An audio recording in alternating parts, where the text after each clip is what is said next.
Penguin presents Assassin's Creed Underworld by Oliver Bowden, read by Gunnar Cauthery. Part 1. Ghost Town. Chapter 1. The assassin Ethan Fry was leaning on a crate in the shadows of Covent Garden Market, almost hidden by the tradesmen's carts. His arms were folded across his chest, chin supported in one hand, the soft, voluminous cowl of his robes covering his head. And as the afternoon dwindled into evening, he stood, silent and still, watching and waiting.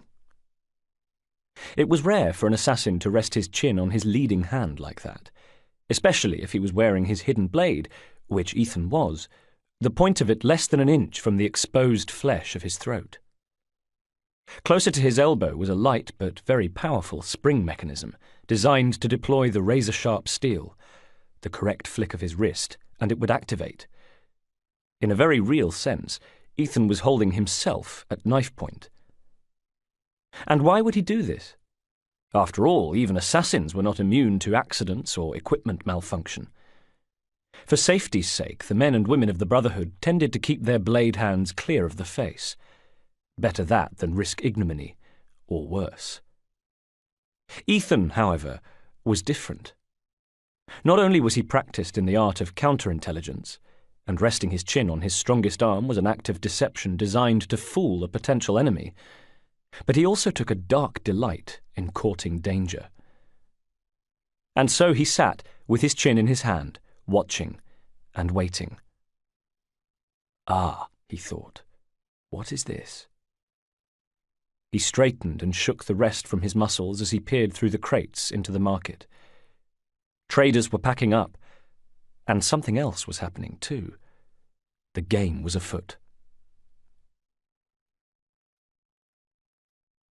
Chapter 2. In an alleyway not far from Ethan lurked a fellow by the name of Boot. He wore a tattered shooting jacket and a broken hat, and he was studying a pocket watch lifted from a gentleman not moments ago.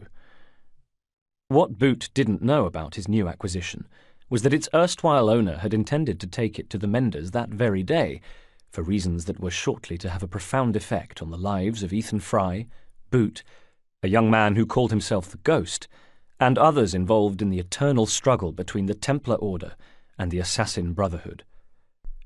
What Boot didn't know was that the pocket watch was almost exactly an hour slow. Oblivious to that fact, Boot snapped it shut, thinking himself quite the dandy. Next, he eased himself out of the alleyway, looked left and right, and then made his way into the dying day of the market. As he walked, his shoulders hunched and his hands in his pockets, he glanced over his shoulder to check he wasn't being followed and, satisfied, continued forward, leaving Covent Garden behind and entering the St. Giles Rookery slum. The change in the air was almost immediate. Where before his boot heels had rung on the cobbles, now they sank into the ordure of the street, disturbing a stink of rotting vegetable and human waste. The pavements were thick with it, the air reeking. Boot pulled his scarf over his mouth and nose to keep out the worst of it.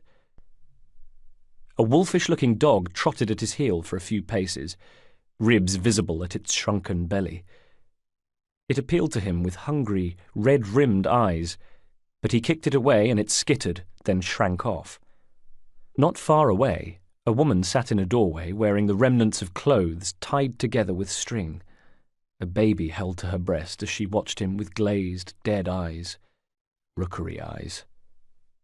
She might be the mother of a prostitute, waiting for her daughter to come home with the proceeds, and woe betide the girl if she returned empty-handed. Or she might command a team of thieves and blaggers, soon to appear with the day's takings. Or perhaps she ran night lodgings. Here in the Rookery, the once grand houses had been converted to flats and tenements, and by night they provided refuge for those in need of shelter. Fugitives and families, whores, traders and labourers, anyone who paid their footing in return for a space on a floor, and who got a bed if they were lucky and had the money, but most likely had to make do with straw or wood shavings for a mattress. Not that they were likely to sleep very soundly anyway. Every inch of floor space was taken, and the cries of babies tore through the night. And while many of these people were unfit or unwilling to work, many more had occupations. They were dog breakers and bird dealers. They sold watercress, onions, sprat, or herring. They were costermongers, street sweepers, coffee dealers, bill stickers, and placard carriers. Their wares came into the lodgings with them, adding to the overcrowding, to the stench. At night the houses would be closed, broken windows stuffed with rags or newspaper, sealed against the noxious atmosphere of the night, when the city coughed smoke into the air. The night air had been known to suffocate entire families, or so was the rumour.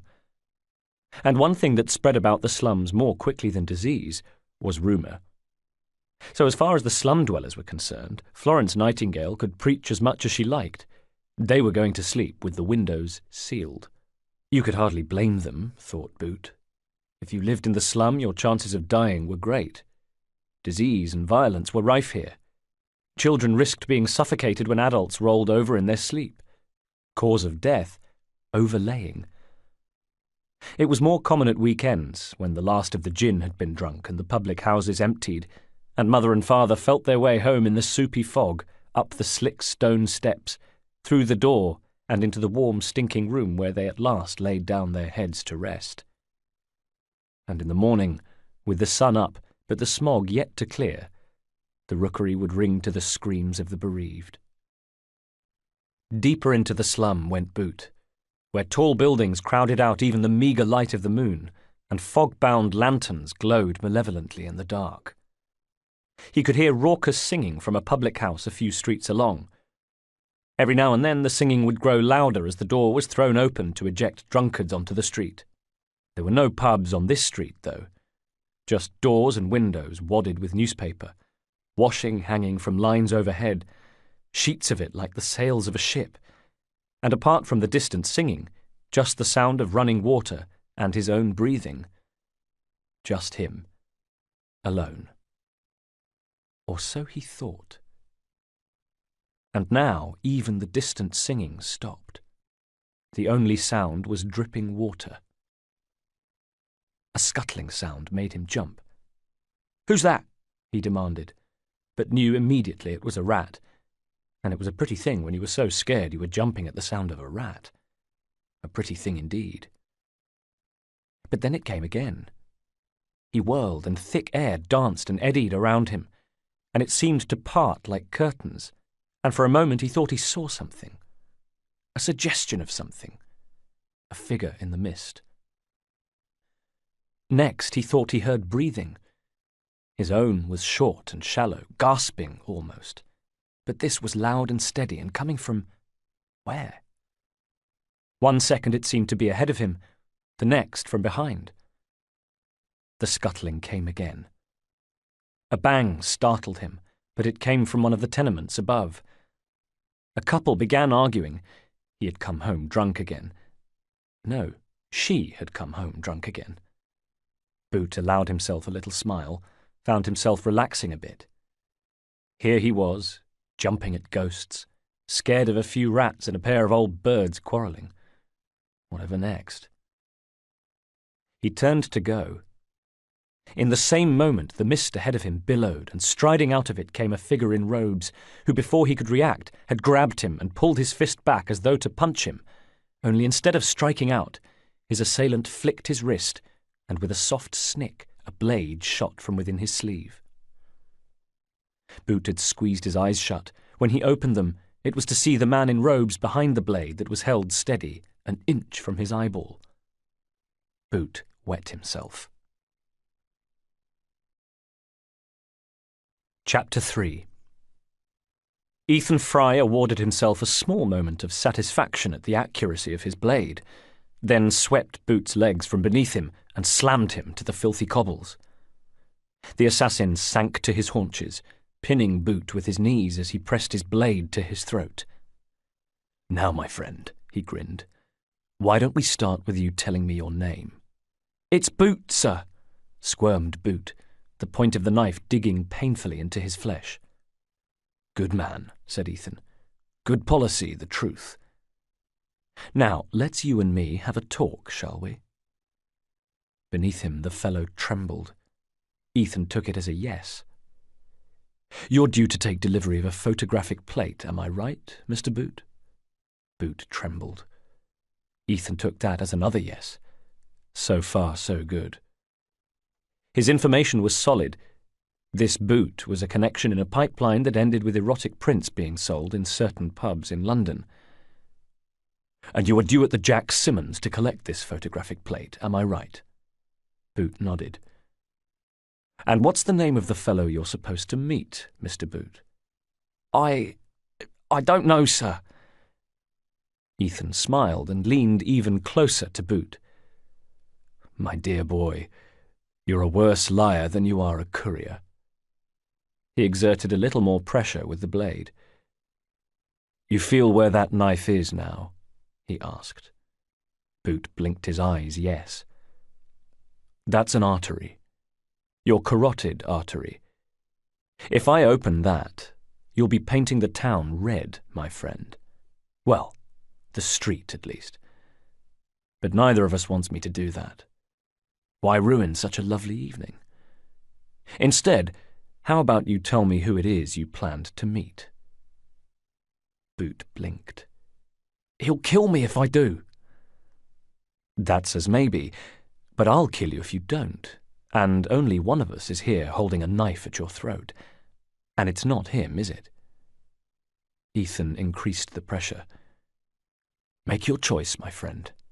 Die now or later." Just then Ethan heard a noise to his left. Half a second later his Colt sidearm was in his hand, the blade still at Boot's throat as he drew aim on a new target. It was a little girl on her way back from the well. Wide-eyed she stood, a bucket brimming full of dirty water in one hand. "I'm sorry, miss, I didn't mean to startle you," smiled Ethan. His revolver went back into his robes, and his empty hand reappeared to assure the girl he wasn't a threat. "I mean harm only to ruffians and thieves such as this man here. Perhaps you might like to return to your lodgings." He was gesturing to her, but she wasn't going anywhere, just staring at them both, eyes white in a grubby face, rooted to the spot with fear. Inwardly, Ethan cursed. The last thing he wanted was an audience, especially when it was a little girl watching him hold a blade to a man's throat. "All right, Mr. Boot," he said, more quietly than before. "The situation has changed, so I'm going to have to insist you tell me exactly who you intended to meet." Boot opened his mouth. Maybe he was about to give Ethan the information he required. Or perhaps he was going to tell Ethan where he could stick his threats, or more likely it was to simply whine that he didn't know. Ethan never found out, because just as Boot went to reply, his face disintegrated. It happened a twinkling before Ethan heard the shot, and he rolled off the body and drew his revolver just as a second crack rang out, and he remembered the girl too late, his head whipping round just in time to see her spin away, blood blooming at her chest, and drop her bucket at the same time. Dead before she hit the cobbles, from a bullet meant for him. Ethan dared not return fire for fear of hitting another unseen innocent in the fog. He pulled himself into a crouch, steeling himself for another shot, a third attack from the dark. It never came. Instead, there was the sound of running feet, so Ethan wiped the shards of bone and bits of brain from his face, holstered the Colt, and flicked his hidden blade back into its housing, and then leapt for a wall. Boots only just gaining purchase on the wet brick, he shinned a drainpipe to the roof of a tenement, finding the light of the night sky, and able to follow the running footsteps as the shooter tried to make his escape. This was how Ethan had entered the rookery, and it looked like this was how he was going to leave, making short leaps from one roof to the next, traversing the slum as he tracked his quarry silently and remorselessly, the image of the little girl seared onto his mind's eye, the metallic smell of Boots' brain matter still in his nostrils. Only one thing mattered now. The killer would feel his blade before the night was out. From below he heard the boots of the shooter clopping and splashing on the cobbles, and Ethan shadowed him quietly, unable to see the man but knowing he'd overtaken him. Coming to the edge of a building and feeling he had a sufficient lead, he let himself over the side, using the sills to descend quickly until he reached the street, where he hugged the wall, waiting. Seconds later came the sound of running boots. A moment after that, the mist seemed to shift and bloom, as though to announce this new presence. And then a man in a suit, with a bushy moustache and thick side whiskers, came pelting into view. He held a pistol. It wasn't smoking, but it might as well have been. And though Ethan would later tell George Westhouse that he struck in self-defence, it wasn't strictly true. Ethan had the element of surprise. He could and should have disarmed the man and questioned him before killing him. Instead, he engaged his blade and slammed it into the killer's heart with a vengeful grunt, and watched with no lack of satisfaction as the light died in the man's eyes. And by doing that, the assassin Ethan Fry was making a mistake. He was being careless. My intention had been to press Boot for the information I needed before taking his place, Ethan told the assassin George Westhouse the following day, having finished his tale. But what I didn't realise was that Boot was late for his appointment. His stolen pocket watch was slow. They sat in the drawing room of George's Croydon home. "I see," said George. "At what point did you realise?" Let me see. That would be the point at which it was too late." George nodded. "What was the firearm?" "A Pall Mall Colt, similar to my own." "And you killed him?" The fire crackled and spat into the pause that followed.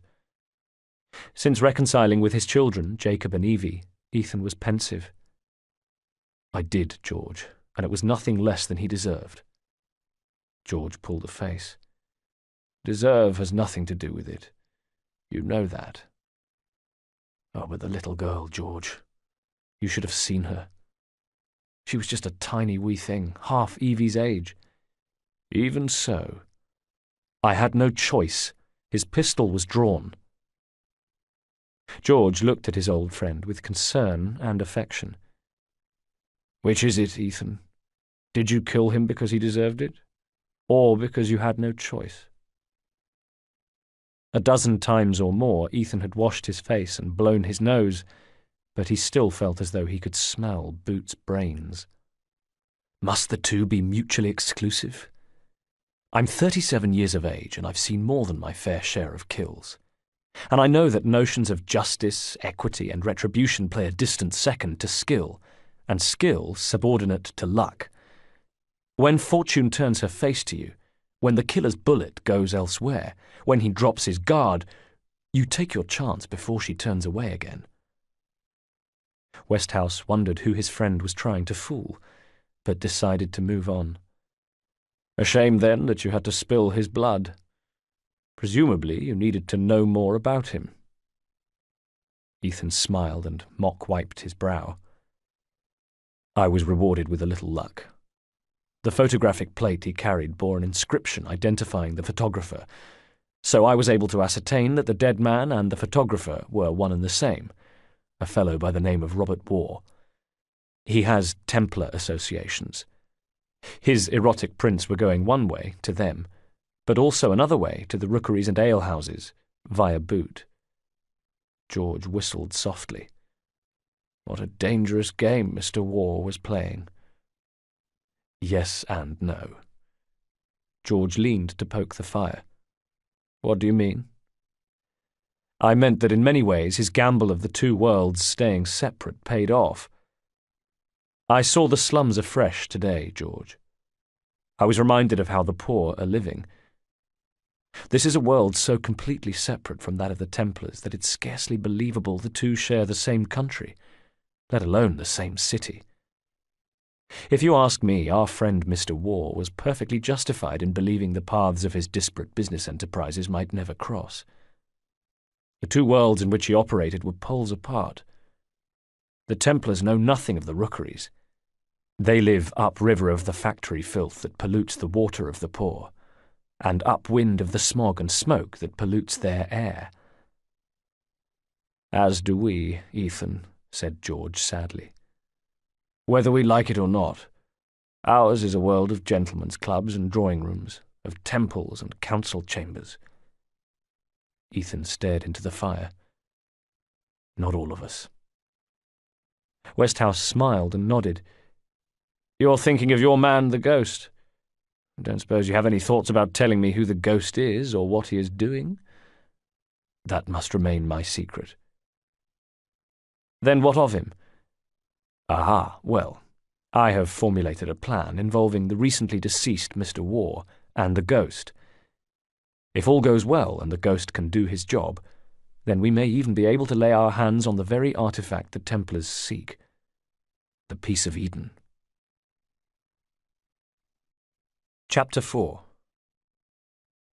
John Fowler was tired and cold, and by the look of the gathering clouds he was soon to be wet. Sure enough, he felt the first drops of rain tapping on his hat, and the engineer clutched his leather-bound tube of drawings more tightly to his chest, cursing the weather, the noise, everything. Beside him stood the Solicitor of London, Charles Pearson, as well as Charles's wife, Mary, both flinching as the rain began to fall, and all three stood marooned by mud, gazing with a mixture of forlornness and awe at the great scar in the earth that was the new Metropolitan line. Some 50 yards in front of the trio, the ground gave way to a sunken shaft that opened into a vast cutting, the trench, 28 feet in width and some 200 yards long, at which point it stopped being a cutting or trench and became a tunnel, its brickwork arch providing a gateway to what was the world's very first stretch of underground railway line. What's more, the world's first operational stretch of underground railway line. Trains ran on the newly laid rails night and day, pushing wagons heaped with gravel, clay and sand from unfinished sections further up the line. They chugged back and forth, smoke and steam near suffocating the gangs of navvies working at the mouth of the tunnel, who shovelled earth into the leather buckets of a conveyor that in turn brought the spoil to ground level. The operation was Charles Pearson's baby. For almost 2 decades the Solicitor of London had campaigned for a new line to help ease the growing congestion in London and its suburbs. The construction of it, meanwhile, was John Fowler's brainchild. He was, quite apart from being the owner of remarkably luxuriant whiskers, the most experienced railway engineer in the world, and thus had been the obvious candidate for chief engineer of the Metropolitan Railway. However, as he'd told Charles Pearson on the occasion of his employment, his experience might count for naught. This was, after all, something that had never been done before, a railway line beneath the ground, a gargantuan undertaking. Indeed, there were those who said that it was the most ambitious building project since the construction of the pyramids. A grand claim, for sure, but there were days that Fowler agreed with them. Fowler had decided that the majority of the line, being of shallow depth, could be dug using a method known as cut and cover. It involved sinking a trench into the earth 28 feet in width, 15 feet deep. Brick retaining walls were built into it, 3 bricks thick. In some sections, iron girders were laid across the top of the side walls. Others were made using brickwork arches. Then the cutting was covered and the surface reinstated, a new tunnel created. It meant destroying roads and houses and, in some cases, building temporary roadways, only to have to rebuild them. It meant moving thousands of tons of spoil and negotiating gas and water mains and sewers. It meant forging a never-ending nightmare of noise and destruction as though a bomb had detonated in London's Fleet Valley. No, as though a bomb was detonating in the Fleet Valley every day, and had done for the last 2 years. Work continued overnight, when flares and braziers would be lit. Navvies laboured in 2 major shifts, the change signalled by 3 tolls of a bell at midday and midnight, and smaller duty shifts when men would move between tasks, swapping one back-breaking and monotonous job for another, but working, always working. Much of the noise came from the 7 conveyors used on the project, one of which was erected here. a tall wooden scaffold built into the shaft, towering 25 feet above them, an agent of dirt and ringing noise, like hammer blows on an anvil. It brought spoil from further along the excavation, and men worked it now, gangs of them. Some were in the shaft, some on the ground, some dangling like lemurs off the frame, their job to ensure the passage of the conveyor, as giant buckets full of clay were hoisted swinging from the trench. On the ground, men with spades toiled at a mountain of excavated earth, shoveling it onto horse-drawn wagons, 4 of which waited, each with a cloud of gulls hanging over it, the birds swirling and dipping to pick up food, unconcerned by the rain that had begun to fall. Fowler turned to look at Charles, who appeared ill. He held a handkerchief to his lips, but otherwise in good humour. There was something indomitable about Charles Pearson, reflected Fowler. He wasn't sure if it was resolve or lunacy. This was a man who had been laughed at for the best part of 2 decades, indeed from when he'd first suggested an underground line. Trains in drains, so the scoffing went at the time. They'd laughed when he'd unveiled his plans for an atmospheric railway, carriages pushed through a tube by compressed air. Through a tube. Little wonder that for over a decade Pearson was a fixture of Punch magazine. What fun was had at his expense. Then, with everybody still chortling at that, there came a scheme, Pearson's brainchild, a plan to build an underground railway between Paddington and Farringdon. The slums of the Fleet Valley would be cleared, their inhabitants moved to homes outside the city, to the suburbs, and people would use this new railway to commute. A sudden injection of money from the Great Western Railway, the Great Northern Railway, and the City of London Corporation, and the scheme became a reality. He, the noted John Fowler, was employed as chief engineer for the Metropolitan Railway, and work began on the first shaft at Euston, almost 18 months ago to the day. And were people still laughing? Yes, they were. Only now it was a jagged, mirthless laugh. Because to say that Pearson's vision of the slum clearance had gone badly was to put it mildly. There were no homes in the suburbs, and as it turned out, nobody especially willing to build any. And there's no such thing as an undercrowded slum. All those people had to go somewhere, so they went to other slums. Then, of course, there was the disruption caused by the work itself. Streets made impassable, roads dug up, businesses closing, and traders demanding compensation. Those who lived along the route existed in an eternal chaos of mud, of engines, of the conveyor's iron chime, of hacking picks and shovels and navvies bellowing at one another, and in perpetual fear of their foundations collapsing. There was no respite. At night, fires were lit, and the night shift took over, leaving the day shift to do what men on day shifts do, drink and brawl their way through to morning. London had been invaded by navvies, it seemed. Everywhere they went they made their own. Only the prostitutes and publicans were glad of them. Then there were the accidents. First, a drunken train driver had left the rails at King's Cross and plummeted into the works below. Nobody hurt. Punch had a field day. Then, almost a year later, the earthworks at Euston Road had collapsed, taking with them gardens, pavements, and telegraph wires, destroying gas and water mains, punching a hole in the city. Incredibly, nobody was hurt. Mr. Punch enjoyed that episode too. "I'd hoped to hear good news today, John," shouted Pearson, raising his handkerchief to his mouth. A finicky thing, like a doily. He was 68 to Fowler's 44, but he looked twice that. His efforts over the last 2 decades had aged him. Despite his ready smile, there was permanent tiredness round the eyes, and the flesh at his jowls was like melted wax on a candle. "What can I tell you, Mr. Pearson?" shouted Fowler.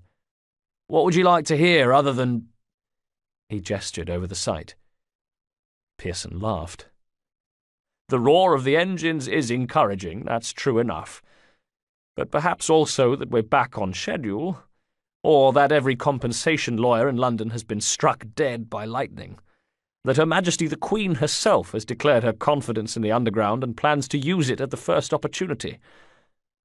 Fowler regarded his friend, again marvelling at his spirit.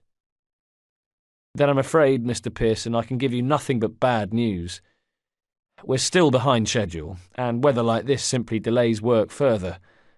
The rain will likely douse the engine, and the men on the conveyor will enjoy an unscheduled break." "Then there is some good news," chortled Pearson. "And what's that?" shouted Fowler. "We will have—" The engine spluttered and died. Silence. And for a moment there was indeed a shocked still as the world adjusted to the absence of the noise. Just the sound of rain slapping on the mud. Then came a cry from the shaft. "Slippage!" And they looked up to see the crane scaffold lurch a little, one of the men suddenly dangling even more precariously than before. "It'll hold," said Fowler, seeing Pearson's alarm. "It looks worse than it is." A superstitious man would have crossed his fingers. The navvies were taking no chances either, and the gangs on the crane scrambled to ground level, swarming the wooden struts like pirates on rigging, hundreds of them it seemed, so that Fowler was holding his breath and willing the structure to hold the sudden extra weight. It should. It must. It did. And the men emerged, shouting and coughing, carrying shovels and pickaxes, which were as precious to them as their limbs. They gathered in knots that would divide along regional lines, every single one of them caked in mud. Fowler and Pearson watched them congregate in the expected groups: London, Irish, Scottish, rural, other, hands shoved into their pockets or wrapped round them for warmth, shoulders hunched and caps pulled tight against the rain. Just then there came a shout, and Fowler turned to see a commotion by the trench. As one, the navvies had moved over to look and now surrounded the lip of the shaft, staring at something inside the cutting. "Sir!" The site manager Marchant was waving at him, beckoning him over. He cupped his hands to shout, "Sir, you should come and see this."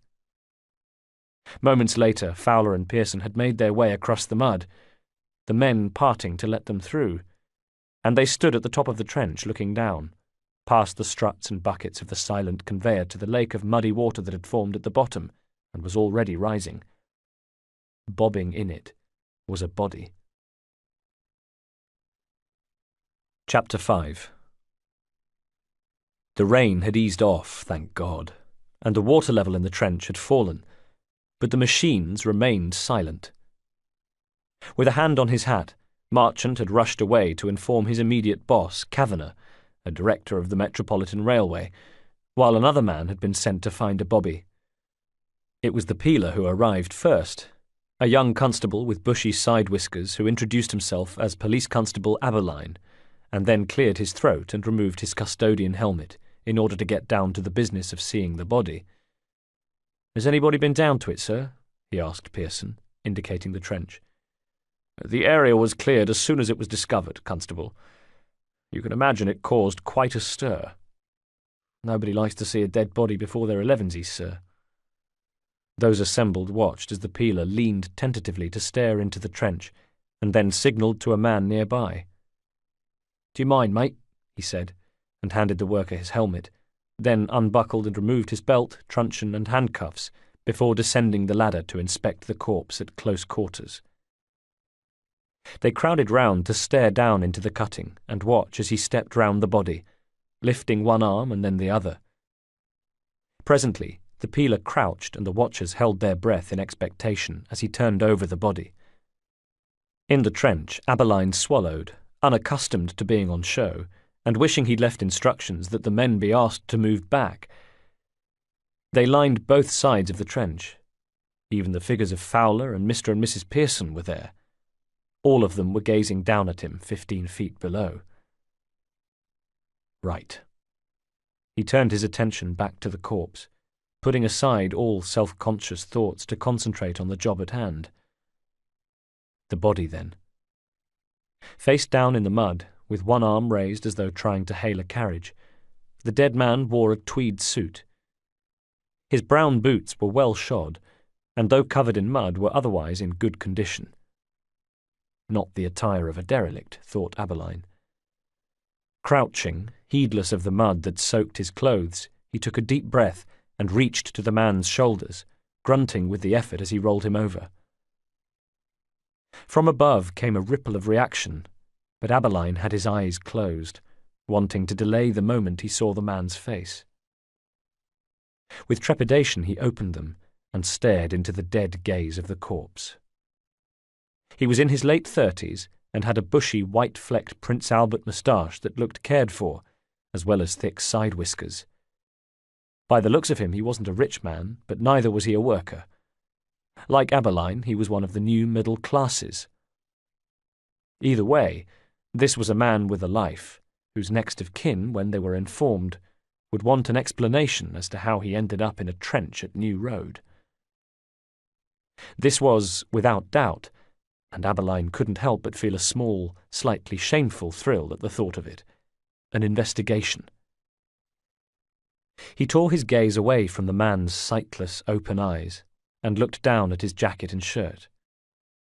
Visible, despite the mud, was a blood stain with a neat hole at the centre. If Aberline wasn't very much mistaken, a puncture wound. Aberline had seen victims of stab wounds before, of course, and he knew that people armed with knives stabbed and slashed the same way they punched, in quick, haphazard multiples. Bumph, bumph, bumph. But this was a single wound, direct into the heart. What you might call a clean kill. By now, Aberline was vibrating with excitement. He'd feel guilty about that later, remembering that there was, after all, a dead man involved, and he shouldn't really feel anything but sorrow for him and his family in that situation, and certainly not excitement. But even so... He began a quick search of the body and found it immediately. A revolver. Christ, he thought, this was a geezer armed with a gun who'd lost a fight with a knifeman. He pushed the gun back into a jacket pocket. "We'll need to lift this body out of here," he called up in the general direction of the boss men. "Sirs, could you help me to cover him and put him in a cart for taking to the police morgue?" With that, he started to ascend the ladder, just as orders were called out and a team of men began to descend the other ladders with varying degrees of eagerness and trepidation. At the top, Aberline stood wiping his mucky hands on the seat of his trousers.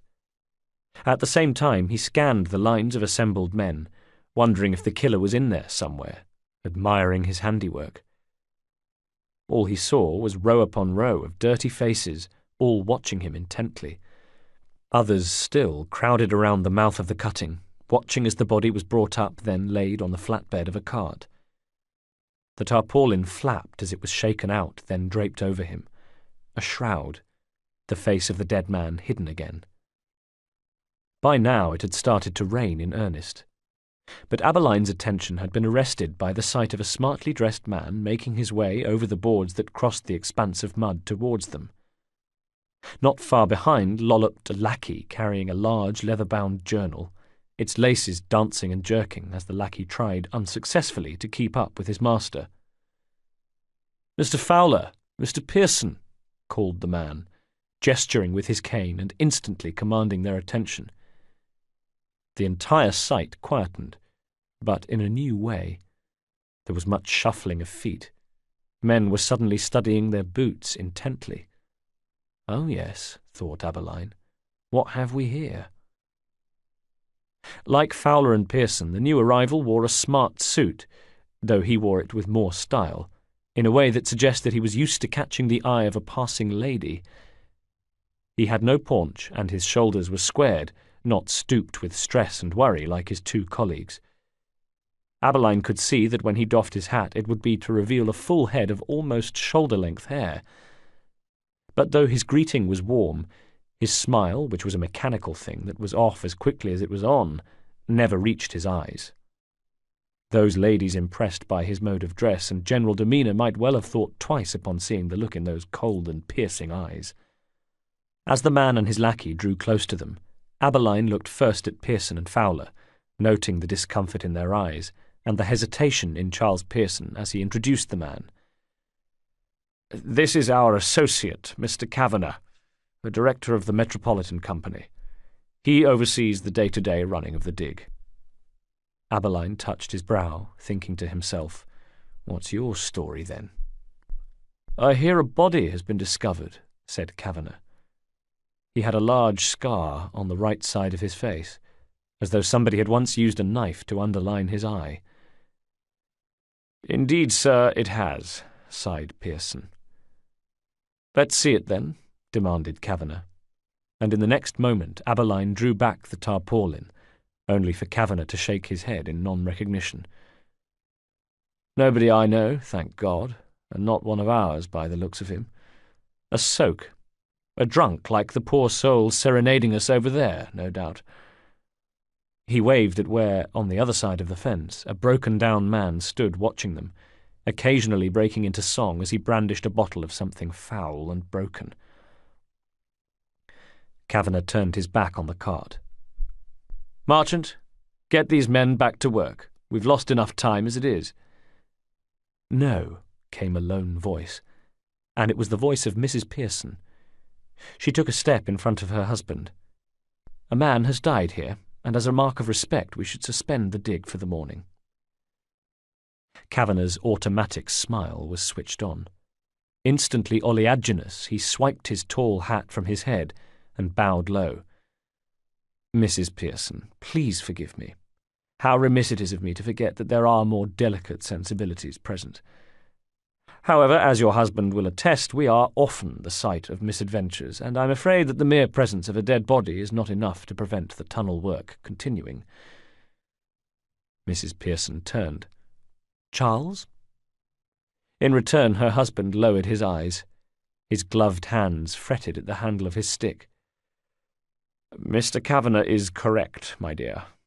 The poor soul has been removed. Work must continue." She looked searchingly at her husband, who averted his gaze. Then Mrs. Pearson picked up her skirts and left.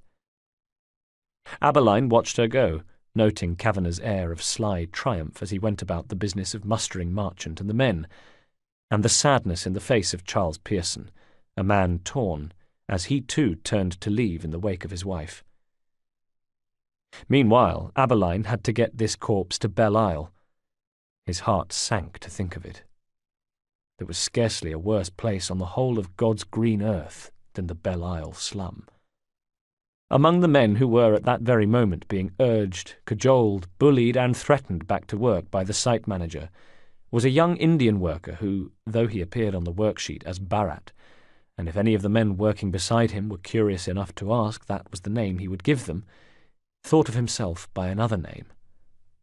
He thought of himself as the Ghost. To all outward appearances, the Ghost was unremarkable. He wore similar clothes to the other navvies: shirt, neckscarf, railwayman's cap, waistcoat, and work coat. Though no boots, he went barefoot. And he was a competent, conscientious worker, no better or worse than the next man, and he was perfectly personable should you engage him in conversation, not especially loquacious, and certainly not the sort to initiate a conversation, but then again, not particularly retiring either. But the Ghost was always watching. Always watching. He'd caught sight of the body, and by good fortune had been close enough to look before the order was given to evacuate the trench. He'd also seen the drunkard by the fence, and in the ensuing commotion had been able to catch his eye, and then, as if responding to an itch, he had rubbed his own chest, a tiny, insignificant gesture, practically invisible to anybody else. And then he'd watched as Abberline arrived. He'd watched Kavanagh come bustling onto the site, and he'd watched very carefully indeed as the tarpaulin was drawn back, and Kavanagh had gazed down upon the face of the dead man, and hidden his look of recognition. Oh, he was good. The Ghost had to give him that. Kavanagh's powers of concealment were almost on a par with his own, but his eyes had flickered briefly as he looked down upon the face. He knew the man.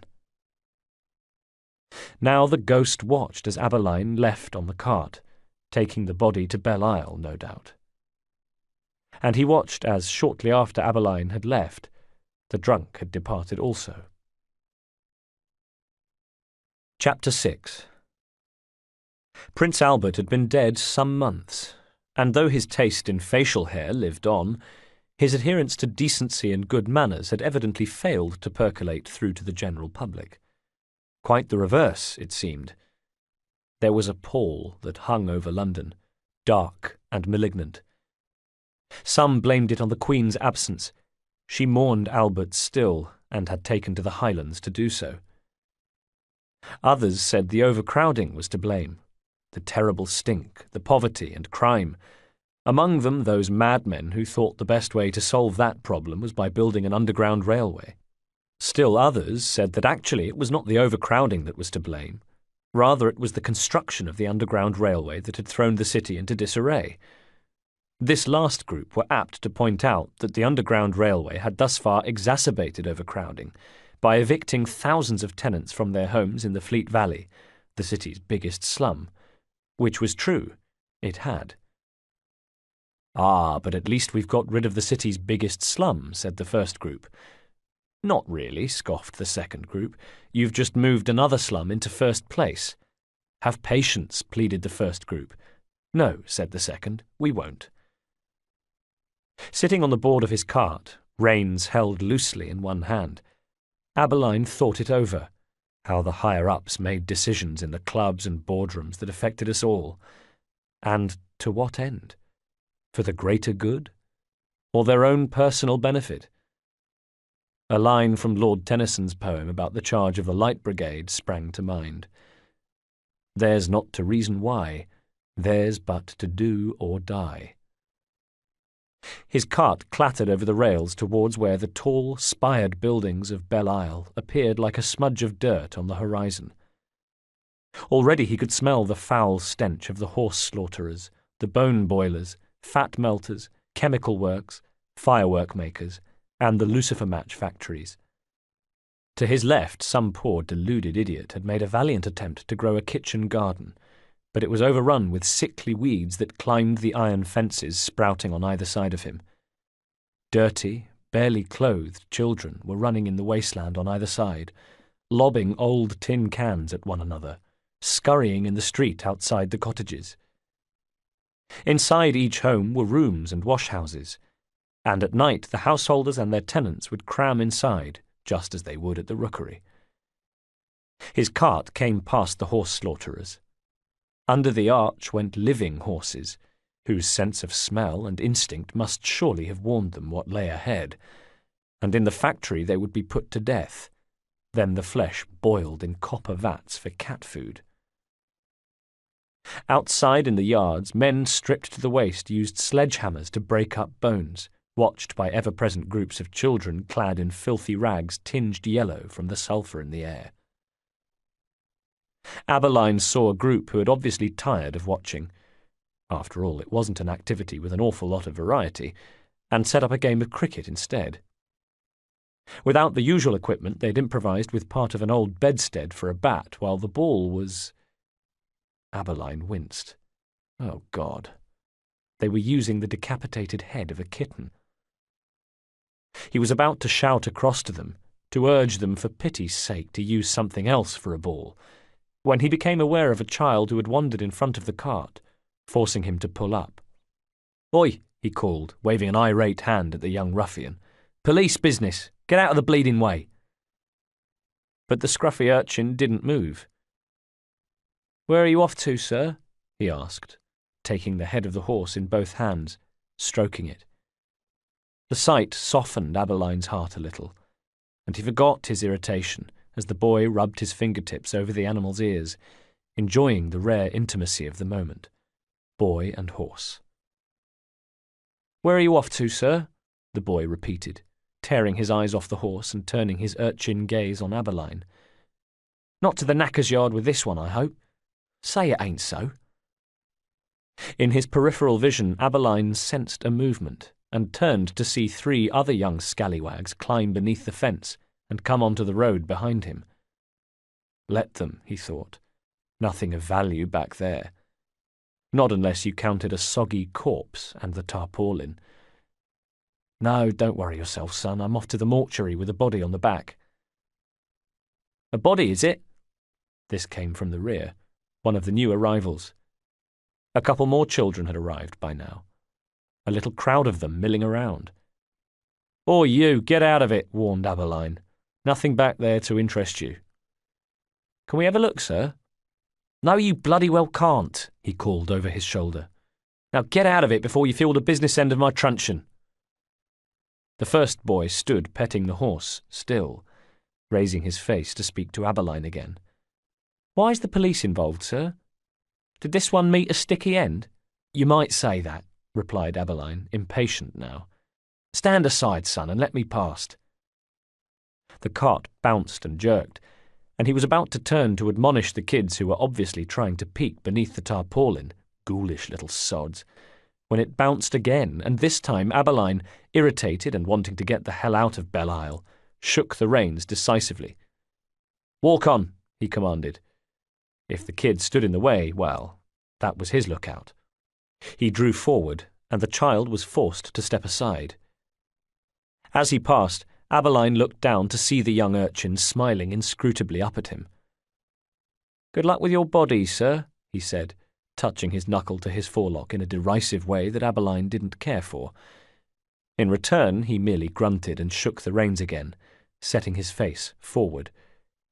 He went past the rest of the houses to the mortuary gate, where he coughed loudly to rouse a worker who'd been dozing on a wooden chair, and who tipped his hat and let him through into the yard. "What have we got here?" said a second mortuary worker as he emerged from a side door. Aberline had clambered down from the cart. At the entrance, Sleepyhead closed the gates, behind him the Belle Isle slum like a sooty thumbprint on a window.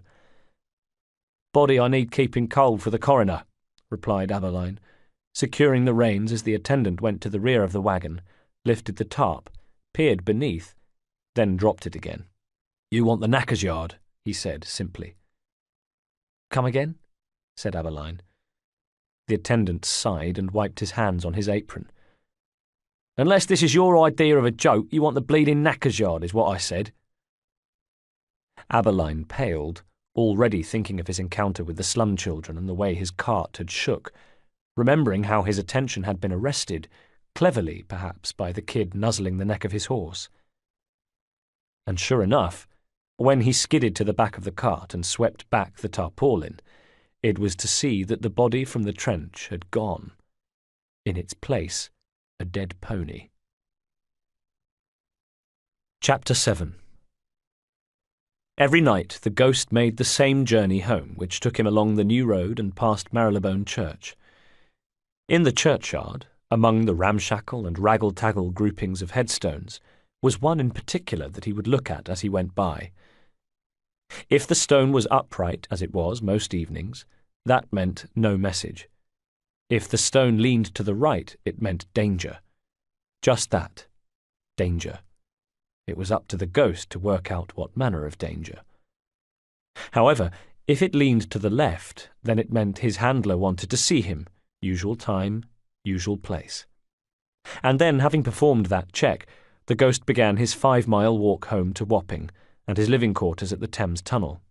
It had once been called one of the great wonders of the world, and even at ground level it cut an imposing figure among the surrounding buildings, a spired octagonal marble building acting as an entrance hall. Entering through doors that were never shut, he crossed the mosaic floor to reach a side building, the watch house. During the daytime, pedestrians had to pay a penny to pass through and reach the steps down into the tunnel, but not at night. The brass turnstile was closed, but the ghost climbed over, just as everybody did.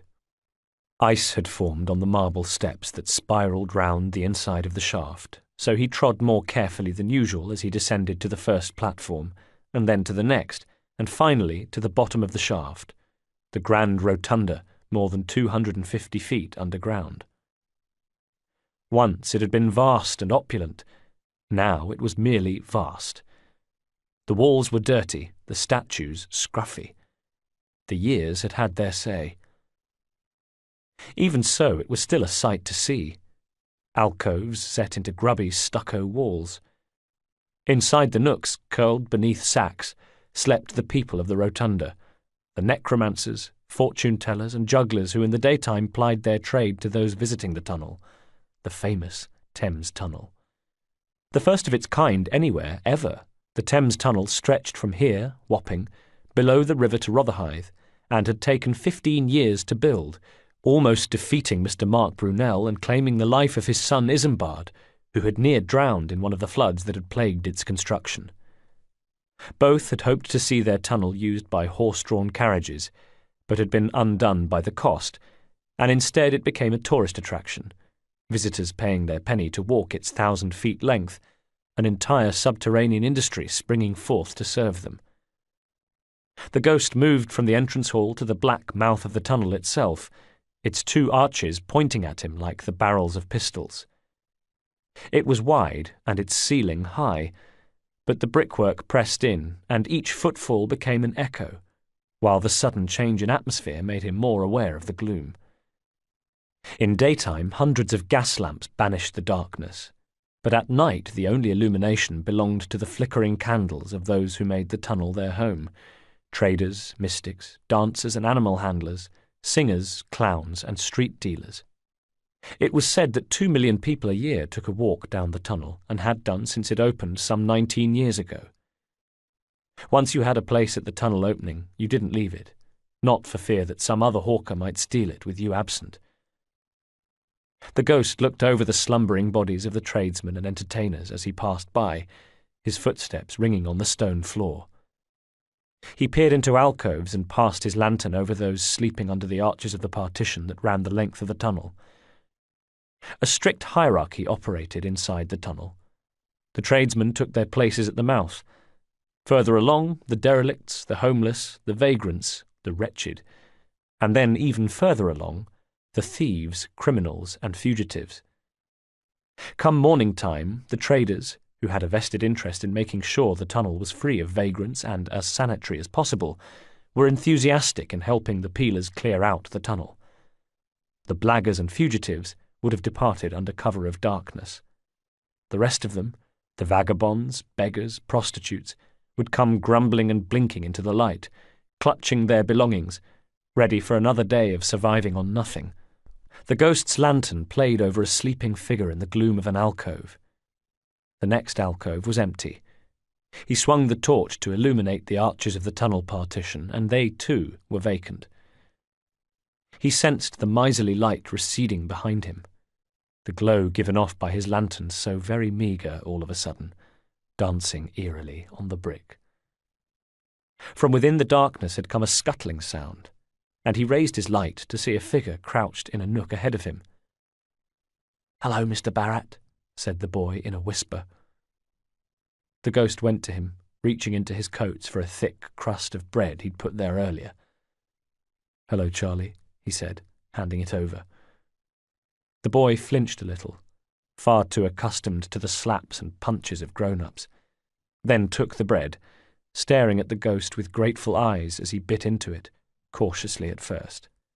They did it every night, the same flinch, the same caution, and every night the ghost, who knew nothing of the boy's background, just that it involved violence and abuse, smiled at him, said, "See you tomorrow night, Charlie. Take care of yourself," and left the boy in his alcove, his heart breaking as he made his way further into the tunnel. Again he stopped. Here, in another alcove, lay a man with a leg broken from a fall on the icy steps of the rotunda. The ghost had set the leg, and he held his breath against the stench of piss and shit to check that his splint was still in place, and that the leg was on the mend. "You're a fine lad, Barrett," growled his patient. "Have you eaten?" asked the ghost, attending to the leg. He was not a man of delicate sensibilities, but even so, Jake was ripe. "Maggie brought me some bread and fruit," said Jake. "What would we do without Maggie?" wondered the ghost aloud. "We die, son, is what we do." The ghost straightened, pretending to look back up the tunnel in order to take a lungful of uncontaminated air, relatively speaking. "Leg is looking good, Jake," he said. "Another couple of days and you might be able to risk a bath." Jake chuckled.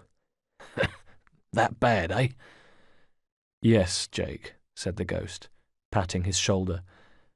"I'm afraid it's that bad." The ghost left, pressing further on into the tunnel until he came to the last of the alcoves used for sleeping. Here was where he and Maggie stayed. Maggie, at 62, was old enough to be his grandmother, but they looked after one another. The ghost brought food and money, and every night he taught Maggie to read by the light of a candle. Maggie, for her part, was the tunnel mother, a rabble-rousing mouthpiece for the ghost when he needed one, an intimidating, redoubtable figure, not to be trifled with. Beyond this point few people dared to tread. Beyond this point was the darkness, and it was no coincidence that this was where the ghost had made his home. He stayed here as a kind of border guard, protecting those who slept in the tunnel from the miscreants and malfeasants, the lawbreakers and fugitives who sought shelter in its darker regions. Before he had arrived, the outlaws would prey upon those who lived in the tunnel. It had taken a while. Blood had been spilt, but the ghost had put a stop to that. Chapter 8. On the night that the ghost had first met Maggie, he had been taking his route back home, if you could call it home, his lodging, his resting place in the tunnel. Occasionally, as he walked, he let his mind drift back to his real home, Amritsar in India, where he had grown up. He remembered spending his childhood and adolescence roaming the grounds of his parents' house, and then the Katras, the different areas of the city itself. Memory can play tricks on you. It can make things seem better or worse than they really were, and the ghost was fully aware of that. He knew he was in danger of idealizing his childhood. After all, how easy it would be to forget that Amritsar, unlike London, had not yet acquired a drainage system, and thus rarely smelled of the jasmine and herbs that he recalled so vividly. He might forget that those walled streets which loomed so large in his recollections had played host to characters as unsavoury as anywhere else in India.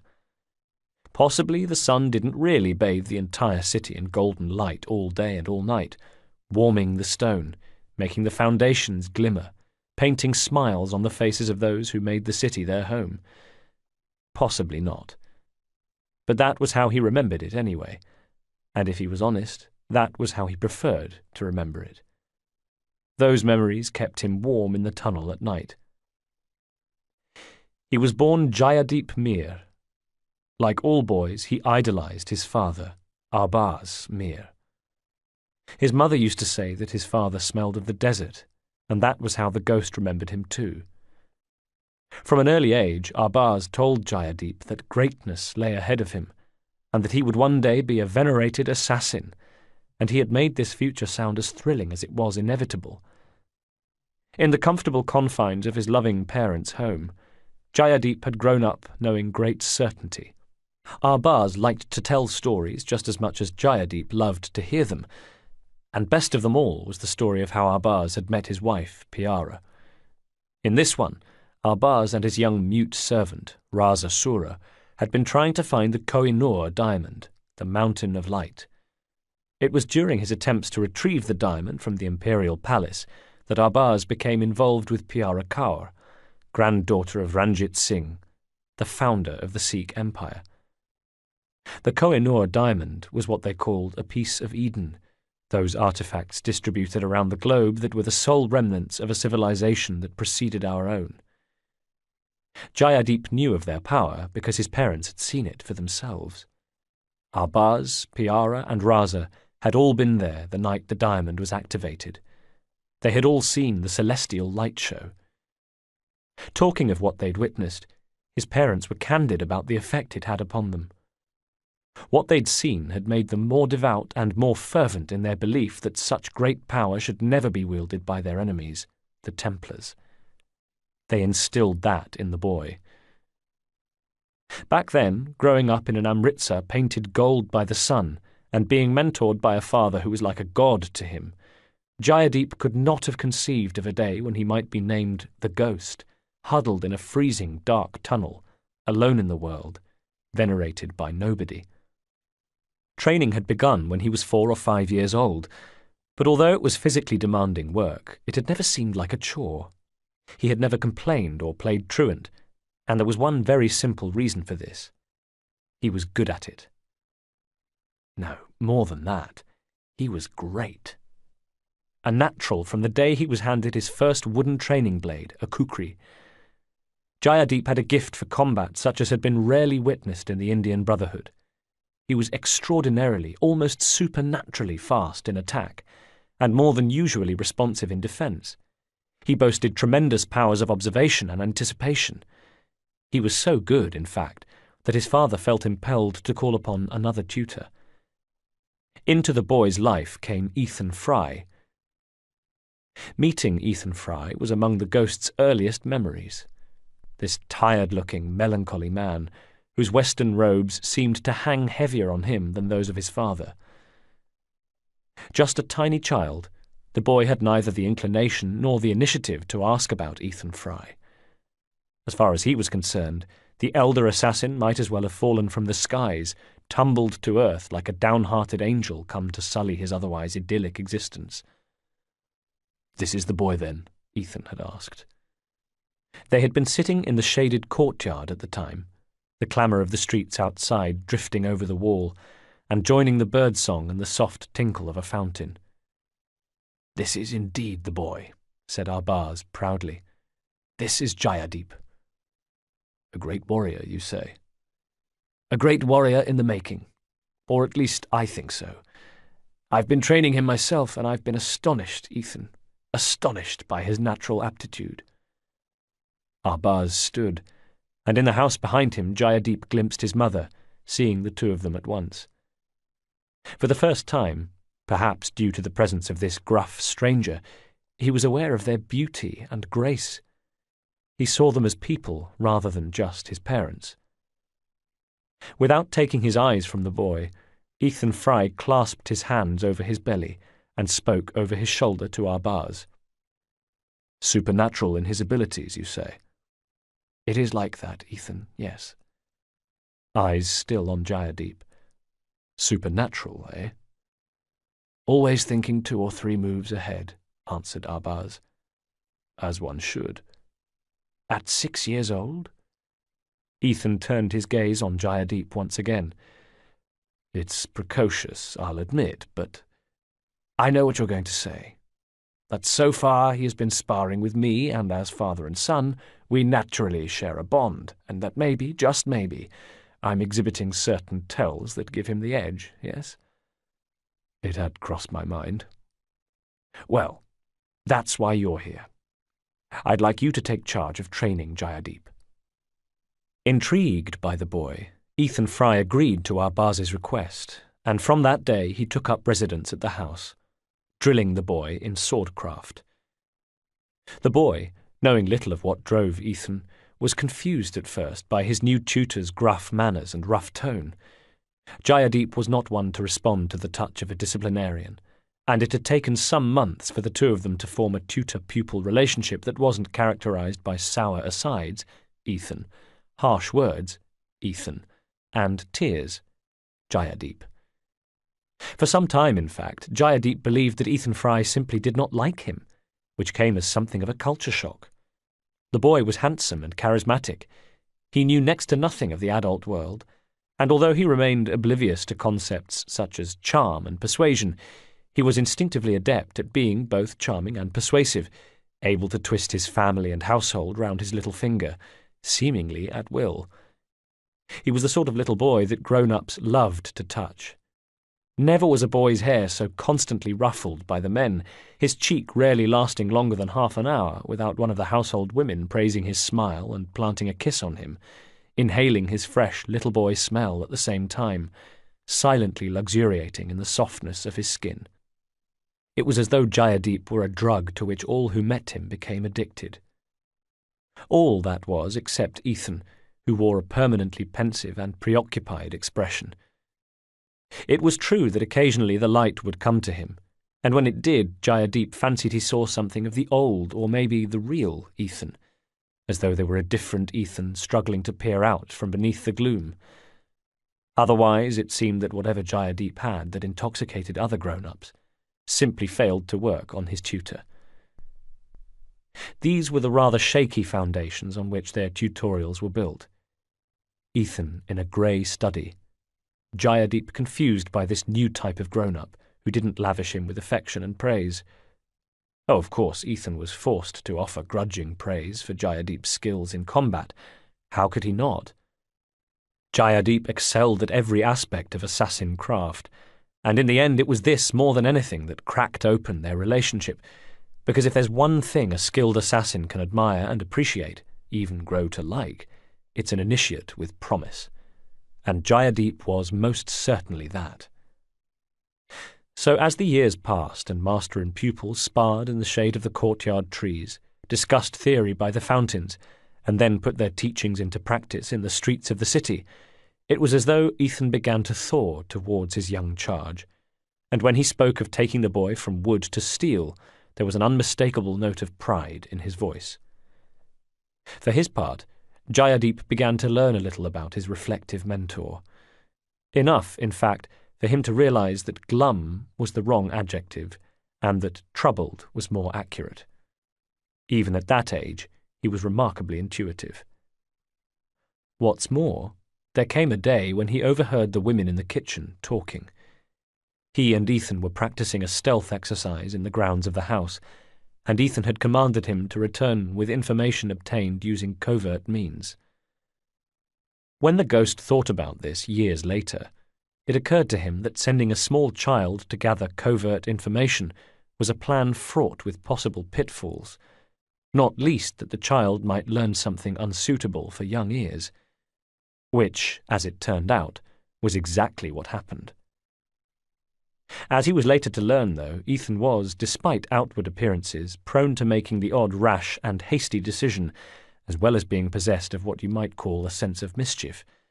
And thinking back, Ethan's instructions for the exercise were perhaps the first time Jayadeep saw an outward manifestation of this in his tutor. So Jayadeep went on his exercise and 2 hours later joined Ethan at the fountain. He took a seat on the stone beside where his master sat, looking pensive as usual, choosing not to acknowledge Jayadeep, as was his custom. Like everything else about Ethan, this had taken Jayadeep time to get used to, and getting used to it was a process that involved moving first from being offended to being confused, and lastly accepting that his lack of warmth was, in its own way, a measure of the familiarity the two of them shared. These two men so far apart in age and culture, one of them an experienced killer, the other training to be one. "Tell me, my dear boy, what did you learn?" asked Ethan. Ethan calling Jayadeep my dear boy was a relatively new development, one that pleased Jayadeep as it happened. "I learnt something about you, master." Maybe then Ethan regretted sending his young charge on this particular assignment.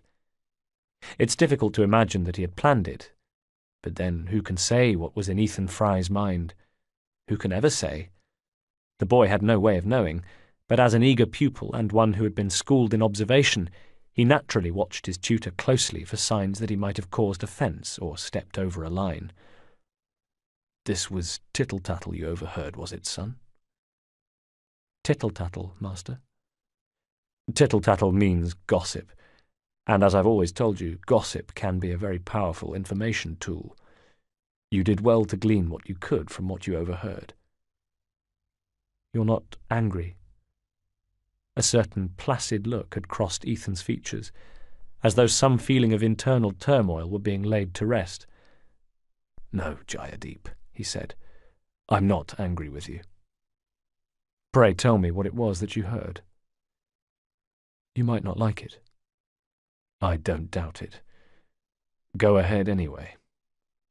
"The women were saying that you had a wife in England, but that she died giving birth to your 2 children." It was as though the courtyard stilled as the boy awaited his master's response. "That's true, Jayadeep," said Ethan after a while, exhaling through a sigh. "And when I tried to look at my children, Evie and Jacob, I found I could not. Invited back to India, I suppose you would have to say that I fled, Jayadeep. I fled my home in Crawley, and my children, to come here and swelter in the sun with you. Jayadeep thought of his own mother and father. He thought of the love and affection they lavished upon him, and his heart went out to these two children. He had no doubt they were looked after, but even so they lacked a father's love. "But not for much longer," said Ethan, as though reading Jayadeep's mind. He stood. "I'm to return to England, to Crawley, to Jacob and Evie. I shall see to it that you move on to Steel.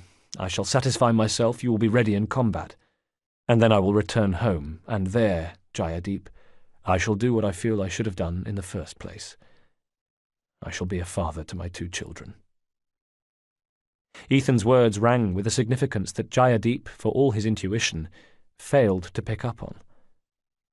In his own way, Ethan was confessing to Jayadeep that his friendship with the boy had awakened a parental instinct unseen since his wife had died. In his own way, Ethan was thanking the boy. Jayadeep, though, had heard the word combat, and it was some time after that, in fact once the boy had made the transition from wood to steel, that Ethan discovered the boy had a weakness. A serious weakness. Chapter 9. On the night he first met Maggie, then, the ghost had been returning home to his place in the tunnel when he passed Marylebone churchyard, as he always did, and glanced to check the angle of the stone, as he always did, but found his attention arrested by events taking place in the graveyard. It was dark, of course. This was almost exactly a year ago, when the days were as short as they were now, and it was cold, too. The kind of night where you didn't hang around in darkened churchyards unless you had a very good reason to be hanging around in a darkened churchyard. And nobody had business to be in a darkened churchyard on a night like that. Not any kind of business that wasn't wicked business. Sure enough, what the ghost heard was very wicked business indeed. He stopped on the pathway by the low church wall, listened, and he decided that on a scale of wickedness, with not very wicked at one end, some fornication perhaps, a consensual business proposition conducted between a prostitute and her client, he was hearing something from the other end. And what he heard was the sound of several men. The ghost knew instantly it was 5 men, some of whom were laughing and urging others on, as well as the sound of violence, of boots being used in a way their innocent maker never intended, and, above all, that the sound of a woman, the ghost knew instantly it was one woman, in pain. In very great pain. There were others who passed by, of course, who would have heard the commotion in the churchyard, the unmistakable sound of a woman screaming and calling for mercy as the blows rained in, but it was only the ghost who stopped. He shouldn't have done. His job was to blend in at all times, but he stopped because he was an assassin. He was still an assassin, trained by Arbaz Mir and Ethan Fry, instilled in the values of the Brotherhood, and he was damned if he was going to walk on by while 5 men got their jollies beating up a woman. He vaulted the low stone wall that acted as the churchyard boundary and moved further into the gloom. The noises continued. The drunken, boisterous sound of men at play. From their accents, the ghost was able to tell that 2 of them were gentlemen, the other 3 of indeterminate class. Now he saw the glow of lanterns, and what he made out in a clearing in the shadow of the great church were 2 well-dressed men and a figure on the floor. "What do you call that?" one of them was saying as he stood astride her, slapping her face, the second man laughing and swigging from a flask.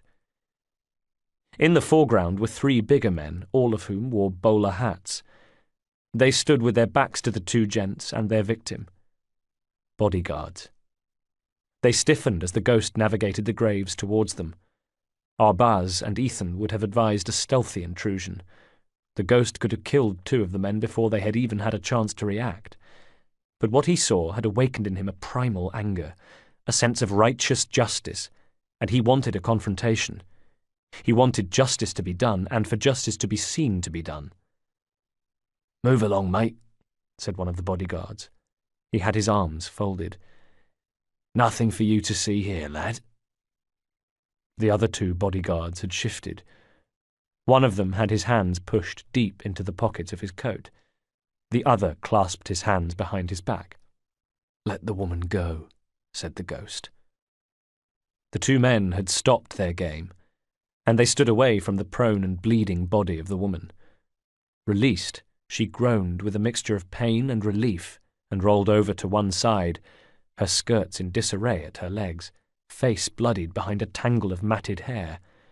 A poor, pitiable creature. She looked to be in her 60s. "Move away from her," commanded the ghost.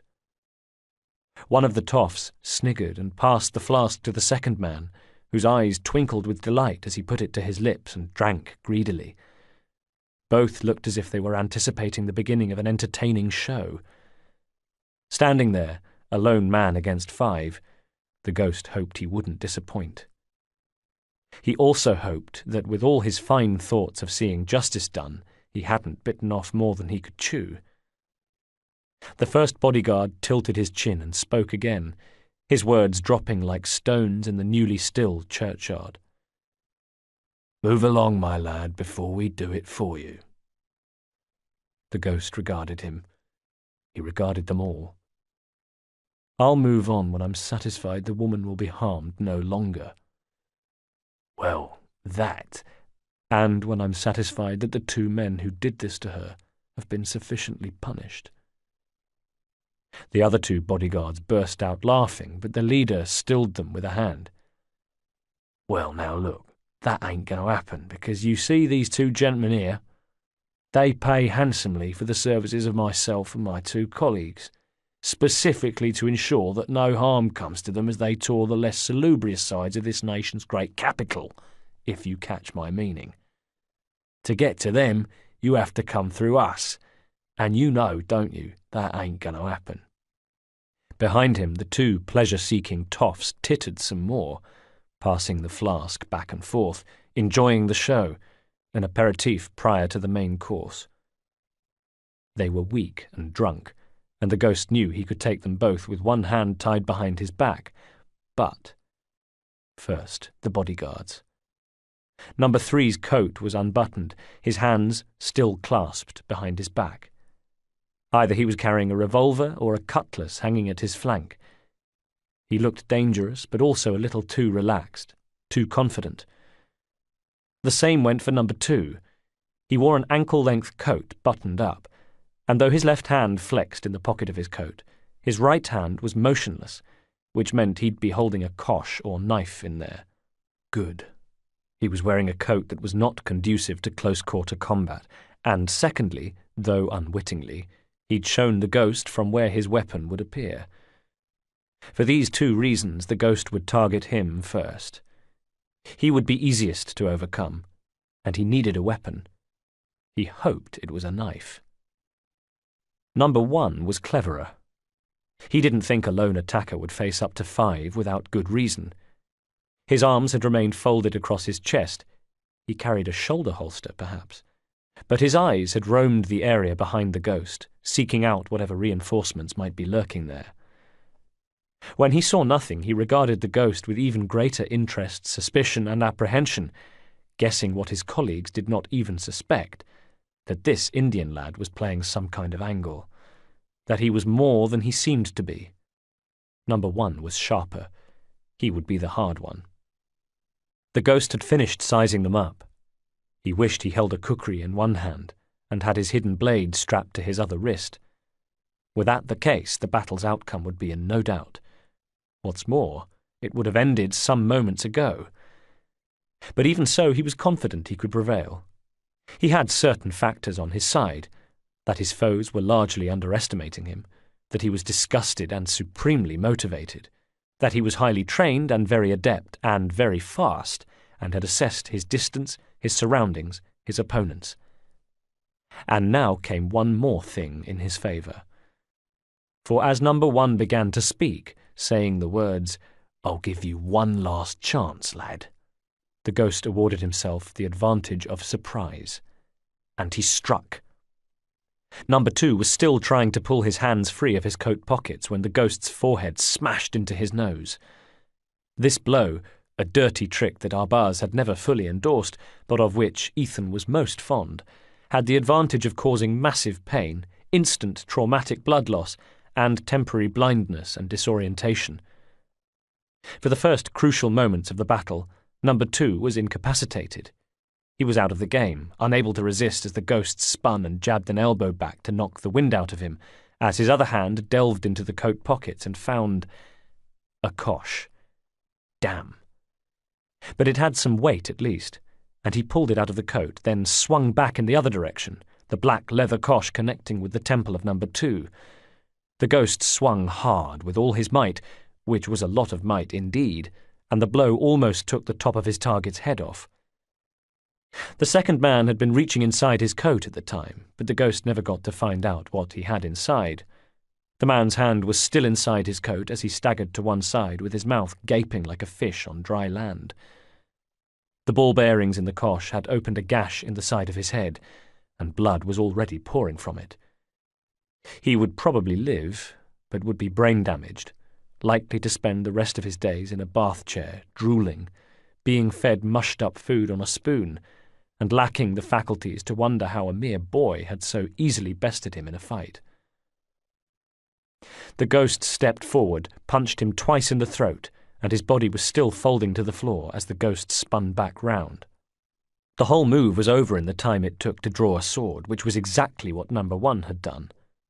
Between them both was Number 2, reeling from the headbutt, yet still on his feet, and about to gain control of his senses when the ghost, keen not to relinquish his forward momentum, struck once more, swinging with the cosh and not making full contact, but doing enough to break the man's jaw.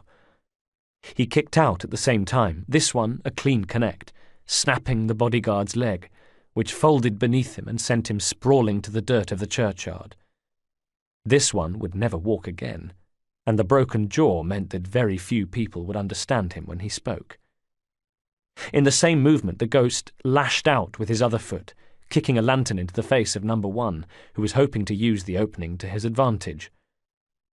The bodyguard knocked the lantern away with a cry of surprise and frustration that his move had met failure, and it gave the ghost a moment to gather himself. He checked his balance, moved away from the possible obstacle of a nearby headstone, and shifted the cosh from one hand to the other, then back again. The guardian gathered himself. He raised his cutlass, moved into position between the ghost and the 2 men he was paid to protect, and then he called to them over his shoulder. What he said was, "Sirs, run!" The 2 toffs needed no further invitation, stumbling over one another and crashing into the stones as they took their leave, disappearing noisily into the night. Behind them on the floor lay the flask of booze. The ghost clenched his teeth. He couldn't let them get away. "You don't have to die for the likes of them," he told the bodyguard, who gave a short chuckle. "You're wrong, my friend," he replied. "Dying for the likes of them is exactly what the likes of me do. We do it all over the world." Young though he was, the ghost knew how it worked. The rich purchased commissions so they could rise quickly through the ranks of the British Army, ensuring that for the most part they stayed out of the bloodiest fighting and enjoyed the best comforts. "It doesn't need to be that way," he said. "It does, lad. When you're as wise in the ways of the world as you are in combat, and by Christ you're wise in that, then you'll know." The ghost shook his head. Time was wasting. "It doesn't matter, sir. Either way, it's not you I want, it's who you serve." "Still can't do it, son," said the bodyguard sadly. "I can't let you do it." The cutlass was raised. He kept his opponent on point, and his stance remained firm. But there was something in his eyes the ghost recognized, a look of impending defeat. The look of a man who knows he's beaten, whose death or downfall is not a matter of if, but when. "You have no choice," the ghost replied, and was already in motion. And to the bodyguard he was a mere blur, as though the night had rippled, the darkness shifting to accommodate the young assassin's sheer speed as he sprang forward. The ghost had not made the mistake of underestimating his foe, of course. He had anticipated how his opponent might defend, as well as factoring in that his opponent would expect him to attack a certain way. And so he feinted first one way and then the other, feeling the flow of his own body as he manipulated it in two different directions at once as he leapt, using a gravestone as a springboard to come at the bodyguard from an unexpected height and angle. Too good, too fast, and much too combat intelligent for the bodyguard. This man, trained no doubt by the English military, tough as old boots to begin with, and toughened even more by countless overseas campaigns, even he was no match for the ghost. No match at all. The cosh, sticky with blood from its last victim, crashed into the back of his head, and his jaw slackened, and his eyes rolled, as he fell unconscious to the ground. An hour or so later he would awaken, with a sore head but otherwise unharmed, when he would need to answer searching questions as to how he and his three equally battle-hardened companions could possibly have been bested by a mere squit of a lad. For now, though, he was out cold. Meanwhile, the ghost vaulted a gravestone, coming to the woman who had pulled herself up on her hands, and now stared at him with a mixture of fear and awe and gratitude. "Bloody hell, lad. What the bloody hell are you? Some kind of demon or something?" "Go," he told her. "Leave this place before our friend gets his wits back about him." And with that he took off after the two pleasure-seeking gentlemen, the sight of the woman's bruised, bloody and swollen face spurring him on, kindling his anger as he snatched up the cutlass and ran. Catching them was easy. They were drunk and noisy and slow, and though they were frightened, they were probably confident that their champion could best this young upstart, because men like this had never needed to worry about anything. They employed people to do their dirty work. They had servants and lackeys to do their worrying for them. So, yes, the ghost caught them easily, and he reached the one who lagged behind, barreling into him so that the besooted toff fell, and the ghost was on him in an instant, rolling him over and pinning him down with his knees on either side of the man's chest, raising the cutlass and channeling his fury, remembering as he went to deliver the killing blow that it was this man, this very man, who just moments ago he'd seen laughing as he kicked a defenceless woman half to death. Chapter 10. The time had come for Ethan to leave Amritsar, but there was something troubling him, and he had called a meeting of the family, the outcome of which was to send shockwaves through the Mir family. At this meeting, Arbaz had been expecting Ethan to announce that Jayadeep was ready to embark upon the next stage of his education, in the field. However, "I don't think he's ready," said Ethan, bluntly, without ceremony or warning. Arbaz broke bread and smiled. "Then you cannot leave, Ethan. That was our agreement." The two men had shared great adventures. They talked of the Koh-i-Noor diamond, how Arbaz had retrieved it. Sometimes Jayadeep's mother would be present, and all three would reminisce. Names like Alexander Burns and William Sleeman meant nothing to Jayadeep, but to his parents they were a doorway to another world of exciting memories. "I've already sent word. They expect me home, and I intend to honour the commitment I've made to them. I will return, Arbaz. Of that you can be sure." "Then I fail to understand. Our agreement was that you should train Jayadeep until he was ready for the field." The boy had sat beside his mother, feeling invisible as they discussed him without acknowledging his presence. It wasn't exactly an unknown occurrence. The more important the issue, the less likely he was to have a say. He had never been consulted on his future, nor would he expect to be. It was simply a matter of fact that until further notice he had no say in matters involving his own destiny. "You're going to have to enlighten me, my old friend," said Arbaz. "Throughout your years here you have assured me that Jayadeep is one of the most talented young assassins you have ever encountered, which we all know means you think Jayadeep is the most talented assassin you have ever encountered. And why not? He was tutored first by me and then by your good self. I've seen for myself that he has no lack of skill, and unless you've been honeycoating my ears all this time, you think so too. And yet now, on the eve of your departure, comes this news the boy isn't ready. You must excuse my confusion. In what way is this highly trained, consummately skilled boy whose mentor is about to embark for home not ready? And more to the point, why? A note of angry irritation was evident in his father's voice, which had risen as he delivered his speech. Even a breadcrumb clinging obstinately to his bottom lip did nothing to diminish his formidable look. Jayadeep shrank back. Even his mother appeared concerned.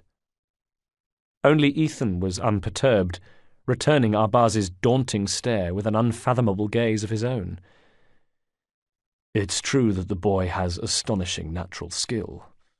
It's true that I have been able to mould that natural talent into assassinship of a greater-than-usual standard. For my own part, I have learnt much from the boy, which is partly the reason I intend to leave for home, and have no intention of deviating from that path, no matter how many breadcrumbs you spit at me, old friend."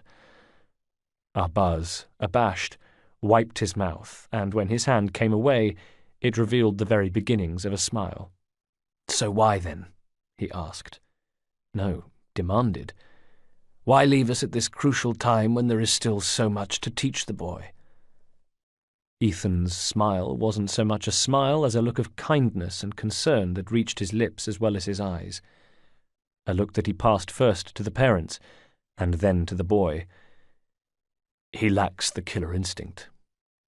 The boy can kill, and no doubt will, but he lacks something we have, you and I. Or perhaps he has something we lack." Arbaz tilted his chin, colour rising. "Are you saying my boy's a coward?" "Oh, for God's sake, Arbaz," huffed and exasperated Ethan. "No, of course I'm bloody not. It's a matter of disposition. If you put this boy in the field, he will either fail or—" "I won't," said Jayadeep suddenly, surprising even himself, anticipating a scolding, maybe even a more painful punishment for this sudden, unwarranted and uninvited outburst. Instead, his father looked proudly at him, reaching over to squeeze his shoulder in a gesture that made Jayadeep's heart swell with pride. Ethan ignored him. He had turned his attention to Piara. "There is no shame in this," he told her, and he could see the softness in her eyes, the secret hope that maybe, just maybe, her family might at long last be free of bloodshed. "He can serve the Brotherhood in other ways. What a mentor he will be! A master tactician, a policymaker, a great leader. And somebody has to be these things. Jayadeep can be these things. Just not, never, a warrior." Arbaz could contain himself no longer. Piara, calm and resolute, accustomed to the sight of her husband in full flight, remained implacable as he exploded with rage. "Jayadeep, my son, will be a great warrior, Fry. He will be a master assassin, a mentor of the Indian Brotherhood. He can still, not unless he has proven himself in combat, as a warrior, as an assassin." Ethan shook his head. "He is not ready, and, Arbaz, I'm sorry if it breaks your heart, but in my opinion he never will be." "Ah," said Arbaz, rising and shepherding Jayadeep. Piara surreptitiously wiped a tear from her eye as she too stood, loyal, despite her torn emotions. "There we have it, Ethan. It is just your opinion. What do you think, Jai? Shall we prove our English friend wrong?" And Jayadeep, the boy who would one day be the ghost, was not even 10 years old, but who so desperately wanted to please Arbaz because his father was his king, said, "Yes, father." Chapter 11. Text of a letter from Ethan Fry to Arbaz Mir, decoded from the original. Dear Arbaz, 6 years have passed since I left India to return home here to England. 6 years since we last spoke, my old friend, and far, far too long. In the meantime I have learnt to mourn the loss of my beloved wife, Cecily, and do so in a manner of which she would have approved, Which is to say that I have set aside my former resentment in order to build a relationship with our 2 children, Evie and Jacob. I regret that I ever considered them responsible for my loss. I have done my best to make reparations for the lost years of their childhood. It was the years spent with your extraordinary son, Jayadeep, that galvanized me, and for that I am eternally grateful to you both. Jayadeep set me on a path of enlightenment that made me re-evaluate my thinking. I'm sorry to say, Arbaz, that it has only strengthened my resolve regarding the matter that drove a wedge between us all those years ago, and now prompts me to make contact once again. I should explain. As assassins, we are instilled with a certain philosophy. Unlike the Templars, who divide the world's inhabitants into shepherds and sheep, we see millions of bright spots, intelligent, feeling beings, each with their own potential and capable of working within a greater whole. Or so we like to think. These days, I wonder, do we always put this philosophy into practice? When we train our young assassins, we put swords into their hands when they have only just learnt to walk.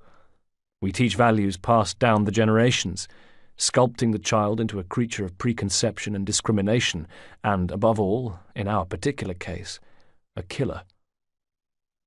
What we are doing is right. Please don't read into this an expression of ideological doubt on my behalf, for I have never been more firm in my beliefs that the Brotherhood stands for what is right in this world. My doubt, dear Arbaz, lies in the application of that ideology, and this doubt is what keeps me awake at night, wondering if we fail our children by moulding them into our image when, in fact, we should be teaching them to follow a path of their own. I wonder, are we merely paying lip service to the very principles we espouse? With my own children, I have attempted to take an alternative path to the one I have always followed in the past, and different to the one I tried to follow with Jayadeep. Rather than indoctrinating them, I have instead strived to give them the tools with which to teach themselves. It pleases me that their trajectory follows my own. As you know, in London the assassin presence is long since depleted. Our Brotherhood is weak here, while the Templars, under the command of their Grand Master, Crawford Starrick, continue to thrive. Indeed, news has reached us that our enemy's infiltration into the city's elite is even more pronounced than we feared. They have plans afoot, of that there is no doubt. Big plans. And one day, when they are ready, Jacob and Evie will join the struggle against them. When they are ready. Note that well, Arbaz. I allowed them to find their own path, and I have abided by the principle that they should only call themselves fully fledged assassins when I know them to be as mentally capable of fulfilling the task as they are physically. I do this in the knowledge that we are all individuals, some of us suited to one direction, some to another. Assassins we may be in name, yet not all of us can be assassins in nature. And so it is with Jayadeep. I understand how heartbreaking it must be for you. He is, after all, your son. You yourself are a great assassin, and he has the potential to be one. However, what I know for sure is that though he may be skilled and talented in the means of dealing death, Jayadeep lacks the heart to do so. He will kill. Yes, he will kill, if needs be. In a heartbeat, if it were in defense of himself or of those he loves. But I wonder, will he do so in the name of an ideology? Will he do so for the creed? Will he do so in cold blood? Which brings me to the timing of my letter. The troubling news has reached me that Jayadeep is to embark upon his first real-world assignment, an assassination. Firstly, I must say how much I appreciate that you took my concerns of 6 years ago seriously enough to delay his blooding until after his 17th birthday. For this I am grateful, and commend you for your wisdom and restraint. However, it is my view that Jayadeep lacks the core resolve needed for such an act, and nor will he ever attain it. Simply put, he is different to you and me, perhaps different to Jacob and Evie. Further, it is my belief, and a belief that is entirely consistent with the core values of the Brotherhood, that we should embrace what is different about him. We should celebrate that individuality and turn it to good use for the Brotherhood, rather than try to deny it and mould it into rough and awkward shapes. To put it another way, by sending Jayadeep into action, you are inviting something far worse than your imagined, if I may say so, disgrace that your son cannot follow in your own esteemed footsteps, in favour of a much, much more profound disgrace. Abject failure. I beg of you, please, retire him from this assignation. Take a fresh view of him. Utilise the best of your extraordinary son's abilities for the good of the Brotherhood, rather than depending on the worst. I hope to hear your decision by return, and I pray that you show the same wisdom and restraint for which I have already commended you. You have trusted me in the past. Please, Arbaz, trust me again. Yours as ever, Ethan Fry, London. Chapter 12. Letter to Ethan Fry from Arbaz Mir, decoded from the original. Ethan, I thank you for your correspondence. However, I regret that you chose to build bridges over such turbulent waters. There is no debate to be had regarding Jayadeep's abilities as an assassin. You gave him the skills. I, in the interim, have provided him with the moral fibre necessary to put them into practice. You're fond of putting things simply, Ethan, so I shall do so now. It is 6 long years since you last saw Jayadeep, and you are no longer in a position to make judgments concerning his suitability as an assassin. He has changed, Ethan. He has developed and grown. I am confident he is ready for his blooding, and he will indeed carry out the assassination as planned. His target is a low-ranking Templar whose termination is a necessity in order to warn our enemies that their increased presence in India shall not be tolerated. I apologise if these next words appeared to be a jibe against you and George Westhouse in London, Ethan, but we are keen that the Templars should not gain a foothold here as they did in London, for we know where that leads. I thank you for your correspondence, Ethan. I hope and trust that the foundations of our relationship are secure enough that this need not be the end of a great friendship for you and me. However, I have made my decision, and just as you abide by your own principles, I must abide by mine. Yours, as ever, Arbaz Mir, Amritsar. Chapter 13. Internal dispatch sent to George Westhouse of London, decoded from the original. Please relay immediately to Ethan Fry. Jayadeep Mir in the darkness. Chapter 14. The door closed behind them. Torches bolted to the walls lit stone steps down to a second door. Ahead of Ethan was the meeting room custodian, AJ. Like Ethan, his cowl covered his head as though to acknowledge the grim nature of their business here in this dark, cold and unforgiving place.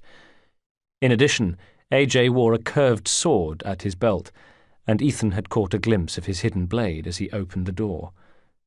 Yes, AJ would do his duty if needs be. With regret, for sure, but he would do it. They called this place the Darkness, a series of small chambers beneath Amritsar's main Brotherhood meeting room. Nominally, the rooms were designated for document storage or as an armory, but their crepuscular atmosphere and cell-like design ensured rumours constantly swirled around about what might have taken place there in the past. Plots hatched, enemies interrogated. It was even said that a baby had been born in the darkness, though few gave the story much credibility. Today, however, the darkness would earn its reputation. Today the darkness had a guest. AJ led Ethan through a second fortified door and into a dimly lit stone corridor beyond, doors lining either side. At the passage end, he unlocked a door inset with nothing but a tiny viewing hole, then stood to one side, bowing slightly to allow his visitor inside. Ethan stepped over the threshold into a small chamber that, whatever its previous function, had been repurposed as a cell, complete with a wooden cot. Out of respect for Ethan, AJ laid his lantern at the assassin's feet, before withdrawing and closing the door behind him. And then, as light glowed on the forbidding dark stone of the room, Ethan gazed upon his former pupil for the first time in over 6 years, and his heart broke afresh to see him laid so low. Jayadeep sat cross-legged in a corner among the dirty straw that covered the cell floor. He'd been here for weeks, while Ethan had made the lengthy crossing from England to India. As a result, his new living quarters were none too fresh, and he'd no doubt been in better health, too. But even so, Ethan was struck by the boy's looks. In the intervening years, he had matured into a handsome young man, with intense, piercing eyes, dark hair that he would occasionally reach to brush from his eyes, and flawless chestnut-coloured skin. "He'll break some hearts," thought Ethan, gazing at him from the doorway. First things first, though. The assassin put a fist to his nose and mouth, as much to replace the stink of the cell with the familiar scent of his own skin as to register his dismay at his former pupil's predicament. The possibility that he himself could have done more to prevent the situation sharpened his regret, and the look in Jayadeep's eyes as he turned his gaze from contemplating his lap to finding his old tutor in the doorway, a penetrating, heart-wrenching stare of gratitude, relief, sorrow, and shame, only sharpened it further. "Hello, Master," said Jayadeep simply. It wasn't particularly pleasant, but Ethan took a seat beside Jayadeep, the two men together again, circumstances so different this time, the smell of jasmine a memory of an ancient and now unattainable past. Ethan reached a hand to pluck at the rags Jayadeep wore. "They stripped you of your robes, then?" Jayadeep gave a rueful look. "There's a little more to it than that." "In that case, how about we start with you telling me what happened?" The boy gave a short, sad snort. "You mean you don't already know?" Ethan had arrived in Amritsar to find the Brotherhood in mild disarray, a more than usually visible presence as they worked to nullify the repercussions of what had taken place. So, yes, of course he knew the story. But even so, I'd like to hear it from the horse's mouth, as it were. It's difficult for me to talk about. Please try. Jayadeep sighed. Your training had shaped my mind and body into a series of responses and reactions, into combinations of attack and defense, calculations, forecast and prognostication. I was ready to go into action in all but one respect. You were right, Master. I lacked the heart. Tell me, how did you know? Ethan said, if I were to say to you that it all came down to the difference between a wooden training kukri and the real thing, would you believe me? I would think it was part of the story, but just part. You would be right, Jayadeep. For the truth is that I saw in your eyes something I have seen in the eyes of men I killed, men whose very own lack of heart in combat was a weakness I recognized and exploited in order to plunge my blade into them. And you thought you saw it in me? I did. And I was right, wasn't I? We thought you were wrong. Father believed I could be instilled with the metal needed to be a killer. He set about showing me the way. We practiced and rehearsed with live subjects. Putting an animal to the sword is very different to... I know that now. The words came out sharply. A little of the old master-pupil interaction returned, and Jayadeep lowered fearful eyes in apology. I know that now, Master, and believe me, I regret it. But you and Arbaz felt that you were ready to take the life of one of your own species, to take from a man everything he ever was and everything he ever will be, to leave his family grieving, to begin a wave of sadness and sorrow and possible revenge and recrimination that might ripple throughout the ages. You and your father felt you were ready for that. Please, Master, don't make this more difficult for me. Yes, you are right. In the face of what you say, our preparations might seem dreadfully feeble. But then again, what assassin can claim differently? Everything is theory until it is put into practice. And my turn came to put theory into practice. For my blooding, I was to kill an Indian Templar by the name of Tejinder Dani, a man we believed was making plans to establish a Templar outpost in the city. And what was to be the method of his execution? The garrote. Inwardly, Ethan cursed. A garrote, of all things. You didn't need a huge amount of skill to use a garrote, but you needed resolve, and what Jayadeep had was plenty of skill, but not so much resolve. What the hell had Arbaz been thinking? Jayadeep continued. Under cover of darkness, myself and father rode out to the street where Dani kept his lodgings.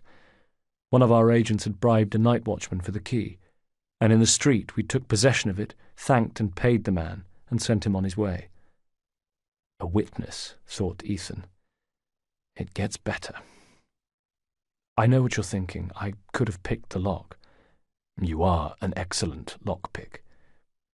The information given to us by the agent was that the Templar Dani was expecting an attack, and thus was accompanied by bodyguards during the day. Our enemies were relying on the fact that a daytime attempt on his life would have resulted in a public confrontation. A street skirmish involving multiple assassins and Templars was to be avoided at all costs. For that reason, it was decided to make a nighttime incursion, and for that reason, we assembled as much information as possible regarding the target's nocturnal activities. And it was you who did this, was it?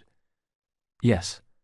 And I learnt that Dani barred his door and laid traps at night, that an invasion either by the door or the window would result in alarms being activated. So you see, the key given to us was not to the door of Dani's room, not even to his lodgings, but to the warehouse next door, where I was able to make an unobtrusive entrance. There were 3 men stationed in the street, looking for all the world as though they were providing security for the warehouse. But I knew them to be Templar guards, and their job was to see to it that no assassin scaled the walls of either the lodging house or the warehouse. It was clever. They had the outside of the buildings covered, while inside Dani had his room secure. It would take a measure of stealth and guile to get inside. I have both. I waited in the shadows, taking strength and reassurance from the knowledge that not far away my father waited with our horses, ready for our escape. At the same time, I measured the movements of the guards as they carried out their patrol. I had been there on previous nights, of course, timing just as I was on this occasion, and what I'd learnt was that the guards coordinated their movements to prevent anyone having the opportunity to scale the walls. Under their robes they carried crossbows and throwing knives.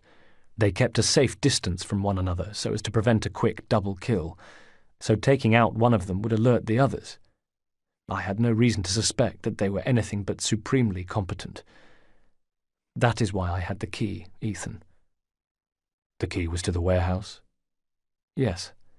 I had greased the keyhole myself that very morning, and now I counted, I timed, and I made my move when the moment was right. I streaked across the apron behind the warehouse and to the rear door, where I thrust the key into the lock. The sound was muffled, a well-oiled click that, even though it sounded to my ears like a gunshot, was in reality just another indistinguishable night noise. And then I was inside. I locked the warehouse door behind me, but took the key. This was to be my escape route also. Or so I thought at the time. But of course, I was wrong about that. The boy's head dropped once more to his lap, and he wrung his hands, tortured by the pain of the wretched memory. The warehouse was empty. All I saw on the stone floor was a long slatted table and some chairs. Possibly it was to have been used by the Templars for some reason. In either case, the idea of it needing an exterior guard was laughable. Of course they hadn't bothered to post a guard inside, but even so I stayed silent as I made my way up steps and then ladders to the roof of the building. Once outside, I stayed in the shadows and took my neckerchief from round my neck. You ask about my assassin's robes, but, in fact, I never wore them. I was wearing then what I'm wearing now. If by some chance I'd been discovered by the warehouse guards, they would have taken me for a street boy of no consequence, given me a slap and sent me on my way. Had they investigated more thoroughly, they would have known that I differed from a street urchin in only one respect, that I had in my pocket a coin. Ethan was nodding sagely. He knew the weapon. The coin is wrapped in the neckerchief used as a lumal, a kind of garrote. The coin chokes the victim's windpipe, crushing his larynx, hastening death and preventing him from crying out. It is one of the most basic but effective of the assassin's tools. Ethan began to understand why Arbaz had selected it. He even began to understand why Arbaz had chosen Jayadeep for the job. "Continue," he said. I made the jump easily, and then, staying in the shadows of the lodging-house roof and wary of the guards who still patrolled below, I crept towards the hatch I knew to be in the ceiling of Danny's room. I had brought grease with me, a dab of it behind my ear, and I used it on the hatch, which I opened as carefully as possible before letting myself down into the dark space below. My breath was held and my heart hammered, but as you had always taught me, the presence of a little fear is to be welcomed. Fear makes us careful. Fear keeps us alive. There was nothing so far about my mission to give me cause for worry. Everything was going to plan. Now I was in Danny's room. I could see the traps he had placed at his door and at the window, a pulley system attached to a ceiling bell that hung not far from the hatch I had just used to make my grand entrance. And there, in bed, was my target, a man about whom I had learnt a great deal in the weeks leading up to the assignment. My breathing became heavy. My temple seemed to throb as though the vein there was beating in time to my increased heart rate. This was my nerves worsening. Ethan stopped him. "While you were learning about Dani, he was also becoming a human being in your eyes, wasn't he? You had begun to think of him as a person rather than as a target, hadn't you?" "In retrospect, you're right. I had." "Who could have seen that coming?" said Ethan, regretting his inappropriate sarcasm immediately. "Perhaps it would have been too late even if I had. Too late for second thoughts, I mean. There was no going back. I was an assassin in the room of a slumbering man, my target. I had to act. I had no choice but to go through with the job. The issue of whether or not I was ready had ceased to be relevant. It was not a question of being ready. It was a question of action, of kill or fail. And looking around, I think we all know what happened there."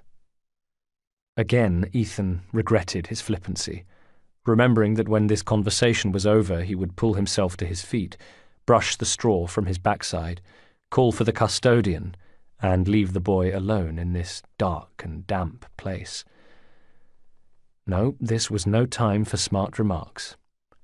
Instead, he tried to imagine the scene in the room, the darkened lodging-house, a man asleep. Did a man ever look so innocent as when he was asleep? And Jayadeep, his breath held, wringing his neckerchief in his hand as he gathered his nerves, ready to strike. The coin rolled into the neckerchief and the coin falling from the neckerchief, striking the floorboards. "Your garrote," he said to Jayadeep. "Did the coin fall from it?" "How did you know?" "I didn't tell anybody that." "Visualization, my dear boy. Haven't I always taught you about it?" Across the boy's face came the first hint of a smile since Ethan had entered the room. "You did. Of course you did. It's a technique I use constantly. But not on this occasion." A cloud of sadness stole the smile's slight beginnings. "No, not on this occasion. On this occasion all I heard was the blood rushing in my head. All I could hear was my father's voice urging me on to do what had to be done. When the coin dropped, the noise surprised me, and it woke Dani, and he was quicker to react than I was." "You should have struck the moment you were in the room," said Ethan, and an anger that didn't really belong with the boy was directed at him anyway. "You should have struck the second you had the chance. Your hesitation was your undoing. What did I always tell you? What did your father always advise? You hesitate, you die. It's as simple as that. An assassination is not a cerebral act. It requires great thought, but all of that thought goes into the planning and preparation, the contemplation and visualization prior to the act itself. That is the time for second, third, fourth thoughts. As many thoughts as you need until you are sure, absolutely certain, that you're ready to do what needs to be done. Because when you are in the moment, when you stand before your target, there is no time for hesitation. Jayadeep's eyes swam with tears as he looked up at his old friend.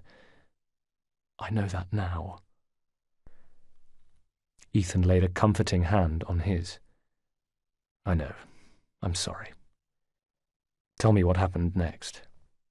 He was quick, I'll give him that, and I should credit him with a lot more besides, because he was quick and he was strong, and he sprang from the bed with a speed that surprised me in a man of his age and size, and he caught me, by now practically unarmed, and thrust me backwards to the window. We went straight through it, Dani and I. We went straight through the shutters and plummeted to the cobbles below, a fall that was thankfully broken by the canopy beneath. Looking back, perhaps I hoped that my training might return to me, a kind of instinct, if you like. But it failed me. Even as I rolled away from Dani, hurt and stunned and desperately trying to get a hold of my senses, I saw faces appear at the windows on the other side of the street, and heard the sound of the running feet as the guards hastened towards us. I rolled away from Dani, feeling a blinding pain in my head and another in my hip. The next moment he was upon me, his teeth bared, his eyes bright and wide with hatred, his hands fixed round my neck. He never heard the horse. Neither did I. Earlier we had used strips of blanket to muffle the hooves, father and I, and he came riding over the stone towards us, silent as a wraith, and the first I saw of him was a robed figure on horseback looming behind Dani, one hand on the reins of the horse, the other held out, crooked at the elbow and flexing, his hidden blade ejecting, moonlight running along the steel, one hand on the reins of the horse, the other held out, crooked at the elbow and flexing, his hidden blade ejecting, moonlight running along the steel. Father wrapped the reins in his hand and wrenched back, forcing his horse to rear up on its hind legs, and for a second I saw him as the fearsome assassin warrior of legend. I saw the death-dealing glint in his eye, his intent to kill as strong and true as the weapon he wielded. I saw a man I could never hope to be. Perhaps I knew then that I was lost. And perhaps also Dani, my intended victim, knew that death had come from behind. But it was too late, and my father's blade punched through the top of his skull and into his brain, killing him instantly. An instant in which his eyes widened, then rolled back, and his mouth dropped open in surprise, and a half-second of excruciating agony before his life was extinguished. An instant during which I saw the blood-streaked steel inside his mouth. Father withdrew his blade, and droplets of blood flew from it as he swept it back, this time to slice the throat of the first oncoming guard, who fell into a mist of arterial spray, his sword not even drawn.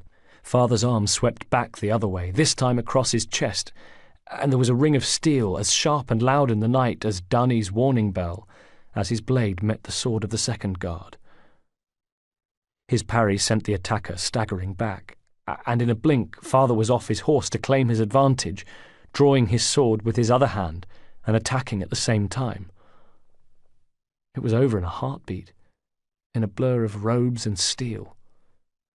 Father attacked with both weapons. Instinctively the guard had straightened his forearm to defend against the sword attack, but it left him exposed to a strike from the other side, and that's exactly what Father did, slamming his hidden blade into the guard's armpit. The man fell, his tunic already crimson, the cobbles gleaming with it. He would bleed out in moments. Either that or choke on his own blood if the blade punctured his lungs. Yes, I taught you that myself. Whether more guards were simply slow in arriving or had witnessed my father in action and decided that discretion was the better part of valour, I don't know. Without a word he regained his horse, reached for me and swept me up to ride behind him. And then we were gone, leaving the street in pandemonium behind us. There was a long pause. Ethan said nothing, feeling the boy's trauma almost as if it were his own. So that was it, he thought. Jayadeep's action had broken the tenets of the creed. He had been forced to surrender hiding in plain sight. Worse, he had been forced to compromise the Brotherhood. "I know what you're thinking," said Jayadeep at last. "You're thinking I'm a coward." "Well, then you don't know what I'm thinking, because that's not what I'm thinking. There's a world of difference between thought and action, and one thing I know of you, Jayadeep, is that you're not a coward." "Then why was I unable to deliver the killing blow?" Ethan rolled his eyes. Had nobody listened to a bloody word he'd said? "Because you're not a killer." Again came silence. Sorrow bloomed from the boy, and Ethan thought, what a world we live in, when we mourn an inability to kill. "What did your father say to you on the journey home?" "Nothing, Master. He said nothing, not a word. But of course his silence spoke volumes, and has continued to do so. He has not been to see me. Nor Mother." Ethan fumed. The bloody tyrant, leaving his own son in this hole. "The assassins will have forbidden your mother from coming to see you." "Yes." And Ethan could well imagine how Arbaz had been feeling. He could picture it as he and his son rode home, dropping off Jayadeep, packed off to his quarters in silent disgrace, then riding off to see the mentor, Hamid. The boy went on to tell him that he had been asleep in bed when he was awoken by a black hood over his head and had been bundled away to the darkness. Ethan wondered whether Arbaz was one of the men who had taken Jayadeep into custody. Had his own father led the arrest party? He stood. "I will be doing my best to get you out of here, Jayadeep. Of that you may be certain." But as he called for AJ, in English and in Hindi, what stayed with Ethan was the look in the boy's eyes as he shook his head in sad denial of hope. Ethan and AJ made the short journey along the passage and up the stone steps to the meeting room above.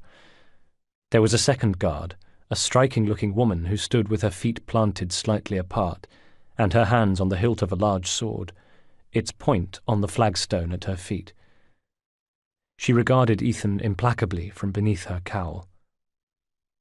"This is Kulpreet," said AJ, by way of introduction. He tilted a stubbled jaw in her direction. "She is the best with a sword in the Brotherhood." And yet the sword she minded was longer, had a flatter blade. "When?" Ethan asked her. "Tomorrow morning," she replied. And Ethan could see from her eyes that he was talking to Jayadeep's executioner. Chapter 15. I thank you for seeing me. Ethan had every reason to fear that Arbaz might simply refuse his request for an audience. What had happened wasn't Ethan's fault, far from it, but in Arbaz's eyes he must have been held at least partly responsible. Then, of course, there was the small matter of the exchange of letters. Not that he would have taken no for an answer. He was here to save the life of Jayadeep Mir, and he wasn't leaving until the job was done. Sure enough, his old friend regarded him warily, with eyes that were tired from worry and sleeplessness, face pinched and drawn. What must he have been going through? What agonies of torn loyalty, parental love, and duty to the Brotherhood? His worries had evidently relieved him of his obligations as a host. There was no offer of bread or olives or wine for Ethan, and certainly no warm greeting.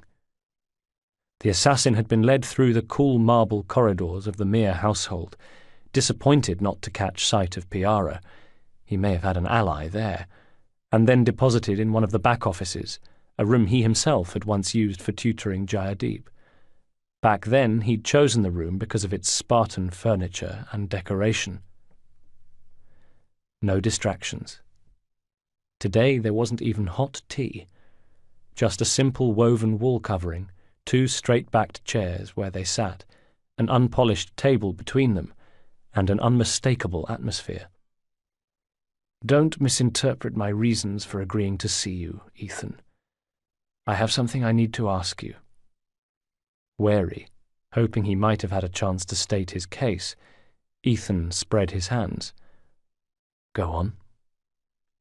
"I want to know, Ethan, how you intend to do it." "How do I intend to do what?" "Free Jayadeep, of course." "Do you plan to break him out of the darkness, or perhaps rescue him from the execution itself? How many assassins' lives do you plan to take in the process?" The gaze of Arbaz was flat and terrible. "I had rather hoped to talk to you about it first, Arbaz, as one of my oldest and dearest friends." Arbaz shook his head.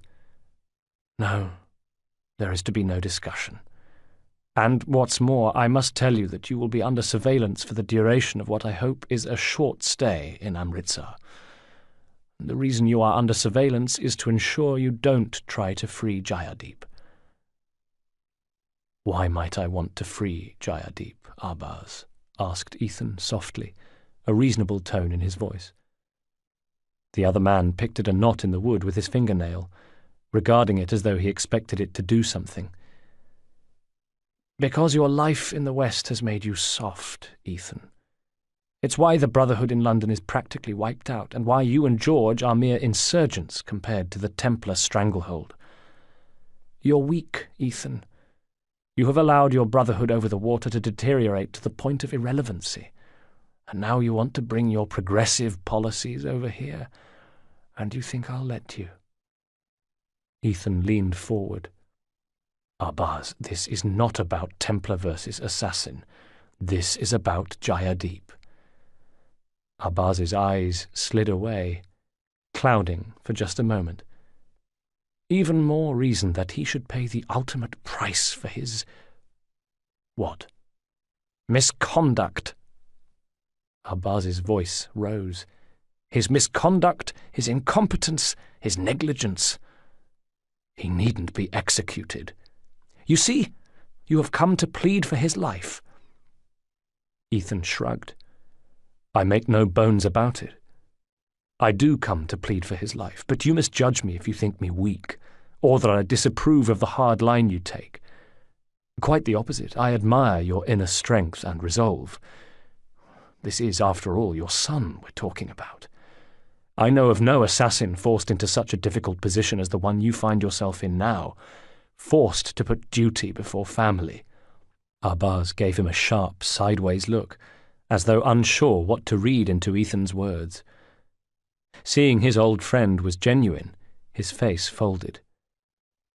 "I lose a son and wife, too," he said in a voice that drowned in misery. "Piara will never look at me again. She has made that perfectly clear." "You need not make that sacrifice." "How so?" "Banish him. Banish him into my custody, where I have an important job for him, one that, if it is successful, may help to restore the Brotherhood in London. An operation, Arbaz, a covert operation for which Jayadeep, with his particular talents, is ideally suited. He need not die. Do you see? He can return to England with me, and your honour will be satisfied. Suitable judgment will have been passed upon him, but he will live, Arbaz. Not in the comfort to which he is accustomed, I grant you. What I have in mind involves extraordinarily reduced circumstances. But perhaps you will consider that part of his punishment. And after all, you needn't tell that to Piara. Simply that he is with me. I will be his handler." Praying for the right outcome, Ethan watched indecision flit across the other's face. "I would need to talk to Hamid," said Arbaz thoughtfully. "You would," said Ethan, and suppressed a burst of relief. Arbaz had no desire to see Jayadeep put to the sword. Ethan was offering him a way out of a situation that would have torn his family apart, and all with no loss of face. "What's more, I think you will find that conversation an easier one than you might imagine," continued Ethan. I saw AJ and Kulpreet today, and if their mood is representative of the Brotherhood as a whole, then they no more wish to see Jayadeep executed than you or I. Let the punishment be exile. There are many who consider it even worse than death. No, said Arbaz. Ethan started. I beg your pardon? The punishment must be death. I don't understand. If this assignation is as undercover as you suggest, then wouldn't it be advantageous if the agent did not exist? Who can link him to Jayadeep Mir if Jayadeep Mir is dead? Ethan clapped his hands. A ghost, he said happily. That's a stroke of genius, Arbaz, worthy of the great assassin I know. Arbaz stood then, came round the table, and finally took his old friend in an embrace. Thank you, Ethan, he said, as the assassin stumbled clumsily to his feet. Thank you for what you are doing. And Ethan left, thinking that, all in all, it had been a good afternoon's work. He had not had to use the letter in his pocket, the one in which Arbaz had explicitly rejected Ethan's advice, a letter that proved that any charges of incompetence or negligence lay not with Jayadeep, but with his father. What's more, he had saved the life of a boy who was as close to his heart as his own 2 children, and quite possibly saved the marriage of Arbaz and Piara into the bargain. Also, he had an agent, and not just any agent, the most promising assassin it had ever been his fortune to train. Chapter 16. 2 years later, Jayadeep, now the ghost in name and deed, kneeled astride the upper-class pleasure-seeker in the churchyard at Marylebone, and raised the short sword ready to deliver the death blow. And then, just as he had on the night of his blooding, he froze. His mind went back to Dani and the blood-streaked dull gleam of his father's blade inside the dying man's mouth, and he saw again the light blink out in Dani's eyes, and knew he had watched death, fast and brutal, and delivered remorselessly, and he could not bring himself to do it. The Toff saw his chance. The man had never fought a fair fight in his life.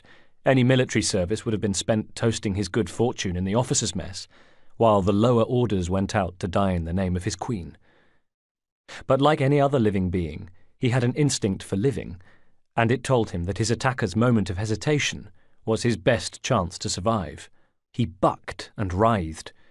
He thrust his hips with such sudden, desperate strength that it reminded the ghost briefly of being back at home taming wild ponies.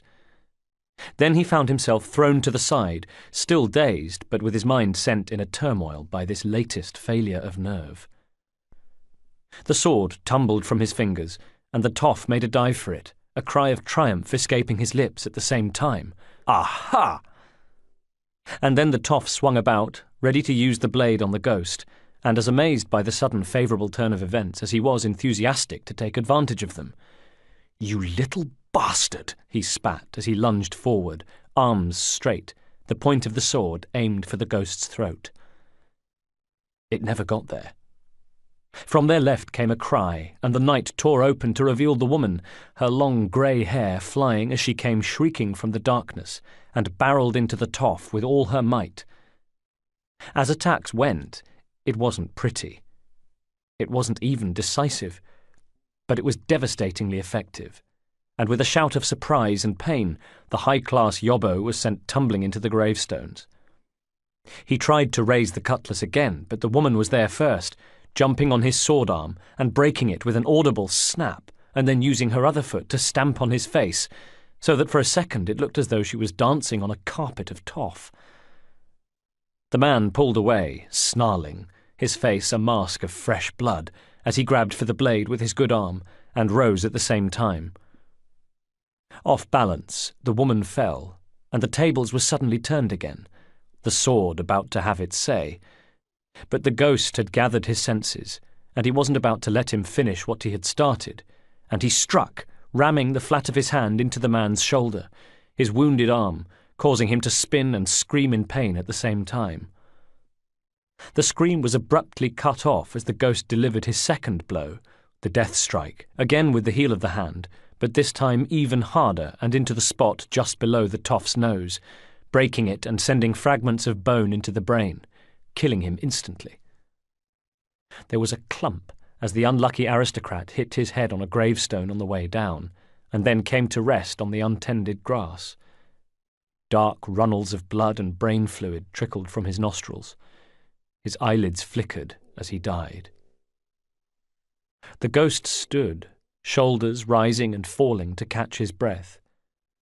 Sprawled by a nearby headstone, the old woman watched him, and for a long moment the two of them regarded each other cautiously. This strange, grey-haired old lady, thin-faced and weathered and bloody from the beating, and this strange young Indian man, filthy from his day's work at the dig. Both were clad in torn and dirty clothes, both exhausted and bruised from battle. "You saved my life," he said presently. The ghost spoke softly. His words seemed to evaporate in the silence and gloom of the graveyard, and the woman, feeling reassured that he wasn't a man on a killing spree and about to do her in with a final flourish of nocturnal bloodlust, pulled herself painfully up to rest on one arm. "I was only able to save your life because you saved mine," she said through broken teeth and raw and bloody lips. He could tell she was badly injured. The way she held a hand to her side, she had probably broken a rib or two. The wrong movement, and it might easily puncture a lung. "Can you breathe all right?" He scrambled over the body of the toff to the grave marker where she lay and put gentle hands to her flank. "Here," she protested, suddenly flustered again, thinking maybe she might have been a bit premature in relaxing. "What the bloody hell do you think you're doing?" "I'm trying to help you," he said distractedly, feeling for broken bones, then adding, "You need to come with me." "Now look here, you. Don't you be going and getting any ideas." "What else do you suggest? We have a dead man here and 3 injured men back there, and somewhere is yet another man who's either going to be looking for the constables or reinforcements, or maybe both. And you're injured. Stay here by all means, but I'd prefer it if you didn't." She looked at him warily. "Well, where are you going to take me? Have you got a boarding house somewhere? You don't look too prosperous." "No," he said. "It's not quite a boarding house." At this he gave a wry smile, and to the woman, whose name was Maggie, it was quite a sight to see. Like the sun peeking through the clouds on an overcast day. She was in her 60s, but perhaps because he had saved her life, and perhaps because of that sun and moonlight smile, Maggie fell just a little bit under his spell, and she accompanied him to the tunnel that very night. From him she learnt his name was Bharat, that he worked as a labourer at those railway works up near Regent's Park. She rather took to life at the tunnel. At night she and the ghost slept in an alcove back to back for warmth, together but alone with their thoughts, and she never gave much consideration to the men who they had met that night. 2 of them were too busy being fed by uncaring sanatorium staff to care, of course, but 2 of them were still out there. The last bodyguard, the surviving toff. They too had seen the ghost in action. They too knew he was a most unusual young man. Chapter 17. When Aberline made a return trip to Belle Isle, it was with the ridicule of his fellow bobbies still ringing in his ears. Not so long ago they'd been calling him Fresh-Faced Freddy on account of his enthusiasm and tireless pursuit of justice, and on that score they were right. He had no wife or family, he was devoted to his job, and it was true that he did regard his colleagues as men who could always be depended upon to take the path of least resistance. But what was it they were calling him now? The Nobody Bobby, the Cadaverless Copper, or, with a slight alteration, the Copper Without a Corpse. None were witty or funny. In fact, as far as Aberline could tell, they consisted solely of an alliterative connection between one word for a dead body and another word for a law enforcement officer. But even knowing that didn't help.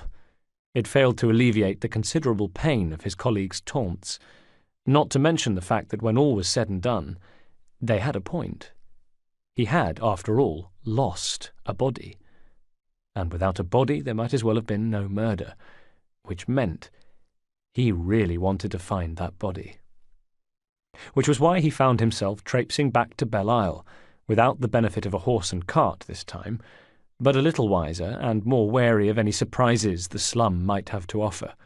Over his shoulder was slung a sack. In it, his secret weapon.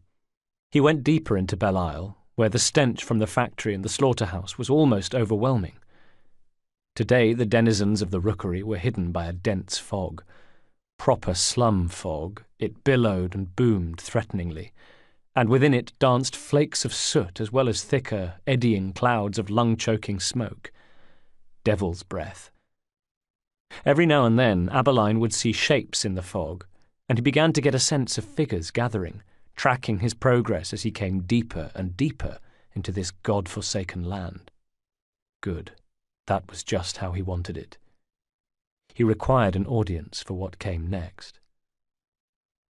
By now he was at the spot where the children had halted his cart and where, presumably, they had made the switch, his dead body for an equally lifeless pony. He stopped. "Ahoy there!" he called, catching himself by surprise, unsure what had compelled him to talk like a sailor. "You'll remember me, no doubt. I'm the plum whose cadaver you stole." It was possible he imagined it, but even so, was that a titter he heard from within the veil of darkness?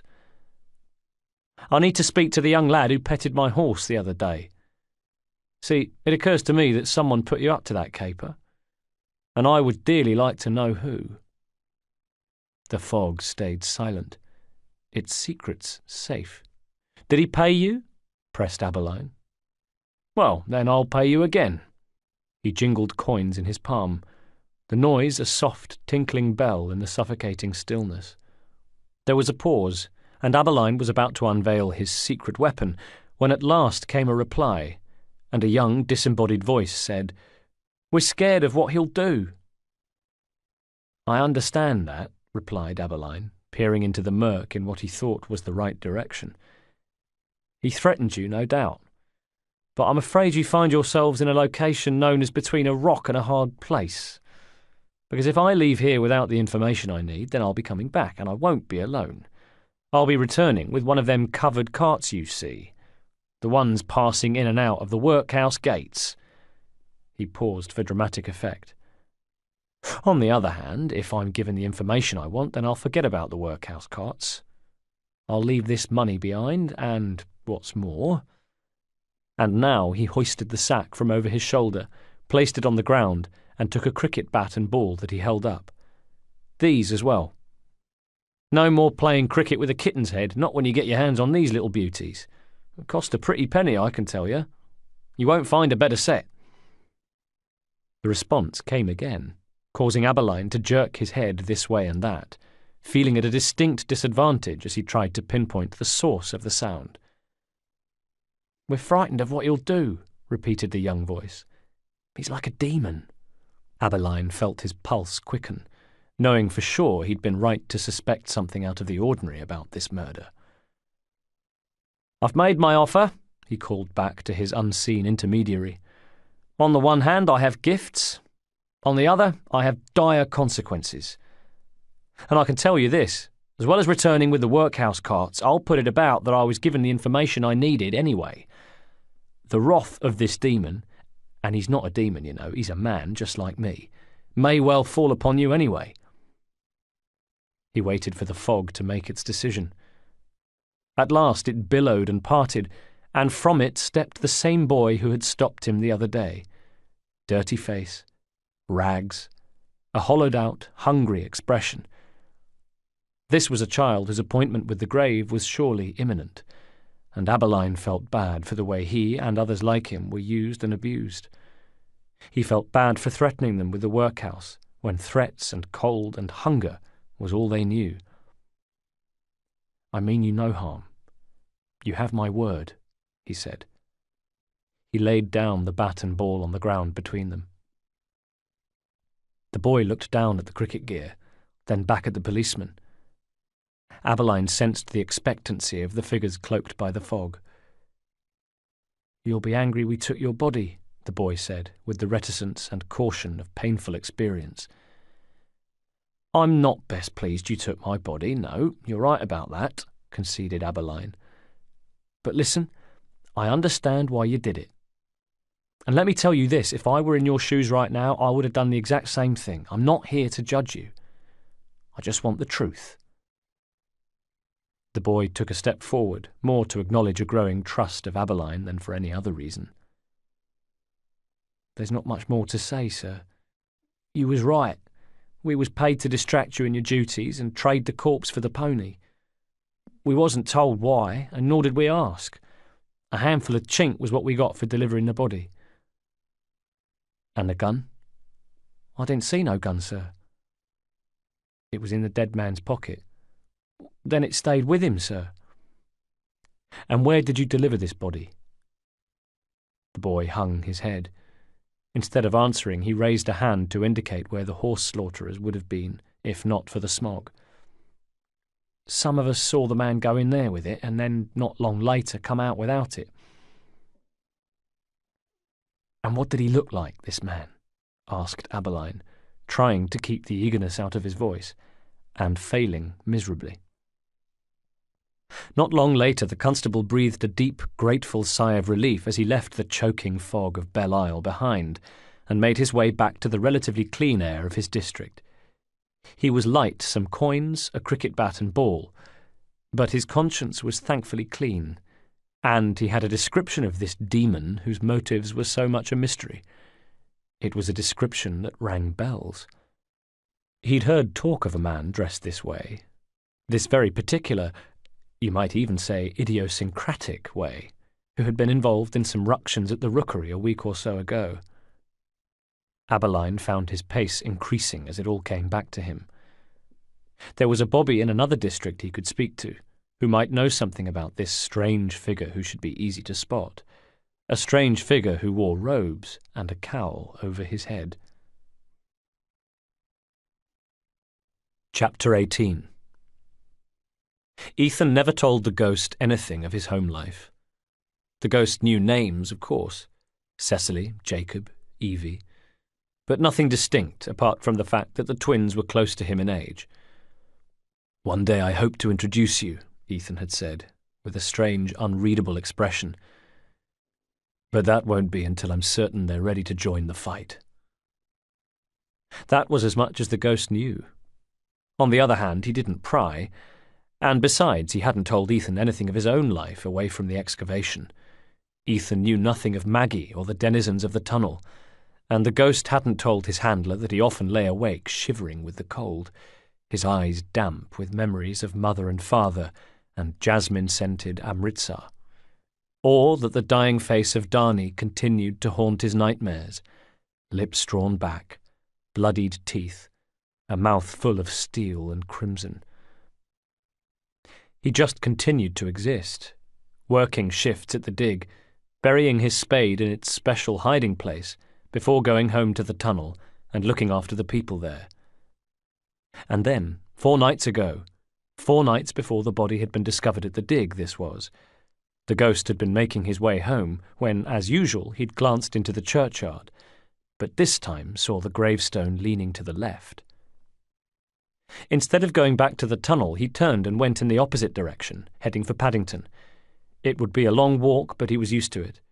It was all part of the daily penance he paid for his cowardice, he sometimes thought, in those moments of great darkness before the dawn, freezing in the tunnel. But he hadn't been a coward the night he had saved Maggie, had he? He had fought for what was right. So maybe not cowardice. At least not that. Failure to act instead. Hesitancy or unwillingness. Whatever it was that had stayed his hand the night of his blooding and heaped such great shame on himself and his family name.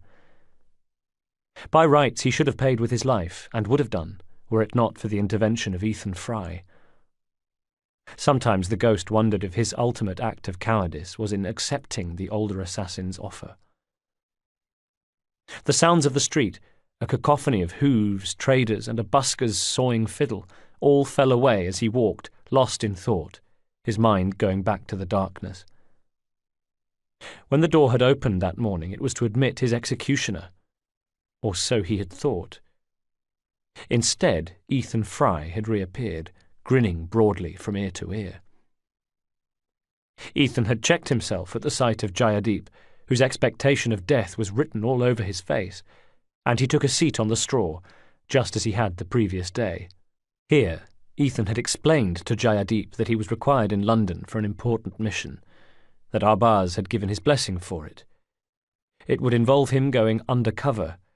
Deep cover was how Ethan had put it. And before Jayadeep went thinking this was some kind of pity mission, that Ethan was doing anything he could just to save the youngster from the assassin's blade, he could think again. Ethan wanted Jayadeep because Jayadeep had been his star pupil. "You'll remember I advised against sending you on assassin assignment," Ethan had said, and Jayadeep had nodded his head sadly. "Well, that's because I saw in you a humanity that I think can be helpful to the Brotherhood. The job I have in mind is by no means pleasant. You will become a different person, Jayadeep, all vestiges of your former self buried within the folds of a new disguise. You will no longer be Jayadeep Mir. Do you understand?" Jayadeep had nodded, and then Ethan had left. Only this time the door remained open. It took Jayadeep some moment of contemplation before he too rose to his feet and left, stepping out of the darkness at last. "The mission begins now," Ethan Fry told him the next day at dusk. The warmth Jayadeep was used to seeing in his tutor's eyes was absent. Ethan's relief at having freed Jayadeep was short-lived. Now it was time to attend to the next order of business, the next phase of the operation. They stood alone on a harbour wall. The hulls of boats clunked together in the gentle swell, while gulls swooped and called and preened. "I'm about to leave you," said Ethan, looking the boy up and down, noting the pauper's clothes he wore, just as directed. "You need to make your own way to London. Find somewhere to live, somewhere befitting a man of very limited means indeed. Here."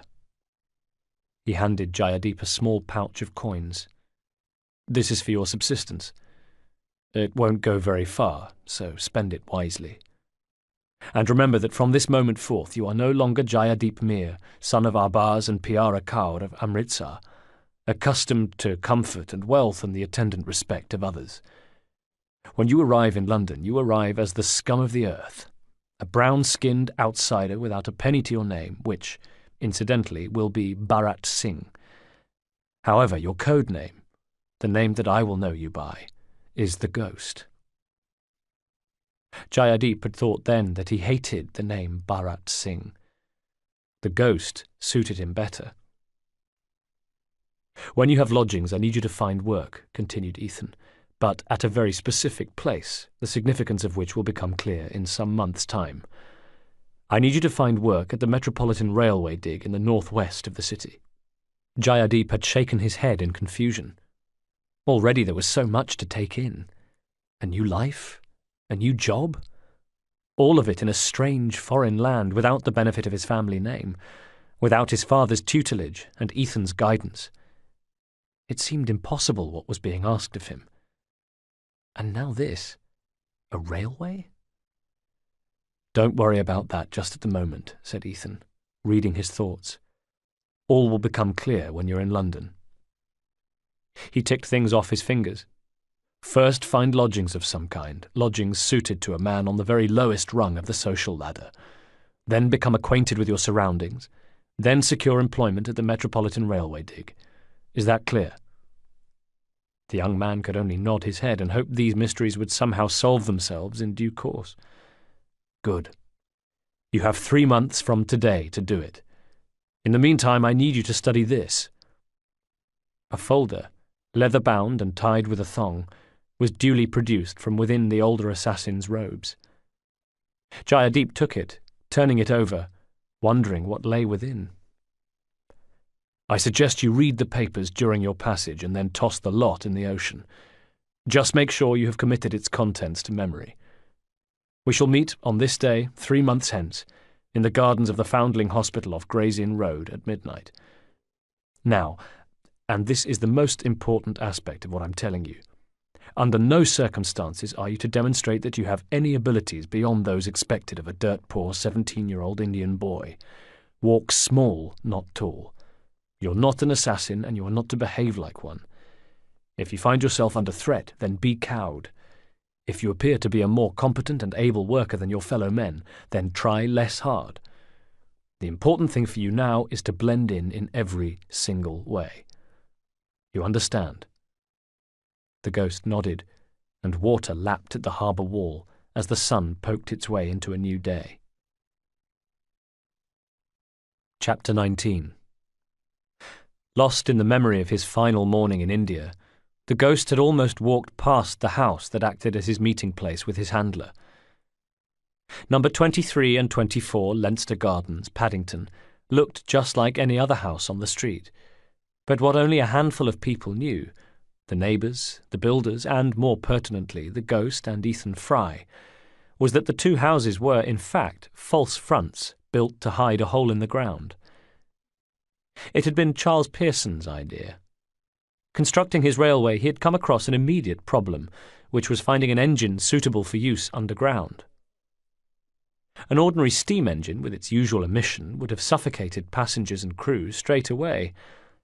Since it is unacceptable for railway operators to kill their passengers, Pearson cast about for a solution. First he had the idea of dragging carriages through the tunnels using cables, and then, when that proved impractical, came up with a plan to use atmospheric pressure. That proved impractical too, though it was, of course, great fodder for the city's many satirists. It was John Fowler who came to Pearson's rescue, in this as in so many aspects of the line. He had overseen the construction of an engine where smoke and steam would be diverted into a tank behind the engine. The only trouble was that the smoke and steam would need to be released at some point, and that was why number 23 and 24 Leinster Gardens, W2, were set aside, so that the engines from below could, quite literally, let off steam. The opening of the Metropolitan line was still over a year away, and it was here that the ghost and Ethan Fry would meet. "How are you?" said Ethan that night. He had been sitting on the edge of the void, staring down to where timbers crisscrossed just below his dangling boots. The ghost nodded but said nothing, a closed book. He took a seat next to Ethan, his bare feet dangling next to the boots of his mentor, a great darkness below them. "You'll be pleased to know that we are moving to the next phase of the operation," said Ethan. "Matters are going to come to a head. You will find yourself under scrutiny. I have no doubt whatsoever that you will be followed and your credentials checked by our Templar friends. Are you confident your cover remains absolutely secure?" The ghost pondered whether this was the time to tell Ethan about Maggie and his unofficial guardian role at the tunnel. It was a conversation he'd carried out in his head many times, imaginary explanations where he'd tell Ethan that one thing had led to another, and that he hadn't intended to set himself apart, just that he had been unable to stand by and allow injustice to prevail. And surely Ethan would, well, even if he didn't approve, then he would certainly understand, wouldn't he? And after all, it wasn't as though the ghost were a recognisable public hero, front-page news in the Illustrated London News. But no. He kept his mouth shut. He said nothing, and walked willingly into the next phase of the plan. "Which is what?" he asked. Mischief lit his master's eyes. It was a look that the ghost had come to love when he was a child in the security of Amritsar. Now, staring down into the void with only uncertainty ahead of him, he wasn't so sure. "You will need to write a letter to our friend Mr. Kavanagh. You can use your knowledge of Kavanagh to establish your credentials. I'll leave the details up to you. The important thing is that you tell Mr. Kavanagh that he has a traitor in his ranks and that you hope to curry favour with him by unveiling this traitor." The ghost nodded, his gaze fixed on the darkness below. "I see," he said when Ethan had finished. "And what then?" "Wait for a body to be discovered at the dig." "When?" "Difficult to say. In the next few days, I'd imagine, depending on the rainfall." "I see. And am I allowed to know whose body will be discovered?" "You remember our Templar friend, Mr. Robert Waugh?" The ghost did indeed remember him. "The pornographer?" "The very same. Only Mr. Waugh hasn't been altogether straight with his associates. He's been using his erotic prints to make a little extra money, a sideline I uncovered last night." "When you killed him?" "Oh no, I didn't kill him." Ethan slapped the ghost heartily on the shoulder. "You did." Chapter 20. As he returned from his meeting with Ethan, the ghost reflected on the first time he became aware of the man he now saw every day at the dig, the man known primarily as Kavanagh. It was on the passage from Amritsar to England, when he had done as he was told and opened the folder given to him by Ethan on the harbour wall. Inside was an introductory note from Ethan explaining that the contents were dispatches copied and decoded from a Templar hall. The papers had been replaced. As far as the assassins knew, the Templars had no idea they were in possession of the information. The dispatches had been compiled from first-hand accounts assembled by Templar documentarians, and they began, innocuously enough, with a factual account of the English retreat from Kabul in 1842. The ghost knew all about the march from Kabul, of course. Everybody did. It was one of the most disastrous events of English military history, and the turning point of the God-forsaken war in Afghanistan. 16,000 soldiers, families, and camp followers had embarked on a 90-mile retreat from Kabul to Jalalabad in January 1842. Only a handful made it. Not only did they have food for just 5 days, but their leader, Major General William Elphinstone, otherwise known as Elfie Bey, had a head as soft as his body was frail. Not only was he idiotic, but he was gullible, and he believed every lie that the Afghan leader Akbar Khan told him. And Akbar Khan told Elfie Bey a lot of lies. In return for the British Army handing over the majority of their muskets, Khan guaranteed safe passage, as well as offering an escort through the passes. He also gave assurances that the sick and wounded left in Kabul would be unharmed. It took Khan roughly an hour to go back on his word. The march had only just left the cantonment when his men moved in to loot, burn tents, and put the wounded to the sword. Meanwhile, the rearguard was attacked.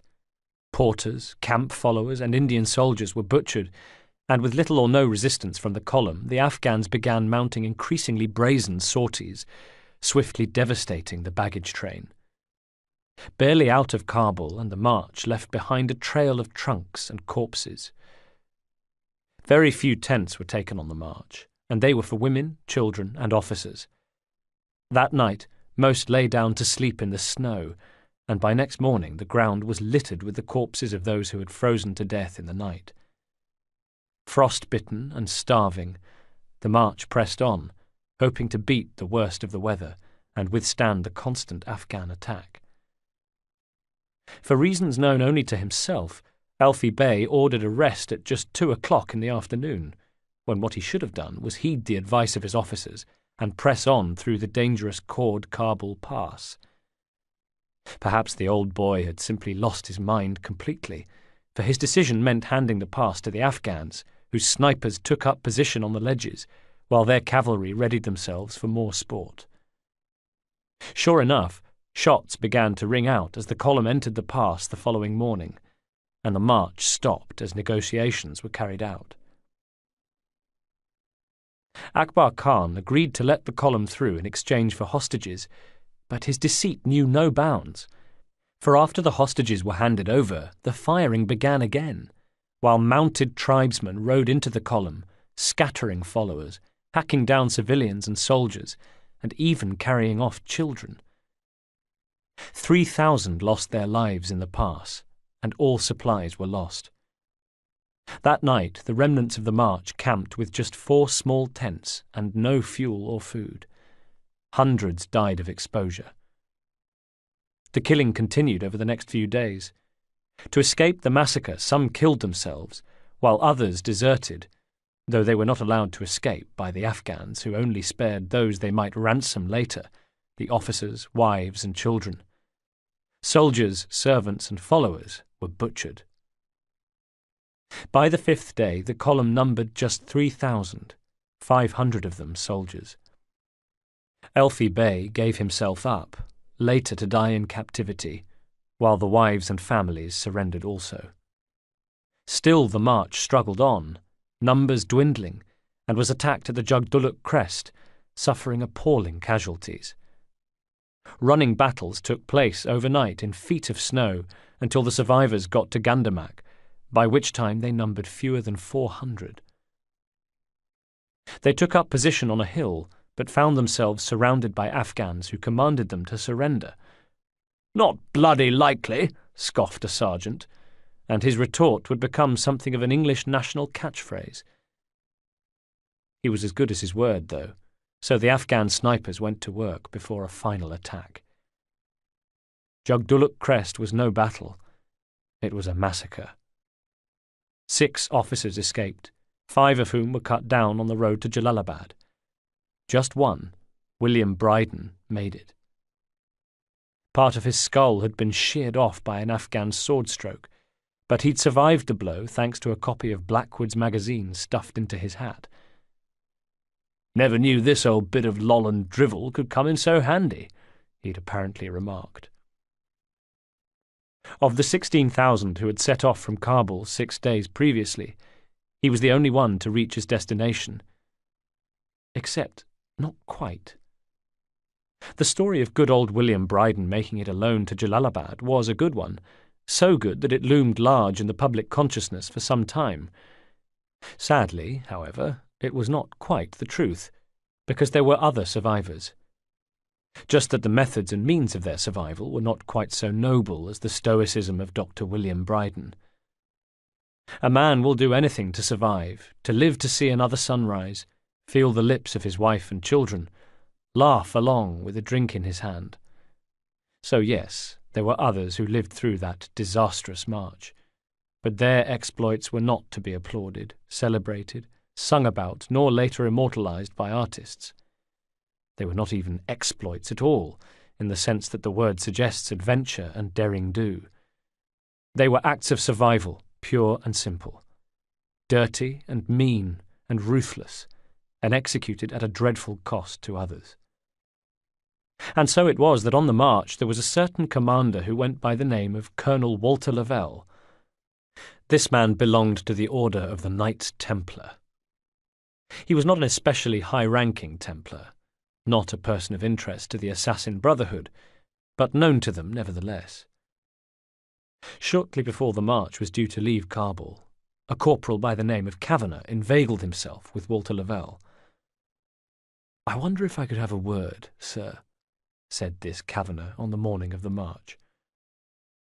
Seeing a certain seriousness and, if he was honest with himself, a little danger in this man's eyes, Lavelle had nodded, despite the fact that the man was a mere corporal, and the 2 soldiers moved to the shelter of a cypress tree, away from where servants and followers were loading carts, and horses struggled beneath the weight of panniers and saddlebags. Indeed, the courtyard was a hive of industry. Above the sound of men cursing and struggling, and orders being issued, and women wringing their hands and crying, came the constant exhortations of Lady Florentia Sale, the wife of Major General Robert Henry Sale, a woman in whose honour the word redoubtable might well have been minted. Lady Sale left nobody in doubt that she considered this march a mere afternoon excursion, a matter of little import for the might of the English army, and that to think otherwise was treacherously un-English. "Oh, do cease your bawling, Emily, and make yourself useful," she would exhort. "You there, have a care. That is my very best Madeira wine. And you, watch that china, or my Jalalabad soirees will be somewhat lacking in finesse. I'm planning my first one 2 days hence. What a hoot it will be to meet the good ladies of Jalalabad." Away by the cypress tree, Corporal Kavanagh turned to Lavelle, and in a dead-eyed way said, She's a fool." They were well out of earshot, but even so the colonel spluttered indignantly, as colonels were in the habit of doing. "Have you gone mad, sir? Have you taken leave of every single one of all your senses at bloody once? Do you know who you're talking to, man? Do you know who you're talking about? That is—" "I know full well who I'm talking to and who I'm talking about, sir," replied Kavanagh evenly. By gad, the man was a cool fish, and no mistake. "And it's precisely because I know who I'm talking to that I feel I can talk openly. Forgive me if I misjudged the situation, and I shall retire to continue preparing the men of my section." He made as though to walk away, but Lavelle stopped him, curious to hear what was on the impertinent corporal's mind. "I'll hear you out, man. Just mind your tongue is all." But Kavanagh did nothing of the sort. He planned to speak his mind, and speak it he did. "Do you know how far it is to Jalalabad?" "It's 90 miles. We have an army of 14,000, but hardly a quarter of them are soldiers. The rest of them are great rabble, porters, servants, women and children. Hardly a fighter among them. Do you know what the conditions are like, sir? We'll be marching through a foot of snow on the worst ground on earth, and the temperature freezing. And what of Akbar Khan? He's been in the hills, going from this chief to that, gathering support for further hostilities. Khan will not stand by his word. As soon as we step outside those gates, he will begin taking us apart. Lady Sale thinks she'll be having her first Jalalabad soiree in 2 days' time. I say we'll be lucky to make that march in 2 weeks. We don't have arms, ammunition, nor enough food or supplies. The march is doomed, sir, and we are doomed with it unless we join forces to take action." He went on to tell Lavelle that he had a reasonable command of Pushtu, and suggested that he took a position as Lavelle's batman. But Lavelle hadn't finished spluttering, and he did a bit of blustering as well, and when that was over he dismissed Kavanagh with a flea in his ear, telling him not to be so impertinent and to keep his treacherous thoughts of desertion to himself. "You must have hoped to curry favour with me, you wretched lickspittle," he roared. "For whatever reason, I cannot imagine. But I'm telling you, I remain General Elphinstone's faithful servant to the very last." By the first night of the march, it was clear that Akbar Khan had indeed gone back on his word, and that Elfi Bey was a fool. And as the column rang to the screams of wounded men and the Afghan sorties continued, and poor unfortunates froze where they lay, a terrified and craven Lavelle crept into Kavanagh's tent to ask if the corporal would agree to be his batman. "Me, a mere wretched lickspittle," said Kavanagh, his face betraying nothing of the dark satisfaction he felt at the look of panic on the colonel's face. He demurred and refused, acting offended, until he elicited an apology from the quaking colonel. The next morning, as British lancers rode against the Afghans in a futile attempt to deter further attacks, Kavanagh, Lavelle, and a faithful sepoy, whose name is not recorded, left the company for good. Their path through the hills and passes was treacherous. They didn't dare get too near the column for fear of being seen by either the British soldiers or their Afghan attackers, but neither did they want to stray too far from established routes.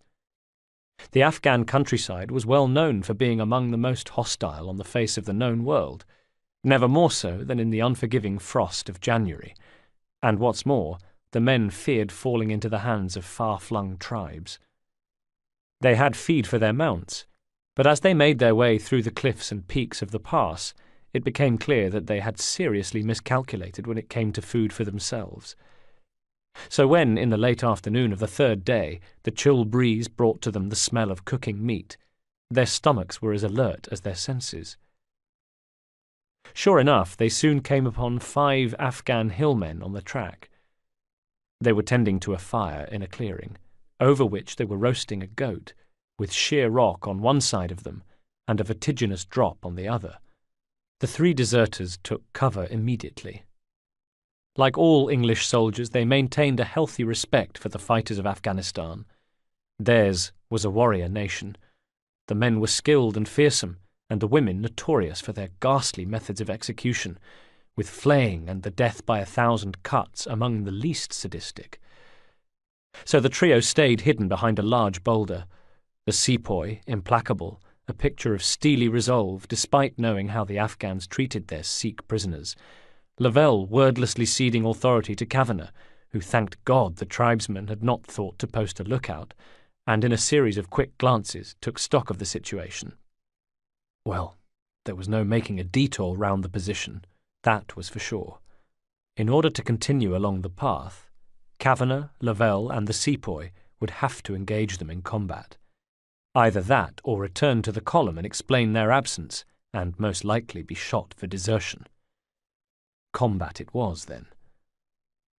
There were 5 of them, wearing skull-caps or turbans and long coats. Tethered nearby were horses loaded with supplies, including the carcass of a second goat. The Afghan rifles, called jaziles, were arranged in a teepee shape not far from the campfire. Kavanagh knew the jazile well. Homemade weapons, their long barrels gave them a considerable range advantage over the British Brown Bess musket used by Elphinstone's men. These Afghan warriors would use their jaziles to great effect against the column, with expert snipers firing a deadly barrage of bullets, nails, and even pebbles down upon the beleaguered retreat some 800 feet below. They were intricately decorated, as was the Afghan custom. One of them was even adorned with human teeth. However, noted Kavanagh with relief, the jazile was a muzzle-loaded weapon, and by the looks of things the stack in front of them were not primed. Either way, the tribesmen would reach for the Khyber knives at their waists, excellent close-quarter weapons. Kavanagh looked at his 2 companions. The sepoy, as he knew, was a decent shot. He wasn't sure about Lavelle, but he himself had trained at the Domenico Angelo Tremamondo Fencing Master Academy and was an expert swordsman. Here the ghost came across a note, presumably left by whichever assassin curator had assembled the dossier.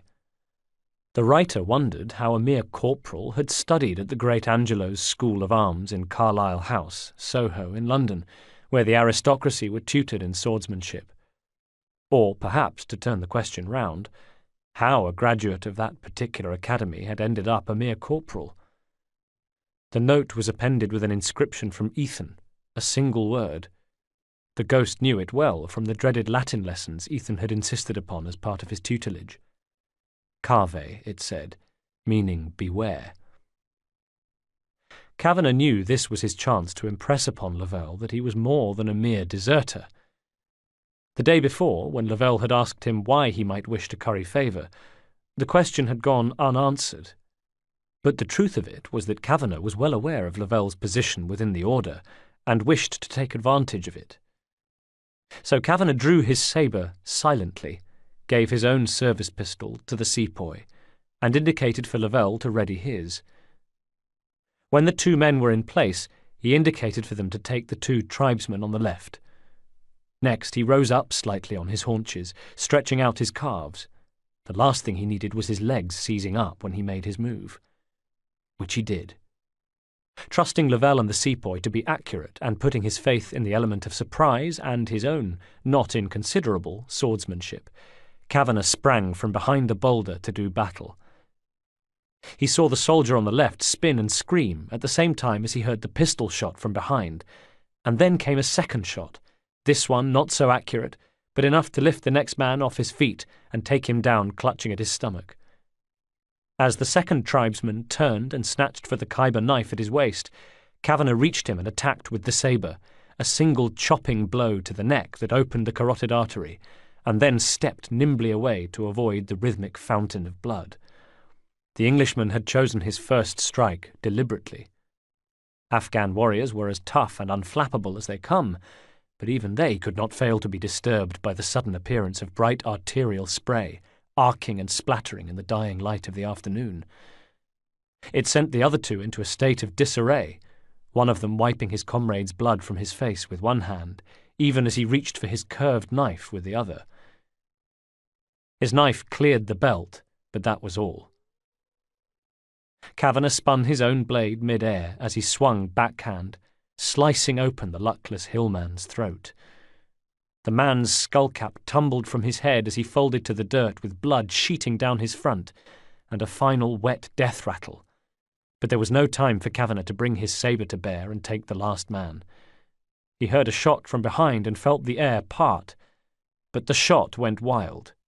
Too late he saw the Khyber knife streak from outside his peripheral vision, and though there was no immediate pain, he felt the hot wash of blood coursing down his face. A note from the dossier curator, N.B. Kavanagh bears this scar to this day.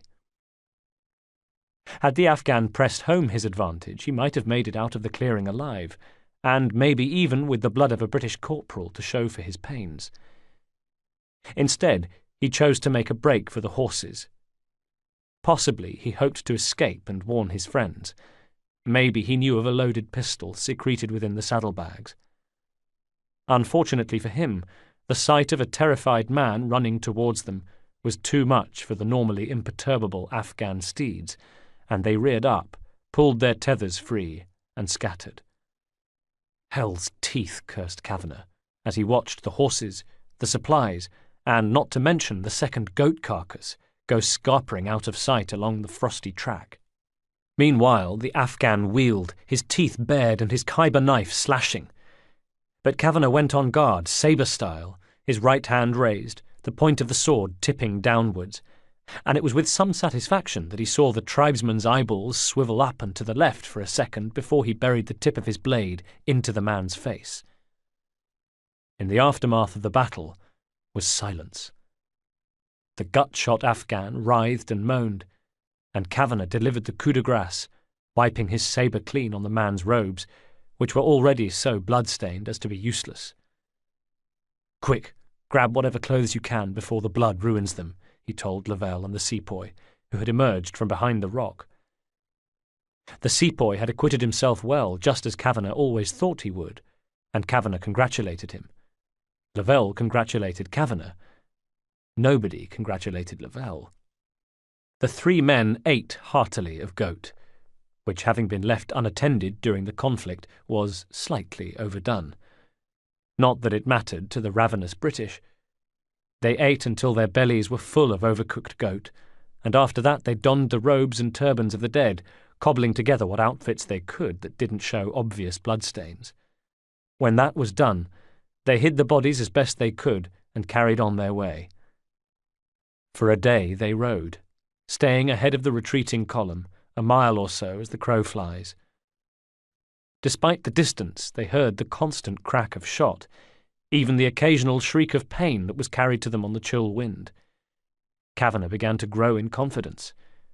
They drew further away from prescribed routes, finding a new track higher up the rock pass. And then, on the afternoon of the fifth day, they came upon the outskirts of another much larger travelling encampment, and they faced their most difficult test yet. Chapter 21. Thinking about it later, Kavanagh would come to the conclusion that they had happened upon a roaming settlement belonging to one of Akbar's warlords. From such a base the chieftain could dispatch snipers to take up position on the passes above the column, where they would use their jezails to rain devastation on the poor marchers below, and send riders to make their way down near hidden paths to the floor of the pass, where they could make terrifying, damaging charges into the rear, less well-guarded sections of the column, mercilessly cutting down servants, women and children, and plundering what few supplies were left. It was here that Kavanagh's knowledge of Pushtu came in handy. Indeed, it saved their lives. Coming over the brow of a hill, with their horses slipping and sliding on a frosty, flinty path, they were hailed by a lookout. Thank God. The man had taken one look at their garb and, from a distance, taken them to be Afghans. When he called hello, Kavanagh's quick thinking once again saved the day, for instead of showing surprise and taking flight, he kept his composure and replied in kind. At his signal, the three men came to a halt. Some 200 yards in front of them, the lookout had risen from behind a rocky outcrop, his jezail slung across his back. His features were indistinct as he cupped his hands to his mouth and called again in Pushtu, "Hello!" Kavanagh's mind raced. There was no way they could get too close. They would be recognized as impostors. But the Afghans would mount a pursuit if they turned tail and fled, and being the superior horsemen, it would in all likelihood be a short pursuit indeed. Sitting beside him, Lavelle's eyes flicked nervously. "What the hell are we going to do, man?" "Shut up," hissed Kavanagh, oblivious to Lavelle's outrage. "I'm thinking. Just whatever happens, don't say another word, and follow my lead." Meanwhile, the lookout, again with his hands cupped to his mouth, was calling to unseen others behind him, and faces appeared from the landscape. 6 or 7 men. Christ, they'd almost ridden slap-bang into the middle of the camp. They now stood staring across the space between the two groups, 1 or 2 of them shielding their eyes against the dying winter sun, all no doubt wondering why their 3 visitors had stopped on the perimeter of the camp. Kavanagh's mind reached for answers. Couldn't run, couldn't advance. And any attempts to answer any further interrogation would surely expose his shaky grasp of Pushtu. One of the men unslung his rifle, but Kavanagh preempted what might happen next and called out to him before he could bring the weapon to bear. "My good friend, we come from hounding the British cowards. With us is a captured Sikh scum, a man trying to adopt our dress and escape as a deserter." From over the way came Afghan laughter. Unschooled in Pushtu, the sepoy sat oblivious to what awaited him. Loyal, faithful. "What are you saying, man?" demanded Lavelle. "Quiet," snapped Kavanagh back. His voice rose again. "Here, we'll leave our prize with you as a gift for your women and take our leave, if we may." With that, he drew his stolen Khyber knife and in one quick movement pretended to cut binding at the sepoy's hands. Confused, the sepoy turned in his saddle to face Kavanagh, his face clouding with confusion. "Sir?" But Kavanagh reached down, snatched the man's foot and dragged it upwards, unseating him at the same time as with one almighty and merciless slice of the Khyber knife blade he slashed open the desperate man's Achilles tendon. As the Afghans over the way jeered and laughed, Kavanagh waved goodbye, and he and Lavelle pulled their horses round. At the same time, the sepoy tried to pull himself off the ground, but his torn-open heel folded beneath him, gushing blood, and he was sent back to the ground, mewling and pleading. "Sir! Sir!" But they left him there, to his fate at the hands of the Afghan women. Flaying alive, or death by 1,000 cuts, they left the nameless sepoy there to die an unspeakable death, so that they might save themselves. "Christ, man, that was cold," said Lavelle later, when they had made camp in the rocks above the pass. "It was him or us," said Kavanagh. That night the sound of gunfire came to them, and both men fancied that they could also hear the screams of the sepoy in the far distance, as the Afghan women began their work. Chapter 22. The ghost had seethed with hatred for Kavanagh. A month or so later, when he faced the men in the churchyard, he understood the strength of the impulse to survive. That he understood. But what he could not understand, and maybe this was why he was never truly cut out for a life of bloodshed, was the ability to sacrifice another man's life, to let another man die in your stead. Not only that, but a man who'd shown you nothing but loyalty. He wondered whether the face of that sepoy haunted Kavanagh in his dreams. Did he feel anything at all? The dossier had gone on. Kavanagh and Lavelle had turned up at Jalalabad a day after William Bryden had made his historic appearance. Their survival went unheralded, shrouded as it was in rumour and suspicion.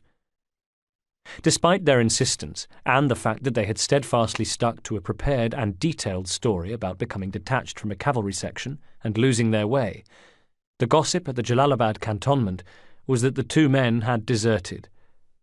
Nothing about Lavelle suggested any other explanation, but when, on 7th of April 1842, the Jalalabad garrison attacked Akbar Khan's lines, Kavanagh acquitted himself well, proving indomitable in combat. His movements were next noted some years after his return to England, by which point he had gained a position for himself within the Templar Order. It was shortly after this that Colonel Walter Lavelle met with a fatal accident. According to the dossier, the assassins believed it was Kavanagh who had not only recommended but carried out the execution. Up until this point, the ghost had been wondering where he came in. Why was he reading about this man Kavanagh? Then it became clear. The next time Kavanagh appeared as a person of interest to the assassins was when, quite out of the blue, he had secured an appointment with the company building the world's first underground railway line. He became a director at the Metropolitan Railway and directly involved with the excavation, the company's man on the ground, as it were. Now the ghost was beginning to understand. When he arrived in England, he did as he'd been told by Ethan. He found lodgings at the tunnel, and he gained an appointment to the Metropolitan Dig, though in a rather less exalted position than his quarry. And so it was that he had been there at New Road to see the shafts sunk. He had seen wooden houses on wheels come into view, then wagons piled high with timbers and planks, men armed with pickaxes and shovels marching by their side like an oncoming army. He had bought a spade from a drunken man in a pub, etched the name of Bharat Singh into it, and then joined them. He had helped to enclose hundreds of yards of roadway when New Road had been transformed from a part of London's history to a significant part of its future. Horses, carpenters, and troops of navvies had arrived. The sound of pickaxes, spades, and hammers and the passing of steam began, a clamour that was rarely to cease, day or night. Huge timber structures sprung up at intervals along the centre of the road. Spots for opening shaft holes were marked out. Iron buckets had been brought onto the roadway, which was dragged up, peeled reluctantly away from the surface of the earth, and carted off to be tilted down a gaping pit, the noise of it like a storm, another distant rumble to add to the din that was to reign from then on. The ghost had been there for all of the problems encountered by the line. On paper, it had been a relatively simple operation. Paddington to Euston Road and the Fleet Valley to the city. But gas pipes, water mains and sewers had all stood in its way, and along Euston Road they had discovered that the land was made up of sand and gravel, which had to be drained, while at Mount Pleasant the usual policy of cut and cover had been abandoned and a tunnel dug. Meanwhile, the ghost had watched the world around him change. He had seen the squalid streets of the Fleet Valley destroyed. 1,000 homes were demolished, and the 12,000 people who lived there, a damning statistic by itself, displaced to other slums. Some of them had come to the Thames Tunnel. Perhaps some of them had enjoyed the benefit of the benign form of protection that the ghost provided there. There was a circularity to the process that he could appreciate. At the site, his bare feet were often the subject of a remark, and of course his skin tone marked him apart, but otherwise he never did anything to stand out. He never attempted a jump he knew he could make. He never carried loads he knew he was capable of bearing. If a joke was cracked, he laughed, not too loudly and not distinctively. This was how he maintained his cover, by ensuring that it remained solid at all times, so that when in future he was called upon to penetrate the organisation further, it would withstand any amount of examination. He must be Bharat, the dirt-poor but conscientious Indian worker, below contempt and thus above suspicion. He must maintain that cover at all times. Maintaining his cover was essential to staying alive. The first day he clapped eyes on Kavanagh, he had been manning one of the buckets, dragging it from the mouth of the trench to deposit its contents into a cart. Over the way he'd seen the door to the mobile office on wheels open and a familiar face emerge. Not Kavanagh, but Marchant, who managed the roster, ticked off names and passed the worksheets to the wages clerks who appeared every Friday, setting up desk and handing out coins with pained expressions as though it was their very own money. Oh yes, the ghost knew Marchant. A weasel of a man with a wheedling, nasal voice. And then came Kavanagh himself. Just as the ghost had been led to believe, Kavanagh had a horizontal scar below his right eye, almost 2 inches long. The eyes themselves were hard, the chin set. In all the times that the ghost ever saw Kavanagh, it was impossible to know what he was thinking. "I want to find out what they're up to," Ethan had said. They had met in the grounds of the Foundling Hospital, just as arranged on the harbour wall at home in India. Ethan had led the ghost to a folly in the hospital grounds, where foliage obscured them from view. There the master had taken a good look at his former pupil, eyeing up the boy's rags, his general demeanour. "Very good," he said, when he'd finished giving the boy the once-over. "Very good. You look the part, that much is certain." "I have a position at the dig," said the ghost, just as instructed. Ethan smiled. "I know. I've been keeping tabs on you." "Is that wise?" "Why wouldn't it be?" In response, the ghost shrugged and spread his hands. "Anything that increases the chance of my deception being uncovered is to be discouraged." "Well, I see I taught you well," smiled Ethan. "You need to practice what you preach." "You'll excuse me if I don't accept advice from a young pup like your good self." Ethan smiled in pretence of a little friendly badinage, but his eyes were flinty. "You know," said the ghost, "you shouldn't sit with your chin on your leading hand." "Oh?" Ethan's eyebrows raised in surprise. "Pupil has turned teacher, has he? You have another lesson in assassin craft for me?" "You risk an accident with the blade." "I deceive any potential opponent." "There are no opponents here." "Now who's being careless?" "I didn't say you were being careless, Master. Just that mistakes can happen. They can happen to the best of us." He hadn't meant that last statement to sound as significant as it did, and for a second he allowed himself to hope that Ethan might not pick up on it. But of course, what Ethan lacked in focus, he more than made up for in intuition and perception. "You think me careless?" "I didn't say that." "You didn't need to." The ghost glanced away. He had been looking forward to this meeting. Part of him anticipated his master's praise. Somewhere along the line, and he wasn't even sure how, the conversation had taken a wrong turn. When he turned back to look at his old friend and tutor, it was to find Ethan regarding him with hard, baleful eyes, but he decided to ask a favour anyway. "May I try on your hidden blade, Master?" he asked. Ethan softened. "And why would you want to do that? Check it for maintenance, perhaps?" "I'd like the feel of it once again, to remind myself of what I am." "To remind yourself you are an assassin, or to remind yourself of home?" The ghost smiled, unsure of the answer. "Maybe a little of both." Ethan frowned. "Well, I'd rather not. It's perfectly calibrated." The boy nodded understandingly, though sadly. "Oh, get the stick out of your arse," exploded Ethan. "Of course you can have a go." And he yanked up the sleeve of his robes and reached for the buckles.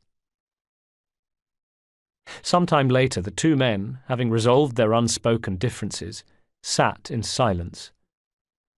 The ghost could see the bronze glowing lights of the Foundling Hospital from his seat inside the folly, and thought how peaceful it seemed, and how difficult it was to believe that just a few hundred yards away lay the turbulence of the Metropolitan dig. The new underground line was like a bended arm, and right now they sat somewhere near the elbow. Gray's Inn Road, New Road. A world of turmoil. Beside him, Ethan finished recalibrating his blade. That familiar snicking sound it made when he ejected it. Ethan was right. Wearing it hadn't made the ghost yearn for his life as an assassin. It had made him yearn for home. The older assassin flexed his hand to check for unintended discharge. He slapped his hands on his thighs, satisfied all was in order. "I wonder if now is the time to tell me the purpose of my mission," said the ghost. "You've guessed it is something to do with our friend Kavanagh, of course." The ghost nodded. The dossier on him made interesting reading. "His position at the Metropolitan is an example of the level of power the Templars currently hold in London. They are very much in the ascendancy. They have the advantage of knowing how weak we are, though I rather doubt they realise just how weak. We, in this context, being myself and another member of the Brotherhood based not far away, and now you. That's it. That's it, my dear boy. The best we can do to challenge their supremacy is take little potshots in the hope of diminishing some of their fringe activities. Well, we can do that, and we can do this. This being, we can try to find out what their game is. This? Yes, this. This area of land in the northwest of London is, we think, of interest to the Templars. We think that they're digging for something, perhaps a piece of Eden. A piece of Eden? Like the Koh-i-Noor diamond?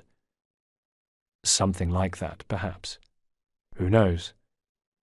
Something related to the first civilization, those who came before. The point is we don't know, and nor do we have the resources to interrogate the issue at any higher level. There is an advantage to that, of course. Without our involvement, the Templars have no need to suspect that we harbour any suspicions about their activities. As a result, they may get careless. Nevertheless, it's a sad state of affairs. The fact is we have no idea how deep the Order has penetrated into London society, beyond a handful of names. The ghost nodded as though satisfied, but nevertheless harbouring doubts. Meanwhile, Ethan opened his robes to reveal the brown leather strap of a documents case.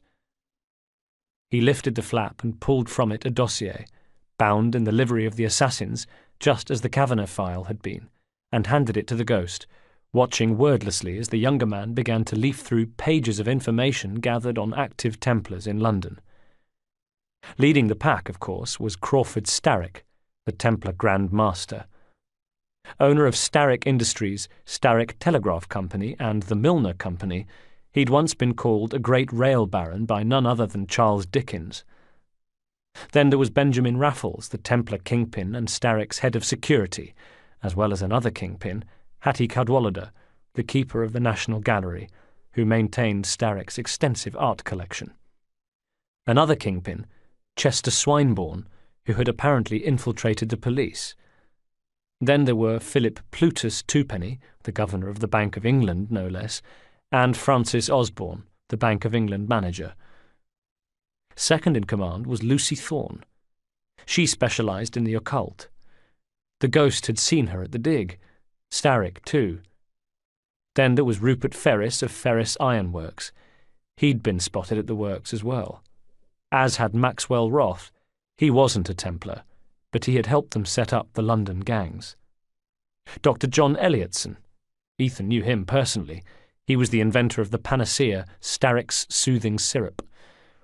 Then there was Pearl Attaway, the proprietor of Attaway Transport and a cousin to Starrick, a gang boss called Rexford Kaylock, a sleazy photographer by the name of Robert Warr, and now, of course, the ghost knew all about him. Still others, Sir David Brewster, Johnny Boyler, Malcolm Milner, Edward Hodson Bailey, James Thomas Brudenell, otherwise known as Lord Cardigan, a soldier called Lieutenant Pierce, a scientist called Reynolds. The list was seeming endless. "This is a rather large dossier," said the ghost at last. Ethan smiled ruefully. "Indeed it is. And these are just the ones we know about. In opposition, just the three of us.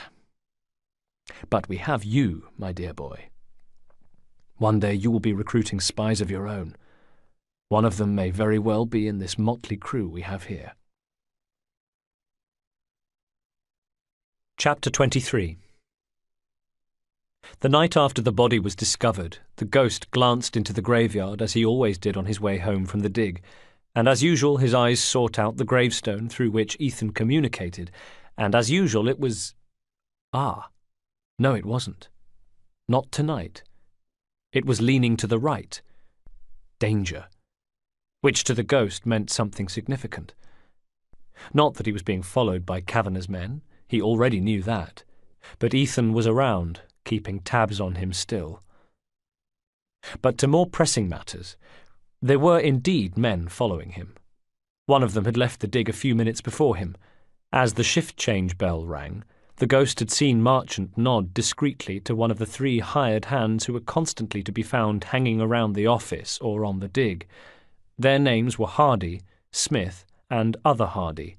Kavanagh's own predilection for using his surname had either rubbed off on his men or been imposed upon them, and they were passed off as payroll security. The other men called them punishers, a certain breed who were expert at giving out a good hiding if you greased their palm with silver.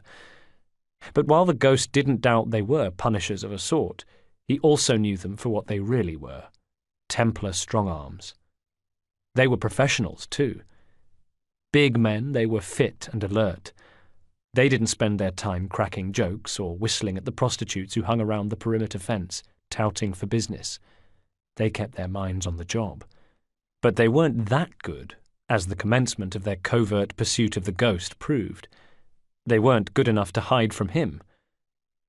The man who left at Marchant's signal, Other Hardy, was next to be seen leaning on a barrow wearing a look of studied disinterest, like he wasn't really scanning the crowds of departing workers that thronged the street for his quarry. When he caught sight of the ghost, Other Hardy pushed himself off his barrow and moved on with a walk that could only be described as an amble, like he wasn't really set on staying just the right distance ahead of the ghost. Meanwhile, there would be another man behind him. Probably 2, Smith and Hardy. And that was good, thought the ghost, because that was just where he wanted them. "I hope you like a nice long walk, my friends," he said to himself, and then he spent the rest of the journey speeding up and slowing down, setting himself the challenge of making life as difficult as possible for his pursuers, without actually tipping them off that he knew they were there. Until at last he reached the tunnel. He'd long since left the crowds behind, of course. Ahead of him, Other Hardy was an almost lone figure now, as the ghost approached the shaft. Some way away, the man stopped, making a pretense of needing to tie his bootlace, as the ghost took the steps down into the tunnel rotunda. He had spent his day underground, and now he would spend his night there too. Reaching the bottom, the ghost stood among the neglected statues and careworn features, once so swanky and plush, now rotting, and gazed upwards, making a show of enjoying the view. Sure enough, he sensed figures on the steps above him pushing themselves into the shadows. He smiled. Good. This was good. He wanted them to see where he lived. "Some men may come in the next few days," he told Maggie later. By then he had checked on Charlie and given him bread, and he'd attended to Jake, pleased to see the old lag's leg was on the mend. And with those 2 tasks complete, he had continued further along, deeper into the sepulchral darkness of the tunnel, picking his way past alcoves crammed with rag-swaddled bodies. Some of them slept, some stared at him with wide white eyes from inside their unwelcoming hidey-holes, silently watching him pass, and some greeted him with a wave. "Hello, Barat." "Hello, lad," or perhaps a simple blinked salute.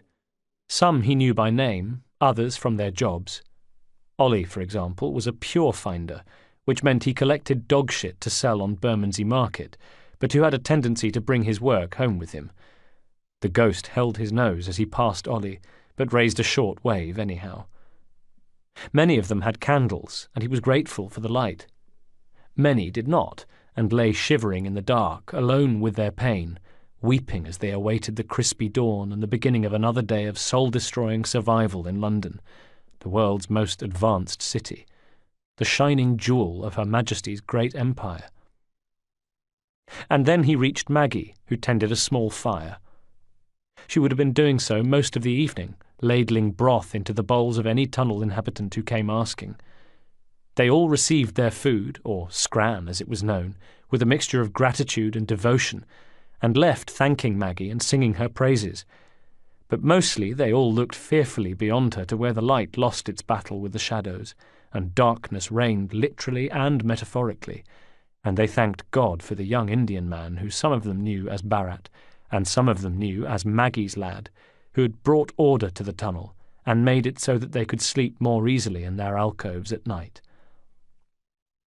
And there they sat, side by side, Maggie and the ghost with their backs against the damp tunnel wall, and the dying fire at their feet.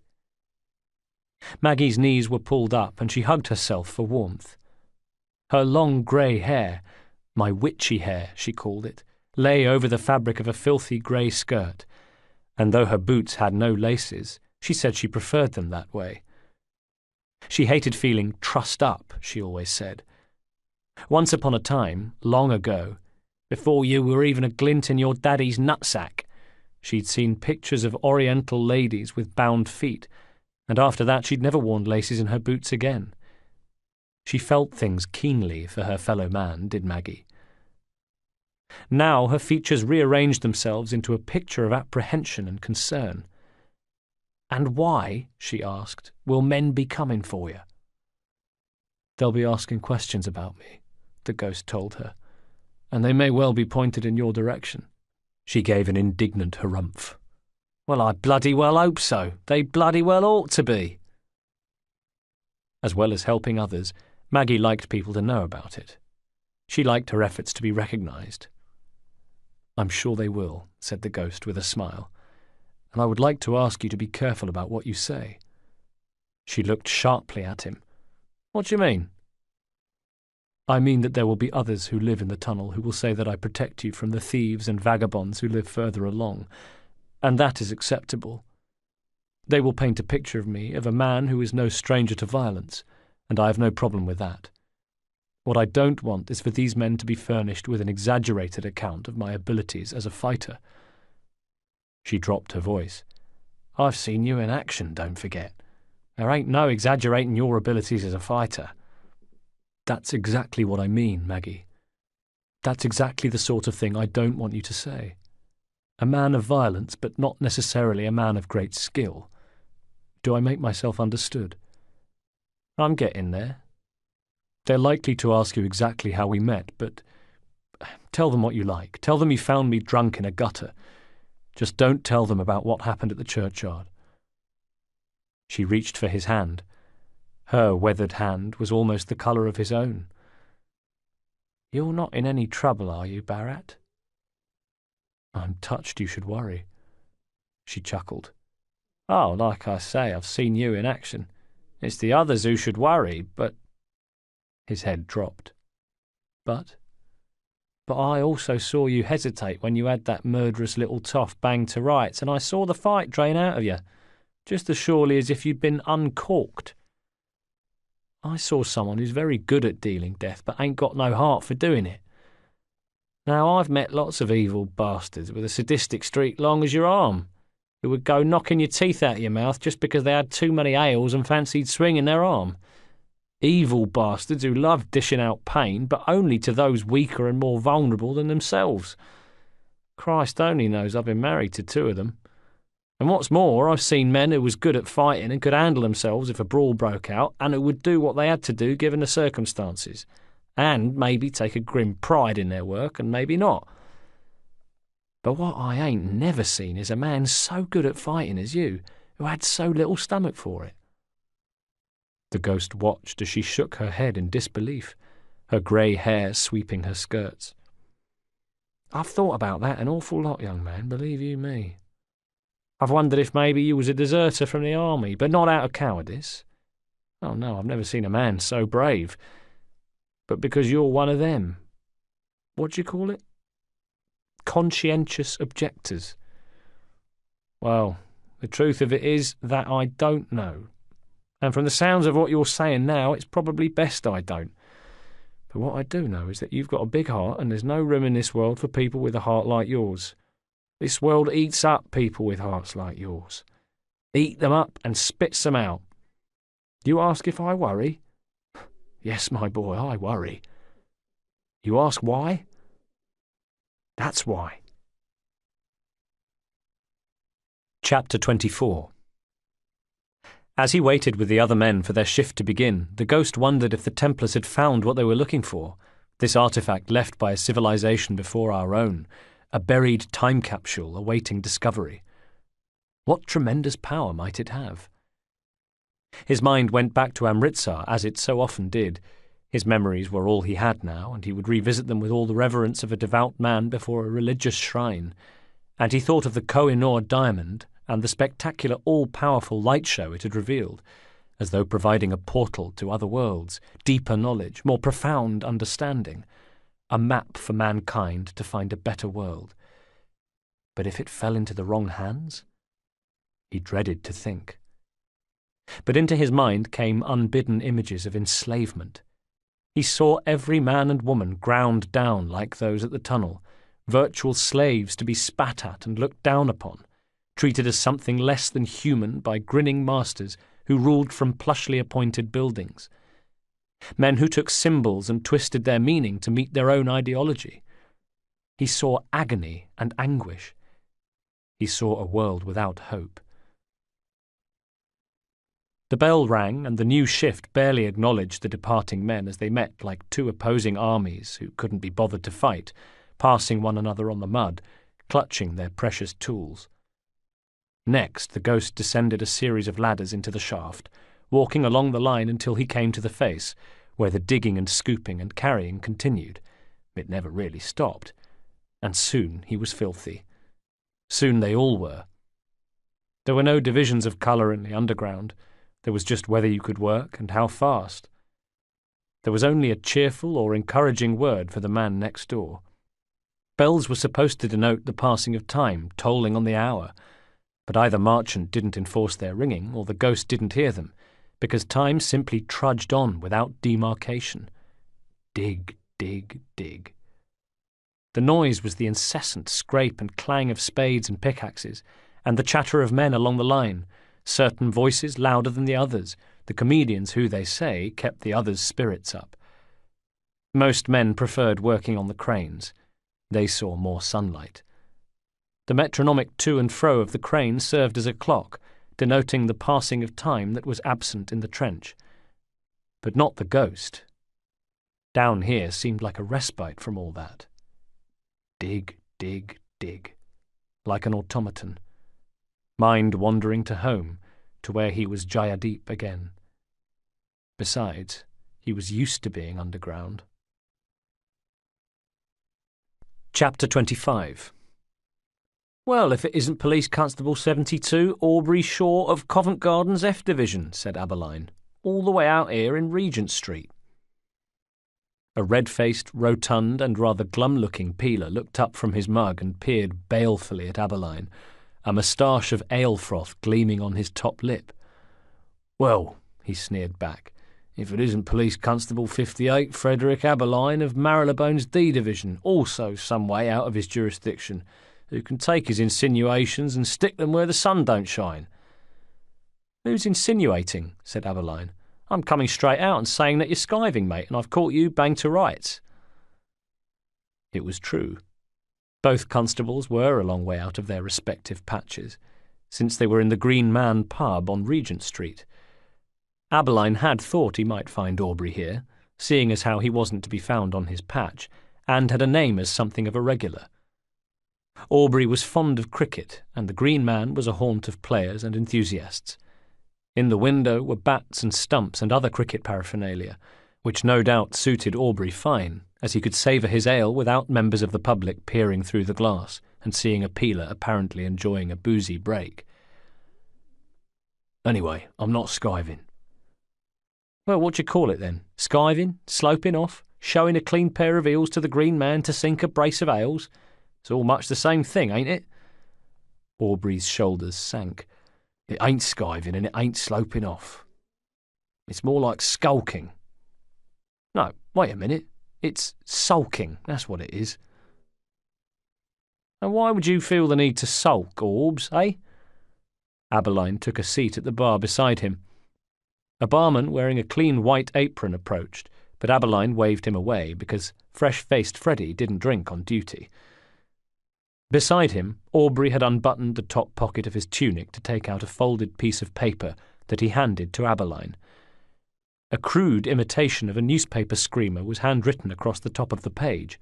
"Have you seen this man?" it said, while below it was a charcoal drawing of a man in robes carrying an improbably long knife. "The blokes at the station are having a lot of laughs at my expense, I can tell you," said Aubrey ruefully. "Why would that be?" "A double murder in the Rookery.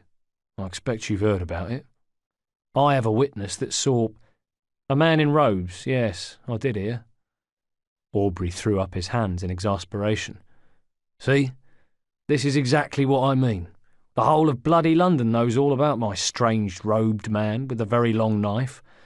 The whole of bloody London knows I'm looking for a man in fancy robes with a long knife, but no bugger apart from some old crone in the rookery has actually seen him. Mind you, he looked sideways at Aberline, they all know about your missing body too, Freddie. Matter of fact, and you'll have to forgive me for thinking this, but since I heard about Freddie Aberline's incredible disappearing corpse, I did rather hope it might take the heat off me. Aberline gave a dry laugh. And no such luck? No such luck. That's why you're here, is it? You're skulking too? No, and as a matter of fact, your robed man has cropped up in my missing body case, would you believe? Aubrey's look of open incredulity was instantly replaced by another of derision. Oh, yes, I know your game. He looked over Aberline's shoulder as though expecting to see pranksters come chortling from the shadows of the pub. Who put you up to this? Oh, do pipe down, Orbs. I'm telling you that I believe in your robed man. That's something, isn't it? Well, you'd be the first. You'd be practically the only one. Like I say, apart from the crone, nobody else has seen a robed man. I've asked every trader in Covent Garden Market. I must have asked half the rookery. And you would think that a robed man with an enormously long knife would stand out, wouldn't you? Eye-catching like. But no, nobody's seen him. Nobody apart from that one witness.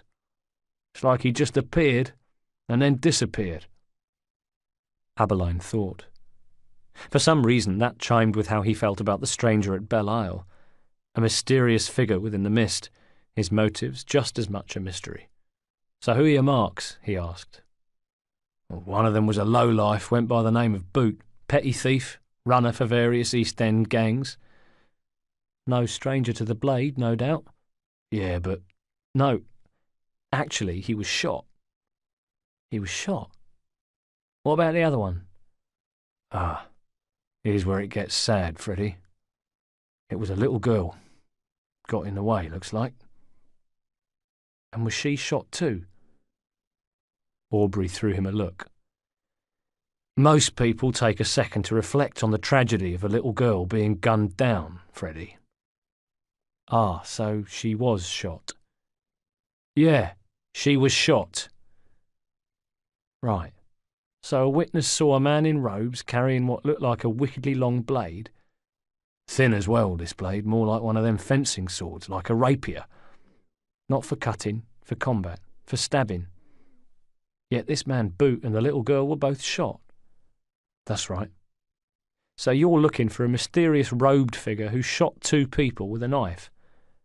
Oh, me sides, I think you've split 'em. Aberline sighed. Was the gun ever found? No. And now the younger peeler was thinking about the gun he'd found on the body. He was thinking about the puncture wound he found on the body. He only had one witness. Another one who only saw a bloke running away. Was he wearing funny robes? The witness or the guy running away? The guy running away? No. So he could be the shooter. Aubrey looked at him, a little shamefaced. Well, he could be, I suppose. Never really thought about it. I had the knife-carrying figure in the robes to occupy me, didn't I? Aberline threw up his hands. Bloody hell, Orbs. Come on, sup up. You and me are going back to the rookery. An hour later, and poor old Aubrey Shaw was even more despondent. His first witness, the crone who'd seen the man in robes, was nowhere to be found. She's disappeared, just like the mythical knife man, Aubrey was bemoaning, although both men knew that such was the itinerant life of the slums that she'd probably just packed up and moved on. Thank God for small mercies, then, that they were able to find the second witness. Aberline thought he might have had a broken man on his hands otherwise. Here she is, said Aubrey through the side of his mouth as they approached number 32. There on the steps of a tall, smoke-discoloured and flat-fronted tenement sat a defeated woman. She gazed at them with eyes shorn of all emotion. She held a baby to one bare breast. Aubrey coughed and looked down. Aberline desperately wanted to be worldly, but failed, and he too felt himself colouring as he found something of great interest in a line of washing nearby. Both men did what a gentleman should do in such circumstances. They took off their hats. "Excuse me, madam," said Aberline. "I believe you talked to my colleague here, Police Constable Aubrey Shaw, upon the matter of something you may have seen on the night of an horrific double murder right here in the Rookery. Would I be correct in making such an assumption?" "Saints preserve us," she smiled through teeth like time-worn gravestones.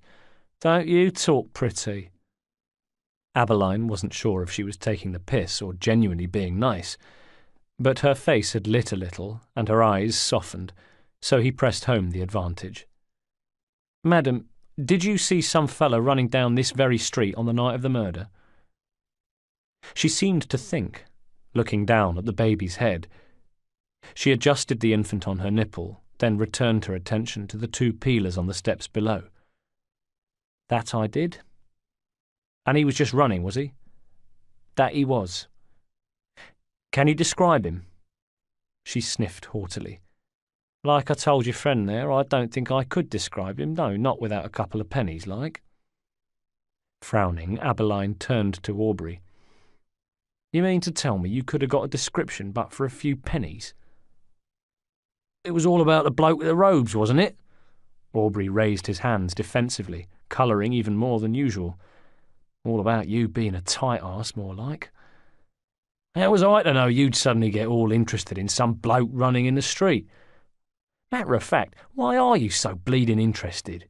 He probably just saw the blood, or better still, the bloke with a knife, and thought he'd do well to make himself scarce. Wouldn't you?" Aberline had stopped listening. He was already climbing the steps to press coins into the woman's palm, gallantly averting his face from her naked breast as he did so. "Now, can you tell me what he looked like?" She looked down at her hand as though wondering whether to quibble, but then decided against it. "He were a bloke in a suit with a big puffy moustache like what Prince Albert used to wear before he up and died, God rest his soul. And he had big thick side whiskers down here, bit like yours." "And tell me, madam, was he carrying anything?" She looked shifty, afraid. Aberline leaned forward, still keeping his eyes primly averted, but able to speak into the woman's ear. "Was he carrying a revolver by any chance?" With her eyes, she said yes. Aberline thanked her with his, and then withdrew. As he and Aubrey made their way out of the slum, Aberline was ebullient. "You see what this means, Orbs? It means that more than likely your running man and my corpse is the same bloke, and your man in robes is the same man who turned up at Belle Isle. This, my friend, could crack the case wide open." "Thank God for that," sighed Aubrey. "Just maybe I'll be able to restore my reputation." Aberline sighed as well. "There's also the small matter of truth and justice, Aubrey. Let's not forget that, eh?"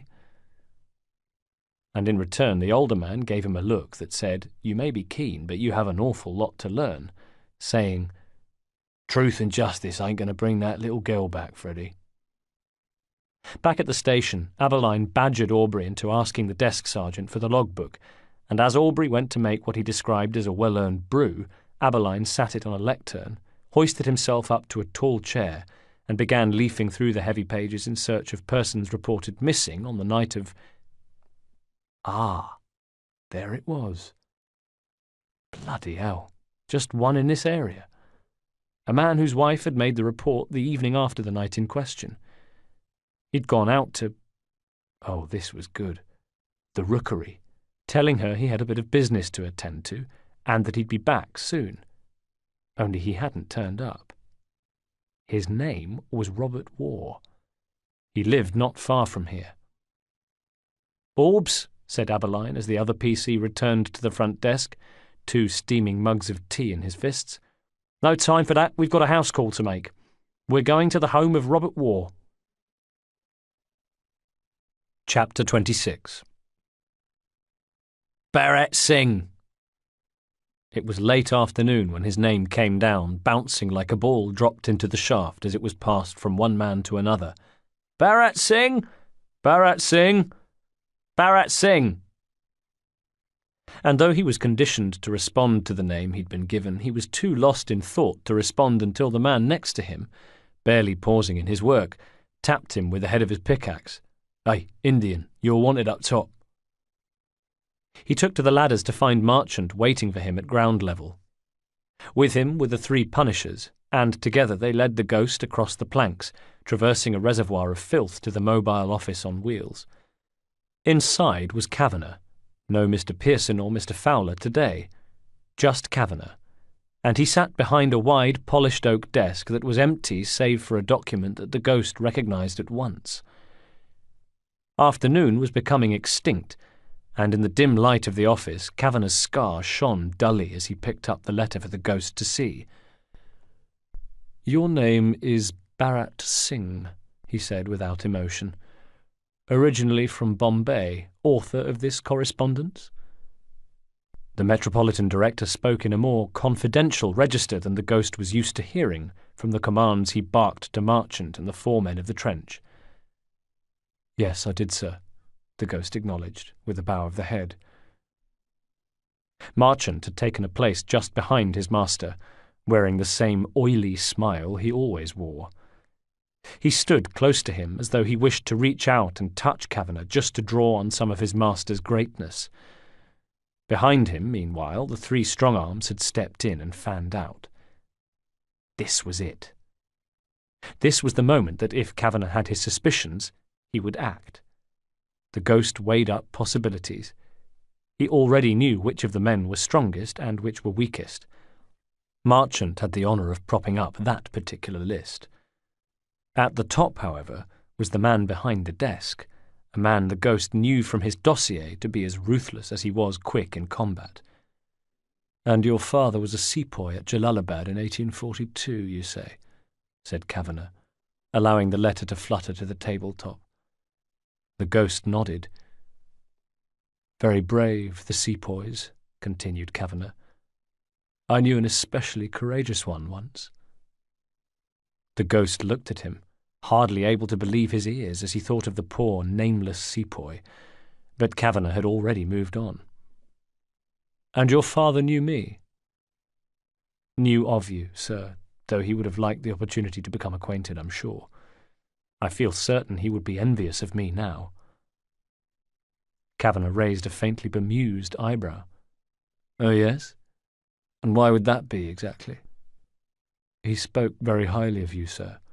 He talked of you as a hero, as the great soldier who survived the march from Kabul, that I should look out for your name, as you were surely destined for greatness."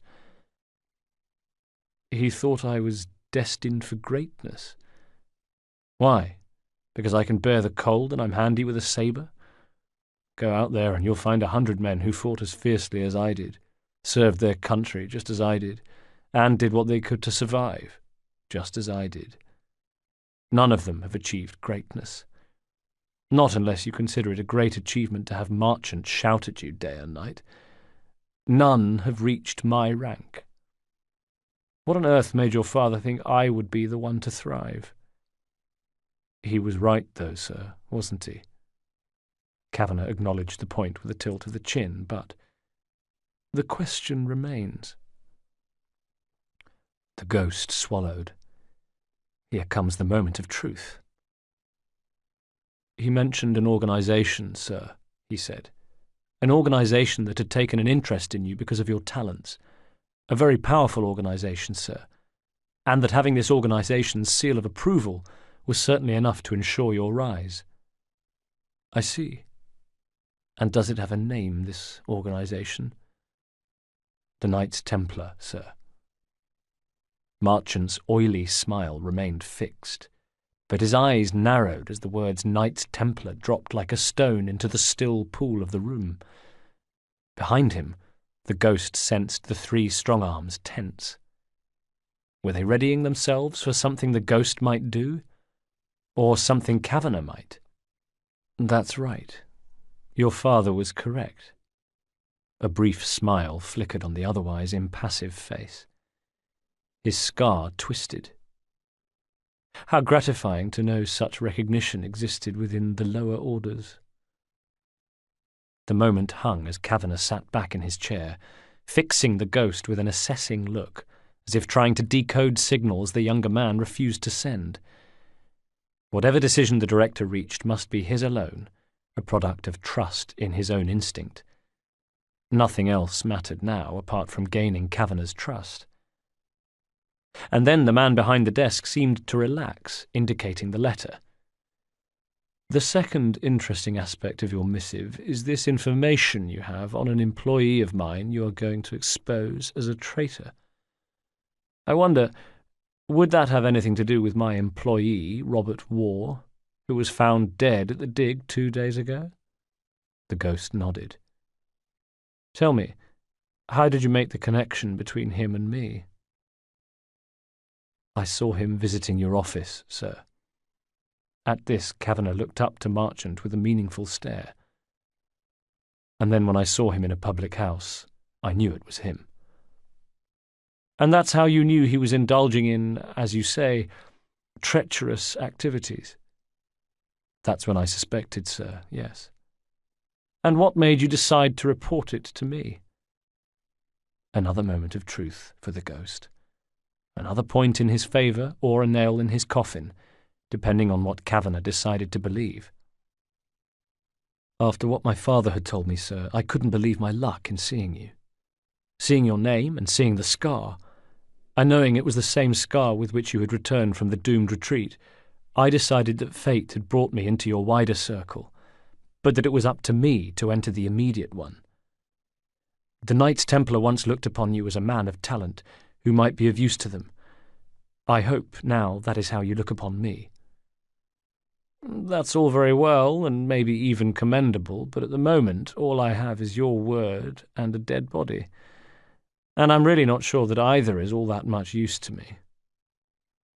It was I who killed Robert Warr, in the hope that you would have given me the job eventually. Kavanagh snorted. Well, that was rather presumptuous of you, wasn't it? Because, to return to my first point, I only have your word that he was a traitor. He was selling your goods in the public houses, using a man named Boot to do the dirty work. Kavanagh shrugged. It sounds plausible, but it's still lacking in concrete evidence. I killed him in the rookery, sir. I took from him the evidence, a photographic plate that I have at my home. At the tunnel? The ghost switched on a look of surprise. You know where I live, sir? Oh, yes. You like your tunnels, don't you? We've been there and we've asked around, and you are a little bit more than just an occupant of the tunnel, aren't you? By all accounts, you're the closest they have to a leader. I can read and write, sir. I was taught on my passage from India. I gained some medical knowledge also. For this reason, and the fact that I have on occasion stood up against the scum who also make the tunnel their home, some of the people who live there consider me their friend. Kavanagh smiled tightly. Even so, it's a very resourceful picture of you that is being painted. Judging this to be the right moment, the ghost let a little eagerness creep into his voice. A man who can be of use to you, sir. I do not nominate myself to your services lightly, sir. I hope that in me you see something of yourself. Yes, well, that remains to be seen.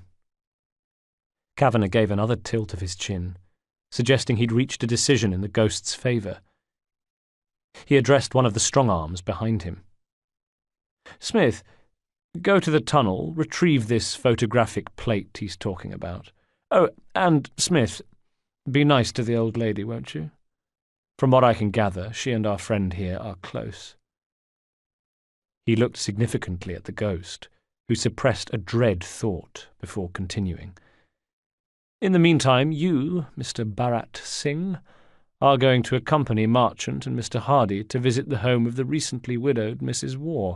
And, Mr. Hardy, given that I'm certain we're going to learn that our new associate is telling the truth, you don't need to worry about being nice to Mrs. Warr.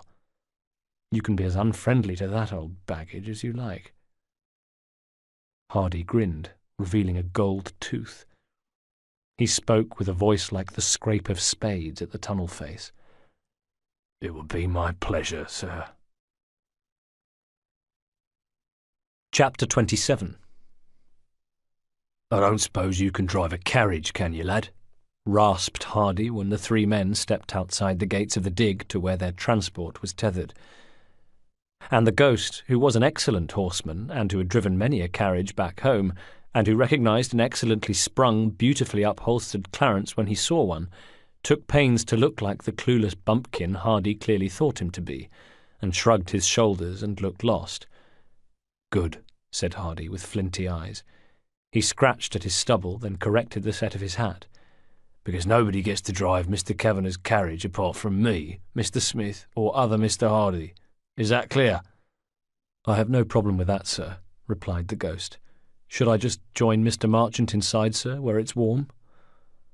Hardy shot him a look as though to say, "Don't push your luck," and in the next moment occupied himself with pulling on a scarf, topcoat and mittens, ready for the short journey to Bedford Square. The ghost, meanwhile, stood to the side of the Clarence, awaiting Marchant, and then opening the door for the clerk when he appeared. Without a word of thanks, Marchant stepped inside before fussily arranging a blanket over himself, and leaving nothing for the ghost, who took a seat opposite. When he was settled, Marchant yanked a cord, and then made a point of ignoring the ghost to stare out of the carriage window. Up top, Hardy shook the reins, and the carriage set off for the home of Mrs. Waugh.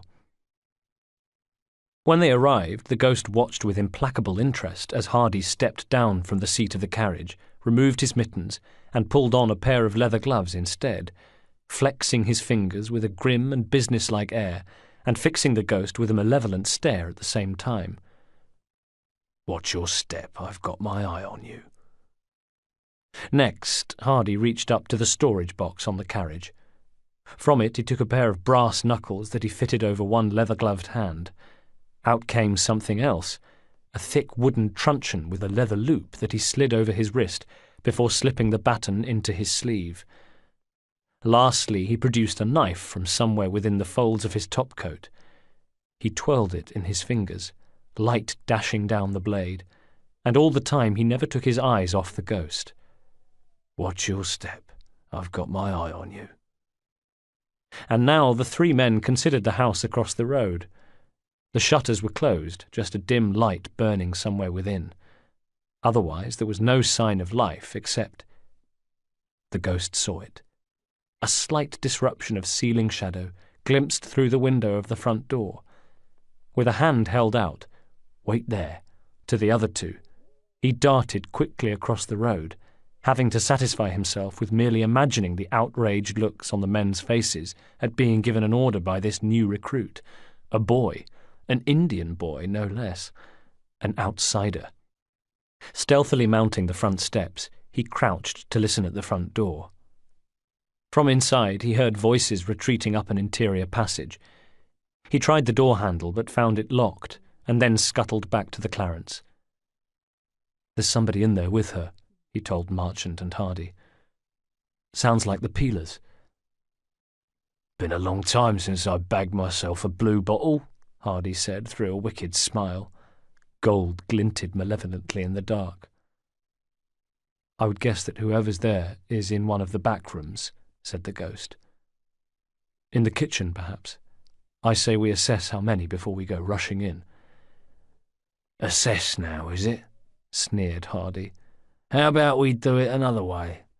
How about we knock on the door and take 'em by surprise?"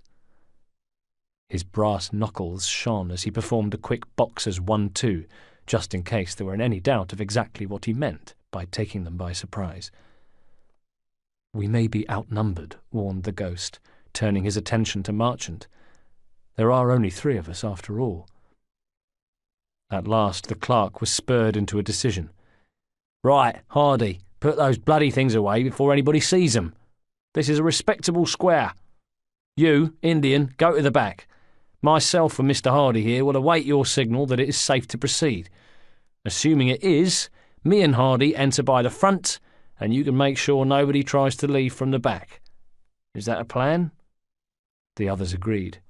The ghost demonstrated his owl call and then made off, finding an alleyway that ran through the terrace and darting along it until he came to a door to the grounds of the war's home. The door would be bolted, but the ghost didn't even bother trying it. Instead, with a quick look left and right, he leapt, grabbed an overhang on the wall, and nimbly pulled himself to the top. He crouched there for a moment or so, a dark silhouette against the gunmetal night, enjoying a brief moment of pride in a life that was otherwise shorn of it. He wished he was wearing his robes and could feel the weight of his hidden blade along his forearm, but for the time being, just crouching here would do. Moment over, he dropped silently to the other side, where he waited in the shrubs and shadows for his vision to adapt to the new, less malevolent darkness. Stretching away from him was a garden, well maintained. Evidently there was money to be made in selling these erotic prints, while looming to his left was the rear of the house. He made his way there now, guessing from the glow of interior lamps which was the kitchen window, and there he squatted, allowing the night to claim him. And then, very, very carefully, he peered inside. Standing in the kitchen with their hats in their hands were two peelers. One was a red-faced plump fellow he didn't recognise, and the other was Aberline, the constable who'd come to the dig. The ghost remembered that he'd paid close attention to War's chest wound. It sounded like a contradiction in terms, but such a clean kill had been careless of Ethan.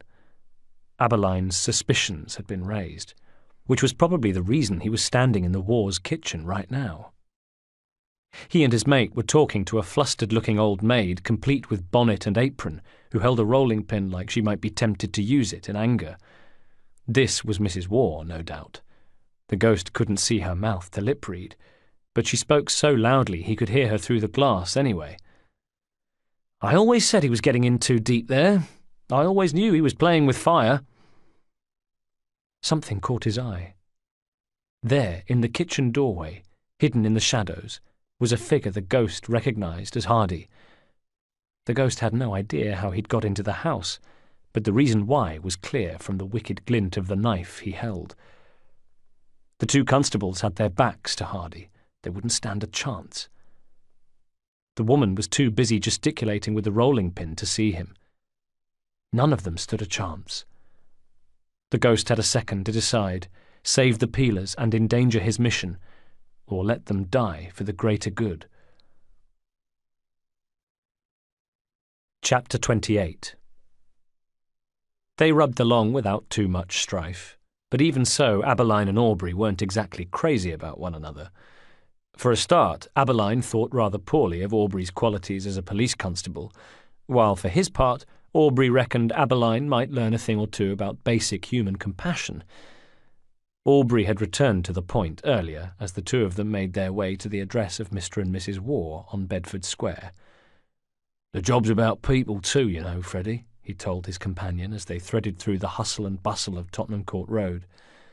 "Serving truth and justice is all very well, but what about serving the people?" "That's what the rules is there for, Aubrey," Aberline reminded him. "Rules is for the good of everybody."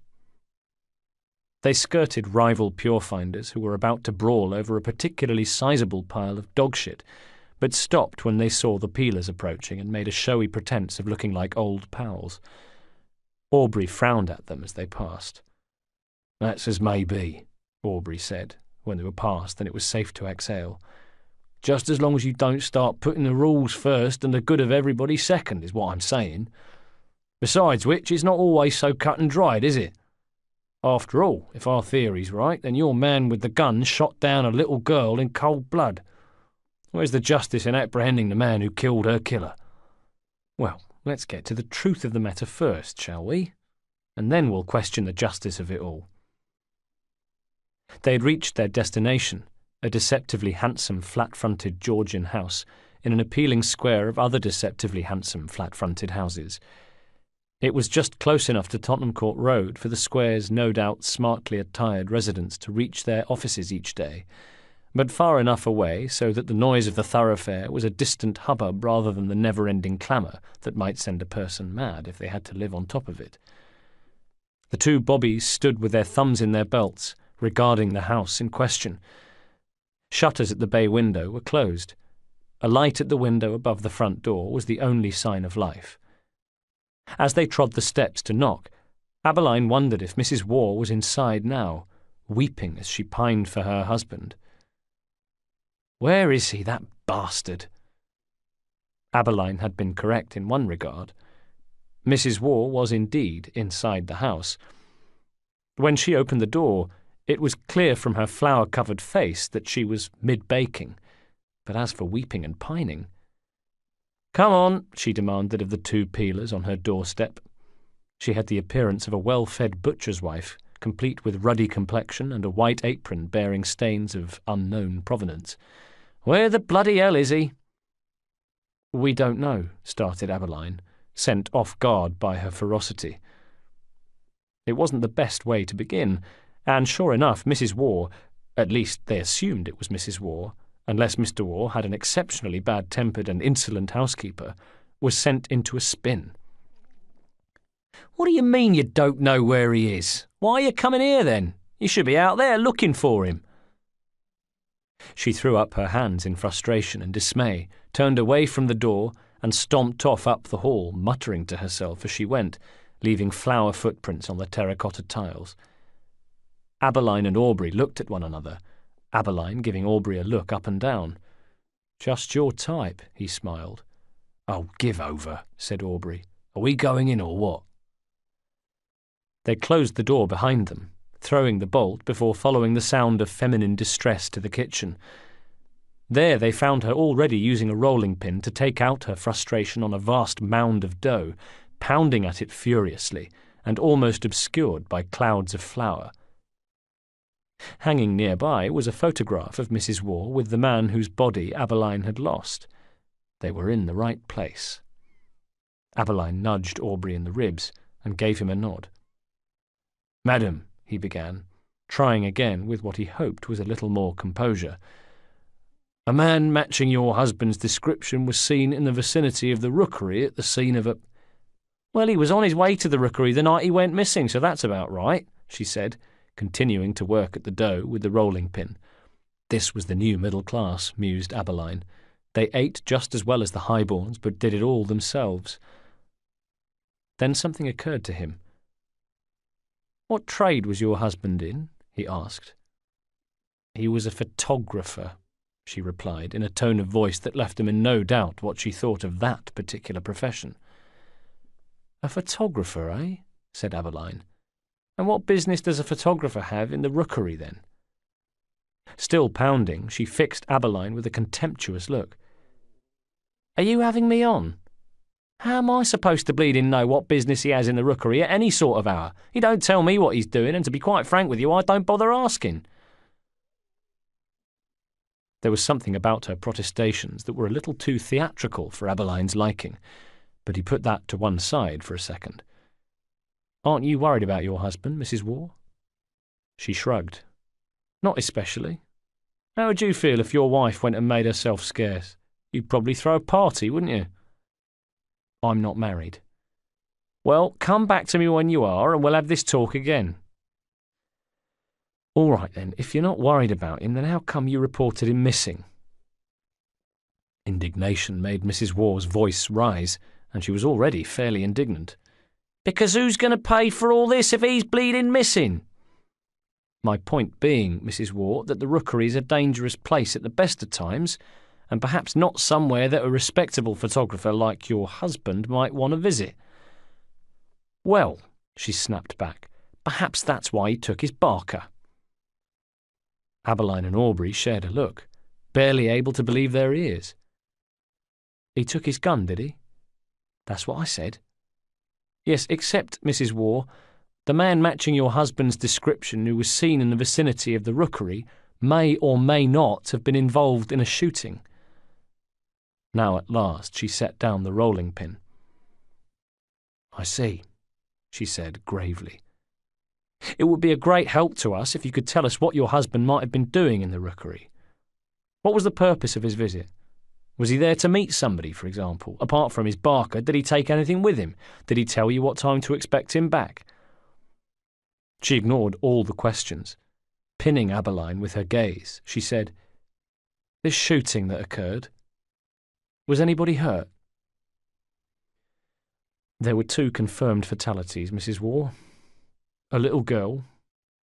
He watched as the woman winced, closing her eyes, absorbing the pain. "And a street thug who went by the name of Boot." She opened her eyes again. Boot? Robert was on his way to meet Boot. As far as I know, Boot was a business associate. "I'm sorry, I thought you just said he never told you about his business and you never asked." "Well, I picked up the odd thing, didn't I?"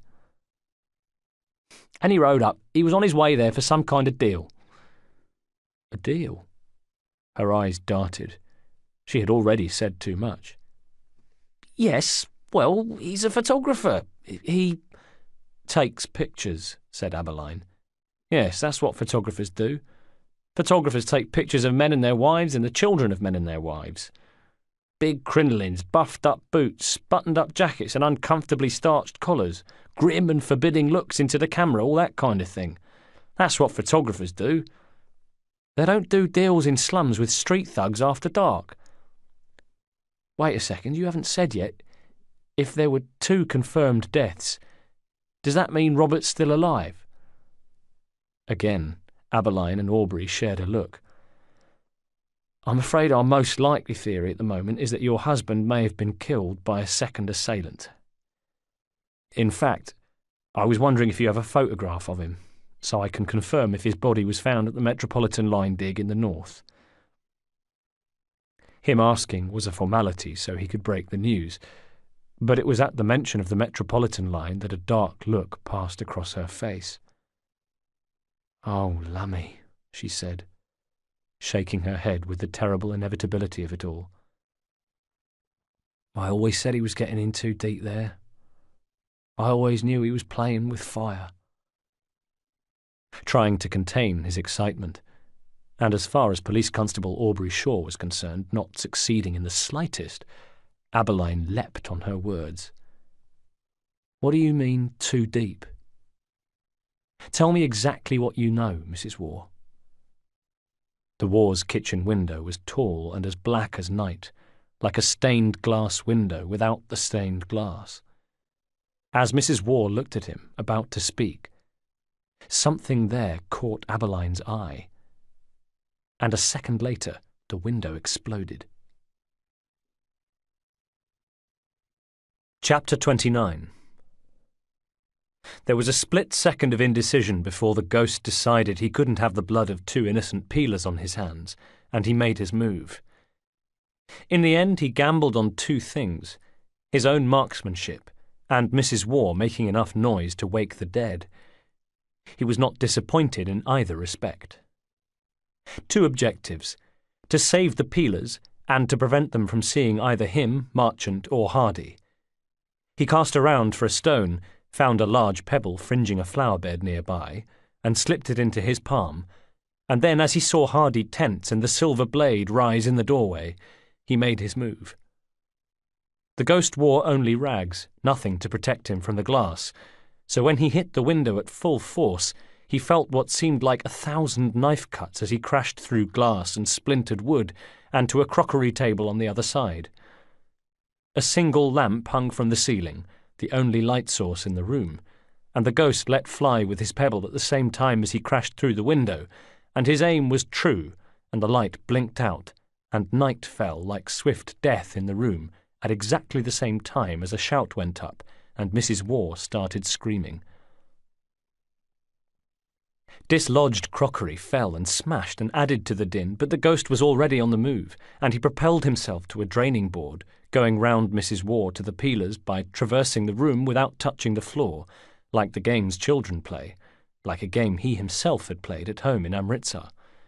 Another jump from the draining board took him to the peelers, neither of whom saw or heard him or had time to react, as he landed on the tiles just in front of them and delivered 2 quick throat punches, felling first Aberline and then his companion, all done in a matter of half a second, and all done to the accompaniment of screams from Mrs. Waugh.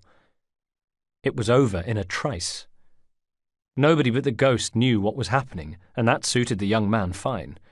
Confusion was his friend. "Grab her," he commanded. Hardy and Marchant had come barging into the room, and the ghost saw the fury of denial on Hardy's face. "Grab her before she brings other rozzers running." Then Marchant was barking orders like he was a man in charge and not a man who was hopelessly confused about a situation that had spun irretrievably out of his control. "You heard him. Grab her. Blooming well shut her up."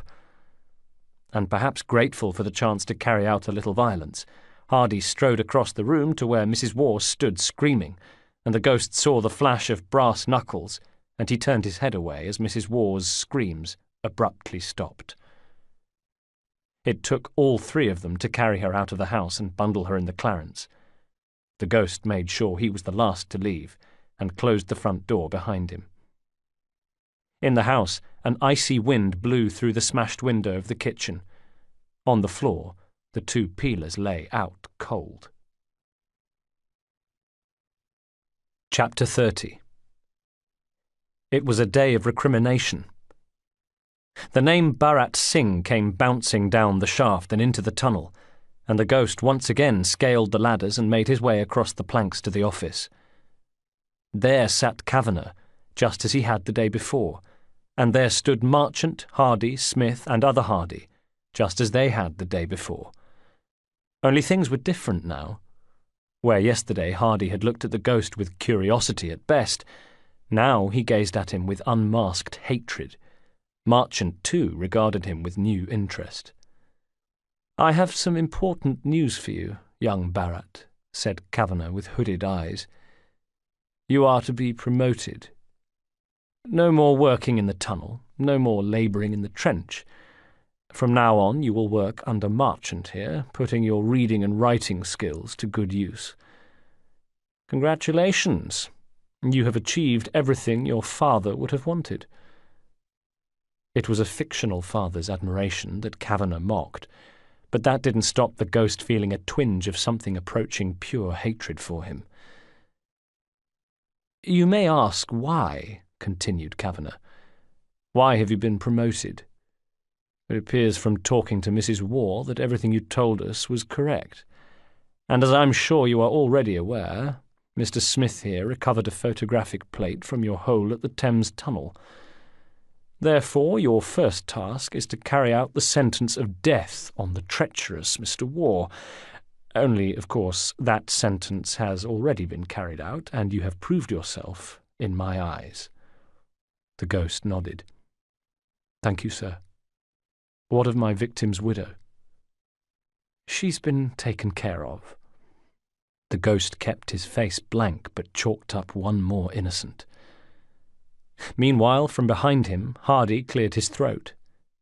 Kavanagh acknowledged him, turning his attention to the ghost. "Mr. Hardy here feels aggrieved about your actions last night.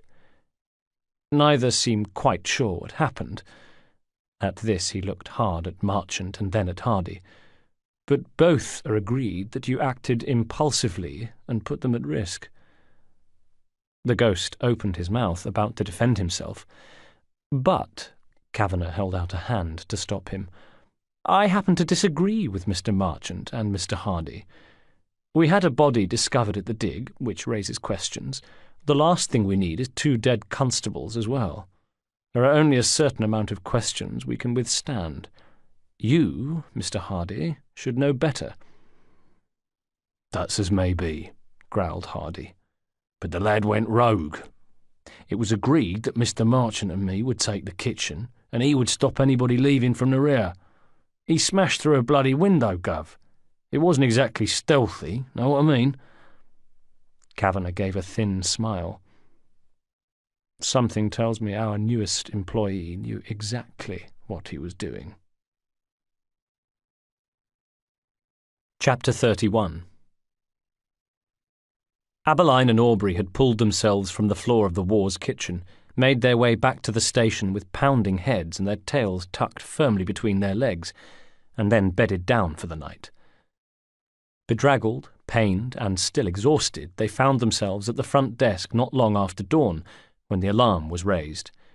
A woman had rushed in screaming about a suicide. Where? House on Bedford Square. And they looked at one another, a mirror image of slack-jawed shock, and then both bolted for the door. Less than half an hour later they were back in the very same kitchen they'd left in the early hours. On their departure it had been dark, with wind gusting through the smashed window, the terracotta tiles crunchy with broken glass, and a dropped rolling pin on the floor. Now, though, it was light, and everything was just as it had been the previous night, with the exception of one thing. Mrs. Waugh had returned.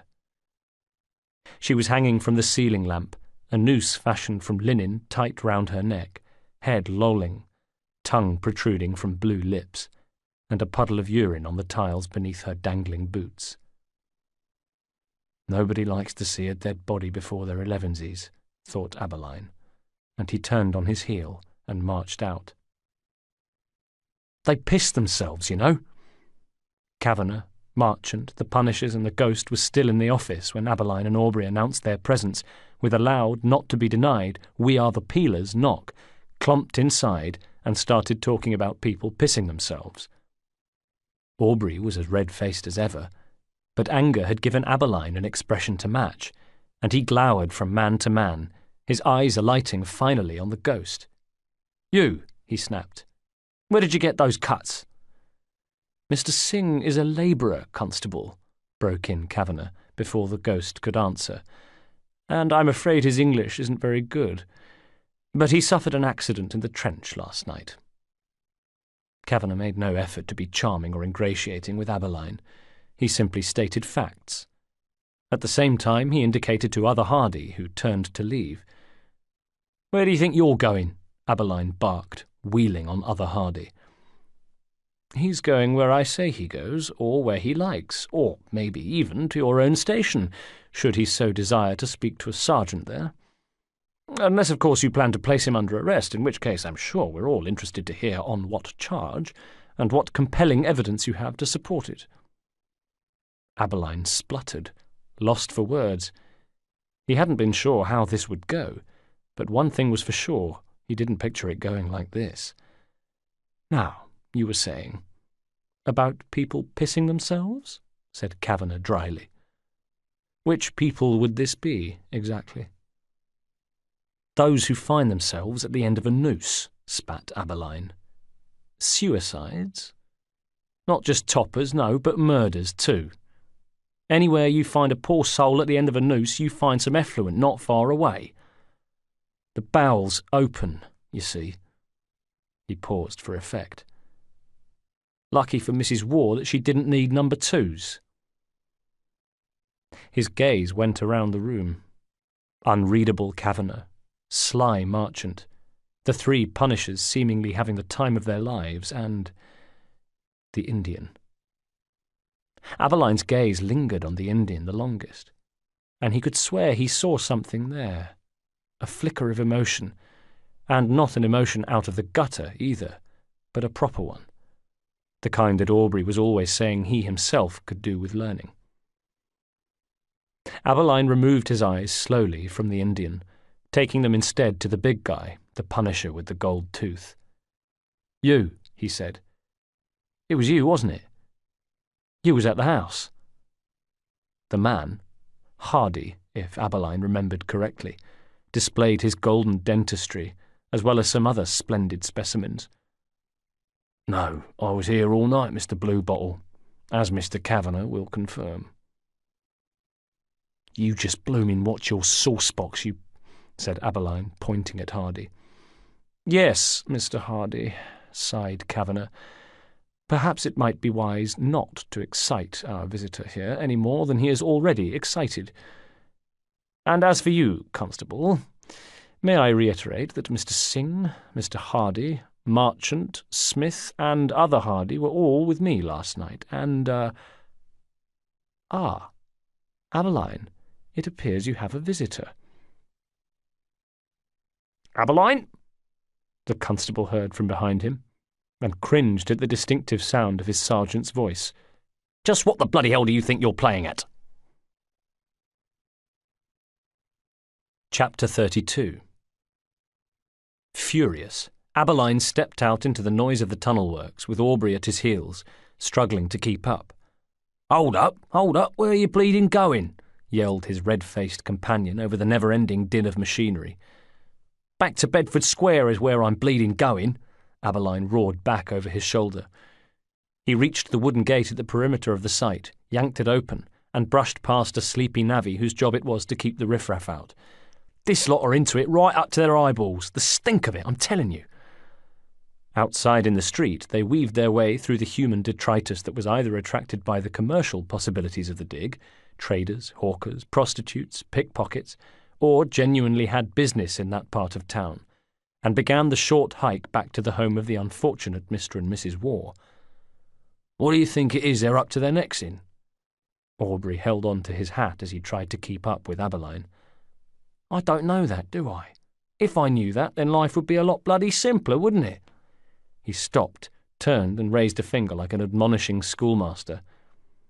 But I tell you this, Aubrey Shaw, they're up to something. He shook the self-same finger in the direction of the fenced-off railworks. And whatever it is they're up to, it's no good. You hear me? He returned to his marching. I mean, did you see them all, stood there, guilty as you like? And that young fella, the Indian bloke, blood all over him? Accident in the tunnel, my fat arse. He got all cut up when he came through Mrs. Waugh's window. You think it was him? Of course I think it was him, exploded Aberline. I know it was him. I know it was him. They know it was him. Even you know it was him. Proving it is the bloody problem, but it was him all right. He came through the window, knocked out the light, and then knocked us out. Aubrey had drawn level, speaking through gulps as he tried to catch his breath. Do you realise what you've just said, Freddie? I mean, isn't that where this theory of yours falls down? Because there ain't no way he could have done all of that. He'd have to be some kind of acrobat or something. By now they were back at Bedford Square, like they'd never left, and Aberline strode inside while Aubrey stood in the doorway, one hand on the frame, almost doubled over as he tried to catch his breath. From the kitchen came the sounds of Aberline muttering, and then an exclamation. What is it? Said Aubrey, holding his side as he joined the other peeler in the kitchen. Aberline stood at the far end of the room beneath the comprehensively broken window. Triumphantly, he indicated the disturbed crockery table. Here, he said. What do you see here? Whatever it was he was pointing out looked very much to Aubrey like a smudge of blood, and he said so. Right, a blood stain left by whoever it was who dived through the window, right? You'd expect that, wouldn't you? Well, yes. Blood from that Indian geezer we've just seen standing in Kavanagh's office like butter wouldn't melt, I would wager, said Aberline. That's an assumption, Freddie. Haven't we always been taught to look for evidence? Never assume, look for evidence. How about if you formulate theories and then find the evidence to back it up? Asked Aberline, with a glint in his eye. You had to give it to him, thought Aubrey, when he was on a roll. Go on, he said. See the Indian geezer? He had bare feet, didn't he? I know. Bloody hell, must save a few bob on boot leather. Bear that fact in mind, and now take another look at your smudge of blood. Aubrey did as he was told, and Aberline watched as the light slowly dawned on his companion's face. Christ almighty, you're right. It's a footprint. That's right. That's bloody right, Aubrey. A footprint. Now look, you and I were standing over here. He pulled the other man over to where they were the previous evening, where they'd been remonstrating with the permanently indignant Mrs. Waugh. Now, you have to imagine the window is intact. That makes it like a mirror, right? Like a black mirror. Well, I'm telling you, about half a second before that black mirror smashed and 7 years of bad luck came in at us all at once, I saw a movement in it. You saw the assailant before he came smashing through. Except now we think the Indian geezer was the assailant, don't we? But it wasn't the Indian geezer I saw. Who I saw was much bigger than that. So now I'm wondering if what I saw was a reflection. He pressed a hand to his forehead, as though trying to massage a solution out of his brain. All right, what about this, Aubrey? What if one, or maybe even two of those security geezers from the railworks were standing behind us? What would you say to that? I'd say we bolted the door, so how do they get in? Here. Aberline dragged Aubrey out of the kitchen and towards the coal cellar entrance. It was ajar. Nothing suspicious about that. But inside the cellar, the coal had a distinct man-sized groove running through its middle, from the stone floor of the coal hole right up to the hatch at street level. Gotcha, exclaimed Aberline. Now. He returned Aubrey to the kitchen where they resumed their positions. We're standing here, right? Now, say if we're right, and I saw the reflection of a bludger stood right behind us, just waiting to cold cock us. I saw how close he was. And we had our backs to him, don't forget. What I'm saying is that he had us, Aubrey. He had us, Aubrey, like a pair of sitting ducks, fattened up and ready for the slaughter. Could have knocked our block off with a truncheon, could have slit our throats with a knife. And yet for some reason, even though his mate was in position, the Indian fella comes crashing through the window. Aberline looked at Aubrey. Now why would that be, Aubrey? What the bloody hell was he doing coming in through the window? Part 2. Lost City. Chapter 33. 15-year-old Evie Fry, the daughter of Ethan and the late Cecily, had developed a new habit. She wasn't especially proud of it, but still it had developed anyway, as habits have a habit of doing. What it was, she had taken to listening at her father's door during his meetings with George Westhouse. Well, why not? After all, wasn't her father always saying she'd soon be joining the fight, as he called it? And wasn't another of his favourite expressions that there's no time like the present? For years now, Evie and her twin brother Jacob had been learning assassin craft, and the two of them were enthusiastic students. Jacob, the more athletic of the pair, had taken to combat like a fish to water. He loved it, despite lacking the natural gift that his sister possessed. At nights, the siblings would talk excitedly of the day when they would be introduced to the fabled hidden blade. Nevertheless, Evie found her interest wandering. What came naturally to her didn't quite engross her the way it did her brother. While Jacob would spend his days in the yard of their home in Crawley, whirling like a dervish to practice moves taught by their father that morning, Evie would often creep away, declaring herself bored of the constant repetition of sword practice, and make her way to her father's study, where he kept his books. Learning, that was what fired the imagination of Evie Fry. The writings of assassin elders, chronicles of legendary assassins, Altair ibn Lachad, whose name means the flying eagle, the handsome and dashing Ezio Auditore da Firenze, Edward Kenway, Arnaud Dorian, Adewale, Aveline de Grandpré, and, of course, Arbaz Mir, with whom her father had spent so much time when they were younger men. All of them had joined the struggle to hold the Templar scourge at bay, fighting for freedom in whatever time and territory they plied their trade. Most had at one time or another become involved in helping to locate what were known as artifacts. No museum pieces, these. The artifacts that preoccupied assassins and Templars were materials left by those who came before.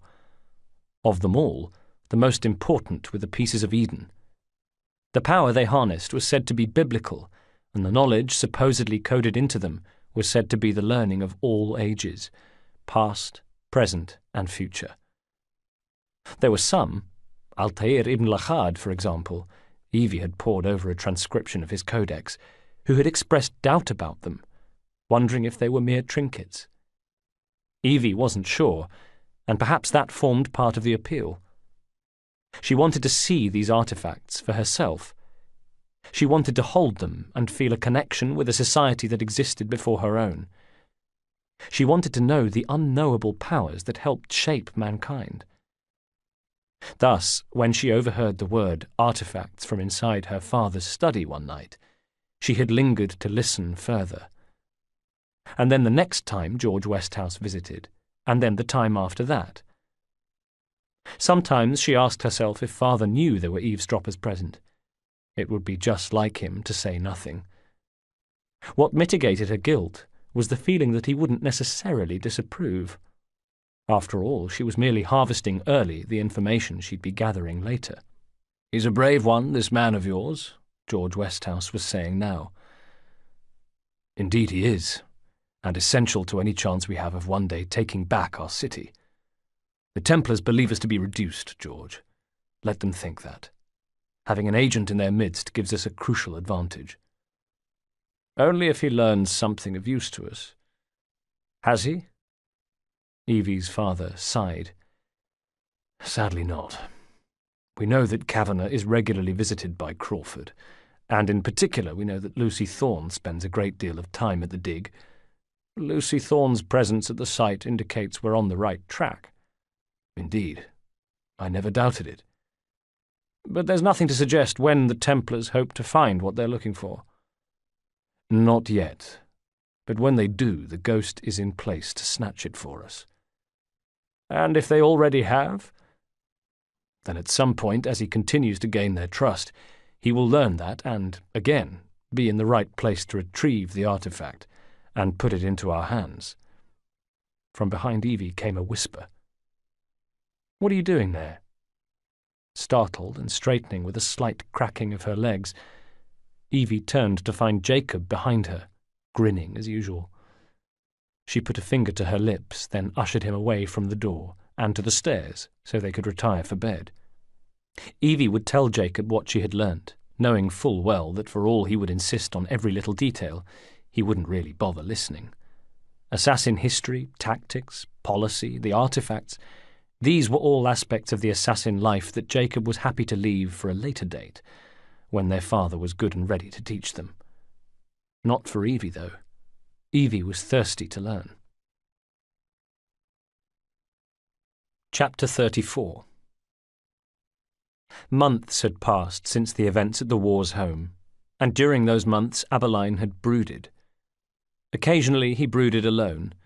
Occasionally he had help in the form of Aubrey, who, while not quite as brooding as Aberline, did a little out of sympathy, as well as being glad of an ale or two in the Green Man. During these occasions, despondently hunched over a table in the pub and trying not to stand out like two skiving bobbies, Aubrey would attempt to lighten the mood with one of the best new musical jokes. I say, Freddie, when is a boat smaller than a bonnet?" "I don't know. When is a boat smaller than a bonnet?" "When it's capsized." And sometimes he would try to lighten the mood with one of the worst. I say, Freddie, why do tailors always please their customers?" "I don't know. Why?" "Because it is their business to suit people." And other times he would try to engage Aberline in more profound and philosophical discussion. "It's just one of those things," he said one day. "But it's not, though, is it?"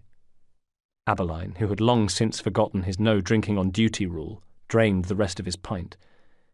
"If it was just one of those things, I wouldn't be so bothered. Because you know what really irks me, Aubrey? It's the not knowing. It's the fact that liars and murderers are walking around out there thinking they got one over on the peelers. No, what am I talking about? Not the peelers, because no bugger else apart from you and me could give two hoots about robed men and missing bodies. Thinking they got one over on you and me is what it is." Aubrey shook his head sadly. "You know what your problem is, Freddie? You want everything to be black and white. You want answers all the time. And sometimes, there just ain't no answers, and there ain't no black and white. There's just different shades of grey, which is to say that things are as murky as the bottom of the Thames and just as rotten smelling, but there ain't nothing you can do about the Thames, and there ain't nothing you can do about that either." "No, you're wrong." Aberline stopped himself and reconsidered. "Well, all right, maybe you're only half right. There are shades of grey when it comes to right and wrong. I'll give you that and stand you a pint for your insights." He held up 2 fingers and was rewarded with a response from across the room. "But you're wrong about answers. There are answers, and I want to know those answers." Aubrey nodded, tried to dredge up another joke, but the only one he could think of was one with the punchline, "No noose is good noose," and he didn't think that was appropriate in the circumstances. So instead they drank their next pint in silence and did some more brooding. Outside they went their separate ways along Regent Street, and Aberline wondered if a man from the pub, who had seemed to be taking an inordinate interest in them, would follow either him or Aubrey. Glancing in the reflection of a shop window, he saw that he was the lucky one. Chapter 35. So, how about you tell me why you've been following me these past few days? It was an especially vexed Aberline who had led his shadow up an alleyway on the new road in order to confront him. Especially vexed because that very morning he had been called into the division sergeant's office and given a telling off. No, not just a telling off, but a right old bollocking. And why? Because apparently a certain Mr. Kavanagh of the Metropolitan Railway, that dead-eyed bastard, had made a complaint about him. According to him, Constable Aberline was spending a disproportionate amount of time at the site. Making something of a nuisance of himself, he was, what with his insinuations that Kavanagh and 5 of his employees were involved with a murder, and he was to stop that at once. So yes, an especially vexed Aberline, given strength by his vexation, was watching the man's face turn purple above the blue serge of his forearm. The man wore a dark suit and a bowler hat, a little tatty, but otherwise fairly respectable-looking. In fact, thought Aberline, he was dressed not unlike one of the detectives from the division. Except Aberline knew all the detectives from the division. He knew all the detectives for miles around, and this pillock wasn't one of them, which had made him wonder if it wasn't a different kind of detective altogether. With his other hand he frisked the man and came up with a small leather truncheon that he slipped into his own tunic pocket. "Private Dick, are we?" said Aberline. In response the man nodded furiously. "Gack, gack, gack," he tried to say. Aberline relaxed his grip. "Yes, Constable Aberline, a private detective is what I am, and one who might be of benefit to you if you were to let me speak," gasped the man against the wall. Cautious but curious, Aberline let him go. "What's your name?" he demanded. Leonard Hazelwood." "Right, now state your case, Mr. Hazelwood, and make it a good one." Hazelwood straightened himself up first, adjusting his hat and his suit and his collar before he went on. "You're right. I'm a private detective in the employ of a member of the aristocracy, a viscount, if you please, who pays well and doesn't mind who he pays it to, if you know what I mean." "Yes, I know exactly what you mean. How about I take you in for attempting to bribe a member of Her Majesty's Constabulary?" "Who's bribing anyone, Constable?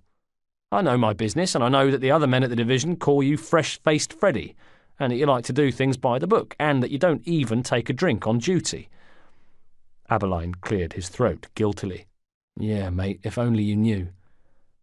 "What of it?" "So I reckon you'd be just as interested in solving a crime as you would be in lining your own pocket, maybe even more so, and that if I can help you do the one, while maybe also doing the other, then maybe that isn't a bribe so much as a gift in recognition of your sterling police work, such as a benefactor might bestow." "Just say what you have to say, and say it outright. This Viscount of mine, him and his mate were set upon not far from here, in the Marylebone churchyard.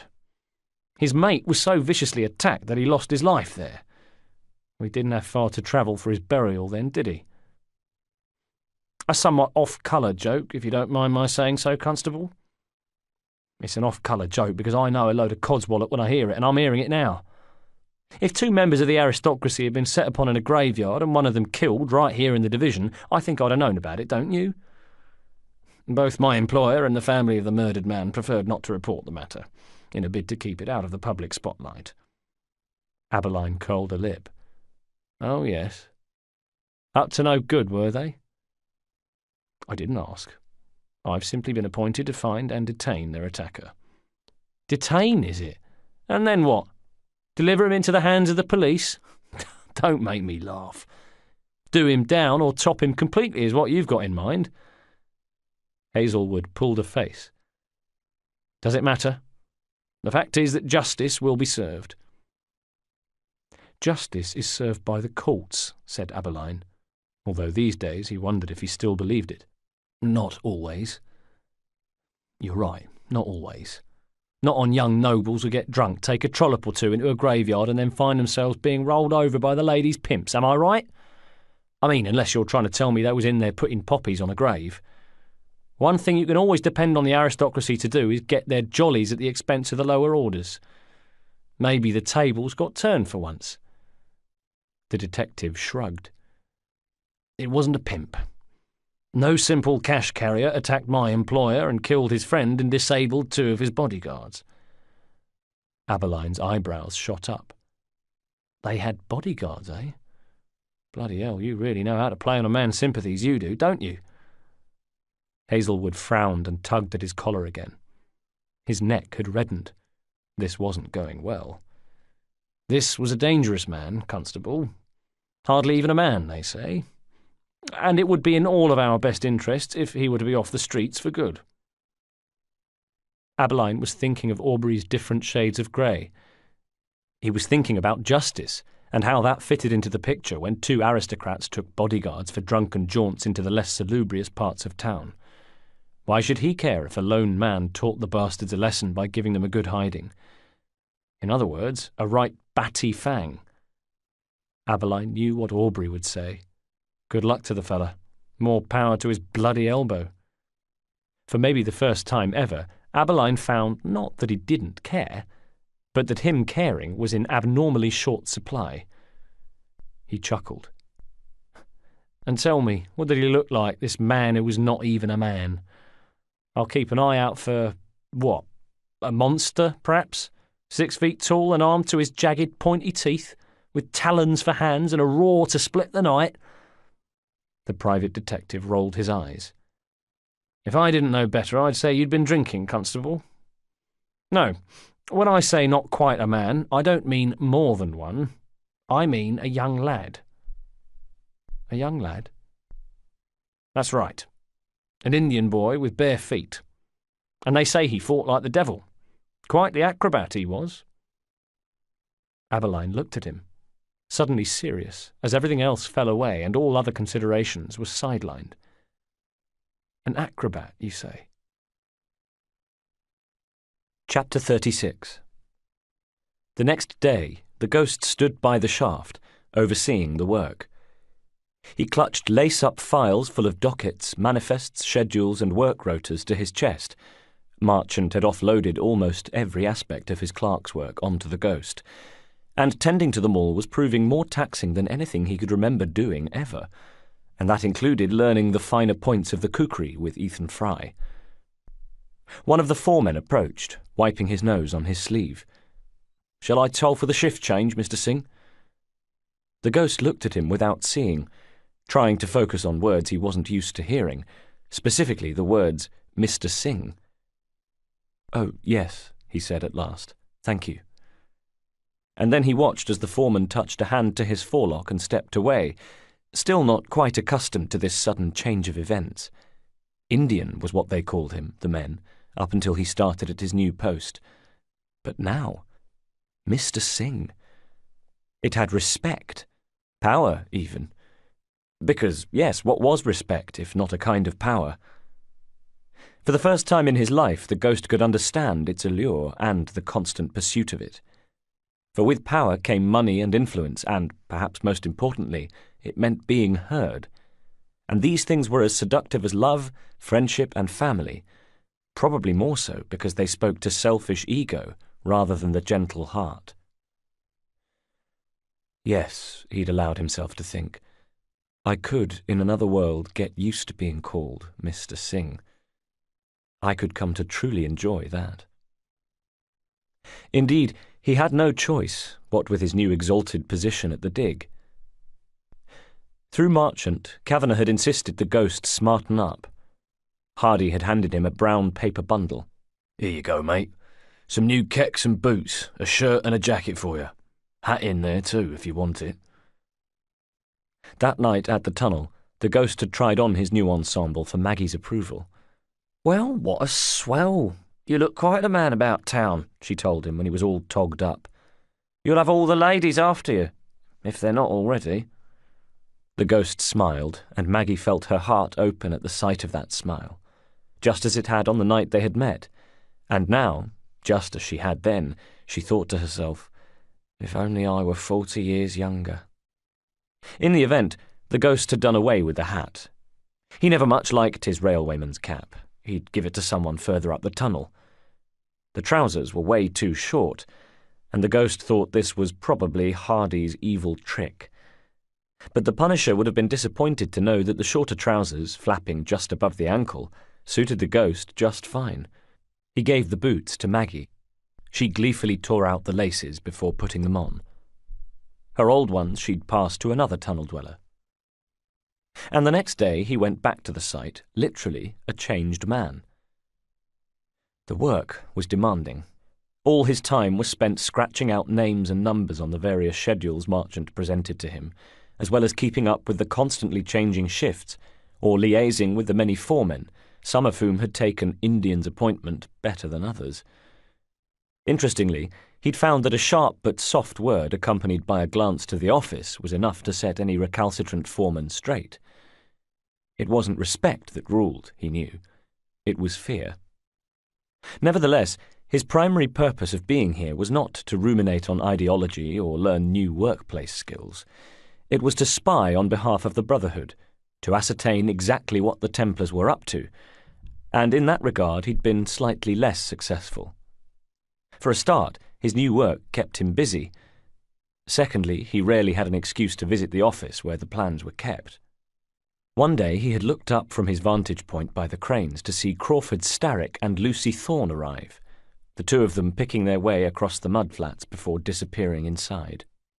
Now's the time, he had thought, and trod across the mud to the office on the pretext of delivering some dockets, only to be stopped by Smith and other Hardy, the two Punishers guarding the portal to the inner sanctum.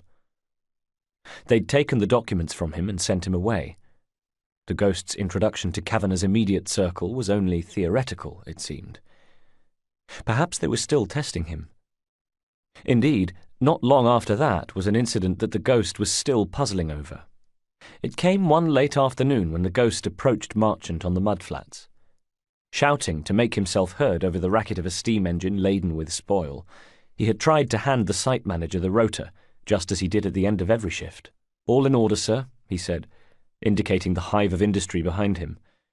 Men were swarming on the cranes, buckets of earth swinging black against the grey, dwindling light of the day, filthy-faced navvies with spades and pickaxes slung over their shoulders, leaving the trench like defeated men on a retreat. The conveyor rattling, always rattling. But on this occasion, instead of taking the rota as he would have done normally, Marchant shrugged and indicated the wooden site office behind them. "In there," he said. "Leave it on the side near the plans table. I'll look at it later." His eyes betrayed nothing. The ghost nodded assent and made his way across. There was no Kavanagh, no Hardy, Smith, or other Hardy. There was just the ghost stepping into the office, the heart of the operation, alone. He stopped himself. This was a test. This was surely a test. Conscious that Marchant might be timing him, he lit a lamp, then moved over to the plans table. Marchant had been very specific about that. The plans table. And sure enough, there, rolled up on the plans table, were the plans. Placing the lamp on the tabletop, the ghost bent to inspect the rolled-up document. If it was a trap, as he suspected, then this is how it would be laid, and there, he saw it. A single black hair had been left rolled into the plans, just the tip of it protruding. His heart hammering, he plucked the hair out between his fingernails, and then, praying it would be the only trap they had set, unrolled them. There in front of him were the designs for the excavation and the building of the railway, but not the official designs. Those he had seen, craning over the heads of fellow workmen as Charles Pearson and John Fowler gave presentations on their baby. Those plans looked exactly like these, but for one vital difference. They had the crest of the Metropolitan Railway in the top right-hand corner. This set sported the crest of the Knights Templar. Marchant would be wondering where he was. Quickly he scanned the drawings in front of him, eyes immediately going to a section of the dig. In fact, the section they were currently digging. Here was a shaded circle. Inside that shaded circle was another, smaller Templar cross. The ghost rolled up the plans, replaced the hair, extinguished the lamp, and left the office. As he went with the image of the plans fresh in his mind, his thoughts went back to the events of a few days ago, when boxes had been brought and a makeshift stage built. Kavanagh had taken to it with Marchant and the Punishers standing at the hem of his coat, and through a speaking trumpet had gone on to regretfully announce that there had been some instances of theft from the site, that men's tools had been stolen. This had elicited a gasp. The men cared about their tools as much as they did their families, more so in many cases. The ghost had long since been in the habit of burying his own spade at a spot on the perimeter of the dig, but for many men their spades and pickaxes weren't just the means of their livelihood, they were symbolic of it. When they walked through the streets with the tools of their trade over their shoulders, they walked tall, with their heads held high, and passers-by knew they were in the presence of a hard-working man, rather than just a dirty one. Thus the idea that some wretch was stealing tools, well, this fellow might as well have been stealing the food from out of their mouths. Kavanagh had the men wrapped round his little finger, and his proposal that workers would be searched as they left the site from now on was therefore met with fewer than expected grumbles. Shift changes now took 3 times longer, but at least the men could be reassured that the Metropolitan Railway had their best interests at heart. The ghost hadn't been fooled, but now he knew exactly what lay behind the decision. It was because the excavation had finally reached the shaded circle. The end was in sight, and though the men were under strict orders to report any unusual finds, with the promise of a reward to match the value of anything precious, there was still a possibility that one of the labourers might simply purloin what he found. Chances were the Templars were as clueless about this artifact as the assassins were. They were taking no chances. And then, of course, there was the other issue, the small matter of the persistent police constable Abeline, who had been turning up at the works and, according to Marchant, making accusations against him. "Don't you worry," Marchant had told the ghost. "We've got you covered." The implication was that them having him covered came with a price. He would see to it that he repaid them. Yes, he would repay them. But now Abeline had returned, and with him was a consortium, 2 of whom he recognised, the other peeler, Aubrey, and the division sergeant, and 2 he didn't, a smartly dressed man who had a habit of tugging at his collar, and a 4th man who... There was something about this 4th man that the ghost recognised. He looked closer now, feeling as though his brain was moving too slowly as he tried to place him. Marchant was walking towards him, coming closer, hailing him with a weasel grin. "Oi, you're needed over here." And still the ghost was staring at the new arrival, who had stood slightly apart from the group and was looking right back at him. As their eyes met, they recognised one another. He was the bodyguard from the graveyard. Chapter 37. Abeline watched him come. That morning he had stormed into the sergeant's office with his new friend Hazelwood, the private detective, in tow, and told the sergeant that he had something new on the Indian at the dig. "Tell him what you told me," he insisted to Hazelwood, who wore an expression that seemed to indicate things were quickly moving away from him, like this wasn't the way he had planned it. 1 minute trading confidences with a contact who might be of use in finding this Indian fellow, the next being hauled before the division sergeant by an excitable Abeline. Sure enough, the sergeant looked him up and down before returning his attention to Abeline. "And who the bloody hell is this, Freddie?" "He's a private detective, is what he is. He's a private detective who happens to have information regarding our friends at the railworks."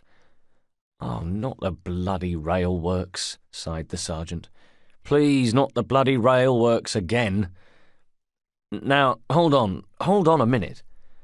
Hazelwood had his hands held out to Abeline and the sergeant like a man trying to control a small crowd.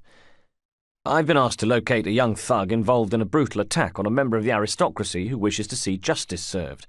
I don't know anything about any goings-on at the railworks." One and the same, mate, one and the same, Aberline reassured him. Now just tell him what you told me before I do it, and believe you me, I ain't leaving anything out, and I may even add a few bits and pieces that won't reflect at all well on either you or your employers. The detective shot him a furious look, and then directed himself to the sergeant. As I was telling the, he paused for extra contempt, constable here, I have been employed by a high-ranking gentleman in order to help apprehend a very dangerous man. A very dangerous man, spoofed Aberline. That's a matter of opinion. You say that there was another bodyguard there, apart from the two in the sanatorium? There was. Then he could identify the boy. We could take him to the railworks and get him to identify the man who attacked him and your employer. We could do that, I suppose, said Hazelwood cautiously. And why would we do that? Roared the sergeant from behind his desk. I've already had Mr. Bloody Kavanagh of the Metropolitan Railway giving me the bollocking to end all bollockings on account of your behaviour, Aberline, and if you think I intend to risk another one, or worse still, have him talk to John Fowler or Charles Pearson, and the next minute have the superintendent breathing down my neck, you've got another think coming. Aberline winked. Our friend here can make it worth your while, Sergeant. The sergeant narrowed his eyes. Is this true? He demanded of Hazelwood. The detective admitted it was true. He could indeed make it worth the sergeant's while, and the sergeant did a little weighing up. True, there was the risk of another bollocking, but then again, he had a scapegoat in Aberline. What's more, a little extra wedge would come in handy, what with Mrs. Sargent's birthday coming up. So he'd agreed. He'd agreed that if they could produce this bodyguard, then they had enough of a reason to confront the Indian lad at the dig, and now the Indian was coming over the mud towards them. Bloody hell, thought Aberline, he's gone up in the world. Wearing a new pair of strides he was, as well as braces and a collarless shirt open at the neck. Still barefoot, mind, trousers flapping about his calves as he came closer towards them. Everybody, it seemed, was fixed by his dark, impenetrable gaze. Bharat Singh, said Aberline. I'm pleased to see all those cuts and bruises have healed since the last time I saw you. Barely acknowledging them, the ghost stood before the group, holding files to his chest and looking quizzically from man to man. Aberline watched as the lad's gaze swept past the bodyguard, and he reminded himself that if even half of what they said about this young man was true, then he might be a very slippery, not to mention dangerous customer indeed. He readied himself. For what, he wasn't sure, but he did it anyway. Now, he said, addressing the ghost, if you don't mind, we have a matter to attend to. Surreptitiously, he felt for the handle of his truncheon, and then directed his next question to the bodyguard. Is this the man who set upon you and your two employers in the churchyard? It's been a while, and he's spruced up a bit in the meantime. But if you ask me, that's not the kind of face you forget in a hurry, is it? So come on, is it him or not? The ghost turned his attention to the bodyguard, meeting his eye. The man was tall, like the three punishers, but not cocky and arrogant like they were. A reduced man.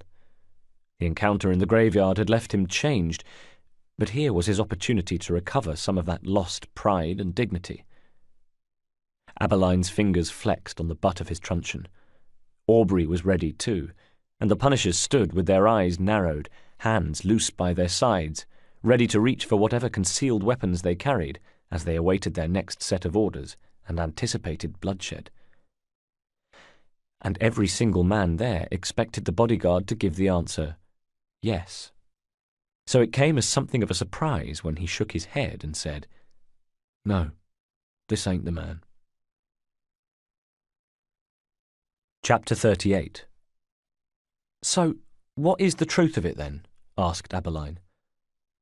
I don't think I know what you mean. The impromptu meeting at the railworks had broken up, and Aberline had left with his tail between his legs. And then, back at the station, the sergeant had given him a flea in his ear, and then, with his tail between his legs and his flea in his ear, Aberline had gone searching for the bodyguard. Why?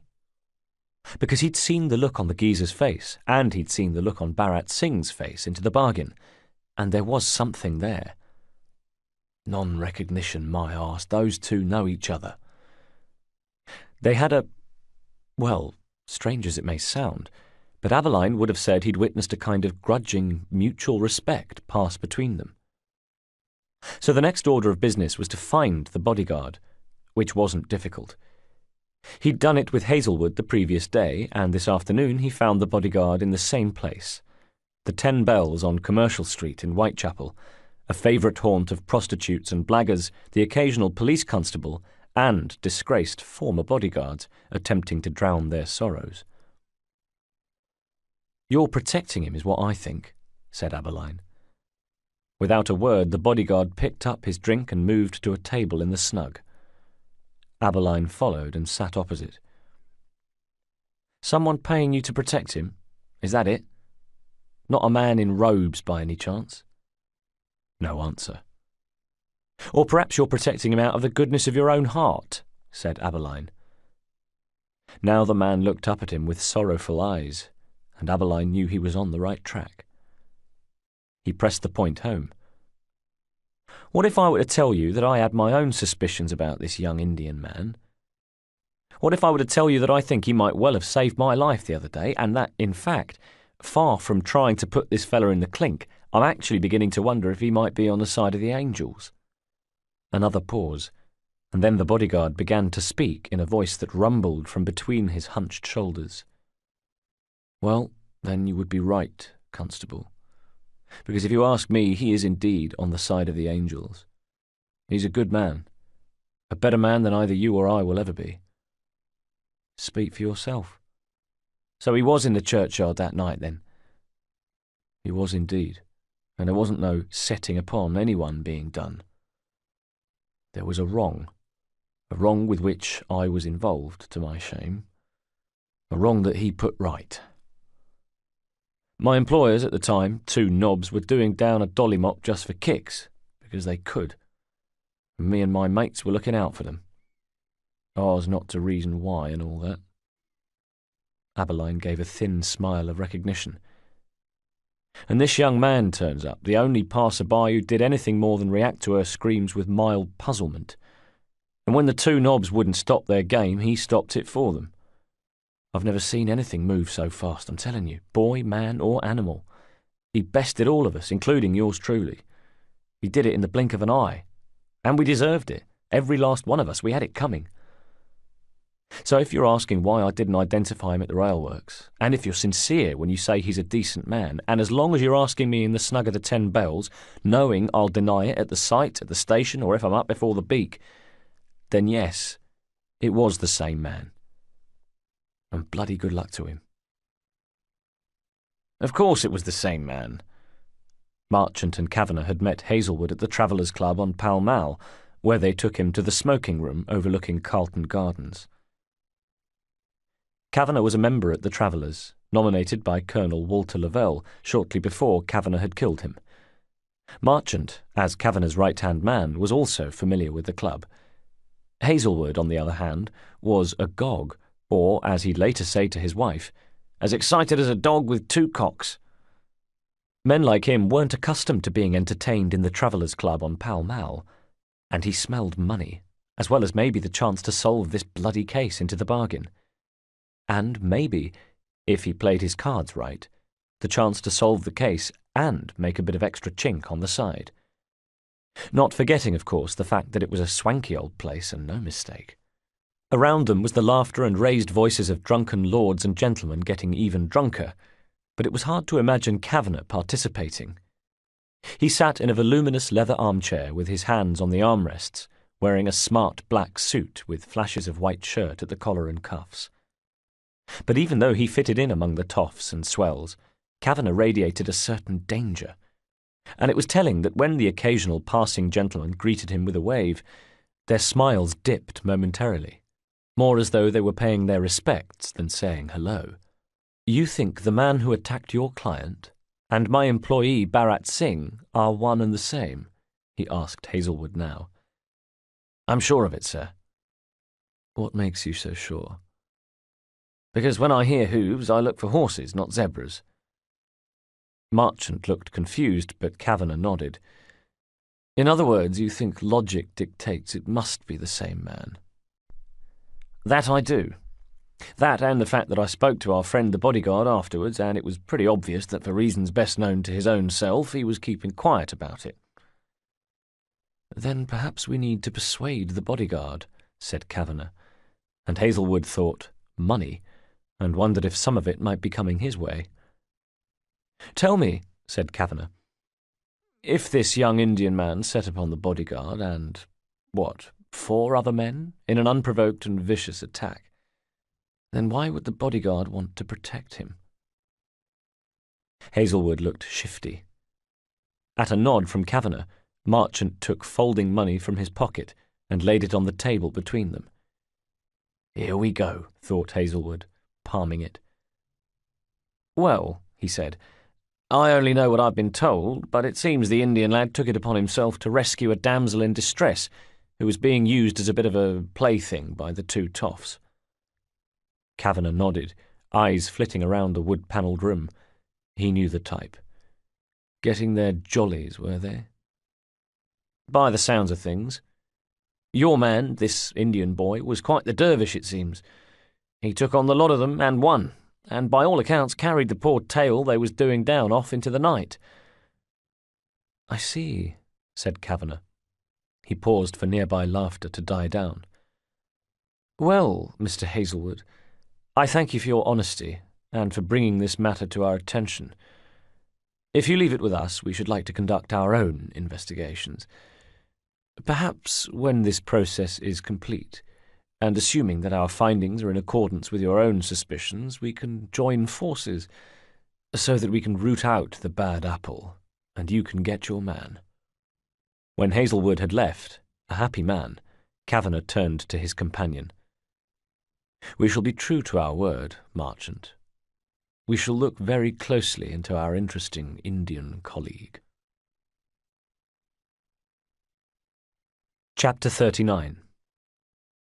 Early the next morning, as was quickly becoming his custom, Abeline was staring at a dead body. Beside him stood Aubrey, and the 2 constables took off their helmets as a mark of respect. They knew the man who lay sprawled on the street, his face barely recognizable beneath eyes that had swelled shut, a face that was a mixture of purple bruises and open cuts, and a broken jaw that hung at an obscene angle. It was the bodyguard. Someone wanted to shut him up, obviously, said Aubrey.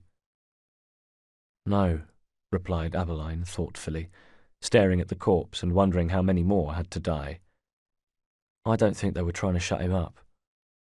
I think they were trying to make him talk. Across the city, Kavanagh sat behind his desk at the railworks office, Marchant on one side, Hardy on the other. In front of the desk, sitting on forbidding straight-backed chairs and wearing expressions to match, were the Templar Grand Master Crawford Starrick and Lucy Thorne. As usual, they wanted a report from Kavanagh, the man who had promised to deliver them the artifact but who had so far conspicuously failed to do so, and, as usual, they wanted that report to include encouraging news. We're close, Kavanagh told them. Lucy sighed and frowned and rearranged her skirts. Starrick looked distinctly unimpressed. This is what you said last time and the time before that. We're closer, added Kavanagh, unperturbed by his Grand Master's irritation. We have to be. We're in the immediate vicinity of the artifact's location. There came a knock at the door, and Other Hardy showed his face. Sir, sorry to disturb you, but Mr. and Mrs. Pearson have arrived. Starrick rolled his eyes, but Kavanagh held out a hand to show it was a matter of no concern. Ill as he is, Pearson prefers the company of the navvies to the hospitality of the office. He'll have his usual royal tour, don't worry. Other Hardy glanced back out of the door. Seems all right, sir. Like you say, he's making his way over to the trench. Even so, said Starrick, I believe that concludes our business. Miss Thorne and I shall take our leave. See to it that the next time we visit you have some more encouraging news for me. When they had gone, Kavanagh looked at Marchant with hooded eyes. He's a fool. He knows his time is short. "He is the Templar Grand Master, sir," said Marchant, and then added with an obsequious smile, "for the time being." "Exactly," said Kavanagh, "for the moment, until such time as I have the artifact." And he allowed himself a smile, the ghost of a smile. Meanwhile, as Kavanagh, Marchant and Co. were occupied with Starrick and Thorn, and with the ghost yet to begin his shift, Pearson was doing just as Kavanagh said he would, and conducting a small tour of the works, his wife Mary on his arm. The men loved Pearson, and on this particular occasion had cooked up a plan to show him just how much. At the office steps, with Starrick and Thorn making their way to the gates, Marchant watched the men gather around Mr. and Mrs. Pearson, and frowned, seeing that work seemed to have been abandoned for no good reason he could think of. There was definitely something happening, though. He leaned on the rail to speak to Other Hardy. "Get over there, would you? See what's going on." Chapter 40. It was a rare afternoon off for Police Constable Aubrey Shaw. No, that wasn't strictly speaking true. Firstly, because Aubrey's afternoons off were comparatively frequent, and secondly, because it wasn't really an afternoon off. Not in the officially sanctioned sense, anyway. A more accurate way of putting it would be to say that Police Constable Aubrey Shaw had donned plain clothes and was skiving again. As usual, Aubrey's skiving incorporated a cricketing element. Most of the time this meant hoisting ale and the Green Man, but today was a special day. He had taken his business to Lord's Cricket Ground in order to watch the annual Eton versus Harrow match. It was a nice, sunny day to spend with a spot in the stands, albeit crowded as the event was attended by tens of thousands, a pie and maybe an ale or three, with plenty of crinolines and bonnets to catch a man's eye, and the cricket whites blinding in the sun. Truth be known, Aubrey didn't much care for cricket, but the gentleman's sport was a pastime his wife approved of, and what's more, it involved pies and beer, and meeting those two requirements was central to Aubrey's journey through life. He thought of Aberline, unmarried Aberline, constantly preoccupied Aberline, the two undeniably connected as far as Aubrey could see. "A wife is what you need," was what he'd told Aberline one afternoon in where else but the Green Man. "A fellow bobby who cares more about police work and less about how to get out of doing it is what I need," was what Aberline had replied. Which was rather hurtful. After all, he, Aubrey, had become almost as involved in their ongoing case as Freddie, and— "Oh no," he thought, as he took his place in the stands. "I'm not thinking about Freddie today. Freddie, be gone!" And to signal an end to work-related thoughts, he began lustily joining in with the cheers, happy to submit himself to the tides of the game and the rhythm of the day. Just another face in the crowd. Worries ebbing away. Still, though, he couldn't help it. His thoughts returned to Aberline and his obsession with what he called the goings-on at the railworks. The two bobbies had asked themselves who beat the bodyguard to death. "One of them strong arms from the railworks," said Freddie predictably. But on this occasion Aubrey had to agree with him. It was as plain as the nose on your face that Kavanagh and Co. were up to no good. After all, weren't they all? Aristocrats and industrialists and politicians all feathered their own nests, and breaking a few laws was a small inconvenience if you had enough influence to ride roughshod over them. "Bloody hell," thought Aubrey. "Hark at me." He was starting to think like Freddie himself. It was catching, that was what it was. But they might know. This was what Aberline said. If they'd got it out of the bodyguard, then Kavanagh and Co. might be aware that Bharat Singh was the boy at the graveyard. "What would it matter to them if he was?" Aubrey had asked. "Maybe nothing, Aubrey. Maybe nothing. Who knows?" It was a puzzle, no doubt about it. Like those carved wooden shapes that fitted together, you turned it over in your hands to try to work out how it fitted together.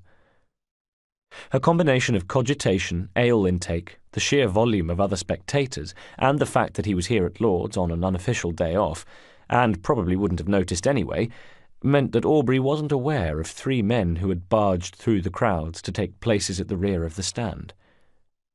They stood with their backs to the fence, with their arms folded, and the brims of their bowler hats pulled down in the universal pose of men trying to look unobtrusive.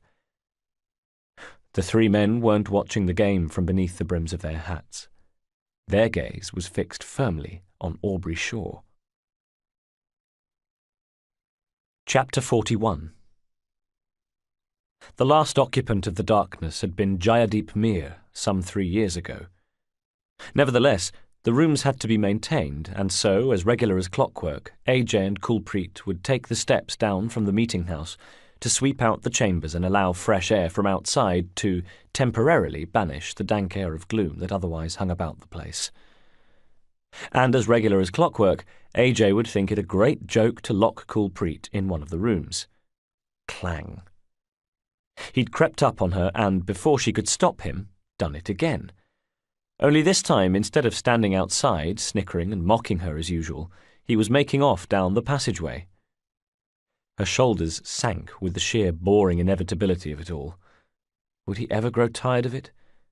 Possibly not, because AJ was nothing if not juvenile, and despite the fact that she had a husband and a little boy at home, he was probably slightly in love with her too.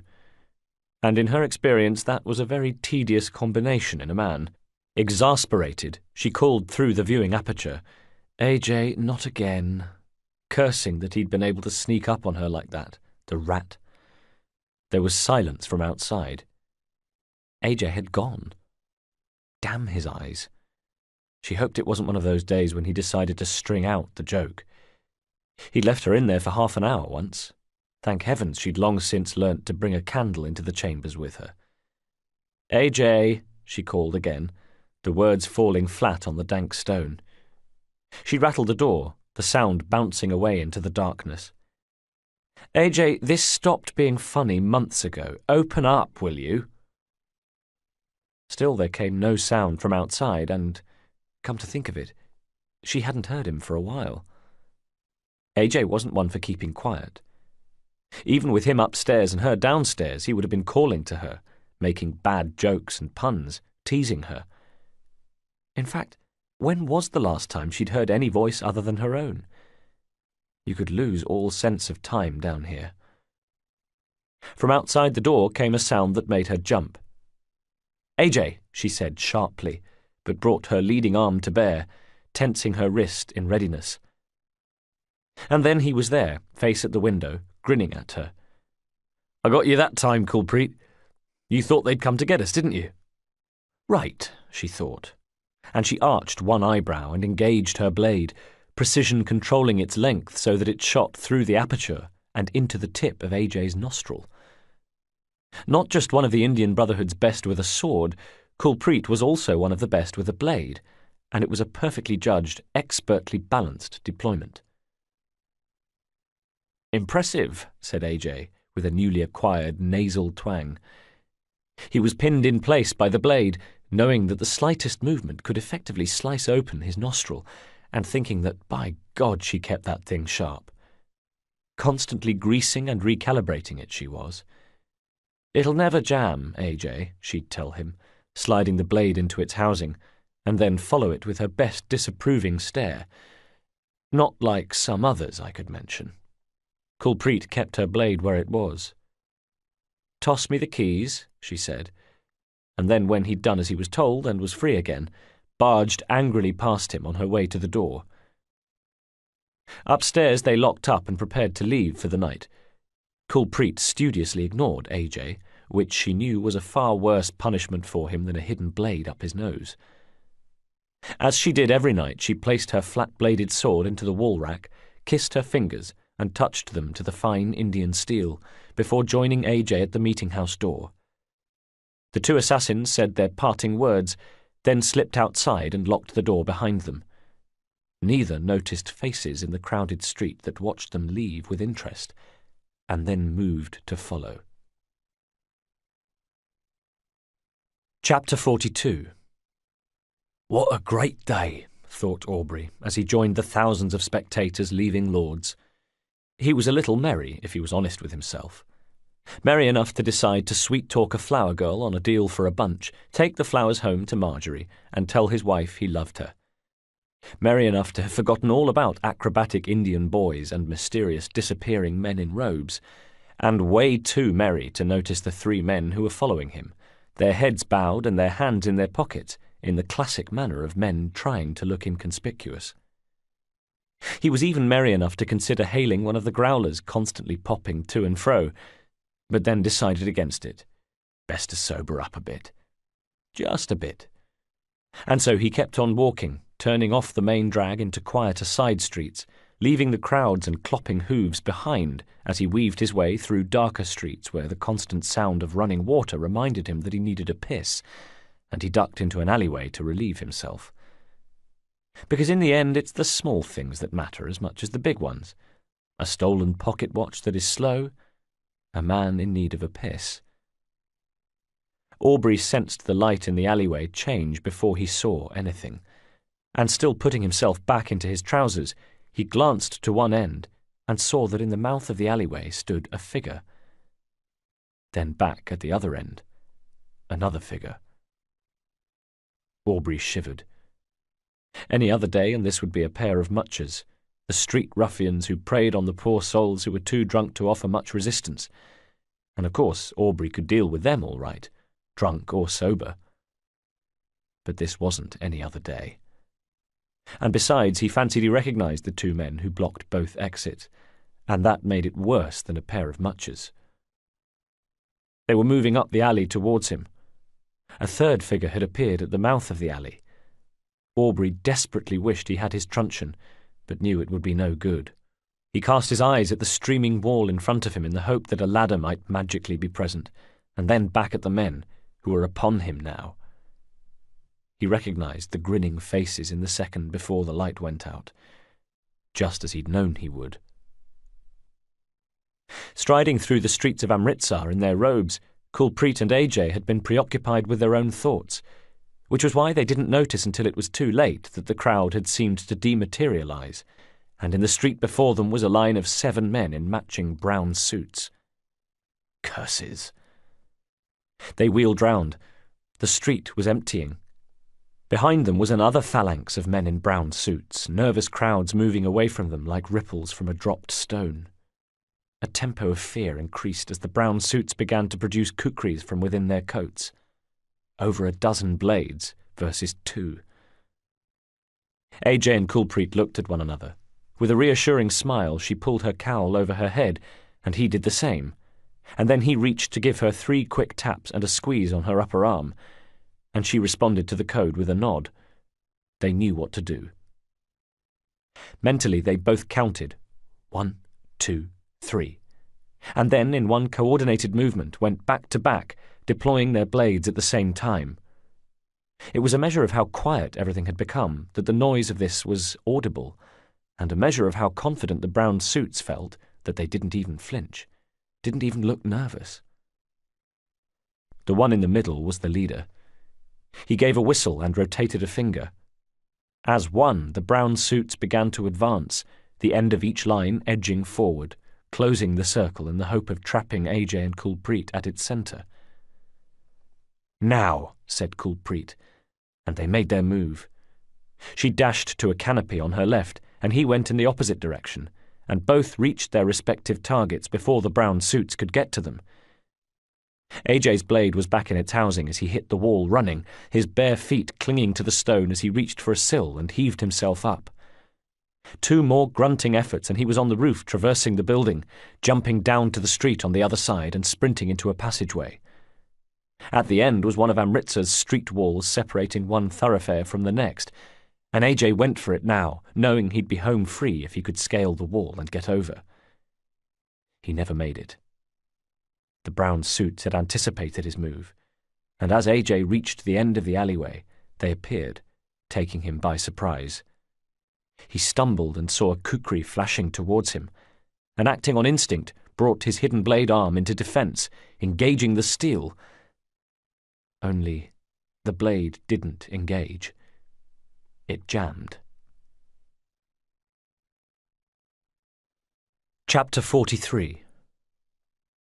Aubrey had no idea where he was, but sensed that was the least of his concerns.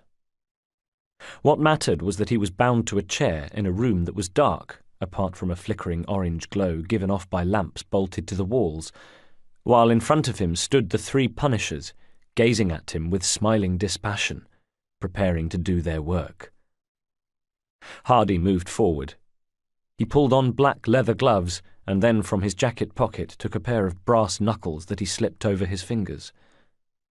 The two other men shared a look and then stepped back into the shadows as Hardy came to Aubrey and put his gloved hand to the peeler's face, like a sculptor testing the consistency of his unmoulded clay. And then he moved back and placed his feet with the expertise of a boxer, and Aubrey thought that closing his eyes might be a good idea right now, so he did. And it was funny, because he'd always found it difficult to picture his family when he was away from them. It was something he always wished he could do, just to have them with him. But they came to him now, a perfect image of them that he clung to as the blows began raining in.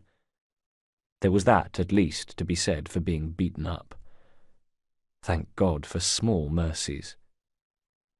Kulpreet awoke with a sore head and found herself squinting in the grey dark of a warehouse, an empty, cavernous space, with just the slapping sound of rain pouring through the roof and birds nesting in the rafters. Rusting stairways led to ancient, dilapidated gantries overhead. She was restrained in an unusual manner. She was seated at one end of a long slatted table, to all intents and purposes as though she were an honoured guest for dinner, apart from the fact that you tended not to tie up honoured guests. Her chair was pushed neatly beneath the table. She couldn't see her feet, but they were bound to the chair legs. Meanwhile, her hands were laid out in front of her and tied tightly with leather thongs, palms flat to the tabletop.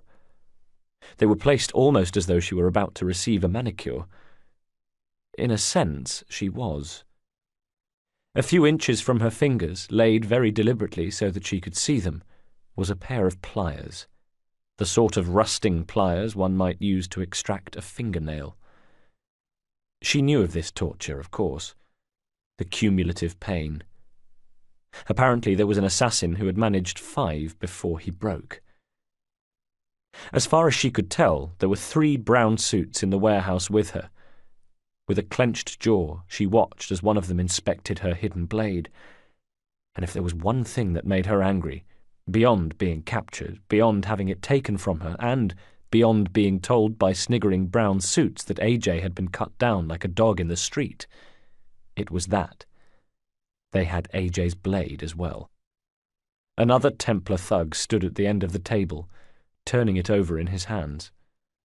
"This one jammed," he told his friends, and they laughed. "But that's not why you can't deploy it, you idiot," thought Kulpreet. "Not unless you can slip it over your wrist and arrange your muscles and tendons in such a way as to precisely emulate AJ, or can activate the failsafe switch, and to be honest, you could spend the rest of your life looking for the failsafe switch and still not find it." The lead brown suit turned his attention from his colleagues to Kulpreet. "It's calibrated to each individual assassin," called the lead brown shirt over his shoulder as he came forward to Kulpreet. Behind him, the 2 thugs had grown bored of inspecting the blades and dropped them to the table, and she wanted to look over at them to check their position, but didn't dare. She was thinking about that failsafe switch. "Well, well, she's awake," said the grinning Inquisitor. "Looks like it's time to begin." He picked up the pliers, but then made a show of pretending to reconsider and dropped them back to the table with a clunk. "Maybe I won't be needing those," he said, almost to himself. "I mean, it's not as if it's a difficult question, the one I have to ask. Did you put Jayadeep Mir to death 3 years ago, or was he banished to London instead? It's quite straightforward, really." He looked at her, but if he was hoping for a response, she didn't give him the satisfaction. He continued, "You see, pretty one, we have a colleague in London who was a British Army officer who spent some time in India, and he heard all about the extraordinary Jayadeep Mir. And now he's met a rather extraordinary Indian boy in London, and what with one thing and another, he wonders if the two might be one and the same. What do you have to say about that?" She said nothing, but when he stepped to one side and retrieved the pliers, she was able to see past him and check the position of the blades.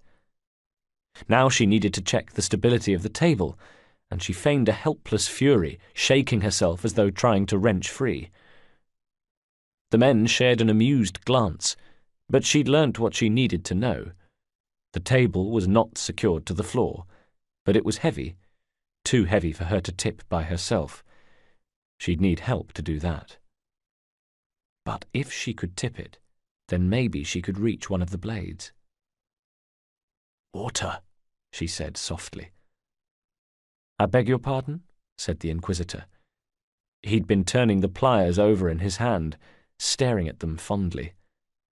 "What was that?" She made as though she were too parched to form words. "Water." He leaned a little closer. "What did you say?" Was he close enough to grab with her teeth? She had 2 chances to do this, and this was one of them. But if she messed it up... No. Best to wait. Best to try to lull him into a false sense of security. And so, as though making a Herculean effort, she managed to say the word water audibly enough for her Inquisitor to hear, and he stepped away, beaming. "Ah, I thought that's what you said." He indicated to one of the men who disappeared, then reappeared a few moments later with an earthenware mug that he placed on the table in front of her.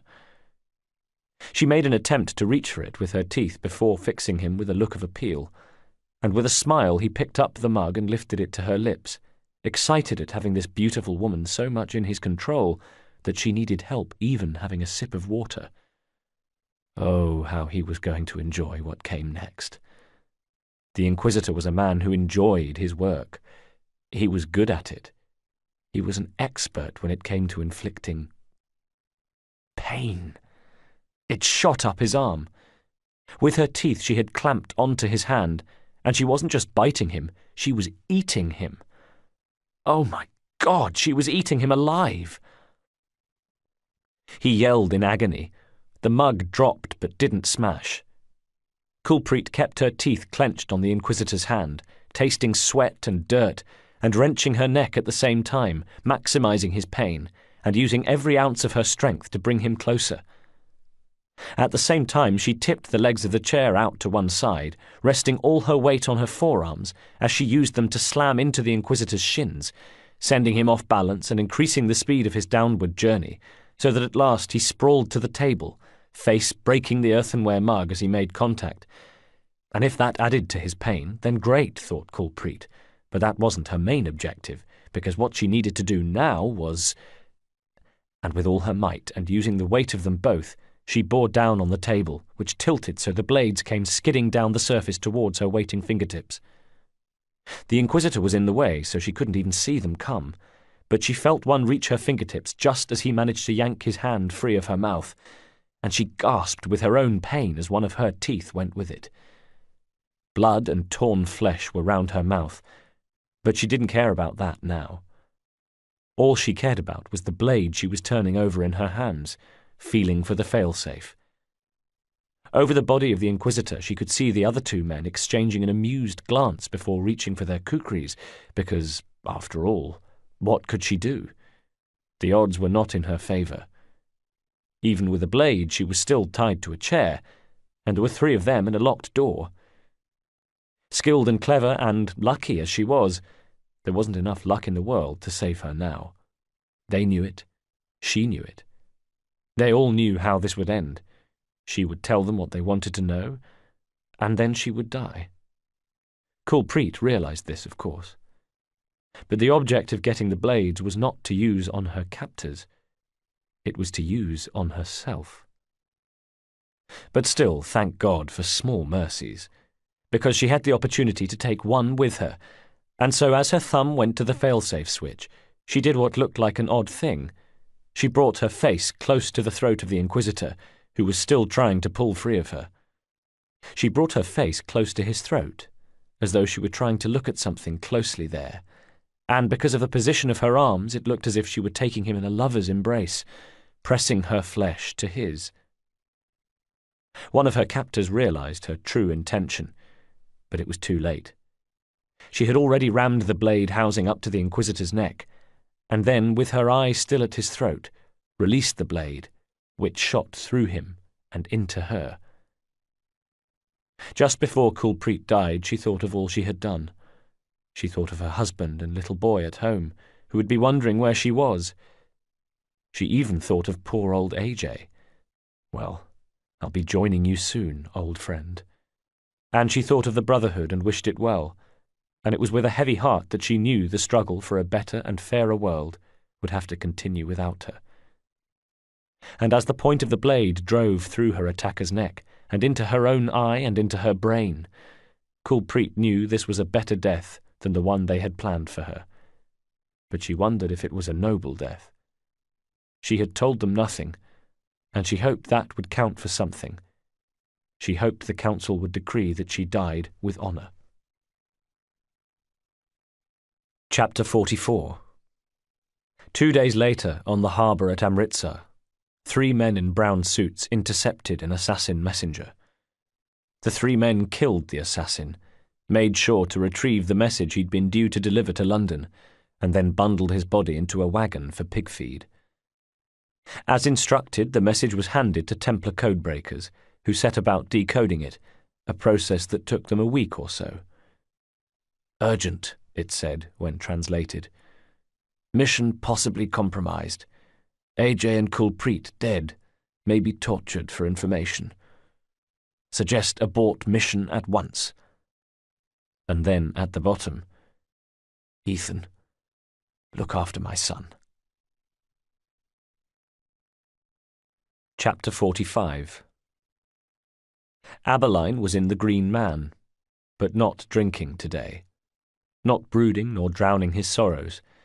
He was there on altogether more pressing business. "Hey, Sam, you seen Aubrey today?"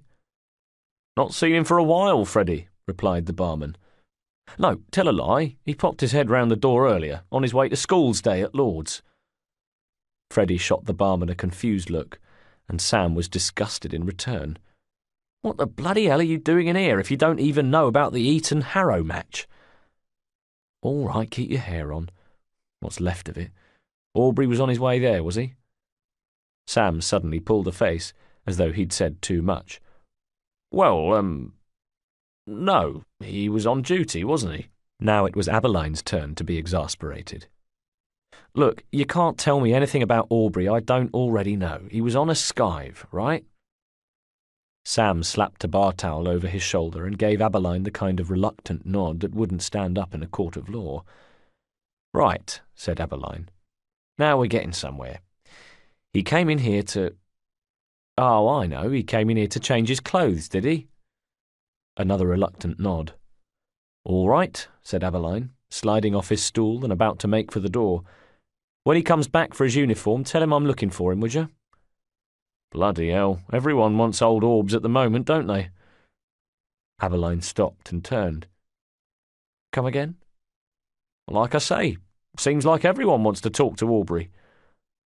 Again, Sam was wearing a queasy look, as though he might have said too much.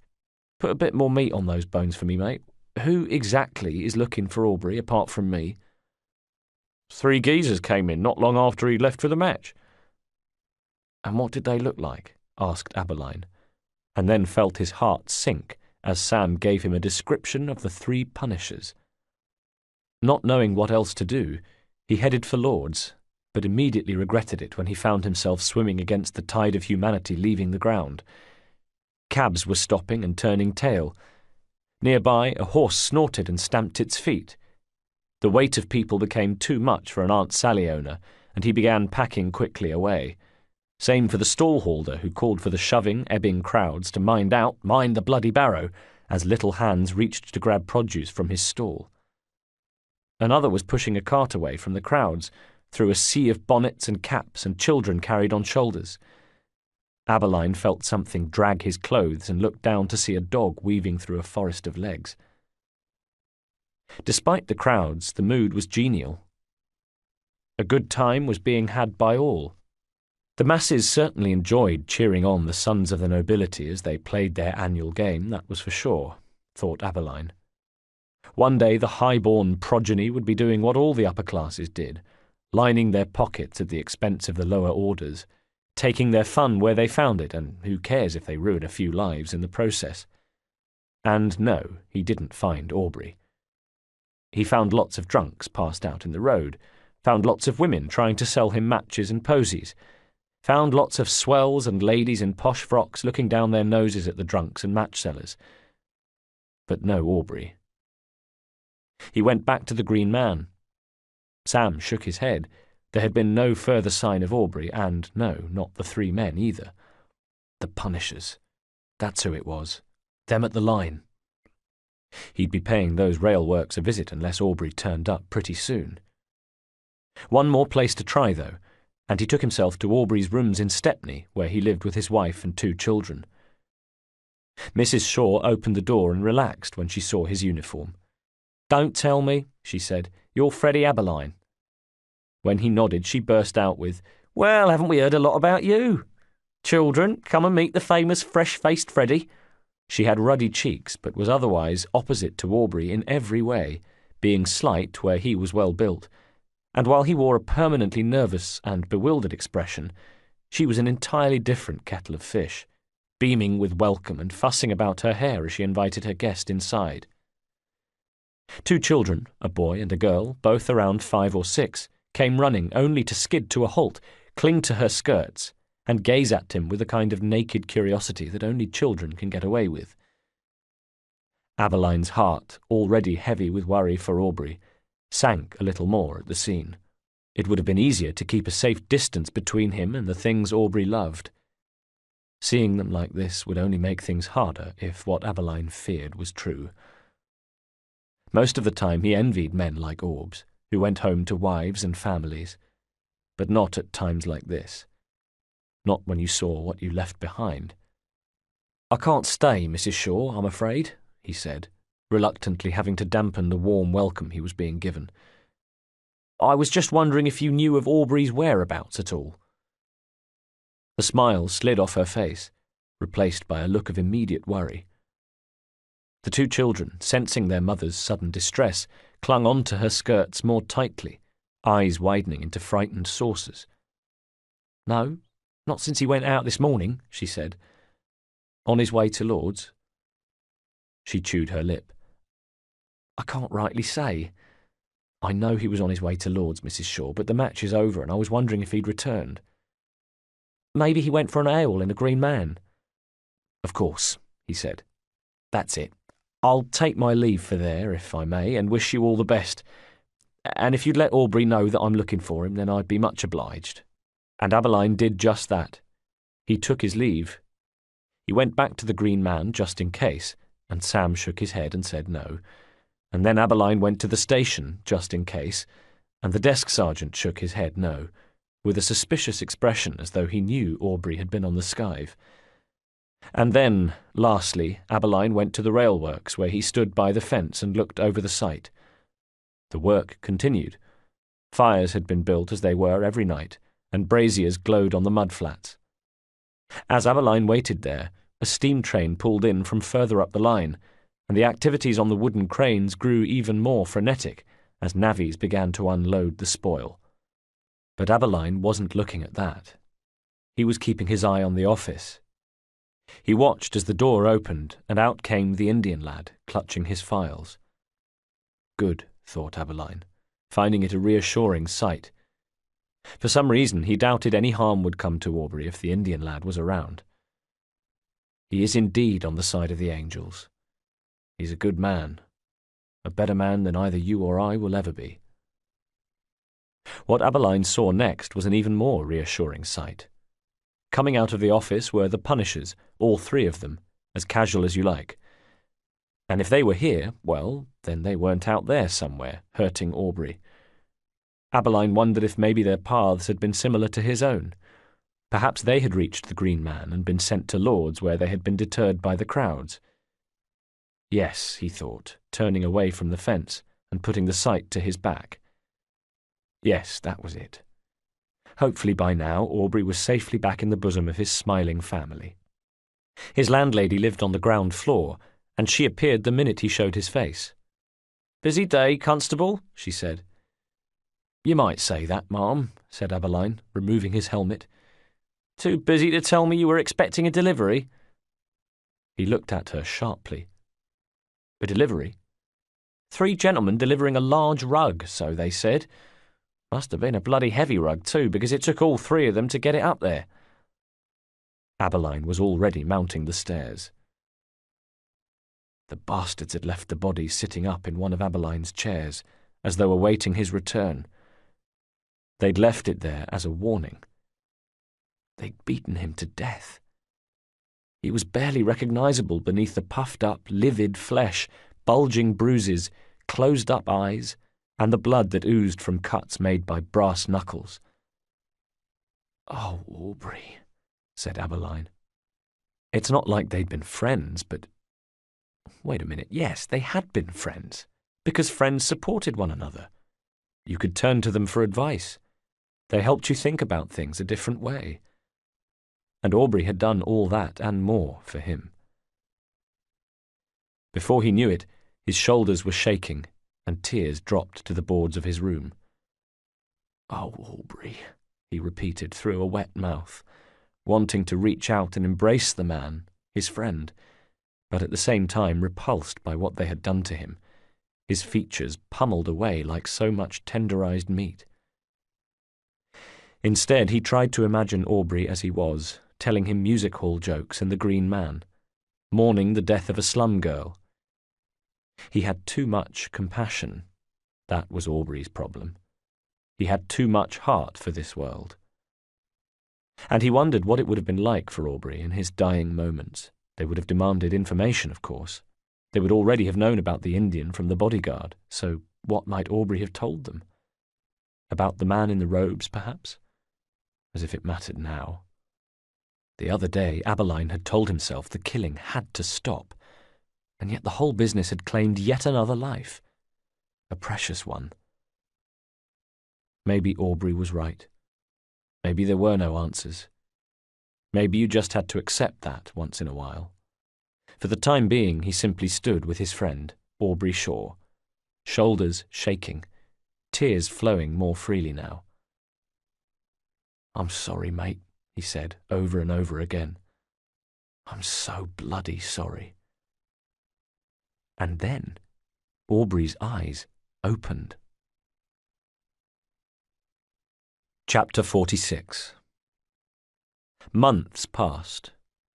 In May, the Chancellor of the Exchequer, Gladstone, declared himself delighted after taking the first full journey on the new Underground Railway. He and various other metropolitan dignitaries, including John Fowler, Charles Pearson, and Kavanagh, had travelled the entire length of the line, all 4 miles of it, from the Bishop's Road station in Paddington, through tunnels and other half-built stations, Edgware Road, Baker Street, Portland Road, Gower Street, King's Cross, and lastly to Farringdon Street in the city. A journey of some 18 minutes or so. Gladstone's seal of approval was important to the Metropolitan, especially as the Prime Minister, Palmerston, had always been rather sniffy about the project, declaring that at his age he wanted to spend as much time as possible above ground, thank you very much. But Gladstone's approval gave a boost to a project that was otherwise greeted with at best mild suspicion and apathy by the general public, and at worst outright hatred and hostility. However, the railway's reputation was dented further when, the following month, the Fleet sewer burst.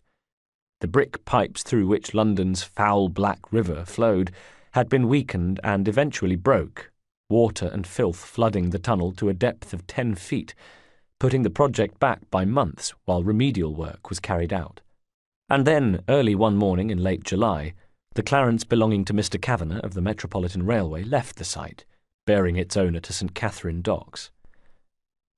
There the carriage waited for a ship to discharge its cargo, which in this case was 3 Indian men in brown suits, 2 of whom were escorting a third man, who they delivered to the Clarence, taking their leave with a bow and returning to their ship.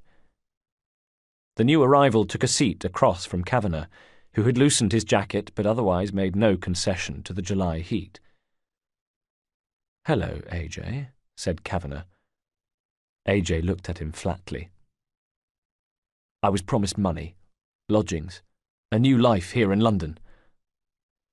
And we were promised the full benefit of your knowledge with regard to Jayadeep Mir," said Kavanagh, and then pulled the cord and sat back as Hardy shook the reins and they made their return to the site. "Let's see if we can both abide by the terms of the agreement, shall we?" A short while later the carriage came to a halt outside the railworks, and AJ was directed to look out of the window. As arranged, Marchant brought the unsuspecting Bharat Singh to a designated spot some 100 yards away on the other side of the fence, close enough for AJ to see. "That's our man," said Kavanagh. "And what does he call himself?" asked AJ.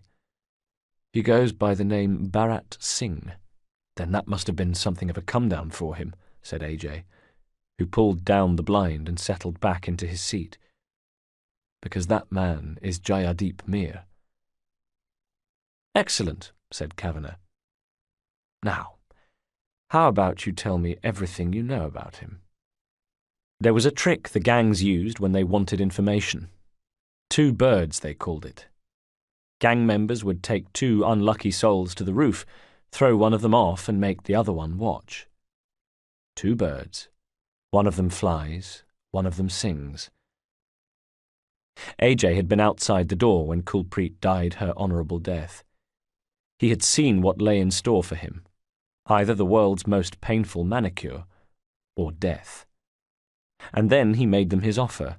They could torture him, and good luck to them if they tried, for he'd do everything to resist, and if their questioning was successful they'd get what they needed to know, but nothing else besides, and they'd never be sure if it was the truth or not. Or, if they met his demands, then he would tell them everything they needed to know, and a lot more besides. So the Templars had it put about that AJ had died in the alley, and the assassin, now an ex-assassin, a traitor, was given passage to London. And there, outside the railway, he upheld his side of the bargain and told Kavanagh everything. He told them that the man they knew as Bharat Singh was, in fact, Jayadeep Mir.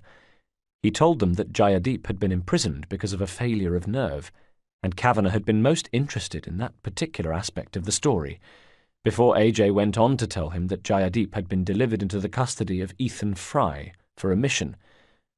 More than that he did not know. "A mission?" mused Kavanagh, staring with interest at the ghost, seeing him anew. "An undercover mission, perhaps?" Kavanagh's mind went to the information relayed by the punishers. The 2 Hardys and Smith had returned from questioning Constable Aubrey Shaw, with news that a man in robes was responsible for killing Robert Warr, and now, with this latest piece of information, things had finally fallen into place. How ironic. Their newest recruit, who had curried favour with them by killing a traitor, did so with treachery on his own mind, and was not even responsible for the kill. All in all, thought Kavanagh, it was a delightful outcome. He had long since decided that when he killed Crawford Starrick and wrested the position of Grand Master from him, when he had the artefact and was the most powerful man not just in London but in the known world of the Knights Templar, that his first order of business would be to smash what remained of the assassin resistance in his city. Here, though, was a chance to do both simultaneously. An opportunity to ascend to the rank of Grand Master with a feather in his cap, as well as the artefact to prove his suitability for the role. In one fell swoop he would secure command of the right, as well as the respect of its membership.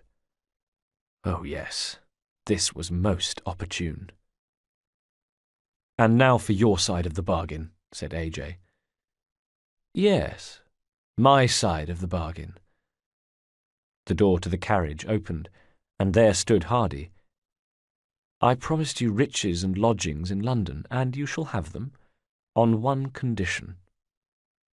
Guarded and ready for the double cross, with an escape route in mind, AJ said, "Yes, and what is that?" "That you continue to tell us everything you can about the Brotherhood." AJ relaxed. They would keep him alive that long at least. Plenty of time to make his escape. It's a deal, he said. Chapter 47. Months passed, during which Aubrey stayed in Freddie Abberline's rooms, and Freddie nursed him back to health. Aubrey had fewer teeth and spoke differently, as though his tongue was too big for his mouth, and there were other injuries besides. But he was alive, and there was a lot to be said for that. And he was a good companion, and Abberline soon found that there was a lot to be said for that too. One night, a fortnight or so after the beating, Abberline had brought Aubrey some broth, leaving it on a bedside table and thinking him asleep, was about to depart when he looked at his friend's face and saw it wet with tears. He cleared his throat and looked down at his stockinged feet. Are you all right there, me old mate? You getting a bit of the old bad memory gubbins, are you? Thinking back to what happened?" Aubrey winced with pain as he nodded yes, and then, through broken teeth, said, "I told them everything, Freddie. It weren't a lot, but I sang like a bird." Abberline had shrugged. "Good luck to him. Hope it means more to them than it does to either of us." "But I told them everything." Aubrey was racked by a sob, his bruised face crumpling with the shame of it. Hey, said Abberline, perching on the edge of the mattress. He reached for Aubrey's hand. "It doesn't matter, mate. Anyway, you had no choice. And look, something tells me that our friend in robes can look after himself." He sat like that for a while, in silence, grateful for the comfort they each provided. And then Abberline had helped Aubrey with his broth before taking his leave, telling his friend that he needed his rest. Meanwhile, Aubrey was listed as missing. Missing presumed bored of police work and retiring to the Green Man for good was the rumour, but Abberline knew different. He knew that the point of the attack was to send a message, and to all intents and purposes he heeded the warning. No more sight visits for him.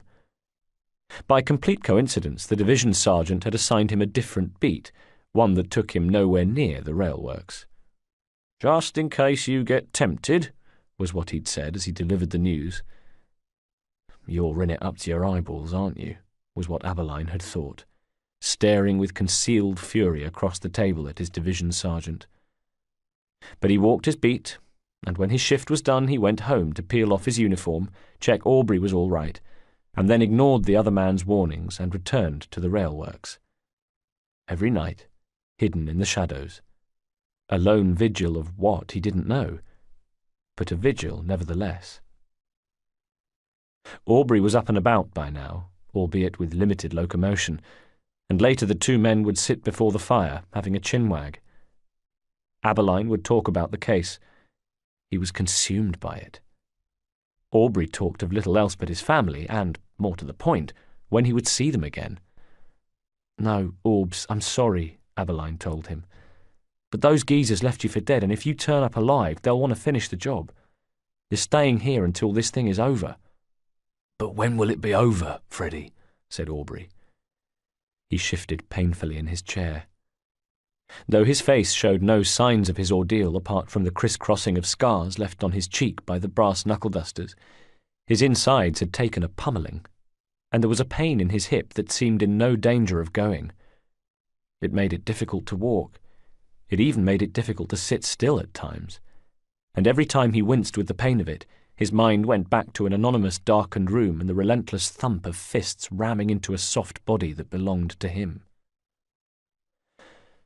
Aubrey would never walk the beat again, but thanks to a combination of the Punisher's carelessness and Abberline's care, he was alive, and he never forgot to be grateful for that. On the other hand, what was life if it was a life spent without his loved ones? "Just how do you think this whole thing, whatever this thing is going to end?" he said. Abberline reached towards the fire and gave his friend a mournful smile. I don't know, Orbs, is the truth. I don't rightly know. But you mark my words, while I can't lay claim to be on top of the situation, I'm there or thereabouts. I'll know when it's time, and I promise you we won't lose a second getting you back to your family. They had decided for safety's sake that his wife and children couldn't know he was alive, but it meant all 4 of them lived in purgatory. One day Aberline and Aubrey took a police growler out to Stepney and sat in the street so Aubrey might catch glimpses of his family through the windows. After 2 hours or so it had been too much for him, and they had left. Aberline went to them with money and gifts. He took them Aubrey's uniform. There was no light in Mrs. Shaw's eyes now. The visits were traumatic for her, she said. Every time she saw Aberline standing on the doorstep, she thought the worst. Because I know if he was alive, he'd be with you. And when I see you alone, I think he's not. He may still be alive, Aberline told her. There's always hope. It was as though she hadn't heard him. You know the worst thing? It's not having a body to bury. I know, Mrs. Shaw. And I'm so sorry, said Aberline, and then left, happy to escape the weight of grief for a man who was not only alive, but enjoying the relative comfort and warmth of Aberline's rooms, taking with him the guilt of having to lie. It was for the greater good. It was for the safety of them all that Kavanagh and Co. thought this particular loose end had been tied. But still, the guilt. Chapter 48. You are to be inducted into the Knights Templar, said Kavanagh. He, Marchant, and 2 of the punishers, Hardy was missing, had taken the ghost away from his duties and to a corner of the excavation site, to all intents and purposes conducting an impromptu works meeting. Thank you, sir, said the ghost. He bowed his head low, hating himself at that moment. When his eyes returned to Kavanagh, he saw something unreadable in the man's eyes, like a distant mocking. But first, I have a job for you. Yes, sir, replied the ghost. He maintained a blank expression, but inside his mind raced, and he felt his pulse quicken, thinking, this is it. Indicating to his men to remain where they were, Kavanagh took the ghost's arm and began to lead him away from the group towards the perimeter fence. There the ghost could see Kavanagh's Clarence. Tending to the horse was Hardy, who looked up at them briefly, and then returned to brushing the nag's mane. Away from the noise, Kavanagh no longer needed to raise his voice. What I'm about to tell you is information known only to members of the Knights Templar. You are yet to be inducted, and so, by rights, I shouldn't be revealing this. But you've proved yourself an asset to my operation, and your task is what we might call time-sensitive. In other words, it needs to happen before the Council can meet to ratify your induction. I am a man of instinct, and I prefer to act on it. I have faith in you, Barrett. I see much of myself in you. The ghost allowed himself a feeling of triumph. Everything he had done, the months of living in the tunnel, of building a life as Bharat Singh, had all been leading to this moment. Kavanagh continued. This dig you've been involved in, perhaps you might have guessed, given my involvement, but there's more to it than meets the eye. The railway will of course be finished, and it will of course be a success, but there is, believe it or not, an ulterior motive behind its construction. The ghost nodded. The Knights Templar in London are in search of an artifact believed to be buried along the line.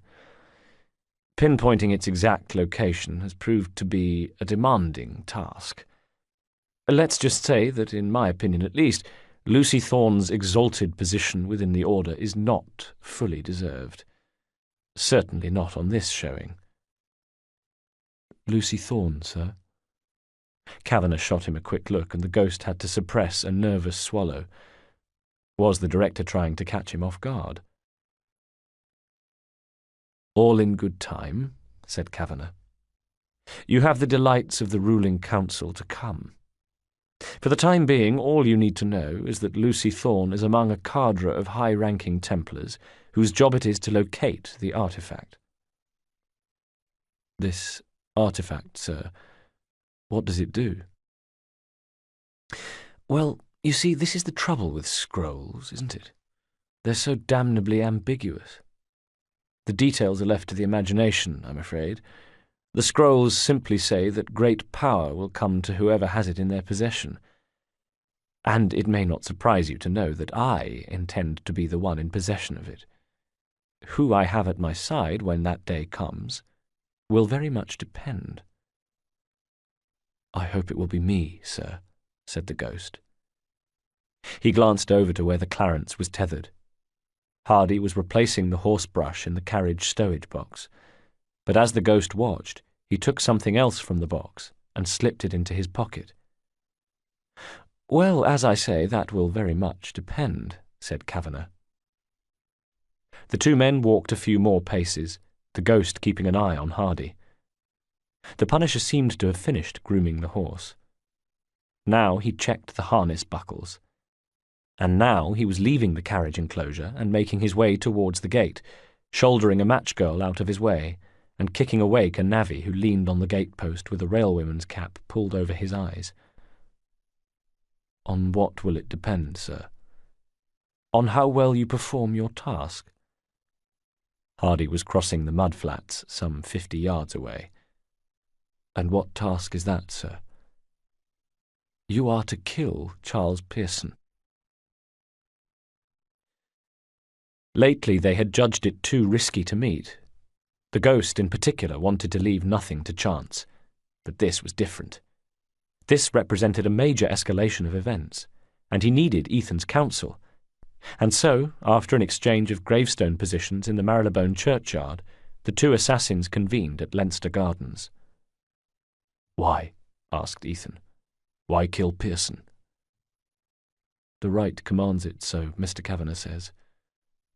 Too much of a philanthropist for their taste, eh? Christ, they won't even let him see his beloved railway open. Kavanagh has the details worked out, Master. Now that work has resumed after the Fleet sewer burst, he wants to demonstrate to Mr. Pearson that the line between King's Cross and Farringdon Street is fully operational. What's more, he has a new enclosed carriage to show off, and he plans a train ride to Farringdon Street and back. But at the end of the journey, when Mr. and Mrs. Pearson make their way back to their carriage, I am to kill him. But not Mrs. Pearson. No. There was a long silence, and then the ghost spoke. What do you think? Ethan took a deep breath. Well, it's not a trap. Not in the sense that they want to do you down. They could call you into the office for that. What it is a test. The ghost's palms were sweaty. He gulped and returned to a balmy room in Amritsar, tasting the fear afresh, seeing the blade in Dani's screaming mouth, blood and steel shimmering in the moonlight. He had to summon all his strength to say the next words, and it hurt to hear himself say them, but say them he did. If it is a test, then I am sure to fail. Ethan shut his eyes in sad response. We're this close, Jayadeep. He was almost whispering. The ghost nodded. He, too, longed to see the artifact. For years he had dreamed of bearing witness to its unearthly light show. But on the other hand, this artifact could be nothing more than a trinket. Even the Templars know nothing of its true potential. Scrolls are cryptic. That's the point of them. They're passed down through the ages so that our forefathers should think themselves more clever than we. Yes, that's what he said, more or less. How perceptive of him. Perhaps he also pointed out that, trinket or not, the artifact's actual powers are less important than the perception of their worth. Yes, it's true that what lies beneath the earth may be an ancient bauble fit for nothing more devastating than entrancing old dames and impressionable children. But for centuries, assassins and Templars have fought over artifacts, and we have all heard the tales of their great power. The Koh-i-Noor diamond, the unearthly force unleashed by the apple of Al-Mualim. Is it possible, perhaps, that these tales have become exaggerated in the telling? After all, none of these artifacts have ever been so powerful they proved decisive in the war. And the scrolls are as good at aggrandizement as they are at being abstruse. My parents... Your parents are a case in point, bouncing you on their knee, filling your head with the tales of the artifact's awesome power. He looked across at the ghost, who returned his gaze, not quite able to believe what he was hearing, and gave a dry chuckle. Evie's like you. She's fascinated by the idea of artifacts just as you were fascinated by that stupid bloody diamond. The ghost bit down on his anger, saying nothing. It's the fascination with it, do you see? The idea of it. That's where the talismanic power of the artifact lies. Assassin or Templar, we're all in the business of selling ideas to the masses, and we all think our ideas are the ones to save the world. But one thing we have in common is the knowledge that these artifacts contain secrets of the first civilization. Look around you. He indicated the false house in which they sat, the tunnel through which underground trains would soon travel. We have steam power. Soon we will have electricity. The world is advancing at an almost unimaginable, unthinkable rate. The 20th century is almost upon us, and the 20th century is the future, Jayadeep. The technology being used to build bridges, tunnels, and railways, that same technology will be harnessed to create weapons of war. That's the future. And unless you want to see man enslaved by tyranny and totalitarianism, then we need to win that future for our children and all the generations to come, who will one day sit with storybooks and read of our exploits and thank us for refusing to deliver them into despotism. In other words, Jayadeep, we need to win at all costs. And that means you kill Pearson, and the mission continues until we have recovered the artifact. It was quite a speech. The ghost let it sink in. Then, "No," he said. Ethan leapt angrily to his feet. "Damn you, man!" he roared, too loudly for the still night. Then he bit his tongue and turned away from the steam hole to gaze angrily and unseeingly at the false brick front of the house. "I cannot kill an innocent man in cold blood," insisted the ghost. "Surely, after everything that has happened, you know that. Or is your desire for the artifact making you as blind to the truth as my father was?" Ethan turned and pointed. "He wasn't the only one who was blind, my dear boy. You yourself thought you were ready, I seem to recall." "I have more self-knowledge now. I know you're asking me to do something I simply cannot do." There was a catch in his voice, and Ethan softened to see the boy so wrought with despair. A boy brought up to kill for his cause, but incapable of doing so. Once again he thought, what a sad world, what an obscene state of affairs, when we mourned a man's inability to kill. "Inform Kavanagh you plan to use a blowpipe. You can tell him you learnt its use in Bombay." "But, Master, I can't kill an innocent man."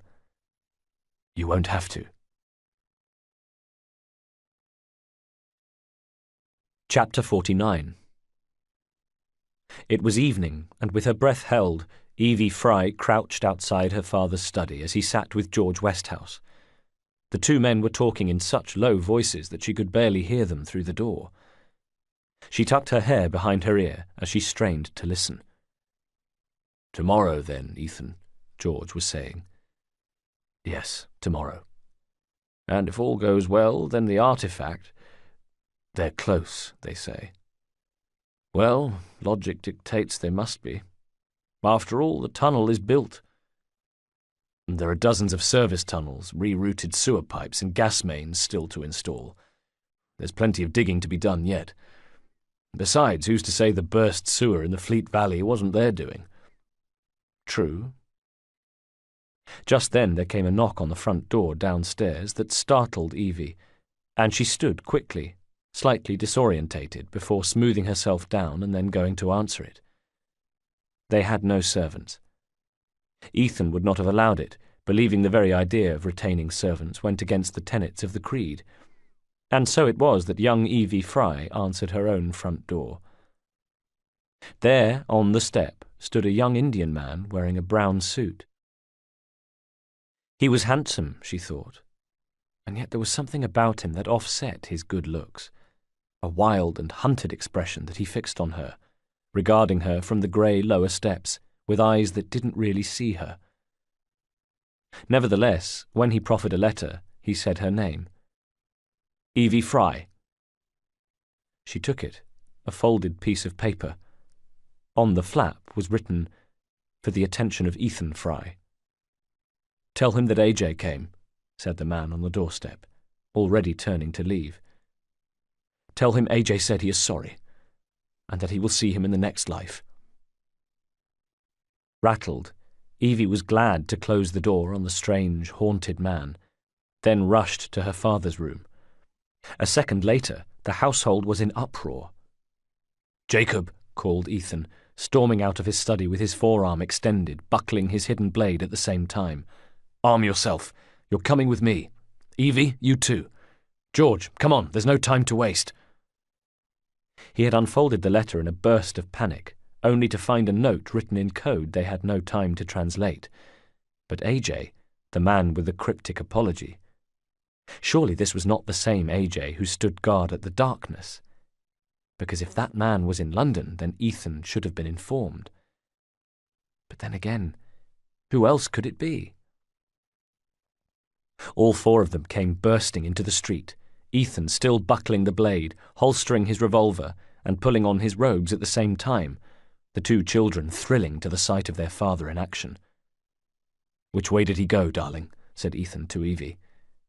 She pointed. "Towards the Broadway." "Then we're in luck. There are sewer works on the Broadway. He will have to turn onto Oakley Lane. Evie, Jacob, George, get after him. With any luck, he'll take George to be me and not suspect I've worked my way in front of him. Go. Go!" The two young assassins and George took off in the direction of the Broadway. Ethan ran for a wall that belonged to an opposite neighbour, and with a leap and a fast tap-tap of his boots, almost as though he were kicking the wall in mid-air, was on top and then over it. In front of him stretched the garden, and gazing along it he experienced a brief moment of involuntary garden jealousy. He'd always wondered what size garden the neighbours had, and here was his answer. Bigger. Twice the size of his own. Keeping to the shadows, he ran its length, and then at the bottom, where even the gardeners feared to tread, he drew his hidden blade to hack at the undergrowth. Succumbing to the foliage at the back was a wall, but he scaled it easily before dropping to a passageway on the other side. All was quiet. Just the ever-present drip-drip of water. He strained to hear, picking out sounds from the distant surrounding city, until it came to him, a far-away rhythmic thud of running feet to his right. Excellent. Ethan set off, darting quietly along the passageway to the end, and then waited in the shadows, listening again. The running feet were closer now. Good. AJ had seen his pursuers and was taking evasive action. All his attention would be concentrated on what came from behind. Drainpipe, loose brick, window ledge, and then Ethan was on the roof of the adjacent building, framed against the moonlit sky, but knowing his quarry was unlikely to look upwards. He was almost directly above the running footsteps in the alleyway below, and he sprinted ahead, dashing to the end of the tenement, then jumping to the pitched roof of the next. Flattening himself to the shingles, he looked down into the street below and watched as a figure in a brown suit hurried into the alleyway, throwing a look behind himself at the same time. Ethan's robes fluttered as he swung to the lip of the roof, then let himself down to the cobbles below, where he took a seat on a crate and rested his chin in his hand as he awaited AJ's arrival. Chapter 50. AJ didn't see anything until it was too late, and then was brought up short. Ex-assassin though he was, he still thought like one, and he instantly appraised the situation and drew his kukri on the run, taking note of Ethan Fry's position and posture, his body at rest, his leading hand hanging down by the side. And seeing an opponent who was too relaxed and too vulnerable to attack on his weaker side, it was to that flank that he directed his attack, fast and, if his assessments were correct, then decisively. But of course, his assessments were not correct. They were based on assumptions that Ethan had anticipated, and as AJ's kukri flashed towards him, the older man's hand shot out from beneath his chin, his blade engaging at the same second. There was a ring of steel as AJ's sword was blocked in mid-air, and then a scream of pain as Ethan completed his move with a downward slash that sheared off half of AJ's hand and took the blade away from him. The kukri dropped to the stone, along with a chunk of AJ's hand. In pain and disorientated as he was, he acted on instinct, ducking and spinning and kicking his sword back up the alley as he dived away from another attack. Ethan came to his feet and took a few steps up the alleyway, still reeling from the shock of recognition. AJ, it is AJ. How the hell did he get here? Just as the other man reached his weapon, stumbled, and with one hurt and bleeding hand clutched to his chest, snatched it up from the cobbles with his good one. "This is a fight you can no longer win," called Ethan. The other three had appeared in the alley behind them, and AJ heard, turning to see his exit barred, and then swinging back to face Ethan again, knowing, surely, that all was lost. "Why did you come to my door? Why did you attack me?" Ethan took 2 steps forward threateningly. "I don't want to hurt you anymore, but I will if I have to." Again AJ glanced behind him and back at Ethan, and then he stood up straight with his shoulders thrust back, and through a last wretched sob that bubbled up from some place of inner pain said, "I'm sorry. I'm sorry to you, and I'm sorry to Kulpreet. And I'm sorry for everything I have done." And then he drew the blade across his own throat. Chapter 51. Later, when the children had gone to bed with the image of a choking, gurgling man painting the cobbles scarlet with his own blood still fresh in their heads, George and Ethan had retired to the study. Both were shaken by what had happened, and troubled by the questions for which they had no ready answers, and so it was that they drank 2 glasses of Ethan's best Highland whisky before either of them even said a word, which, having crept down from upstairs, Evie was there to overhear. "A new development, then," said George. "You could say that. Damnedest thing." Ethan stared off into nothing. He was thinking that he needed to send word to Amritsar first thing, tell them they might be short an assassin, and what news of Kulpreet. He said, "I suppose on the bright side it prepares the twins for their blooding." George gave a dry laugh as his friend's eyes came back to him. "This letter," he held out the document. "Shall we decode it?" A short while later they sat at the study desk with the document and several assassin code books open in front of them, and the translation. AJ's note had read, "Position compromised, must abort. A friend." "A friend who's lying out there somewhere not far from Oakley Lane." George set down the letter. The body would be discovered soon. At any moment, the 2 assassins expected to hear the sound of a peeler's rattle. "The man out there died of shame," said Ethan. Outside, Evie crouched, listening, thinking of AJ, who had died of shame. She knew from her readings that in the annals of assassins there was another, Ahmad Sofian, who had taken his life by the same means, and for similar reasons. "Shame, indeed. It would seem so," George was saying. "A traitor to the creed. But how much has he told our enemy?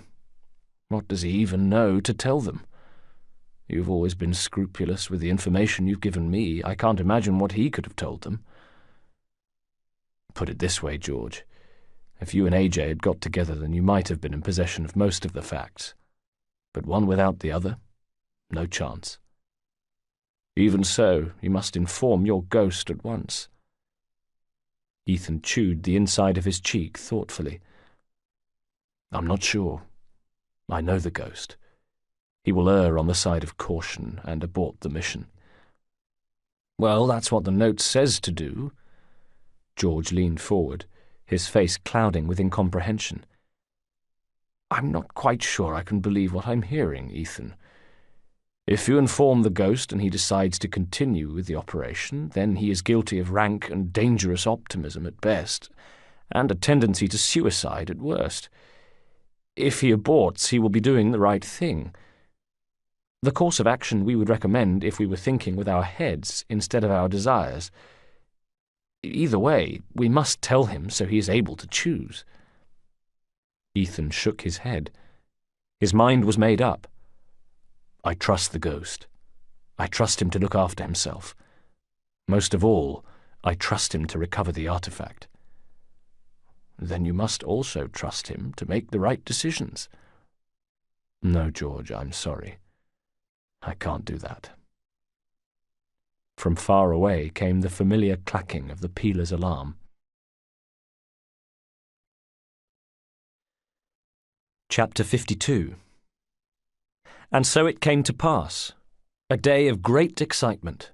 The Metropolitan Railway had placed an advertisement in the previous evening's newspapers to announce that tonight was a new beginning for the railway.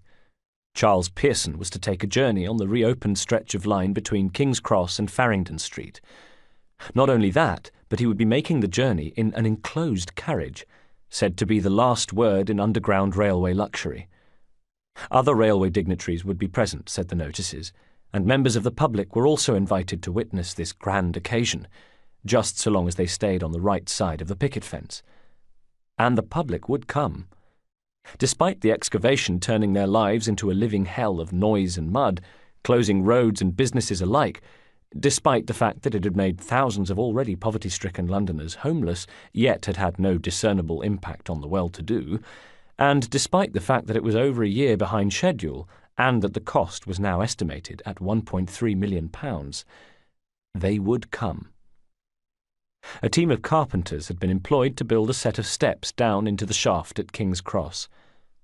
Unlike Gladstone's inaugural trip from Bishop's Road 4 months before, the underground station at King's Cross had yet to be built.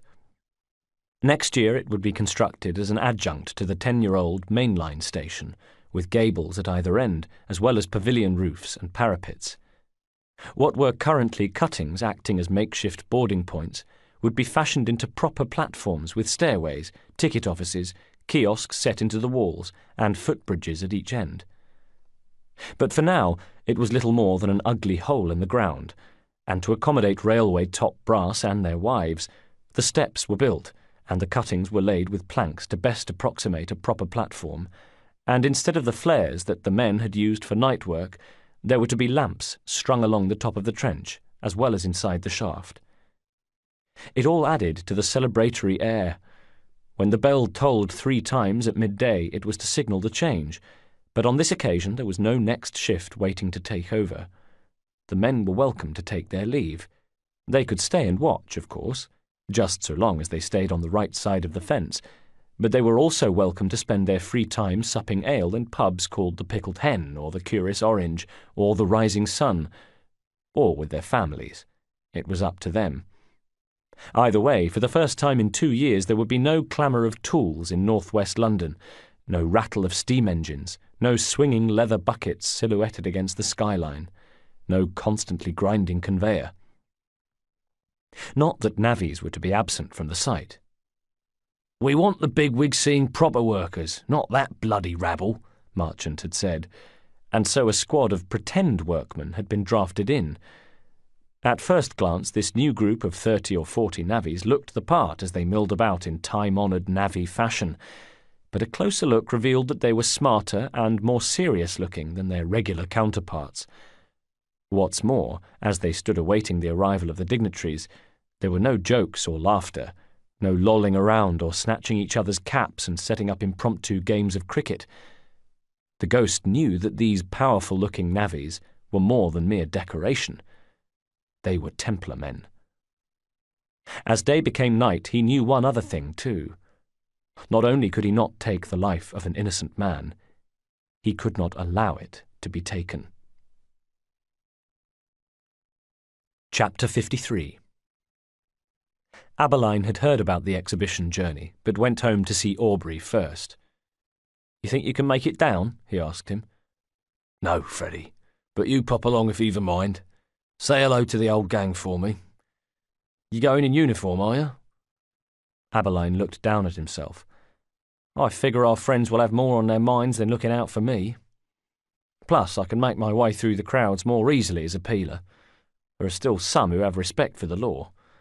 Oh, one more thing." From the drawer of his roll-top desk, Aberline took a naval spyglass that he extended, then closed with a satisfying click-click. "Think I might be needing this," he said.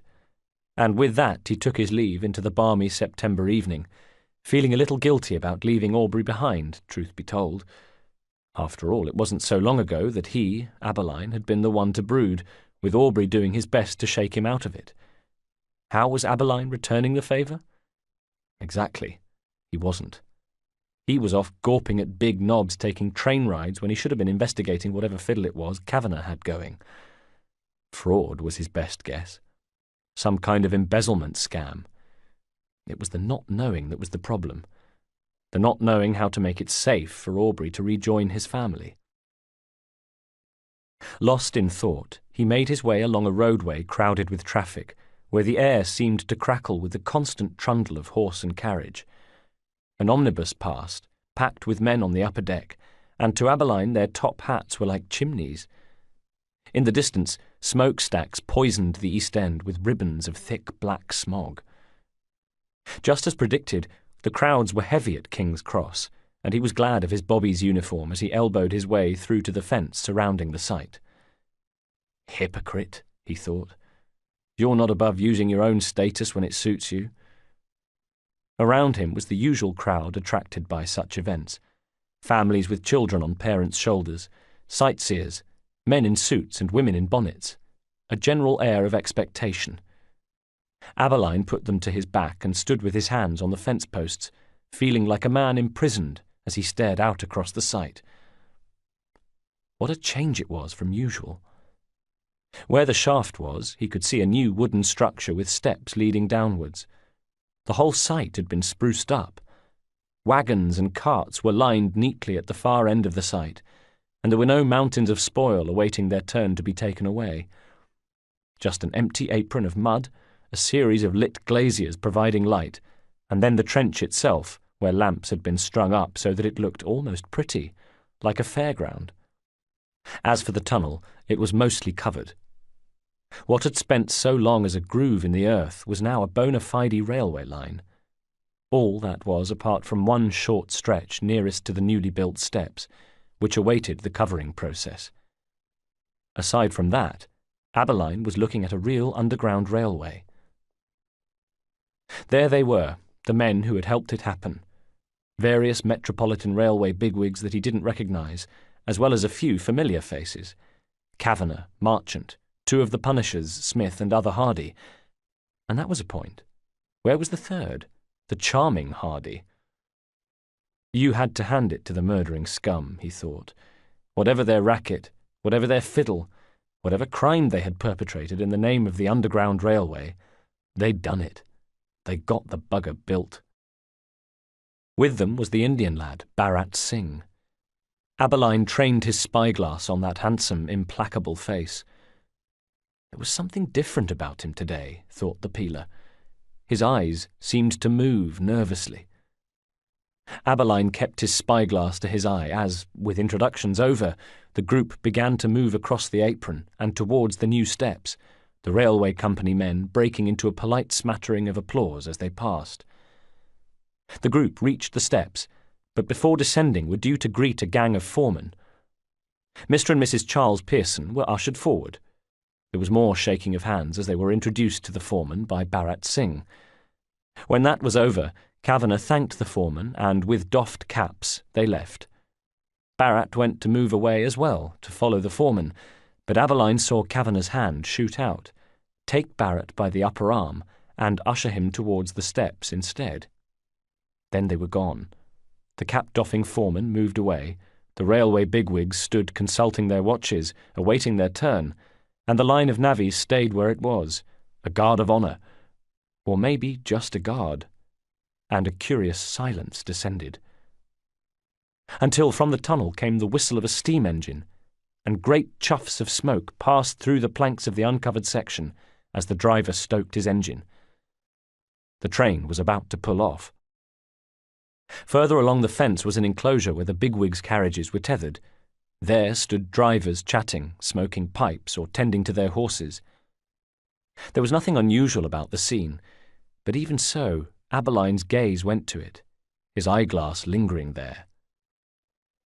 For some reason he was sure he'd seen something out of place, as though he'd walked into a familiar room in which a piece of furniture had been moved. Then it hit him. How the devil had he missed it for so long? Standing there at the fence, bold as brass and with his eyes on the events at the tunnel, was a man in white robes. Chapter 54. The ghost had seen the future. It was a future in which he was inducted as a Templar, and the more he was trusted by them, the closer to their inner circle he went, and the more value he had for the assassins. Which meant they wouldn't let him leave. Even when this operation was over, they would make him stay, and he would have to do it because the innocent life of Charles Pearson had paid his way to purgatory. He wasn't prepared to do that, and so he decided that when Kavanagh dismissed him, he would go to the carriage enclosure as arranged, and there he would tell Ethan his decision, that he was out. Disarm Ethan if necessary, hurt him if needs be, but end this right now. Except Kavanagh hadn't dismissed him. Instead, the director had ushered him towards the steps. "You know, I've changed my mind. I really think you should see this." And he had descended with the rest of the party. He'd flashed his boss a quizzical look. I should be taking up position. But Kavanagh dismissed it with a quick "don't worry" shake of his head. Why? His mind raced. Would there be time afterwards? Was that the game Kavanagh was playing? Was this all part of an ongoing test of the ghost's mettle? Or was it something else? At the makeshift platform stood a locomotive and 2 carriages. The group proceeded to the front one, and Kavanagh led the way inside. "As you can see, our newest carriage is most commodious," said Kavanagh, welcoming the Pearsons into it with a flourish. "Compartments and armrests in first class make overcrowding impossible, while the leather-upholstered chairs mean that even our second-class passengers will enjoy the utmost comfort at all times." "There are no windows," said Mrs. Pearson, with a touch of panic in her voice. "Ah, yes," said Kavanagh, "but windows are not necessary in an underground train, Mrs. Pearson. Besides, first-class passengers shall have the benefit of gas lighting. The gas is carried in long india-rubber bags in boxes on top of the carriages, and when we pull off you will see that the gas lighting easily provides enough light by which to read a morning newspaper." They took their seats, with the Pearsons and Kavanagh at the far end, and the rest towards the rear, where a door provided a portal through to the second carriage. Pearson thumped the tip of his cane excitedly on the boards. The driver appeared at the open door, gave them a thumbs up with a gloved hand, grinned at the dignitaries, and then closed the door and went back to the locomotive. Gas lamps flickered, but the darkness was kept at bay, just as Kavanagh had said it would. With a clank and a trundle, the train moved off. The ghost felt Marchant's gaze on him. Smith and other Hardy were staring at him too. All had the eyes of men who were hungry for their supper. The absence of Hardy, so far unexplained, began to gnaw at him. At the other end of the carriage, the Pearsons and Kavanagh kept up a polite conversation, but the ghost wasn't listening. He was wondering what malice lay behind the stares of his companions. The train pulled in at Farringdon Street and let out a great belch of smoke. Moments later, the driver opened the carriage door and peered inside to check on his passengers, as well as basking in the compliments on the smooth journey from Mr. and Mrs. Pearson. A short while later, and they were on the move for the return journey to King's Cross, Mr. Pearson reaching for his pocket watch to check the journey time. But My watch, he said, fumbling for it but not finding it. The train clanked on. What is it, dear? Said Mrs. Pearson. Kavanagh had leaned forward with false concern. The ghost began to feel a new onset of dread, daring to hope that the solicitor of London had merely misplaced his pocket-watch, but knowing, somehow, that there was more to it than that, knowing that whatever it was involved him. All eyes in the carriage were on Pearson now, watching as he patted his belly. No, my watch and chain is definitely gone. When did you last have it, dear? Speaking loudly over the noise of the engine, Mrs. Pearson's voice seemed to shake with the movement of the train. I can't remember. Other Hardy called out from the end of the carriage. You had it on the platform, sir. He flashed a grin at the ghost before continuing. If you don't mind me saying so, sir, because I saw you take it out and consult it. Oh, well, that's a relief. Then it must be around here somewhere. Pearson planted his cane on the boards and got shakily to his feet, already struggling with the movement of the train. Charles, sit down, admonished Mrs. Pearson. Mr. Kavanagh, if you would be so kind as to ask your men to look for the watch. Of course, madam. As Marchant and the two punishers went through the motions of looking, the ghost's mind raced, desperately trying to come up with a solution. He surreptitiously checked the pockets of his jacket, just in case the watch had been planted on him, and then raising his eye to the two punishers caught them smirking at him. No, they hadn't planted the watch on him. Not yet. No watch here, said Marchant, steadying himself with a hand on the carriage shell. The ghost sat motionless as though watching the whole scene through glass. Kavanagh was sticking to the script, a picture of false concern for poor Pearson's missing pocket-watch. Then I must ask that you men turn out your pockets, he said. No, better still, turn out each other's pockets. They did as they were asked. They went through the charade. The ghost was near rigid with tension now, knowing where this was going, but unable to do anything about it. He felt a tugging at his coat. Oh dear, sir, said Smith, or it might have been Other Hardy, but it didn't matter, because the trap was sprung. I believe I may have found Mr. Pearson's watch. It was in the pocket of young Barrat here. Smith took the watch to Pearson, who identified it and, with a rueful look at the ghost, replaced it in his hip pocket. Meanwhile, Kavanagh had stood, the very picture of fury, a man whose trust had been betrayed in the worst possible circumstance.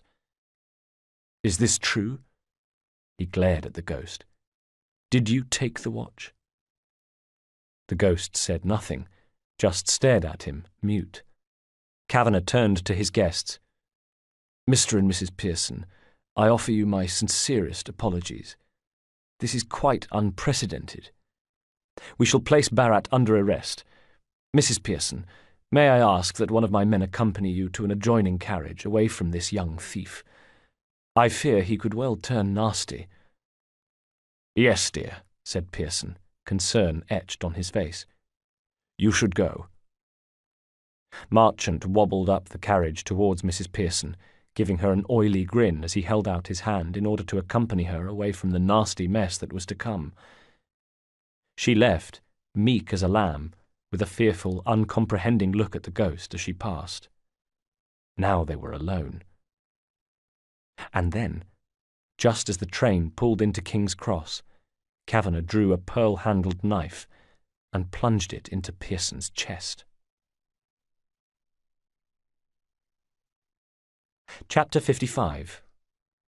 Kavanagh opened the carriage door in order to call out to the driver, congratulating him on a smooth journey and telling him they would alight presently.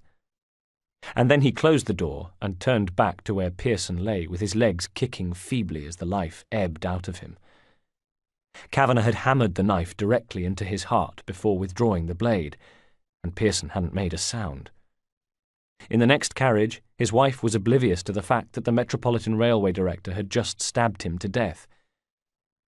Anticipating the ghost might make a move, the two punishers had grabbed him, pinning him to his seat. Kavanagh smiled. "Oh, my God," he said. "The young Indian ruffian has killed Charles Pearson." He wiped his blade clean on Pearson's body and sheathed it, then looked at the ghost. "You would never have done it, would you?" The ghost looked at him, trying to give away nothing, but sensing it was too late for that anyway. "Blowpipe. That was good," said Kavanagh. "I liked that. You telling me you wanted to use a blowpipe gave me everything I needed to know. It told Mr. Hardy everything he needed to know, too, and he's gone with a squad of men to apprehend or possibly kill, I can't say I am much troubled either way, your friend and my enemy, Ethan Fry." The train seemed to relax as the locomotive exhaled steam. The ghost thought of Ethan, the born warrior Ethan, an expert in multiple combatant situations, but careless Ethan, prone to error. "He is as good as dead, Jayadeep, as are you." "Ah, that surprises you, does it? That I know your name? Know your name, know your weakness, know your protector would be along to take over a job you didn't have the backbone to complete. The jig is up, I'm afraid. You played a good game, but you lost. Mr. Pearson is dead, the assassins are finished, and I have my artifact." The ghost couldn't disguise another look of surprise. "Ah, yes, I have the artifact," smiled Kavanagh, enjoying his moment. "Or should I say," he reached to scoop up Pearson's cane, "I have it now." He presented the cane up, and the ghost saw that its handle was a bronze-tinged sphere about 3 inches in diameter. "There," said Kavanagh, and his eyes were aflame, his lips pulled back over his teeth, a strange and ugly look of love at first sight. "This is the artifact, recovered by labourers some weeks ago, and given to Mr. Pearson as a token of their esteem. And Mr. Pearson liked it so much he made it his cane handle. But Mr. Pearson walks with the angels now, and he won't be needing his cane." Standing at the carriage enclosure, Ethan Fry had watched the dignitaries descend the steps and wondered why they'd taken the ghost, and tried to dismiss a queasy sense that maybe something was going wrong. Next, he'd seen the great smoke emissions as the train pulled out of King's Cross, and he'd waited as it went to Farringdon Street, then returned, and he'd stood patiently, awaiting the emergence of Mr. and Mrs. Pearson, daring to believe that all would still go to plan. "I'm sorry, Mr. Pearson," he thought, and reached for the blowpipe beneath his robes. From within the ranks of carriages, Ethan was being watched. He was being watched by a man who drew a knife that glinted in the moonlight, who, when he smiled, revealed a gold tooth.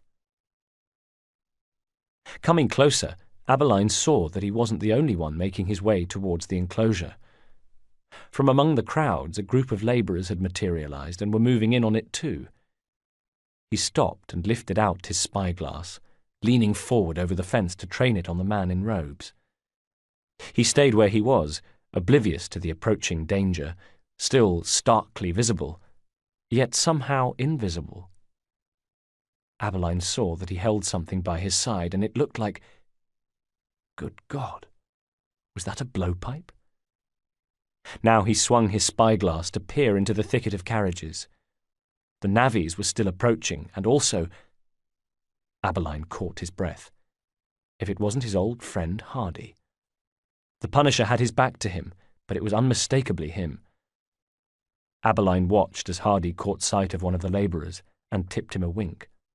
The trap was about to be sprung. Abeline began to move towards the enclosure more quickly. He no longer cared about robed men and whether they fought for good or bad. What he cared about was giving Hardy a greeting from Aubrey, and his truncheon was in his hand as he pushed his way through the crowds, then vaulted the enclosure fence, He threaded his way through the parked coaches. Once more he was glad of his peeler's threads when one of the oncoming navvies saw him approach and turned smartly on his heel, feigning interest in something behind him. He was a few feet from Hardy now, and the Punisher still had his back to him, still watching the man in robes. What he and the man in robes had in common was that both thought themselves the hunter, not the prey, and that was why Aberline was able to come up behind Hardy undetected. "Excuse me, sir, but can I ask what business you have in the carriage enclosure?" "Business," said Hardy, turning. "It's none of your bloody business, is what it—" He never said the word "is." As it turned out, he would never say the word "is" again, because Aberline swung as hard with the truncheon as he could, and it was a vicious attack, and not one worthy of an officer of the law.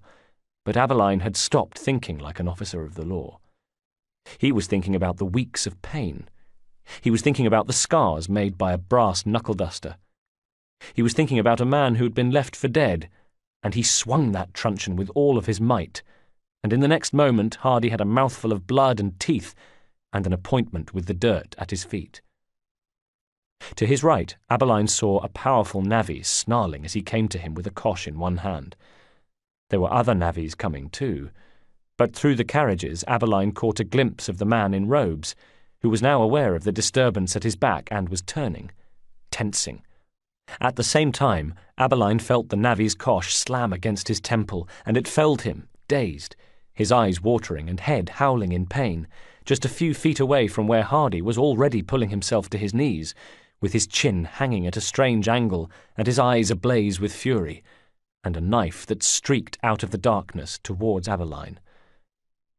Aberline rolled, but then found himself pinned by the legs and feet of the navvy, looking up to see the man towering over him, a knife in his hand. "Who's mine?" said Hardy, although because of his injury it sounded more like his mon. But the navvy knew what he meant, and stayed his hand as Hardy, his lower face a mask of blood, lurched towards Aberline, his elbow pulling back, about to strike with a knife. "Stop," said the man in the robes, and Hardy jerked to a halt mid-strike as he felt the mechanism of the assassin's hidden blade at his neck. "Call off your man," said Ethan. They heard the running feet of reinforcements. Hardy spoke, and through his broken jaw and teeth it sounded like gufferal. But Ethan Fry knew what he meant, and engaged his blade, and it tore through Hardy's throat, emerging blood-streaked and gleaming from beneath his chin. At the same time, Ethan drew his revolver with his other hand. A blast tore the night, and the navvy pinning Aberline spun away. Ethan wheeled. His revolver spoke again and again, and more bodies fell among the carriages. At the first shot, panic had taken over the crowd, and their screams spooked the horses. Terrified coachmen flung themselves to the ground. Ethan was empty, but the attack had faded, and so he dashed to where Aberline lay. "I'm Ethan Fry," he said, reaching out to help Aberline off the dirt. "And it appears I owe you a favour. I will not forget this, Constable Aberline. The Brotherhood likes to pay its debts. Now, if you'll excuse me, I have some pressing business to attend to." And with that he vaulted the fence and took off over the mud towards the shaft. Men in suits scattered at the sight of this wild figure pounding over the planks towards them. More importantly, the squad of navvies at the tunnel edge saw him coming too, but with just 4 of them between him and the steps he wasn't too concerned, and he flipped the blowpipe from beneath his robes. Still on the run, he plucked 2 darts from his belt, clamped them between his teeth, brought the blowpipe up to the first dart, loaded and fired. The closest man fell with a poison-tipped dart in the neck. Out of deference to Pearson, Ethan had assembled an expensive poison that was painless and fast-acting. Apart from the prick at his neck, he wouldn't have felt a thing. Had he known he'd be using them on Templars, he would have dipped them in the cheap stuff. He reloaded, spat the second dart. Another man fell. A third drew a cutlass from under his jacket and came forward, cursing Ethan. His mouth shone with saliva, and he was slow, and Ethan took no pride in deflecting his first blow, anticipating an easy scooping strike, and then stepping into his body and jabbing back with the blade. He whirled swiftly away to avoid the dying man's final blood-flecked cough, and met the last man at the same time. This one was better, faster, more of a problem. Again, this one had a cutlass, and again he began with a chopping strike that Ethan knocked away, trading 2 more blows before driving his blade home. The other navvies were closing in, but he reached the structure first, not bothering with the steps themselves, shinning down the timber uprights until his boots met the planks of the makeshift platform, and there before him stood the stationary train. Nothing strange about it at first glance. Then he felt the earth move, a rumble, an unmistakable movement, enough to rock him on his feet. The timbers on the unfinished tunnel roof began to tumble. Inside the carriage, the ghost had watched as Kavanagh bent and smashed the cane on the floor, pulling the orb from the shaft that he tossed away. Smiling, the triumphant director held up the artifact for inspection. Greedy eyes went from the bronze globe to the ghost. The 2 punishers goggled, and even the ghost felt a tremor of something indefinable in the air, as though the artifact had found its worshippers and was showing itself to them. He thought of light shows and depthless knowledge and understanding, and then saw death and destruction and great explosions on battlefields, and wondered what he had helped unleash on the world. His job had been to recover that artifact, at the very least prevent it from falling into the hands of the enemy. He had failed. "Can you feel it?" Kavanagh was saying. The sphere seemed to glow in his hand, and, yes, unless they were all experiencing the same hallucination, they could all feel it. It was humming. Suddenly the door to the adjoining carriage was flung open, and Marchant was back, slamming the connecting door and cutting them off from Mrs. Pearson, oblivious Mrs. Pearson, who no doubt wondered when they were due to disembark. "Ethan Fry's coming," said Marchant breathlessly. At once the waves of energy that seemed to pulse from the orb increased in intensity. "What?" said Kavanagh. "Mrs. Pearson wanted to be let out, so I opened the door and saw Ethan Fry at the top of the steps." "Did he see you?" "Back to me. He had his back to—" The door to the carriage opened. At the same time, lightning fast, Kavanagh whirled and threw his knife, and there was a short scream from the doorway. "Ethan," thought the ghost. But it was the train driver's body that fell into the carriage. They all felt it. The earth seemed to move. There was a distinct rumble, and Kavanagh looked at the object he held, fixing it with a terrible, power-drunk gaze. And was it the ghost's imagination, or did it seem to glow more brightly, almost boastfully? "Look at me. Look at what I can do." And then the world caved in. Chapter 56. The slippage caused the surrounding banks to move, and though the tunnel held, the makeshift roof above the carriage was dislodged and came tumbling, clattering and crashing to the carriage below. The roof cracked and gave, showering those inside with splinters, and it gave the ghost just the chance he needed. He wrenched himself free of the punishers. "Ethan," he called, and crashed through the door into the adjoining carriage, where Mrs. Pearson sat screaming and terrified with her hands over her head, and then at the sight of the ghost screamed even more loudly. He yanked open the carriage door, leapt out onto the platform, and almost barged into Ethan Fry. "Kill him," called Kavanagh, with a voice that sounded as though it had been dragged from the very pits of hell. "Kill them both!" The 2 punishers burst out of the carriage door, blocking the way forward, oncoming navvies behind. Other Hardy reached into his suit jacket, hand appearing with a revolver aimed at the ghost. Unwavering, the ghost met him, wishing he had a blade, but settling for the toughened edge of his bare foot instead, seeming almost to pivot in the air as he leapt, knocking the revolver away with one kick, then wrenching the man's head back with a strike to the chin from his trailing foot. The weapon spun away, and the two men both sprawled to the deck, but the ghost was the first to react, kicking again, but this time to the underside of other Hardy's chin, and hearing a crunch in return that meant he was either dead or out for the count. The ghost wasn't too bothered either way. At the same time, Ethan had the pleasure of Smith's company.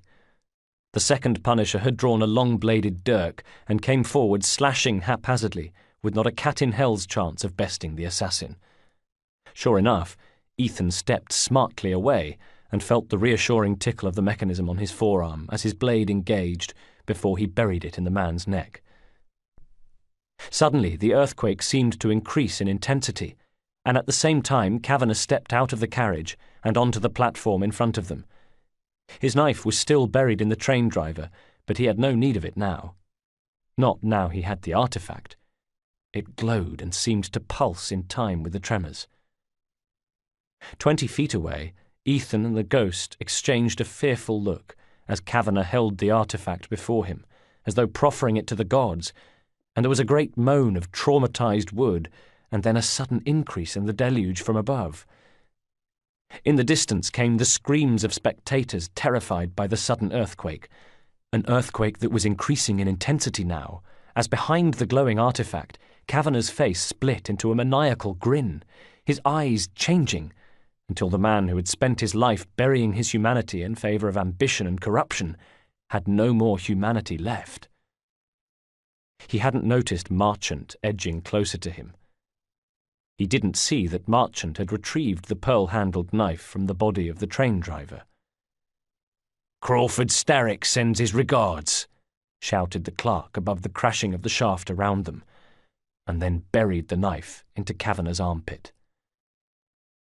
The director's eyes widened in pain and shock and incomprehension at the sudden turn of events.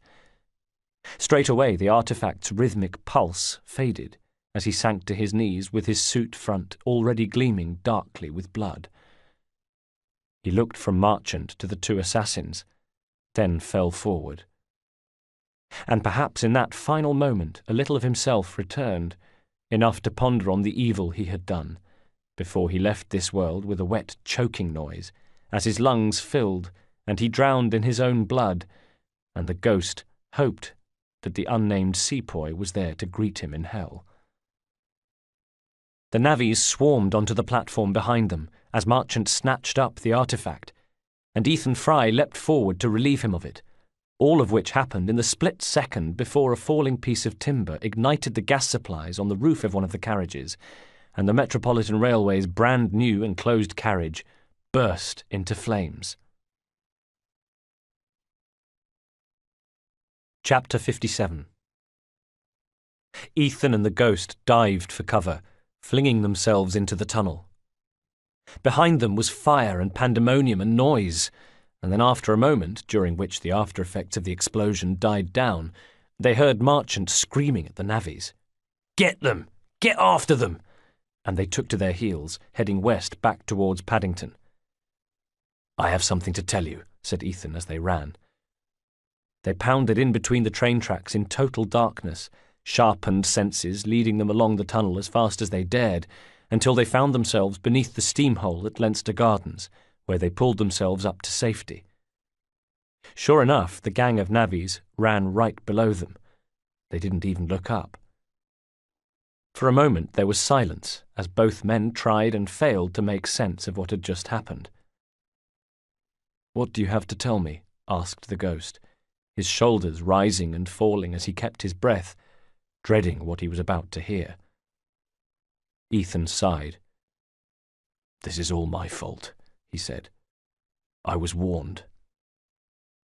"What do you mean, warned?" Ethan told the ghost about AJ, and watched sorrow cripple the man's features. "How could you?" said the ghost at last. Ethan was desolate. "I judged it for the best." "You judged wrong." Again there was a silence, broken by Ethan, who said softly, "Was I the only one to make an error of judgment? How were they able to identify you, Jayadeep?" The ghost flashed him a furious look. Anything I did was born of a desire to help my fellow man. Isn't that the right way? Isn't that the assassin way? It is. But if you excuse yourself on those terms, then you must excuse me. Because I did what I did for the good of all men. You were as obsessed with that artifact as he was. If so, then I was obsessed with making sure it didn't fall into the wrong hands, and now we've seen it in action, I know I was right to be. The ghost had been promised light shows or a pretty talisman from the artifact. Instead, he had witnessed something different altogether. Well, it's in the wrong hands now, he said. Not for long. From below them came a shout. Come on, mates. We're to get to the tunnel. The coast will be clear soon, said Ethan, drumming his hands on the dirt in frustration. But the artifact will be halfway to Starrick by now. The ghost wasn't listening. Let Ethan fixate on his artifacts. He no longer cared. He was thinking about the order they'd just heard. The tunnel. The Templars knew about Maggie. They knew that through her was a way to get to him, and through him a way to Ethan, and maybe just having the artifact was not enough. They meant to smash the assassins as well. I have to go to Maggie. I have to go after the artifact, said Ethan. Just as your conscience dictates you must go to the tunnel, so I must go there. You should go after your precious artifact, said the ghost, and then took to his feet. It was a distance of some 6 miles from Leinster Gardens to the Thames Tunnel, plus the Templar men had a head start and were travelling by carriage, but the ghost was fast, and he was determined, and he knew the route well, and he made it within the hour. Even so, he was too late. Wagons were already arranged around the octagonal marble entrance hall of the tunnel shaft. Figures were milling about, some of them holding lit flares and lamps. He saw other figures running, heard screaming, and the unmistakable sound of coshes and truncheons being used in anger, and the shouts of pain to match. The residents of the tunnel were accustomed to having their refuge invaded, but not with such violence, not with so much malice or single-minded purpose. And the purpose? To take Maggie. But he wasn't going to let them do that. At this, he wasn't going to fail. Pandemonium reigned, but through a forest of bodies the ghost saw other Hardy. The last surviving Punisher stood at a carriage with his revolver in one hand and the other at his injured face, shouting orders. Bring the woman! Bring the old woman! There was no sign of Marchant, and the ghost guessed Ethan was right. The artifact was on its way to Crawford Starrick. Best of luck, Ethan. You made your choice. Running past a series of minor skirmishes outside, the ghost burst into the octagonal hall. Over by the watch-house, the commotion was at its most heated. He saw the grey hair of Maggie amid a throng of bodies, some of them tunnel-dwellers, some of them strong-arms. She was shouting and cursing loudly as Templar thugs attempted to manhandle her over the turnstile. The tunnel people were trying to save her, but they were ill-equipped to do so. Templar clubs and knives rose and fell, and shouts of resistance turned to screams of pain that rebounded from the glass.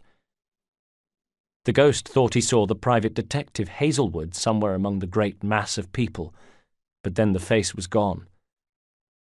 A second later he realized that other Hardy's urgings seemed to have stopped, and then heard a voice from behind him saying, "Right, you little bastard." Other Hardy was right-handed. He was armed with a Webley that pulled to his right. The ghost took both factors into consideration as he ducked and wheeled at the same time, going inside Hardy's gun arm, and pleased to hear the air part a good 6 inches away from his head, a half-second before he heard the blast. There was a scream. One of the Templar thugs fell, and that was one less man to deal with, he thought, as he broke Hardy's arm, reached for the dirk that hung sheathed at the Punisher's waist, and then thrust it into his chest. Other Hardy reached for the ghost, and their eyes were just inches apart as the ghost watched the light of life die in the other man's eyes. and he experienced a wave of something that was part sickness and part despair, a great hollowing out inside him as he took a life. Maggie had seen him. "Barat!" she screeched from among the brawl at the turnstile, and Templar thugs turned away from the commotion, saw the ghost standing over their boss as he slid lifelessly to the mosaic floor, and moved closer to attack. The ghost tossed the knife from one hand to the other, disorientating the first thug who came forward. Brave man. Stupid man. He died in seconds, and now the ghost had two blades, the dirk and a cutlass, and used them both to open the throat of a second attacker, then spun, jabbing backhand with the cutlass and opening the stomach of a third. He was an expert swordsman, skilled in the business of death. He took no pleasure in it. Simply, he was good at it. By now Maggie had been reclaimed by the tunnel people and taken back to the sanctuary of the steps, and perhaps the Templar thugs knew the game was up. Perhaps seeing 3 of their comrades fall so quickly at the hands of the barefoot Indian lad had made them decide that discretion was the better part of valour. Or perhaps the death of other Hardy took whatever spirit they had left, because a cry went up, "Time to go, mates! Time to go!" And the beatings stopped as the thugs streamed out of the hall and headed for their carriages. In a matter of moments the hall had emptied, and then the area outside had too, and the tunnel was no longer under attack. The ghost stood with his shoulders rising and falling as he caught his breath. He let the dirk and the cutlass fall to the floor with a dull clang that reverberated around the room, and then he walked towards the turnstile, climbing over and heading down the steps. The rotunda was a mass of people, and there were cheers for him as he descended. "Maggie?" he asked a woman he knew, and she pointed him along the tunnel. "They took her up there to safety," she said, before stealing a kiss and then clapping him on the back. The tunnel dwellers kept up the cheering as he passed through the rotunda and into the tunnel itself, leaving the press of people and the shock and excitement of the battle behind. He had already decided that he no longer belonged to the Brotherhood, nor would he ever speak to Ethan Fry again. Let the assassins and Templars fight it out among themselves. He would stay here, with his people. This was where he belonged. A thought occurred to him. They took her up there to safety. Who had taken her to safety? He remembered seeing the face of the private detective in the melee. He broke into a run. "Maggie!" he screamed, dashing up the tunnel towards the berth they shared, where she had tended the fire and doled out broth and received her rightful love as tunnel mother. He found her there. She lay in the dirt. Whoever had killed her had stabbed her multiple times, shredding her smock. Her grey, witchy hair was flecked with blood. Her eyes, that so often blazed with fury and mirth and passion, were dull in death. They had pinned a note to her chest. "We consider the debt settled." The ghost sank to his haunches and held Maggie. He took her head in his lap, and the tunnel dwellers heard his cries as he wailed his grief and despair. Part 3. Metropolis Rising. Chapter 58. Cold and damp and gripped by melancholy, the assassin George Westhouse shivered in the sidings of Croydon rail yard. Was it that a tired pall hung over all of England? Or did it hang over him? There was a storm brewing, he thought, both literally and metaphorically. It was February 1868, 5.5 years after the wretched events at the Metropolitan line. After that, he, Ethan Fry, and the ghost had retired in failure. The ghost to his hidey-hole in the Thames Tunnel, a self-imposed prison of regret and recrimination, George to batten down the hatches in Croydon, and Ethan to busy himself with raising the next generation of assassin resistance, one unencumbered by the disappointment and failure that tainted their elders. A new generation with fresh ambition and enthusiasm. A new way of doing things. What a shame, George thought, that Ethan will never see it in action. Ethan had been just 43 years old when he died, a matter of weeks ago, but he had been ill with the pleurisy for some time before that. During many hours spent at Ethan's bedside, George had watched his old friend wither like fruit on a vine. "Find the artifact, George," Ethan had insisted. "Send Evie and Jacob for it. The future of London lies in their hands now. The twins, you and Henry. You're the only ones left now." "Hush now, Ethan," George said, and leaned back in his chair to hide the tears that pricked his eyes. "You will be here to lead us.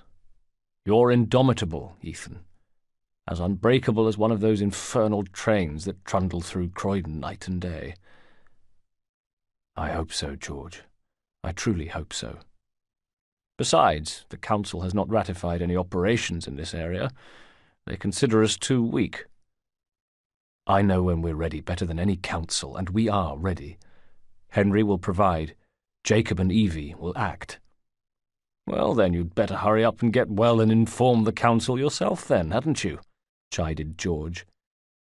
"That I had, George. That I had." But Ethan had dissolved into a coughing fit so hard that the muslin cloth he held to his mouth came away speckled with blood. "We were so close, George," he said another time. He was even weaker now, becoming more frail by the day. "The artifact was just a few feet away from me, as far away as you are now. I almost had it." "You did your best." "Then my best was not enough, because the operation did not succeed, George. I ran an unsuccessful operation." "There were circumstances beyond your control." "I failed the ghost. He himself made mistakes. Whether he accepts that, I have no idea. Whether his mistakes contributed to the failure of the operation, I couldn't say either. But the fact remains that it failed. Now we must concentrate on regrouping." Ethan turned his head to look at George, and it was all George could do to stop himself recoiling afresh. It was true that Ethan's achievements as an assassin would never be celebrated along with those of Altair, Ezio, or Edward Kenway, but for all that he had been a credit to the Brotherhood, and he was a man who, even when he was downhearted, exuded a thirst for life. With Ethan, you always had the sense that inside was a personality at war with itself, pushing and pulling this way and that, but never at rest, always questing forward. Now, though, the skin that once glowed with life was pale and drawn, the eyes that had burned with passion sunken and dull. Ethan was no longer questing for life. He was taking the long walk towards death. First he had suffered with the flu. Then, when that seemed to have passed, came chest pains and a constant hacking cough. When he began hacking up blood, the physician was called, who diagnosed pleurisy. Benjamin Franklin had died of pleurisy, said the physician phlegmatically. William Wordsworth, too. Even so, the physician assured the family that pleurisy was an infection of the chest, and so long as the patient rested, there was every possibility it would clear up by itself. Plenty of patients recovered from pleurisy. Just not Benjamin Franklin or William Wordsworth, that was all. And not the assassin Ethan Fry, it turned out. For each passing day the pleurisy seemed to write its fate upon his skin more emphatically than the last, and to hear him cough, a crunching rattle disgorged from deep within a chest that was no longer functioning as it should, was dreadful to witness. The sound of it tore through the house. Ethan had taken a room in the eaves. "I'm not to be a burden to the twins while I'm ill," he had said. But his cough carried down the stairways to the lower rooms, where the twins shared their concern in bitten lips, downcast eyes, and shared glances as they took strength from one another. In many ways, the terrible story of their father's illness could be measured in his children's reactions. Rolled eyes when he first got ill, as though he was exaggerating his malady in order to enjoy the benefits of being waited on hand and foot, and then a series of increasingly worried, silent exchanges when it became terribly apparent that he was not going to recover in a matter of days or even weeks. After that came a period when the sound of his coughing would make them flinch, and their eyes filled with tears. Latterly they looked as though they wished for it all to be over, so their father's suffering might be at an end. He limited their trips to his bedchamber. They would have liked to have been by his bedside night and day, just as he had once sat with his beloved wife, Cecily. Perhaps that experience had convinced him the sick bed of a loved one was no place to spend your days. Sometimes, though, if he was feeling well enough, he would summon them to his room, tell them to wipe the worried looks off their faces, because he wasn't bloody well dead yet, then issue instructions on how they were to lead a new vanguard of resistance against the Templars. He informed them he had written seeking the Council's approval for when it was time to send the twins into action. Ethan knew his time was short. He knew he was leaving this world. He was like a chess player, manoeuvring his pieces ready for a final attack that he himself would not be around to superintend. But he wanted things in place. Perhaps it was his way of making amends. It infuriated him that the Council refused to give him their blessing. Indeed, the Council withheld any decision on the London situation until such time as they had news of a situation worth acting upon. Stalemate. One evening, George visited him. As usual, they conversed for some time, and then, as usual, George was lulled into sleep in the cosy warmth of the eaves. He awoke with a start, as though some sixth sense were prodding him back into consciousness, to find Ethan lying on his side, with both hands across his chest, his eyes closed and mouth open, a thin trail of blood running from his mouth to the sweat-soaked sheets. With the heaviest heart imaginable, George went to the body, arranging it on the bed, pulling a sheet to beneath Ethan's chin, and using his handkerchief to wipe the blood from his friend's mouth. "I'm sorry, Ethan," he said as he worked. "I'm sorry for slumbering when I should have been here to help guide you into the next world." He had crept quietly downstairs to find the twins in the kitchen. Evie and Jacob had taken to wearing their assassin's attire, as though to acknowledge that it was they who would carry the torch from now on, and they had both been wearing them that night, their cowls raised as they sat either side of the bare kitchen table, a candle slowly guttering on the wood between them, in the same wordless dialogue of grief that had enveloped them for weeks. They held hands, he noticed, and regarded one another from under their cowls. And perhaps they already knew. Perhaps they had felt the same energy that had prompted George awake, for they had turned their gaze upon him in the kitchen doorway, and in their eyes was the terrible knowledge that their father was dead. No words were said. George simply sat with them and then, as dawn broke, left for home to attend to the task of notifying the Council that one of the brothers had fallen. Condolences arrived at the house, but in accordance with assassin tradition, the burial was an unremarkable, quiet occasion, attended by George, Evie, and Jacob alone, just 3 mourners and a priest who consigned Ethan to the grave. Ashes to ashes, dust to dust. For some time they seemed to exist in a state of limbo, until news had reached George that the Metropolitan artifact was close. He had no time to seek the Council's approval for an operation to retrieve it. They probably would have demanded more detailed information anyway. And he knew exactly what Ethan's wishes were. His friend had imparted them to him. Evie and Jacob were ready. They would go into action.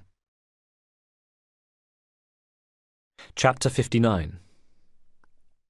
And so, in the Croydon rail yard belonging to Ferris Ironworks, a darkened world of smoke-belching locomotives, clanking carriages and complaining brakes, George met the twins for the first time since their father's funeral. As ever, he was struck by their looks. Jacob had his father's charisma, the same eyes that appeared to dance with a mix of mischief and resolve. Evie, on the other hand, was the mirror image of her mother, if anything even more beautiful. She had a tilted, imperious chin, freckled cheeks, exquisite, questioning eyes, and a full mouth that all too rarely split into a wide smile. Jacob wore a top hat. Evie's cowl lay across her shoulders.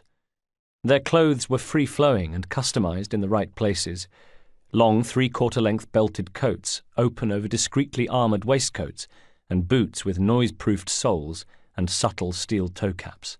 On their forearms were the gauntlet blades with which they were both expert, Evie even more so than Jacob, according to Ethan, their fingers snug in hinged steel protectors that doubled as knuckle-dusters. As the air crackled with the threat of the oncoming storm, George had watched them move through the rail yards to where he crouched behind one of the train cars. Thanks to their looks and garb, you could hardly hope to see two more striking figures. Yet their father had taught them well. Just as he himself was a master of hiding in plain sight, so too were his offspring. They greeted one another, sharing something unspoken of Ethan. George had notified them by letter of the job at hand, warning them what it would entail.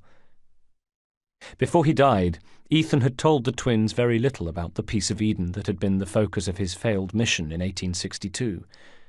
After all, it was not exactly a glorious episode in the history of the Brotherhood. They knew it was a uniquely powerful object, and not to be underestimated.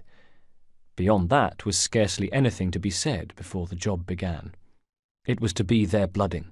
They hunkered down. Jacob, his top hat perched at its usual rakish angle, was the more brash. His edges were rough, his patience short, and when he talked it was with the growling voice of the streets. Evie was the more thoughtful and cultured of the two. An outer softness belied a steel within. "The iron ships from here," said George, indicating the works. "The Templar running things is Rupert Ferris, and our Target 1. Target 2 is Sir David Brewster, who's got his hands on the bauble. Think you can handle it?" The twins were young and keen and fearless. And maybe, thought George, turning to find that they had both climbed to the top of a carriage, they would also be cunning. "Ladies and gentlemen," he said with a smile, "the unstoppable Fry twins. See them nightly at Covent Garden." Evie gave him a don't worry look. "George, honestly, I've studied the plans of the laboratory and have every route covered." "And I've got all I need right here," said Jacob, engaging his blade. He turned at the sound of a train whistle. "Jacob," said George.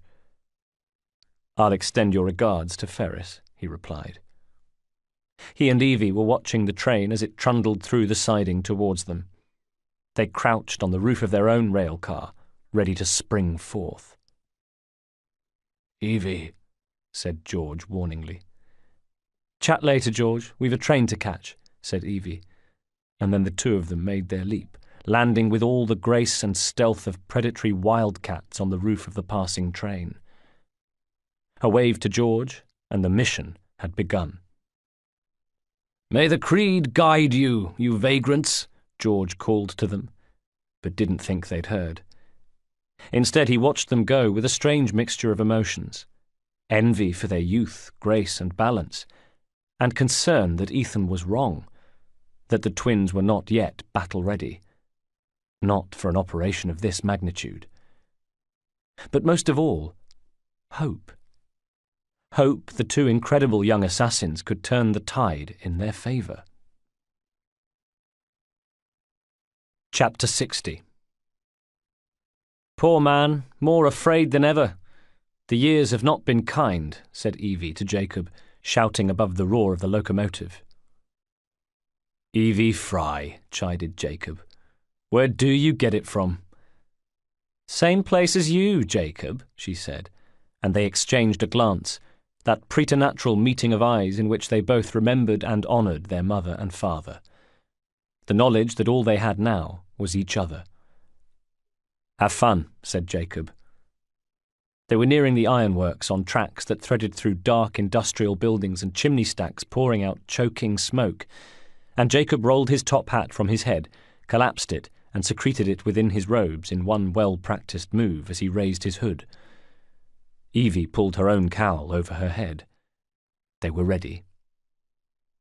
"Don't die," she told her brother, and then watched, heart in mouth despite herself, as he crouched, hands either side of him on the train roof, fingers splayed. As the train pulled level with the ironworks, and the forbidding dark brickwork rushed towards them as the carriage leaned and the train tilted on the rails, Jacob leapt, another perfectly executed jump that took him to a sill on the first floor of the ironworks.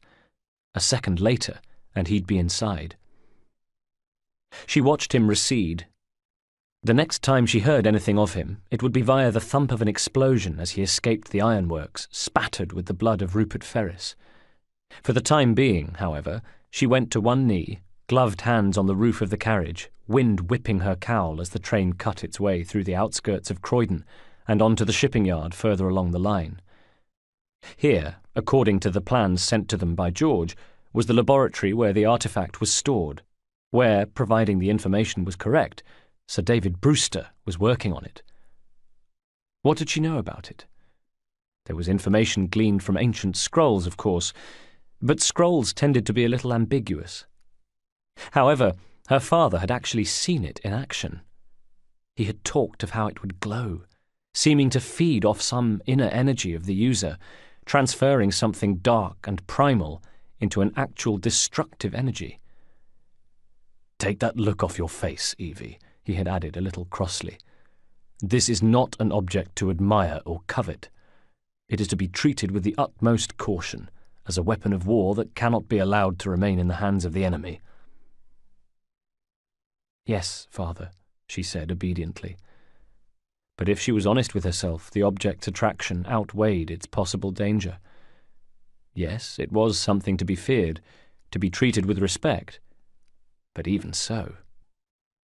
The shipping yard to which the train was heading began to loom ever larger on the immediate horizon, so she turned and crabbed along the train roof until she came to a hatch. Fingers prized it open, and moments later Evie dropped into the carriage below. She pulled back her cowl, blew her hair away from her face, and took stock of her surroundings. She was among crates, all of them marked Starrick Industries. Crawford Starrick. The mere utterance of his name had sent her father into a painful reverie. He was the Templar Grand Master, the man she and Jacob had pledged to topple, no matter what George said. No matter what the council were to approve or not, the twins had decided their father's legacy was best observed by removing Crawford Starrick from his position, recovering the artifact, taking out his lieutenants, disrupting his business practices. All these were steps on a path that led to the death and dishonour of Crawford Starrick. Just then the door to the carriage opened and Evie took cover.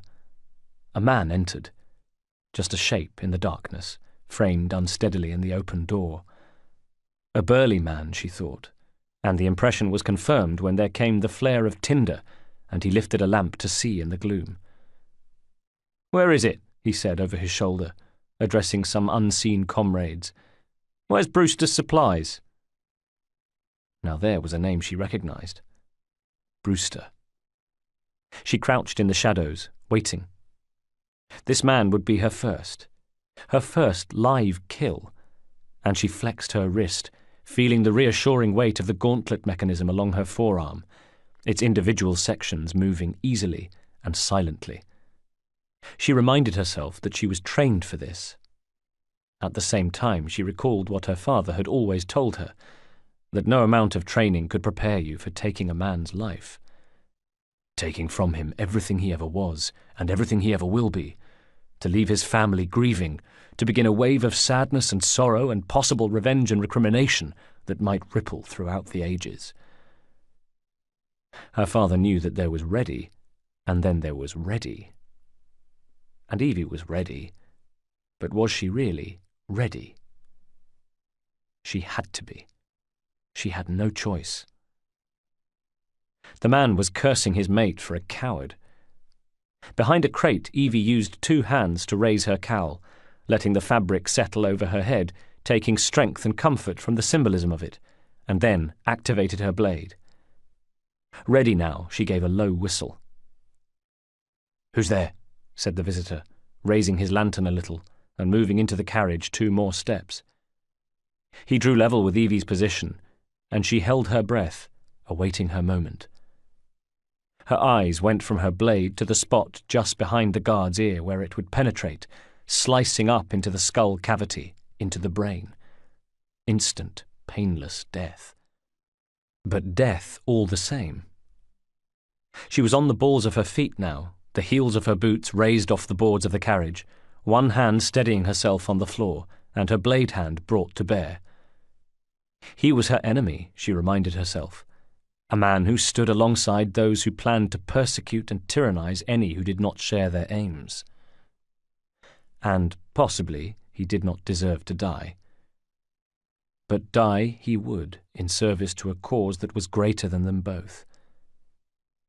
And with that thought uppermost, she struck from her hiding place behind the crate, and her blade found its mark, and her victim made a tiny, almost imperceptible noise, a final croak, and then she was helping him to collapse, silently, to the dirty floor of the carriage. She held him as he died, this stranger. "You were my first," she thought, and silently honoured him, closing his eyes. "It's never personal," was what her father had said. But then he'd stopped himself. "It's rarely personal." She laid the man down and left him there. It wasn't personal. Now, she thought, as the train pulled into the laboratory facility, what I need is a diversion. If only she could uncouple the carriages. Outside the carriage stood the first strong-arm's mate. He had been dozing, and she took him out easily. Father had always said it became easier, and he was right. She barely gave her next target a second thought. She didn't bother closing his eyes and wishing him well. She left him where he fell and moved on up towards the locomotive.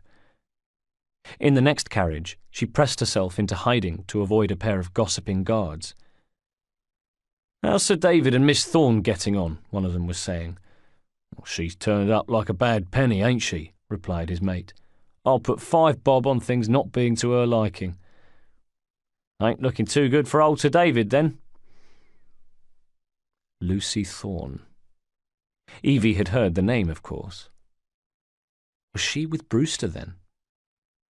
She let the guards pass, then moved quickly through the final carriage and to the coupling between the locomotive and the carriage. She didn't have long now. They would discover the bodies of the men she had killed, and she was glad of her gloves as she planted her feet apart and reached for the ring of the coupling pin. As the wind rushed and the train tracks passed beneath her feet, she gave a grunt of effort and wrenched it free. Smartly, she stepped onto the locomotive, watching the carriages pull away. From around her came shouts as the men of the yard wondered why the carriages had become detached and came running to investigate. Meanwhile, she clambered to the roof of the locomotive, trying to take stock of her surroundings as the train ground to a halt in the yard with a screech of brakes and complaining metal. To one side of her, the water of the Thames inlet glittered darkly. To the other was the tumult of the shipyard, with its cranes and railway sidings and row upon row of office buildings and something very interesting indeed. Flattening herself into almost invisibility, the first thing she saw were 2 figures she recognized, Sir David Brewster and Lucy Thorne. The 2 of them had been surveying the sudden chaos around them before turning to continue their progress towards a carriage and coachman stationed close to the entrance gate. Evie jumped from the locomotive, pleased her diversion had been so diverting, not to mention glad of the smoke that hung like a permanent funeral shroud over the site. Industrialization has its benefits, she thought, as she followed the pair, staying in the shadows of the perimeter, getting a good look at her quarry. Lucy Thorne wore black. A black hat, long black gloves, and a black crinoline and bustle gown buttoned high on the throat. She was young, with attractive looks offset by a scowl that matched her dark ensemble, and as she walked, disturbing layers of smoke that hung like a ship's hammocks in the dimly lit yard, it was with the quality of a shadow, as though she were darkness repelling light. Scuttling beside her, Sir David Brewster was maybe 3 times her age, with a fretful face and long side whiskers. Older than Lucy Thorne, he nevertheless seemed cowed, subsumed by the darkness of her. This was a man who was recognised as the inventor of the kaleidoscope and something Evie knew only as the lenticular stereoscope, whatever one of those was. A nervous man, or nervous now at least, overawed by the presence of Lucy Thorne, he struggled to keep up with her, and speaking in a whining Scottish accent, he said, "I need 2 more weeks with the device."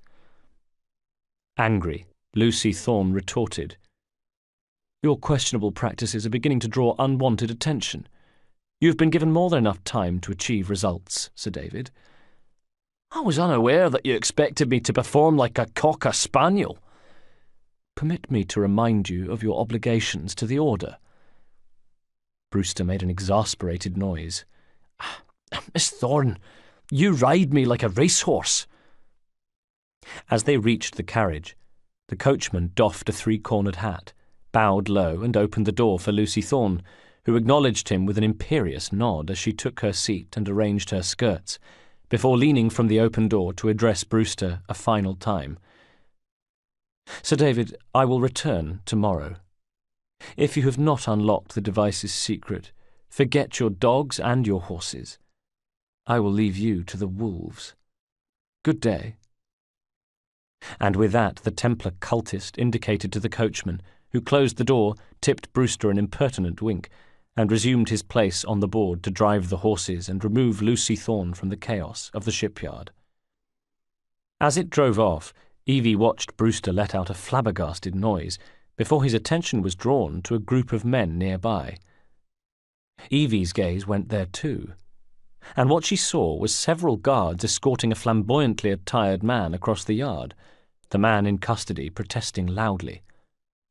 "I was merely promised a tour of the premises, my lords." "Who sent you?" demanded one of the Templar men. Another chimed in. "He's one of Green's spies." But Brewster was already calling over to them. "Get that man to interrogation. Then I want him brought to the lab." Evie watched him still. Then her gaze went to the sky overhead. By now the canopy was black with gathering clouds, and the air had a crackle and tension about it that made a storm more of a certainty than ever. She could see that Brewster thought so too. He had spun on his heel and moved over to something she hadn't spotted before. A metal pole fixed into the dirt of the yard. Some kind of lightning conductor, perhaps? With another look up to the gathering clouds, Brewster broke into a sprightly run and disappeared into a door of the building, leaving the uproar of the facility behind him. The first drops of rain were beginning to fall. The men were still attempting to recouple locomotives and carriages, while simultaneously conducting an inquest into how the two had become detached. Evie, the agent of chaos, merely smiled as she slipped through the door behind Brewster, and just as she did so came the first crack of thunder, and the sky was lit in a flash of blinding white light. Once inside, she clung to the wall, staying wide of the lamp's illumination, and engaging her blade at the same time. Her eyes moved as she had always been taught, section by section around any given space, identifying hostiles, pinpointing areas of vulnerability, thinking like the fully-fledged assassin she was. However, what greeted her wasn't quite what she expected. Chapter 61. She had anticipated a laboratory. According to George Westhouse's plans, the self-same plans that she had pored over at home in Crawley, where she stood now, at this very point, should have been the laboratory. But it wasn't. Instead, she was in a roundhouse, some kind of antechamber, and there was no sign of laboratory equipment. There were no hostiles. There were no points of vulnerability. There was nothing at all. No, what was that? There came a shout from a door opposite, and with a quick glance back to the yard outside, where rain was falling hard now and the men still shouted and cursed one another, Evie closed the door to the outside and crossed the floor to the second door, this one ajar. There she stood, controlling her breathing as she peered cautiously through it. The scene that greeted her was just what Brewster had ordered, an interrogation. The Templar men had bound their dandily dressed captor to a chair, and the questioning had begun. Perhaps the man had expected to be brought before a gentleman of high social standing who would apologize profusely for the rough treatment he had received at the hands of the guards and offer him brandy and cigars in the back office prior to a round of punitive sackings. No such luck. He'd been tossed in a chair and trussed up for burly security to fire questions at him. "I ask you, my lord," he was saying, "can't a gentleman wander the tracks?" "How did you break into the laboratory? The entrance is hidden," growled one of the men. He had his back to Evie, but she could see he was pulling on a pair of black leather gloves. The prisoner's eyes went from the gloves to the face of his inquisitor, but if he was looking for signs of mercy or compassion, then he was looking in the wrong place. "What do you wish me to elaborate upon, my lord?" There was a wheedling tone to his voice now, an unmistakable note of foreboding. "Who sent you?" demanded the inquisitor. He flexed his fingers in the gloves. Evie heard another unseen man chortle with anticipation of the great show to come. "Why, I did, my lord. I came on my own 2 feet. Now the second thug moved into view, the two of them crowding the man from Evie's view. "Let me put his fingers through the mangle." "Not yet." The first man stopped his mate. "Not yet." He turned his attention back to the prisoner. "Was it green?" "Neither green, nor black, nor brown," said the man in the chair. "Henry Green," said a man Evie couldn't see. "Ah, Henry Green. Who's he?" Threatening now, the unseen man said, "Your very soul hangs in the balance. Confess, or my sharp friend here will have his way. You shall return empty-handed." Evie heard the distinctive sound of a knife being drawn from its sheath. And of course, she couldn't allow it to be used. She flexed the fingers of her gauntlet, engaged her blade, and then moved into the room to confront the men. There were 3 of them. This mission was turning into quite a test of her skills. This time, multiple opponents. She weighed up, she assessed, and then struck, dancing in towards a grinning thug on the right, but at the last second unexpectedly ducking and swiping her blade up and across the chest of a man in the middle. She rolled and came up with the blade foremost, jamming it through the breastplate of a Templar goon on the right. The remaining inquisitor, the slowest, had barely drawn his sword when Evie drew back her knee and delivered a high kick with the reinforced edge of her boot. "Damn," she thought, watching as her opponent staggered back. The coat had impeded the height of her strike, and instead of finishing him off, she'd merely unbalanced him. At the same time, he'd recovered enough presence of mind to draw his weapon, and even as she steadied herself to meet his attack, he was coming forward, demonstrating a little more guile and cunning than she had originally given him credit for. Stupid amateur! Evie turned her head in time to avoid the steel making contact with her face. She checked back quickly, and at the same time tapped her left hand on the forearm of her right to retract the blade. Next, she turned into his outstretched arm, a movement that was half dance step, half embrace, but wholly deadly, as she ended it with a jab to the face from her gauntlet, and then engaged her blade into his eye socket. Blood, brain, and eye fluid sluiced down his slackening cheek as he slumped to the floor. She shook blood from the blade and sheathed it, and then turned to the man in the chair, who was giving her a bemused but otherwise good-humoured look. "Ah, thank you kindly," he said. "I was in ever such a squeaky fix when, what do you know, you rescue me."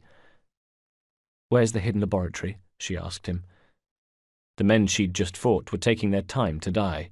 Gurgles, death rattles, and the sound of boots scrabbling at the brick in a final feeble burst of life with a background to their conversation. "Untie me, and then we can parley, milady," bargained the trussed-up prisoner. Evie climbed astride the man and pulled her fist back. His face twisted into a mixture of fear and indecision. He had seen the blade in action. He had seen Evie in action. He had no desire to be on the receiving end of either. This was a man who had been lulled into a false sense of security by a pretty face many times. This was a man who had been lulled into a false sense of security by a pretty face many times before, and wasn't about to let it happen again. "I'm pressed for time," she said, just in case her intentions weren't already clear. "Tell me now." "It's underground," he swallowed, inclining his chin towards what looked like a panel of some kind in the wall of the roundhouse. "It requires a key. One of the guards nicked mine, cheeky sod." "Thank you," she said, and stood, about to leave. "Now untie me." She shook her head. "You got yourself in. I'd trust you can get yourself out." He was still calling out after her as she left. "Not to worry, my lady. I can still recall a couple of tricks from my carnival days." Good luck to you then, she thought, as she departed by a different door, now looking for another guard who might have the key. Thank God for the flapping mouths of Templar guards. She pressed herself into the shadows of a passageway, overhearing two of them discussing the very key she sought. "What are you doing? Keep that key in your pocket, or else Miss Thorne will have your guts for garters." "Let's have a butcher's downstairs, then. I want to see that artifact." So do I, thought Evie Fry, as she claimed another victim and recovered the key. She returned to the roundhouse, deciding to release the prisoner if and when the key worked on the panel. But too late. He was absent, chair overturned, and ropes discarded on the floor. She tensed in case he was planning to leap out at her, but no, he was gone. Instead, she turned her attention to the panels and was at last able to let herself into the building's inner sanctum. Inside, the walls were dark and wet. They muffled the sound of the storm, and yet, somehow, here, it felt as though the elements were at their fiercest. How could that be? She remembered the lightning rod and thought of power being directed down here. Power needed for an underground laboratory, perhaps. And then she came upon it, and she knew she was right, that she stood at the very epicenter of the storm's channeled energy, and that the artifact was close. Chapter 62. The flagstones stretched away from where she stood at the door, opening out to a large vaulted underground space where scientific apparatus on tables lay between Tesla coils and upright lightning conductors, all throbbing with a steadily intensifying energy. Too much? In the roof of the laboratory hung a series of harnesses and platforms. Lightning particles seemed to crack all around them, sparking and flashing, painting the room a sudden glare of phosphorescent white. At the other end of the laboratory was what looked like a large inspection tube, and in there, she could see, was the artifact. Standing nearby was Sir David Brewster with an assistant, both poring over what lay on the other side of the toughened glass, the orb-like golden apple. Even from so far away, Evie found herself transfixed by it.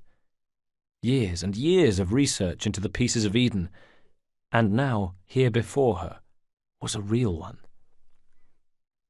Evie stood close by the doorway, but even though she was lit by the sudden lightning flashes, the men were too absorbed in their work to see her.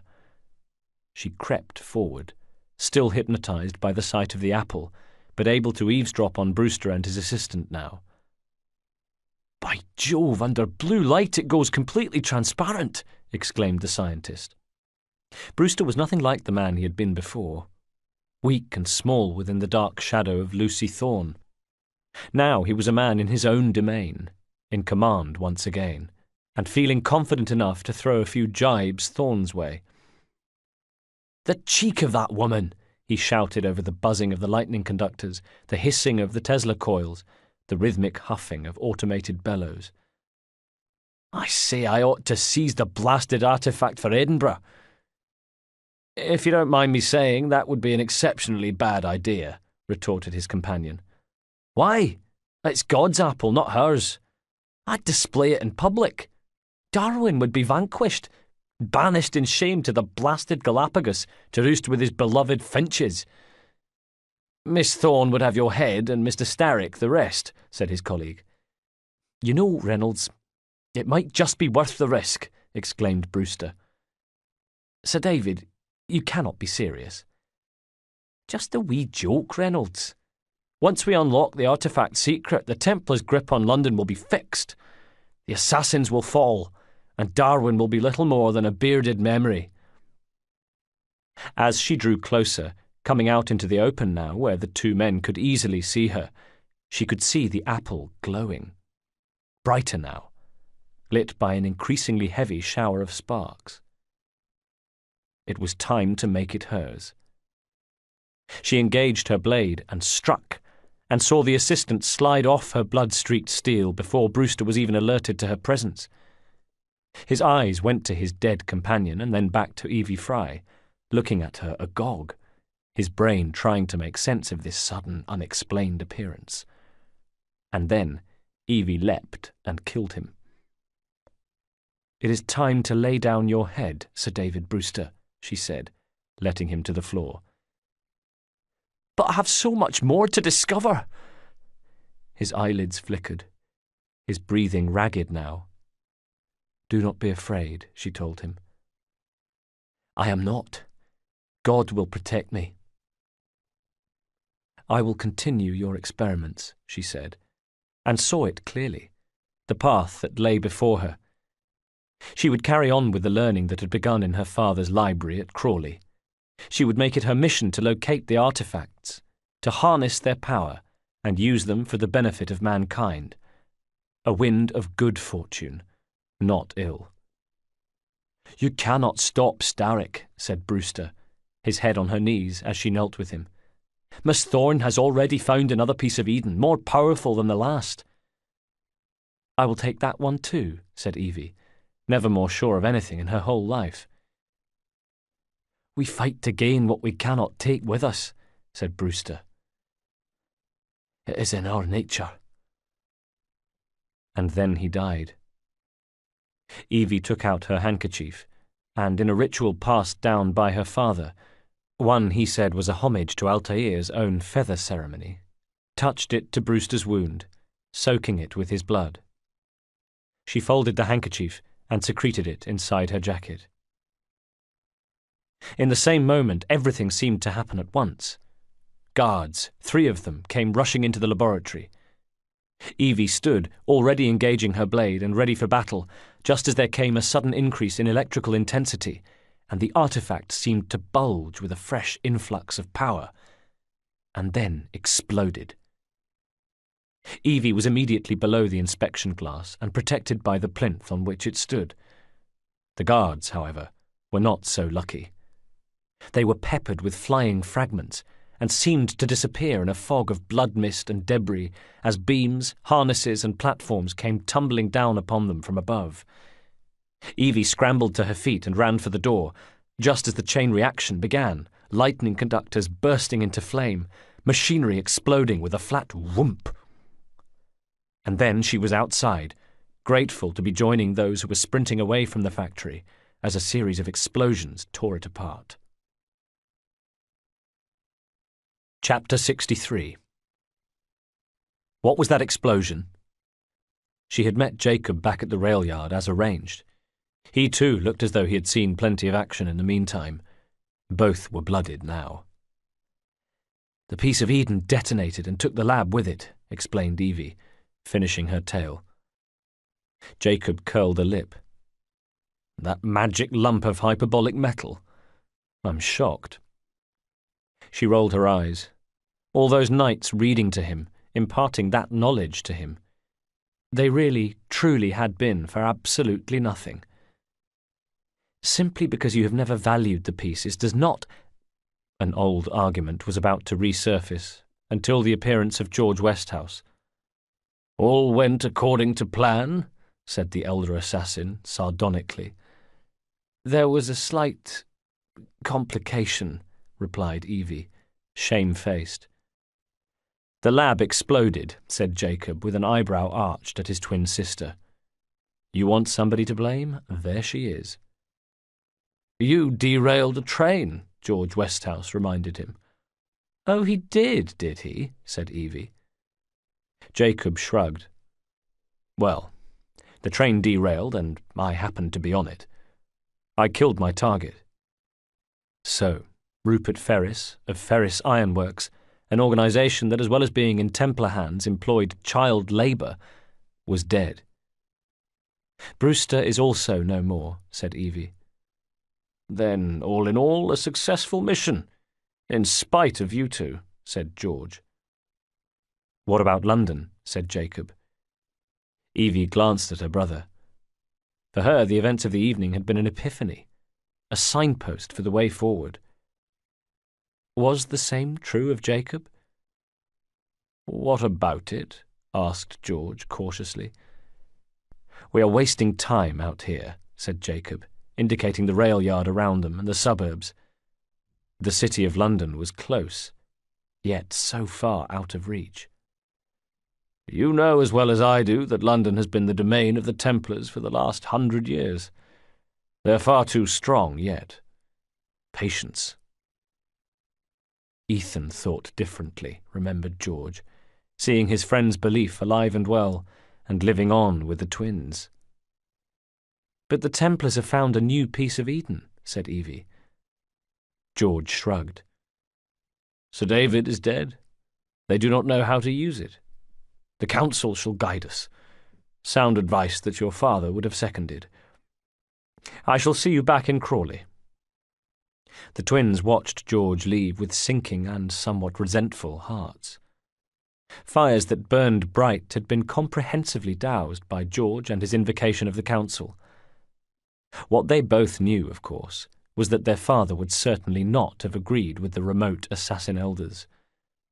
And what they both also knew was that they had no intention of abiding by either George Westhouse or the blamed council. A train clattered slowly past and blew its whistle. What's stopping us? Said Jacob, nodding at it. London is waiting to be liberated. Forget Crawley. Father would have wanted us to listen. Oh, Father. You could continue his legacy in London, freeing future generations from a city ruled by Templars. You know, Jacob Fry, you might just be right. Then shall we? Yes, let's. With that, the two of them ran and boarded the train bound for London. There they would meet Henry Green, the assassin watching over London. They knew nothing of his true history. Chapter 64. After what had happened at the Metropolitan line, the ghost had stayed in the Thames Tunnel for over a year. There he had continued to provide a reassuring presence for the other tunnel dwellers, though, in truth, he did little but act as a figurehead.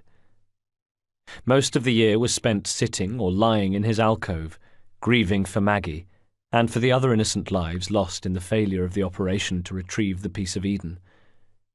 He cursed the age-old hunt for trinkets, scorning assassins and Templars and their obsessions with baubles. Ethan had come to him in the tunnel, but the ghost had dismissed his old mentor. He had no desire to see Ethan Fry. George came too, and explained that the Brotherhood needed a man in the city. Another undercover operation, if you like, Jayadeep.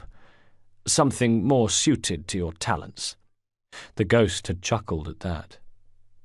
Hadn't Ethan Fry said the very same thing to him all those years ago in Amritsar? Something more suited for his talents? Look how that had turned out. You would be required simply to establish an identity as a cover, full stop, George had said. There's no infiltration involved. Quite the reverse. We want your cover to be just tight enough to avoid detection, but not so tight that you can't begin to assemble a network of spies and informants. You are to be a receptacle, Jayadeep, a gatherer of information, nothing more. You have a way about you." George had indicated along the tunnel. "People trust you. People believe in you." The ghost raised his head from where his arms were crossed over his knees. "I am not a leader, Mr. Westhouse." George hunkered down, grimacing as his old bones complained, but wanting to sit with Jayadeep, an unknowing echo of a time when, in the darkness, Ethan had done the same thing. "You won't be a leader. Not in the traditional sense," said George. "You will be required to inspire people, just as we know you can already do. The Brotherhood needs you, Jayadeep. We needed you before, and we need you now." "I failed the Brotherhood before." George gave a short, impatient snort. "Oh, do stop wallowing, man. You're no more to blame than Ethan or myself, or a council that seems intent on allowing the enemy to rise unchecked. Please, do me this one favour. Will you at least think about it?" The ghost had shaken his head. "I'm needed here in the tunnel more than in any war." "This tunnel will shortly cease to exist," George told him. "Not like this, anyway. It's been bought by the East London Railway Company. Look around you, there's nobody here. There are no more pedestrians, no more traders to serve them, and none but the most desperate come here to sleep. There's just you and a few drunks sleeping it off until they can go home to their wives and tell lies about being robbed of their wages. They did need you once, you're right. But they don't need you anymore. You want to offer your services to your fellow man, then devote yourself to the creed." The ghost had deferred. He had continued to brood until, as the months wore on, he was visited again. And it was strange, because the ghost had spent so many nights in this very tunnel, dreaming of them and dreaming of home, that when his mother and father appeared to him, he assumed that this too was a dream, that he was having an awake dream, hallucinating the image of Arbaz and Piara standing there before him. It had been a matter of 5 years or so, and they were just as luminous as he remembered, and around them the dingy darkness of the tunnel seemed to fall away, as if they created their own light, standing in front of him, clad in the silken garments of the Indian Brotherhood, the chain that ran from the pool at his mother's nose to her ear, glimmering in the soft orange light of a lantern. No wonder he thought he was dreaming at first. Their appearance was ethereal and otherworldly, a memory made flesh. The ghost sensed other figures hanging back in the darkness, and could make out George and Ethan. No, then, not a dream, and he scrambled to his feet, hands reaching out to the wet tunnel wall to steady himself. The dizziness of suddenly standing, the weakness he felt, having languished so long, the emotion of seeing his mother and father again, making him wobble unsteadily, knees buckling, and his father stepped forward to support him. Ethan too. And then the 4 assassins led Jayadeep out of the tunnel, out of the darkness. Chapter 65. His mother and father had taken temporary apartments in Berkeley Square. There the ghost slept in a bed for the first time in as long as he could remember. He ate well, and he received his mother's kisses, each one like a blessing. Meanwhile, between the ghost and his father hung poisoned air. Was Arbaz one of those who had arrested Jayadeep and flung him into the darkness? What had Arbaz done, or not done, about the death sentence pronounced on his son? The questions were never asked, no answers offered. Doubt and suspicion remained. So naturally the ghost gravitated towards his mother, who became a conduit between the elder assassins and the recalcitrant younger one. It was she who told him he would not be returning to Amritsar. Not now. Maybe not ever. His appearance there would pose too many questions, and anyway the needs of the Brotherhood were best served if he remained in London. The ghost had sensed the hand of Ethan Fry and George Westhouse behind these decisions, but he knew his mother agreed that the Mere's very presence in London was a risk, and taking Jayadeep home an unconscionable magnification of it. He considered leaving, of course, but he was still an assassin, and you can't turn your back on a belief. The ghost had seen the artifact's terrifying potential, and knew it should be retrieved. Having previously failed, did nothing to change that. One day, during that honey-coated period at Berkeley Square, his mother had invited the ghost for a walk, just her and him. They trod streets, thronging with Londoners who goggled at his mother as though she were not merely from another country, but belonged to a different species altogether. Her robes were silk, but otherwise unadorned, and in stark contrast to the crinolines, whalebone corsetry, unwieldy hats, and fussy parasols of the indigenous population. And for all that, none could touch his mother for her beauty. He had never been more proud of her than he was at that moment.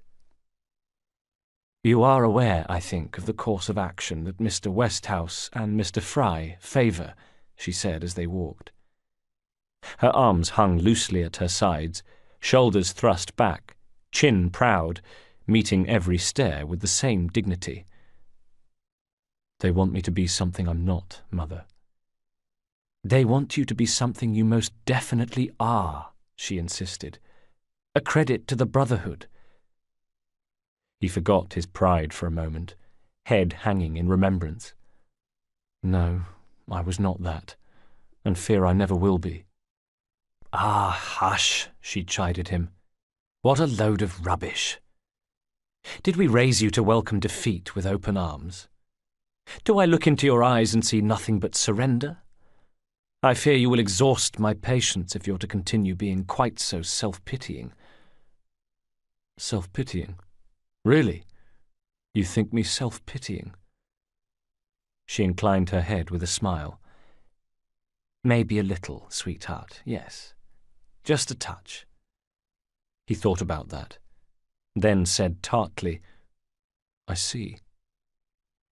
They continued their promenade, heading a little off the beaten track now, towards the less salubrious areas of town. "I've hurt your feelings," she said. "Nobody likes to think of themselves as a sulky child," he admitted. "You are never that. And making this journey to see you, I've found my child has grown into a man." He gave a derisive snort. Some man, incapable of completing his blooding. "There you go again." "Sorry, Mother." They had made their way through winding side streets into Whitechapel until they found themselves in front of a shop where his mother stopped, turned, and reached to take her son's face in her hands. "You're so much taller than me now." "Yes, Mother." "You see? You're a man now.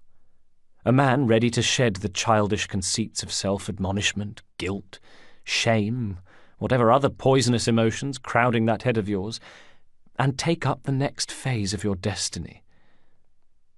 "Is it what you wish?" She dropped her hands and half turned away with a laugh. "Ah, now you're asking, Jayadeep. Dear, sweet Jayadeep, grown inside of me, brought into the world and nursed by me.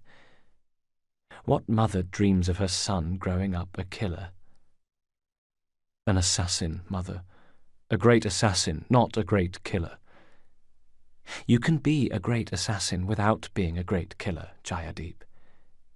It's what I hope for you now. It's why we are here. For now you have reconciled yourself to your new life. I welcome you to it." She was indicating the shop in front of which they stood. His eyes went to it, a grimy window crowded with dusty knickknacks, bric-a-brac and gewgaws. "A curio shop," he said to her.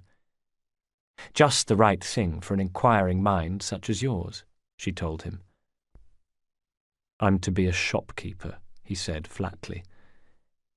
"Let's go inside, shall we?" She produced a key from within her robes, and moments later they stepped into the crowded but somehow comforting surroundings of the shop. Inside, it seemed to stretch back a long way into spectral and mysterious depths, and when they closed the door they were cut off from the sounds of the street outside. Dust danced in shafts of light that leaked through dirty windows obscured by piled-high trinkets. Shelves heaved and bulged with a variety of goods that were little more than indistinct twilight shapes. He liked it at once. But even so, a shop. "I believe it was Napoleon who said that England was a nation of shopkeepers," smiled his mother. She could see he was intrigued, and that he liked the premises too much to simply dismiss them out of hand. How fitting, then, to become a shopkeeper. They made their way along a narrow passageway between shelves that groaned with every conceivable ornament. Here was one crammed with dusty books, another that seemed in danger of simply collapsing beneath the weight of the china piled onto it.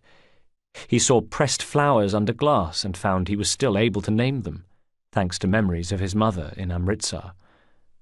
She saw him looking, and they shared a glance, and he wondered how carefully these items had been chosen and placed. After all, his mother had evidently been here before. As they passed along a narrow passageway, she indicated more things she thought might be of interest to him. A tray of clockwork components that excited him on sight, taking him back to more barely remembered hours as a child, when he had pored over broken clocks and clockwork toys. Not far away, a bureau groaned beneath the weight of a multitude of crystal balls, as though the shop had been visited by a gang of hard-up fortune-tellers, and he recalled having been fascinated by them as a child. She led him to the back of the shop, where she drew across a thick floor-to-ceiling curtain, ushering him into a workroom beyond, picking up a herbarium that she handed to him. "Here. It's something of a British pastime." He opened it, finding it empty. "For you to fill," she said. "I remember gathering flowers with you, Mother, at home. They all have symbolic meanings, you know. So you often told me." She chuckled, and then, as he laid down the book, indicated their surroundings. "What do you think?" she asked him. He looked at her, thinking his heart might break with love. "I like it," he told her. On a table in the workroom were folded-up clothes and a scroll that she picked up and handed to him. "These are the deeds. It belongs to you now." "Henry Green," he read from the scroll as he unfurled it. "That is to be my new name now." "You always liked the name Henry, and after all you're wearing a green hat," said Piara. "And besides, it's an English shopkeeper's name for an English shopkeeper. Welcome to your new life, Henry. From here is where you can oversee the assassin fight back in the city and control your information matrix. Who knows? Perhaps you might be able to sell the odd curio while you're here, too. Now," she reached for the small pile of clothes, "an outfit of which you can at last be proud." To preserve his modesty, she turned round as he changed, and then swung back to admire him. He stood there, resplendent in flowing silky robes edged with gold, a leather chest strap, soft slippers. "No more bare feet, Jayadeep. Or should I say, Henry," his mother said. "And now one last thing to complete the picture." She reached to a box that also lay on the table. Henry had seen its like before, knew exactly what it contained, and he reached for it with a mixture of gratitude and trepidation. Sure enough, it was his old blade. He strapped it to his wrist, enjoying the feel of it there again, after all this time. He was no longer the ghost now. He was Henry Green. Chapter 66. And so to the twins. "2 assassins," said Henry, on a rooftop overlooking the city, "equal in height, 1 female, 1 male, 2 decades old, and those devilish smiles." You must be the Fry twins. He assessed them immediately. Yes, the smiles were very Ethan. Otherwise, they seemed to incorporate differing qualities. Jacob, arrogant, impatient, a little rough around the edges. For Henry it was ambivalence at first sight. Evie, on the other hand. "And you are?" she said. His robes flapped in the breeze as he gave a short bow. "Henry Green, at your service, miss." He paused. "I was sorry to learn of your father's passing." "Thank you," she said, and her eyes dipped in sorrow before finding him again and holding him in a gaze in which he swam for a moment or so, reluctant to come to the surface. "What can you tell us about Crawford Starrick?" said Jacob at last, and it was with some reluctance that Henry turned his attention to the other twin, slightly irritated at having the spell broken and assessing Evie's brother afresh. "I suppose the council desires news," he said, remembering himself.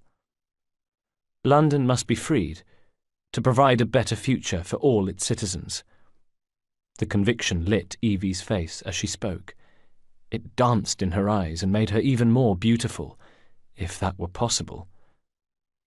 "Thank goodness the council saw reason and sent you to aid us." "Yes, thank goodness," said Jacob in a tone of voice Henry recognised. Young customers who thought him a clueless Indian shopkeeper. He went on anyway. "I'm afraid I do not have pleasant news. Today, Starrick sits at the helm of the most sophisticated Templar infrastructure ever built in the Western world. His reach extends all across London, every class, every borough, the industries, the gangs." Jacob preened. "I've always thought I would make a marvellous gang leader, firm but fair, strict dress code, uniting a mix of disenfranchised outsiders under one name." "Evie, that's it. We can rally them to our side." Evie shot him a well-practiced look of reproach. "Oh? The way you rallied those card players at the Oakbrook Tavern into the river?" "That's different. They beat me at whist." He stared off into the distance. "I can see it now. We'll call ourselves the Rooks." "You were never good at chess either," she said, casting a sideways look at Henry, apologising for her brother. "You have a better plan?" Jacob was saying. Her eyes were on Henry, a kindred spirit. "Find the piece of Eden." Jacob made a disgusted sound. "Well," Henry cleared his throat, "now you've quite finished." Chapter 67. Later, Henry took them to his shop. In the years since his mother had unveiled it, nothing had changed. Business in curios wasn't exactly booming, but that didn't matter. Selling knickknacks wasn't his primary objective, and his other business of assembling research into the artifacts and monitoring Templar activities through a growing coterie of informants was flourishing. George Westhouse had been right. Henry used the same innate talents that had endeared him to the tunnel dwellers to court the poor and dispossessed of Whitechapel. He had cultivated them almost unknowingly. A little protection, one or two moneylenders taught a lesson, a pimp shown the error of his ways, a violent father who needed reminding of his responsibilities. He had managed it using threat and insinuation. His combat skills falling into disuse suited him fine. He never was a warrior. His gang was unlike others that roamed the East End, like Jacob wished his Rooks would be, that were built on hierarchical principles of power and violence. His ran along far more benign principles. Their leader had earned their respect, and also their love. "Over the years I have established a number of connections across the city," was all he said now. "Splendid," replied Evie. "We'll need focused aid." "Focused aid?" scoffed Jacob. "No. What we need to do is take over Starrick's gangs to cripple his control." "You're not aiming high enough," said Evie exasperatedly. "Starrick has influence in every branch of society. We need to match him." "I see what you're saying, Evie. We need the Rooks." She shook her head, repeating an oft-stated maxim. You're not starting a gang called the Rooks. We need to locate the Piece of Eden. No, we need to reclaim London from Starrick. Just tell me my targets. No. What? It's not time for that yet. I didn't come here to hunt down curios. First understand the dance, only then become the dancer, she said, quoting something said to them many times over the years. Oh, so you're taking over where Father left off? Someone has to. Chapter 68. Well, Freddie, it's nice to see you. Aberline sat in the front room of Mr. and Mrs. Aubrey Shaw's Stepney rooms, and remembered a time when he was given the warmest of welcomes by Mrs. Shaw and her 2 children, when he had fervently wished he had better news to impart. Now was the same, except this time. Would you like a cup of tea, Freddie? Without waiting for an answer, Mrs. Shaw departed, leaving the 2 men together. Well, repeated Aubrey, it's good to see you, Freddie. Sergeant Frederick Aberline, as I live and breathe. Fresh-faced Freddie finally came of age, eh? Well, I always knew you'd do it, mate. Of all of us, you were always the dead cert to do well in the force. Aubrey now ran a butcher shop in Stepney Green. Aberline had swiftly discovered it was good to have a butcher friend, especially when it came to cultivating contacts, because, it was true, Aberline had done well in the force. A man named Ethan Fry had introduced him to another man, Henry Green, whom Aberline had recognised as the Indian lad from the dig. About that he was sworn to secrecy, but only too happy to maintain the confidence. After all, Ethan Fry had saved his life. He and Henry had gone up against Kavanagh and Co. As far as Aberline was concerned, that put them firmly on his team. And it was funny, because Aberline had never got to the bottom of what happened at the Metropolitan dig. The powerful object that Ethan had told him about, well, Aberline had imagined some kind of weapon, something that set off an explosion. To what end, he had no idea.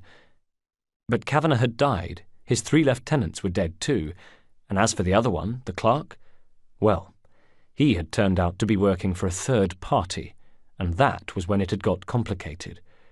When it came down to what Ethan described as age-old enemies, men who move among us plotting to wrest control of man's destiny. And that was plenty for Aberline. That had been enough to convince him to stop asking questions, because somehow a fervently held belief of his own, that there are forces beyond our control manipulating us from on high, had dovetailed with one of Aubrey's fervently held beliefs, that sometimes there are no answers. So Frederick Aberline had accepted that there were things he couldn't change, but pledged to fight for the things he could change, and gave thanks for being able to tell the difference between the two. Meanwhile, Henry Green, it emerged, had built up a community of loyal informants in Whitechapel. Aberline joined his gang, sometimes the beneficiary of information, sometimes able to pass information on. In other words, the situation was what you'd call mutually beneficial. And for the first time since the mess at the Metropolitan, the newly minted Sergeant Aberline had thought he was making progress, doing a bit of good in this world. Why, he'd even met a woman, Martha, fallen in love and got married. And there, unfortunately, his run of good fortune had come to an end. Freddie, is something wrong? Aubrey was saying. The smile on his lips had died at the sight of his friend's forlorn features. This is just a social visit, is it? You've not got anything to tell me? You and Martha. You haven't had a fallout, have you? Freddie wrung his hands between his knees. He had become adept at disguise. His penetration of Whitechapel sometimes depended on his ability to move in the streets unrecognised, unnoticed, unremarked. There were occasions when it had proved invaluable to Henry's gang. He wished for a disguise now, so that he wouldn't feel so very exposed. No, Orbs, and I can't tell you how much I wish that we had just fallen out, because then my dear Martha would be alive right now. Oh, Freddie, said Mrs. Shaw from the door. She hurried in, placed the tray of tea things on the table, then came over to Aberline, where she knelt and took his hand. "We are so very sorry, aren't we, Aubrey?" Aubrey had stood painfully. "Oh my, and the two of you only married a matter of months." Aberline cleared his throat. "She was claimed by tuberculosis." "That's a great shame, Freddie. Me and Aubrey always thought you went perfect together." "We did, Mrs. Shaw, we did." For some time they sat, and then, not quite knowing what else to do, Mrs. Shaw served the tea, and then the three of them sat in silence for a little longer, the two Shaws helping Frederick Aberline to grieve. "What now, Freddie?" said Aubrey. Aberline placed his cup and saucer on the tabletop. Only the tea leaves knew what the future held in store for him. "Time will tell, Aubrey," he said. "Time will tell." Chapter 69. Weeks passed. The twins made their mark in London. Despite Evie's protestations, Jacob had set up his gang, the Rooks, and established them as a force in the city. Meanwhile, they had liberated the urchins, Jacob had assassinated the gang leader Rexford Kaylock, the twins had found a train hideout, and they had secured the trust of Frederick Aberline, who had promised to turn a blind eye to their activities. And while Jacob's attention was focused on building the reputation of his gang, Evie had thrown herself into investigating the Piece of Eden. "Ah, another exciting night home for Evie Fry," he had said, spying her with letters, maps, and assorted other documents. Perhaps he hadn't spotted the fact that she was also strapping on her gauntlet at the time. "Just on my way out, actually," she said, with more than a hint of pride in her voice. "I found the Piece of Eden." As usual, it was lost on Jacob, who rolled his eyes. "What's this one going to do? Heal the sick? Deflect bullets? Control the populace?" "They are dangerous objects, Jacob, especially in Templar hands." "You sound exactly like father." "If only." Now she drew her brother's attention to an image of Lucy Thorne that lay on the table.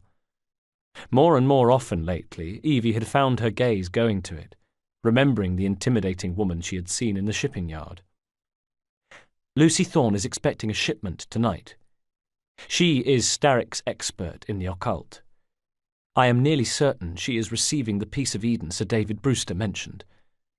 Jacob sniffed action. "Sounds like fun. Mind if I join you?" "Promise you will stick to the mission?" "I swear." A short while later they were at the docks, where they flattened themselves to the roof of a warehouse overlooking the main docking area in order to watch boxes being unloaded below them. "There she is," thought Evie excitedly. Lucy Thorne. The occultist was dressed in her customary black. Evie wondered if she mourned the loss of Brewster's Piece of Eden. Lucy Thorne's words drifted up to them as she took one of the men to task. "The contents of that box are worth more than your life and those of your entire family," she snapped, one bony finger pointing at a specific crate. "Do you understand?" The man understood. He doubled the guard, then turned back to Lucy Thorne. "Now, Miss Thorne, there's the matter of some papers for Mr. Starrick. If you'd just come this way." Reluctantly, she followed him. From their vantage point, Evie and Jacob assessed the situation. "Whatever it is she's after, it's in that chest," said Evie. They cast their eyes around the docks, noting Templar gunmen on the rooftops.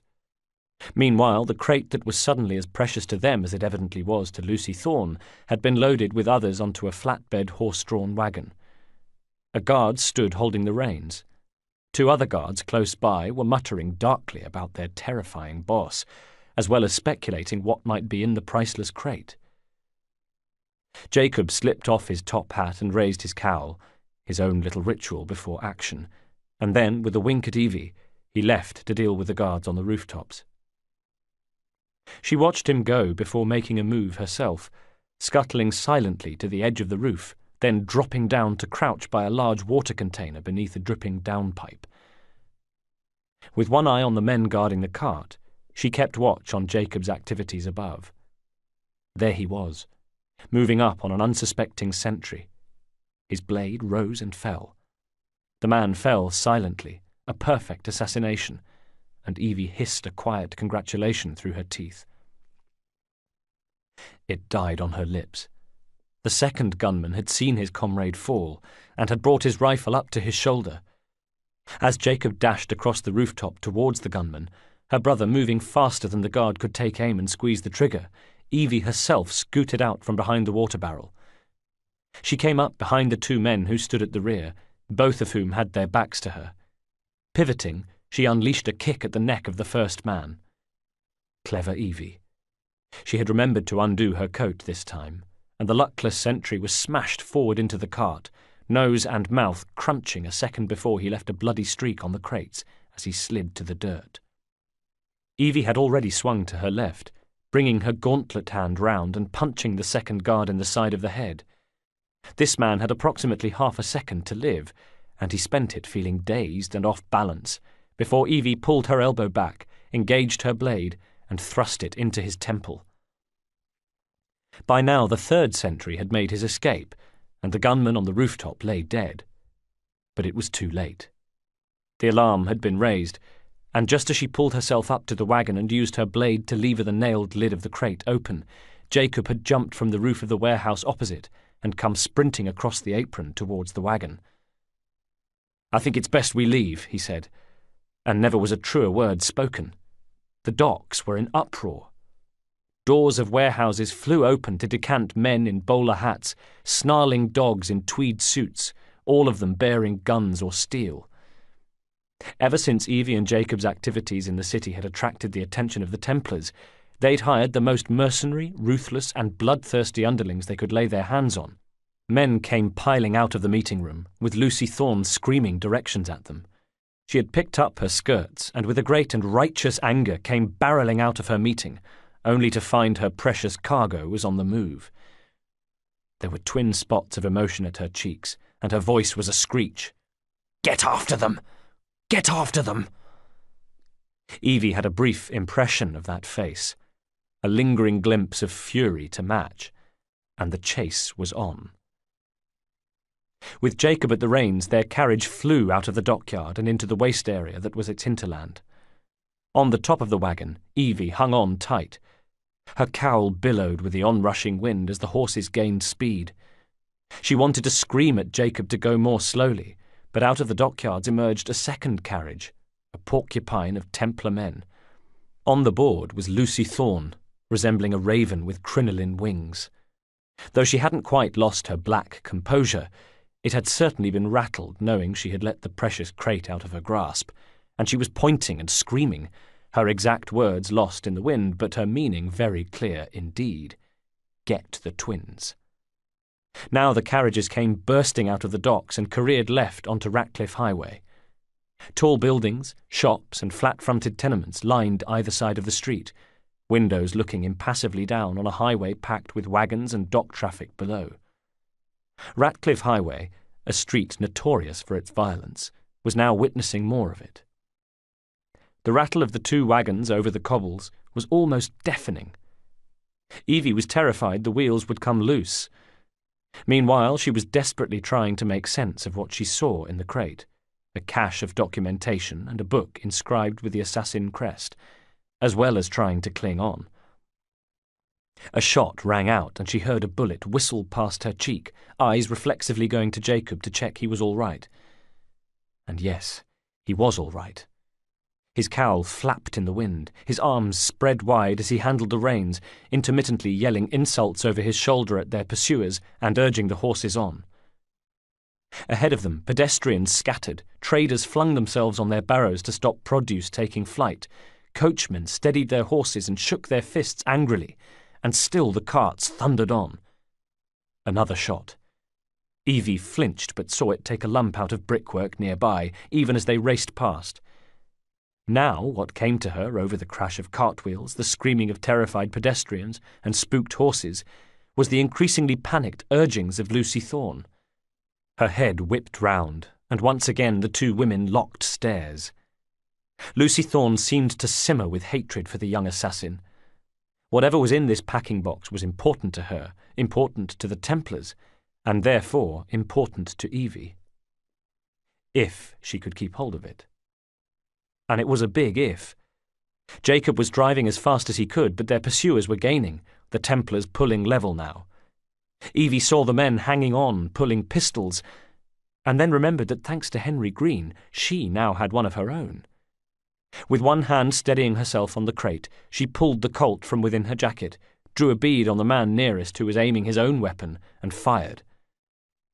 Evie was not as good with a gun as she was with a blade, but was a good shot nevertheless, and her bullet would have made a new hole in the man's forehead were it not for the fact that his cart suddenly lurched as the wheels hit a pothole. As it was, he clapped his hand to his shoulder and screamed, dropping his own pistol, only just stopping himself from being flung out of the wagon and onto the cobbles below. Meanwhile, the Templar's wagon had gone dangerously off course, the driver desperately trying to keep it from tipping over. Even Lucy Thorne had stopped her screaming and was hanging on to the boards for dear life, her hat a thing of the past, her hair tossed about by the wind. The other cart tried to ram them. More shots rang out. Next, Evie saw Templar thugs preparing to jump from one wagon to the next, Lucy Thorne's orders becoming increasingly more threatening as she pictured the two assassins escaping with her documents. "Look!" Jacob was pointing, and sure enough, there in the distance, rattling along the Blackwall railway line, was the train that the assassins had made into their hideout. Seeing it had given Jacob an idea. They could make a sharp right into Rosemary Lane, and then, as long as they timed it right, they would be in the perfect position to leap from the cart onto the train. It would mean having to leave the chest behind, but the twins, with their preternatural link, seemed to decide on that course of action together without actually saying as much. They reached the junction of Ratcliffe Highway and Rosemary Lane, and Jacob wrenched the horses to the right, already beginning to get to his feet, trying to control them at the same time as he prepared to make the jump. They were level with the train now. Evie had no choice but to make the jump. With a cry of frustration, she grabbed the notebook adorned with the assassin crest. It was all she could take with her, thrust it into her coat, and then, as her brother leapt from the wagon and into an open cargo door of the train, she did the same. The two of them landed heavily on the boards, Jacob exuberant, flushed with excitement, Evie the opposite. All she had to show for the evening was one dog-eared notebook, and for her, that wasn't good enough. Chapter 70. Evie and Jacob continued to put their stamp on London, manoeuvring the assassins into what must have been the Brotherhood's strongest position for a century. They even gave medicine to the sick of Whitechapel. Like Henry, they were winning hearts and minds. And of course the Templars were not happy. Their Grand Master, Crawford Starrick, was given updates of assassin activity, receiving them from his position at the mahogany desk of his office. "Jacob Fry intends to endanger all of London at the hands of the mob," his lieutenant James Brudenell told him. "Or perhaps he doesn't intend much of anything at all," chimed in Philip Twopenny, as Starrick added a cube of sugar to his tea. "Perhaps he is simply content to dice with our lives." Starrick lifted his teacup to breathe in its scent. His handlebar moustache quivered. "Gentlemen," he said, "this tea was brought to me from India by ship, then up from the harbour to a factory, where it was packaged and ferried by carriage to my door, and packed in the larder and brought upstairs to me, all by men and women who work for me, who are indebted to me, Crawford Starrick, for their jobs, their time, the very lives they lead. They will work in my factories, and so too shall their children. And you come to me with talk of this Jacob Fry, this insignificant blemish who calls himself an assassin. You disrespect the very city that worked day and night so that we may drink this miracle, this tea." Lucy Thorne had entered the room. She took a place by her master's side. The terrifying vision atop the wagon no longer. Her hat was on her head, her composure repaired. "I am nearing the end of my research," she said. "Our beloved London shall not suffer such a bothersome fool for much longer." "And what of this sister I hear of, Miss Fry?" asked Starrick. Lucy Thorne pursed her lips. "Miss Fry shall be gutted soon enough." Chapter 71. Oblivious to the forces who plotted against them, Evie and Henry's research continued at his shop and in their hideout. "You may not have found a piece of Eden," he told her, trying to console her, "but this material is invaluable."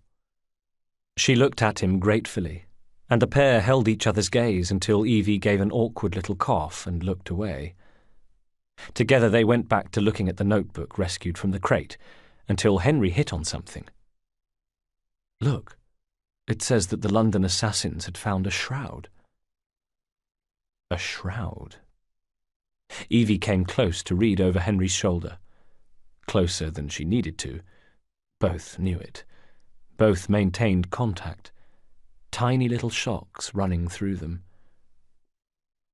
"The Shroud of Eden is supposed to heal even the gravest injury," Evie read. "If the assassins had found something like that, surely Father would have known." No, he was obsessed with the Metropolitan artifact, thought Henry. The apple of his eye was the apple. "There must be something we're missing," he said. As if on cue, Evie saw how documents inserted into the notebook came together as a map. Having studied it, she snatched it up, going to leave. "Aren't you coming?" she said to Henry. He looked awkward. "Field work is not my speciality." "We found a clue to a precursor object. Don't you want to follow it?" He did, of course. He wanted to stay with Evie, too. Put that way, one can hardly refuse. The two of them followed the map, excited by the new discovery and thrilled to be in each other's company, as it took them to one of the more well-to-do areas of the city, where the streets were less crowded and the houses more grand. Something occurred to Henry. Could they be heading in the direction of Queen Square? "Do you know, I think this map may be taking us to the Kenway mansion," he said. "Kenway? The pirate?" "Master assassin and pirate, yes." "It's surprising that you haven't already searched the house. Kenway was an assassin, after all." "Edward's son Hightam joined the Templars. They own the house now." "So the Templars own a house with assassin treasures stored in it, and have never located them?" Henry gave a short smile. "We must be better at hiding things than they are." They came into the square, which even Henry knew had changed over the years. Once named Queen Anne's Square, it had been lined with mansions on all sides, the Kenways among them, and though the statue remained in place, and the alehouse on the corner, the Queen's larder, had stayed open for business since time immemorial, the mansions had since been occupied by hospitals and other charitable institutions, as well as booksellers and printers. There were fewer buildings used as domiciles now, but the Kenways' mansion was among them.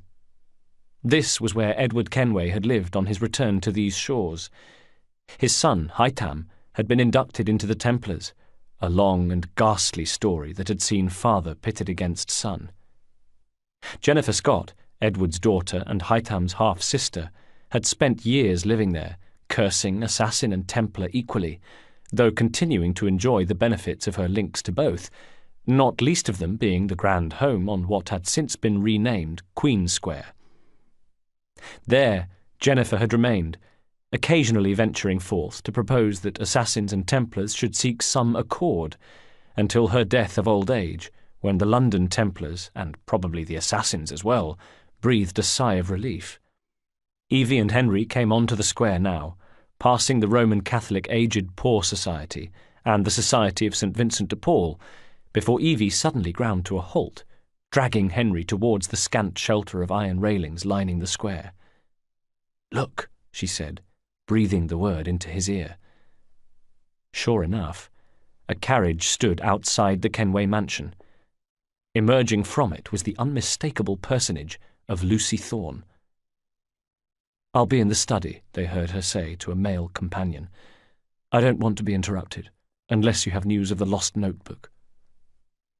And in the next second the two Templars were inside, and Evie and Henry were exchanging a look of concern. Getting in would be a challenge. Staying clear of Lucy Thorne would be another one. But they had come too far now. Chapter 72. Above them were open windows. No problem for an assassin. The two of them scaled the wall quickly, then dropped into what turned out to be a music room, complete with a vast grand piano, and overlooked by a portrait of Edward Kenway standing with the young Hightam. Other paintings gave a clue to the mansion's seafaring history. Henry brought his mouth close to Evie's cowl, and she reached a finger to hook it back. "What are we looking for?" he whispered. Her eyes roved around the space. "I'm not quite sure." The pair of them set about conducting a search, finding that there were musical notes hidden around the room. "What are the Templars not seeing?" said Henry, almost to himself. "Something only we can." Edward Kenway was a pirate. Where would a pirate hide his treasure? "I'd hide mine in a library," said Evie, and Henry chuckled. "Mine would be the library," he said, and the pair of them shared another look. Kindred spirits. "The piano is beautiful. Do you play?" "No, I wish I could. I love the sound. You?" "A little. Enough to pass as a genteel young lady if I need to." "I would love to hear you play if the opportunity presents itself," he said, and noticed a blush come to her cheeks. He went to the piano now. "Some of these keys are more raised than others," he said, and studied them, trying to find some rhyme or reason to the almost imperceptible way that certain keys sat more proudly than others. He tried one. Tink, which made Evie start, and she looked over, about to rebuke him for the noise, when suddenly the piano began playing itself. They forgot to panic about the sound carrying when, at the same time, a section of the floor opened to reveal steps that led down into some unseen basement. This, then, was the Kenway vault. "Not enormously subtle, is it?" said Henry. Evie rolled her eyes. Clearly Kenway had a strong sense of spectacle. They went down and found themselves in the Kenway vault, their breath held as they began to make sense of a lifetime's worth of paraphernalia that was stored here. "This is incredible." "I think this is the jackdaw," said Henry, his eyes alighting on a model of Edward Kenway's legendary pirate brig. "To think this has been hidden for a century." But Evie had moved to a high table in the centre of the vault, where her eyes had gone to a document and an engraved disc. She scanned the parchment. The history of the London assassins, bolt holes, vaults, a hidden key. Excited now, she added, "This is it." Henry moved across, and again they enjoyed the sudden proximity, before the moment was broken by the sound of Lucy Thorne from the music room above them. "You say you heard music," they heard her snap at unseen guards, and then, "There was no opening there before." Evie and Henry looked at one another. Uh-oh. Henry found a latch that he closed, exciting general dismay from those above. "Help me block it," called Lucy Thorne, sensing that this newly opened door was crucial to their continued progress. Down below, the door shut, and Evie and Henry were left wondering what to do now. A way out. There had to be one. Together they scoured the walls with a fingertip search until, with a small cry of triumph, Henry found it. A wall panel that opened to reveal stone steps, spiralling down and beyond the reach of any lantern. Next, they were making their way along a passageway beneath the great house, grateful to escape the clutches of Lucy Thorne, but tinged with disappointment. An entire vault filled with assassin history, left behind once again, bemoaned Evie. "We'll just have to find an even better cache, or reclaim this one later," Henry said. She scoffed. "We? I thought you preferred to stay out of field work." I was thinking more of you and your brother. I shall provide planning assistance. From the train. Jacob's off marauding, she said. There is a vacancy, should you decide to broaden your horizons. I'll think on it, he said. You do that, she said, with a gently mocking smile. Now let's get above ground. Chapter 73. So, the hints you found in the Kenway house lead here. Jacob waved a somewhat disparaging hand at the huge column rising from the ground below them. They stood on a hillside overlooking it, yet were still dwarfed by it. The Great Fire Monument, built near the spot in Pudding Lane where the eponymous Fire of London had started on 2nd of September 1666, and a suitably awe-inspiring tribute to that epochal event. For some moments the twins simply gazed at it, eyes going from the sculpted plinth at the booth, up the fluted column and to the top, where a cage had been constructed to prevent suicides. As the tallest tower in the world, it dwarfed surrounding buildings, and on a clear day it was possible to see it from right across the city. At close quarters it took their breath away. Evie wished Henry were here, then chided herself for the disloyal thought. After all, Jacob was her brother, her twin brother with whom she shared an almost supernatural communication. Things she'd saved from a fire: number 1, her blade; number 2, her brother. And on a good day, if Jacob were being especially pleasant company, well, she might even rescue her brother first. Today, however, was not one of those days. Jacob was not pleasant company. Instead, he was choosing to mock and lampoon her at every available opportunity, specifically, it seemed, the growing affection between herself and Henry Green. Henry, of course, wasn't here to defend himself. He was at the shop, reviewing the material, so Jacob was taking advantage of his absence. "Oh, yes, Mr. Green," Jacob said, parroting his sister. "That's a fascinating idea. Oh, please, Mr. Green, come and take a look at this book and stand oh so close to me, Mr. Green." She fumed. "I do not—" and then composed herself. "Well, perhaps you have nothing better to do, but I am busy protecting the assassins."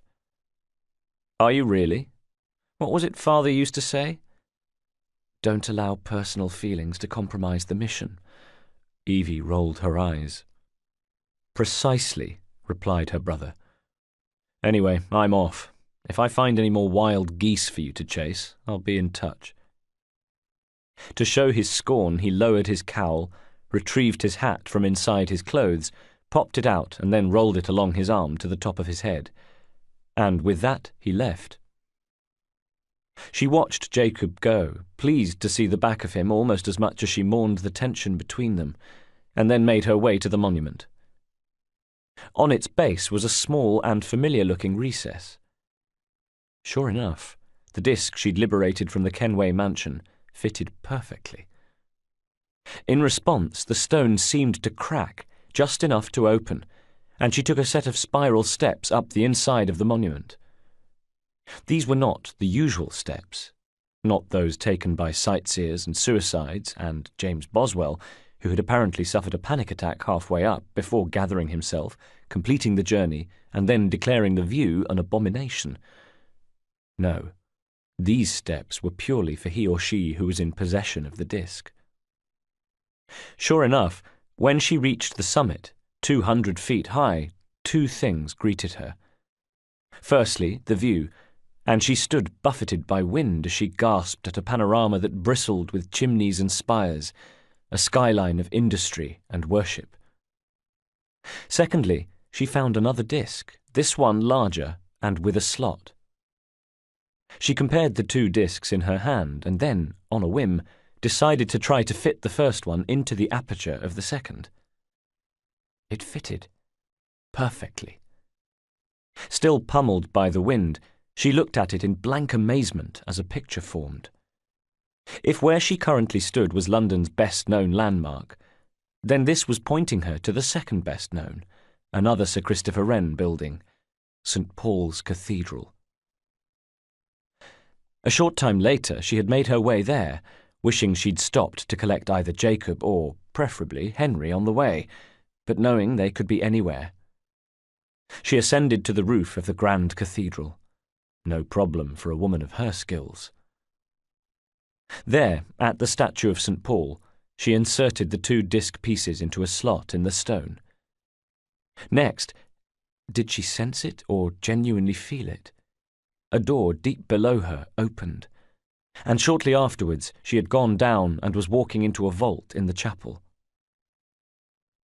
It was a large room dominated by a table in the centre. On one wall was an assassin symbol. Ah, so it was a dedicated assassin vault. Across the room was a stained glass window, while in an alcove hung what Evie at first took for a beautiful item of jewellery.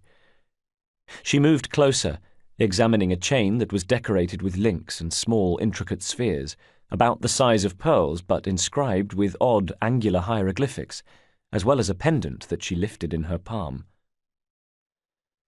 Again, there was something infinitely precious about it, as though it had been fashioned by a silversmith who was not of this earth or of this era. A thrill ran through her. The knowledge that in all likelihood she was holding something of the first civilization. A key of some kind. Inscribed on it was Latin meaning, "The remedy is worse than the disease," and she picked it up, turning it over in her hands. It was nothing she recognized from any of her readings. Nothing she could make sense of there and then. Perhaps when she had the literature in front of her. She hung it round her neck, just as the door opened to admit Lucy Thorne. "Good day, Miss Fry. I'll take that," said the Templar. All in black, her features baked into a predatory stare, she crossed the chamber towards Evie. She came alone, supremely confident of her dominion. Evie let the key fall to her chest. She raised her cowl, then let her hands drop to her sides, loose but ready. "You want the shroud to cement your own power," she said. "But what if you cannot control it?" Lucy pursed her lips. "And why do you want the shroud? Merely to keep the Templars from having it? How like an assassin! To hold the power of eternal life, and yet be too afraid to use it." Lucy had stopped a few feet away from Evie, just out of striking range. The 2 women sized each other up. Evie saw no obvious weapons, but then who could say what was concealed in the voluminous folds of her opponent's funereal garb? "Eternal life," she said, every muscle alert. "Is that what you think the shroud offers?" "What I think is no longer your concern," said Lucy, whose eyes gave away her intentions a second before she made her move, and in one eye-wateringly fast motion she had snatched a blade from her boot and sprang full length, knife hand extended, in an action that almost took Evie by surprise. Almost being the operative word. The young assassin skipped back, triggered her blade at the same time, and was pleased to see the expression on her opponent's face instantly transform. If Lucy Thorne saw easy pickings, she had made a dire mistake, for a Templar and a boot knife were no match for Evie Fry. A spirited attack it might have been, but it was predicated on surprise, and without that, Lucy had nothing save a desire to win and an instinct for survival. And neither were enough to best Evie. Their blades clashed, the ringing sound ricocheted around the stone walls. With bared teeth, Lucy tried again, but Evie fended her off easily, taking the measure of her opponent, biding her time, ready for the death blow. But Lucy Thorne wasn't done. As Evie approached, her hand shot out. What bloomed from the centre of her fist was a globe, and for a strange, mad moment, Evie thought that Lucy Thorne was attacking her with a piece of Eden, until it registered a smoke bomb. Blinded and temporarily disorientated, Evie staggered back, bringing her blade into a defensive position and restoring her balance, ready to meet a follow-up attack. Sure enough, it came. Lucy Thorne was an inferior combatant, but she lacked for nothing when it came to commitment, and she was brave. My God, thought Evie, is she brave. Through the smoke of the bomb, Lucy flew forward with her boot dagger slashing more in hope than confidence, and thanks to the fog and ferocity of her attack, very nearly succeeded. Nearly being the operative word. Smoke billowed as Evie turned smartly to one side, thrusting out her chest as she swept back her shoulders and brought her blade low, knocking Lucy Thorne's knife aside. In the next moment she swung about, bringing her right shoulder forward in a most unladylike but very Evie Fry-like roundhouse punch that made hard and sickening contact with Lucy Thorne's jaw, sending the Templar's eyeballs spinning and her teeth rattling as she staggered back. Evie sheathed her blade, then stepped forward and swung the gauntlet hand. The move had been neat. It had won her the fight. But maybe Evie had a little too much of her father and brother in her. Perhaps she was overconfident. For the punch was too much, and instead of flooring Lucy Thorne, it sent her flailing back, blade skittering off to one side, arms wildly pinwheeling towards a plate-glass window behind her. Evie saw what was going to happen and realized her mistake. But it was too late. She sprang forward and in her haste lost her footing. Her grasping fingers failed to find Lucy Thorne, and for a split second the two women scrabbled at one another, trying to prevent the inevitable. They could not. The glass shattered around Lucy Thorne, and she seemed about to fall to her certain death when one desperate hand found the key round Evie's neck. Suddenly, it was all that prevented her from falling, and Evie was trapped too, crying out in pain as the chain dug into her flesh. "Coming with me?" sneered Lucy Thorne. And once again Evie had to hand it to her opponent. She didn't lack for valour.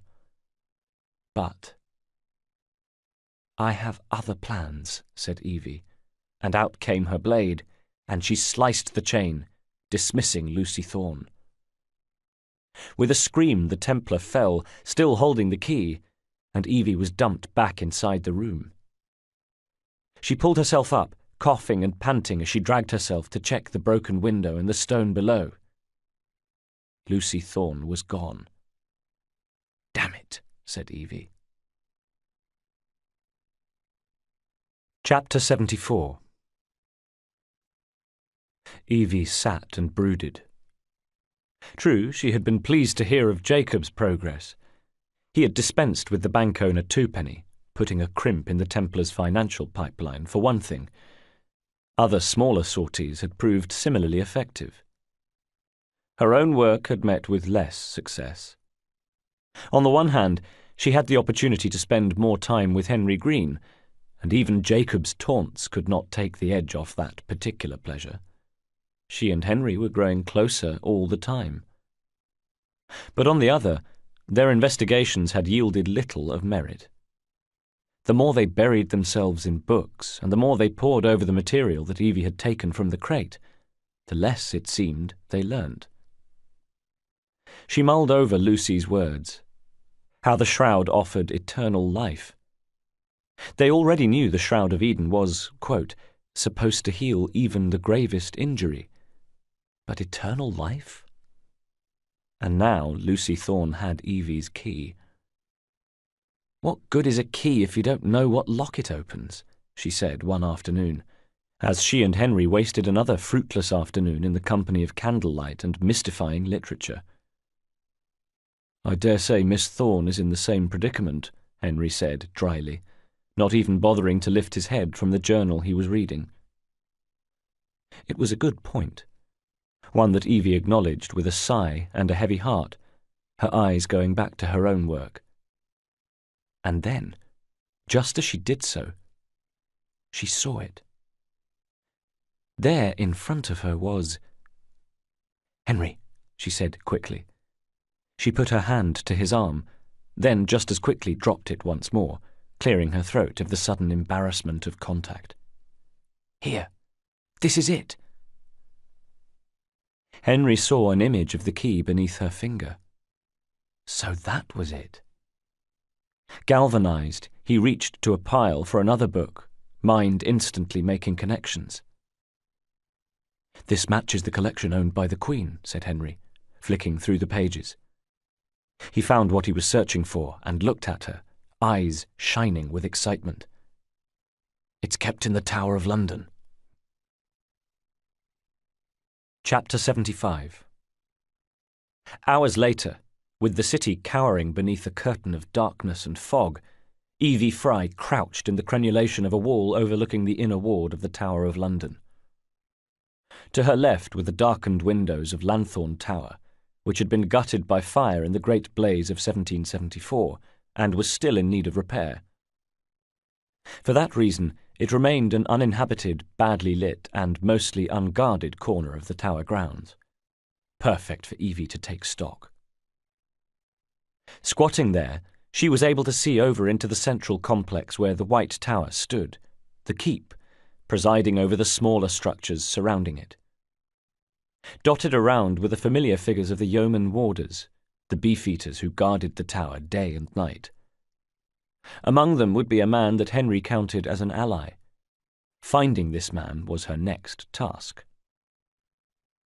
As she crouched, watching, she stretched out her muscles.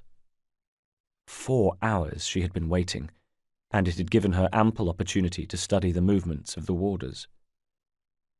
What struck her was a sense of 2 distinct groups.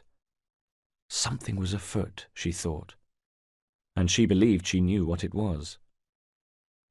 And then her attention was arrested by the arrival of Lucy Thorne. Evie clung even more tightly to the shadows as her nemesis stepped from a carriage and crossed the courtyard to the lower steps of the great keep. The Templar woman's gaze swept around the walls surrounding the inner ward, and Evie found herself holding her breath as it passed her hiding place. Then Lucy Thorne ascended the steps and stepped inside the keep. Evie decided to bide her time some more. Below, the ceremony of the keys was taking place, but she was watching something else. Away from the ceremony, 2 guards were dragging a constable away. The man was protesting in no uncertain terms, but his curses fell on deaf ears. Except not quite on deaf ears. Down below was another yeoman warder. Evie saw him looking on fretfully as the constable was frog-marched towards the Waterloo barracks at the western end of the complex. The look in his eyes. That was him. That was her man. Spurred into action, she climbed down from her perch and into the ward close to where he stood, still a picture of indecision. From the shadows she attracted his attention with a low whistle, identified herself as a friend of Henry, and watched a look of grateful trust overtake his features.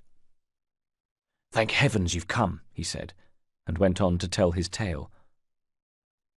What emerged was a picture of the Templars extending their tendrils into the tower hierarchy itself.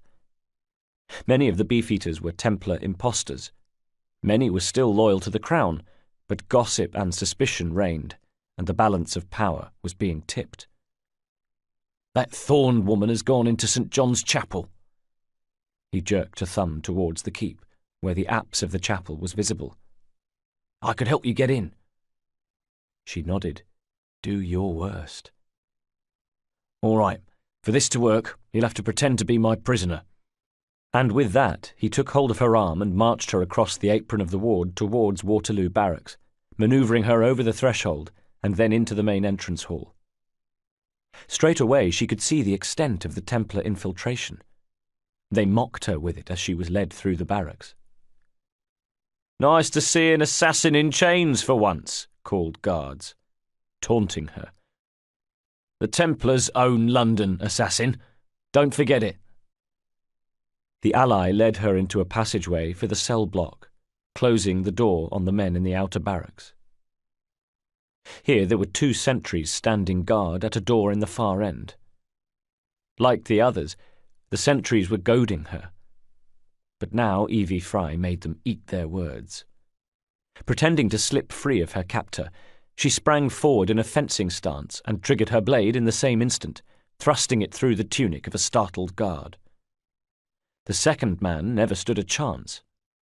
Still low, Evie punched forward with the blade, jabbing him quickly in the thigh, then taking advantage of him doubling over in pain to thrust upwards into the space between his collarbone and neck.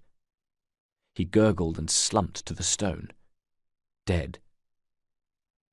Her ally had watched, given her the thumbs up, and with the quiet assurance that he would organise the fight back, slipped away. In moments she would hear the sound of battle from outside. In the meantime, the short battle had been fought to the accompaniment of anguished cries from the other side of the locked cell door. The constable had been making his presence known for some time now, and sensing action a short distance away, called, "Is someone out there?" Voice muffled by the thick wooden door. She came to it, put fingertips to the wood, lips close to it. "Yes, a friend." "Oh, that's good. Say, friend, could you get me out?" Evie was a good lockpick. Her father had made sure of that, and she made short work of the door, finding herself in the grateful presence of a red-faced, excitable constable. "Thank you," he told her. "It's treason is what it is, and desecration of the chapel. Miss Thorne told me to be grateful they didn't kill me outright. The nerve." "She's after an object of great power," Evie told him. "She can't be allowed to steal it." The constable's face fell. "Not the crown jewels." Evie shook her head. "Something much more important." Henry's friend had seen to it that the barracks had been made safe. Blood-soaked bodies were testament to that. The western section was theirs. Outside, the constable spoke to his men. "All right, gentlemen," he told them. "We are facing an enemy we never expected. Traitors in our midst," before outlining a plan of action and series of signals for when the men should strike back at the Templar stooges.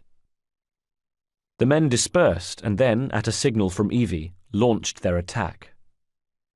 In the ribbons of the inner and outer ward, and in the courtyard outside the keep, the constable's men descended quickly upon the Templar guards. There were minor skirmishes, but Evie could see the battle would be short and easily won. She was not even required to activate her blade as she made her way to the entrance of the White Tower. There, she ran quickly and nimbly up the steps, then knocked on the door, praying those inside were still unaware of the rebellion taking place in the wards. She tensed, waiting, ready to dispatch whoever was unfortunate enough to answer. However, no answer came. Steeling herself, she tried the great handle of the door and found that it turned. Next, she slipped inside. Damn. Straight away, she felt the point of a pike at her neck and realized she'd walked into a trap. At the same time, the razor-sharp edge of a Wilkinson sword was placed to her forearm, just above the gauntlet, prohibiting any movement. She felt a warm droplet of blood make its way into the collar of her jacket, but the pain was nothing compared to her chagrin at being so easily caught. "Looks like we've caught ourselves an assassin," sneered one of the three men. "Only for real this time. There'll be no slipping your guard, no freeing the constable so that he can rally his men. We'll be taking you to Miss Lucy Thorne. Let's see what she wants to do with you." She wants to kill me, thought Evie. But even so, they say that every cloud has a silver lining, and here was hers. Lucy was in the chapel right now, and she was searching for the shroud. Certainly, thought Evie. Take me to Lucy Thorne. You're only taking me closer to it. Any plans she had for escape were swiftly shelved. Instead, she relaxed, allowing the blade of the pike to remain where it was, the sword to stay in place. The last thing she wanted to do was draw their attention to her gauntlet. They did exactly as she wanted them to do. They brought her into the chapel. Knocking and entering, they came upon Lucy Thorne, who was startled by their entrance and looking unusually flustered. Evidently she'd failed to find the Shroud of Eden, and her cheeks were flushed as she turned to Evie, flanked by her guards in the doorway of the darkened chapel. "Welcome, Miss Fry," she hissed. Would you care to tell me where the shroud is?" Evie said nothing. There was nothing she could say. "As you wish," said Lucy. "I shall find it without your help, and then I'll strangle you with it." She stalked across the room, hands going to the panelling, pressing her ear close to the wood to listen for telltale hollowing and the sound of secret compartments within.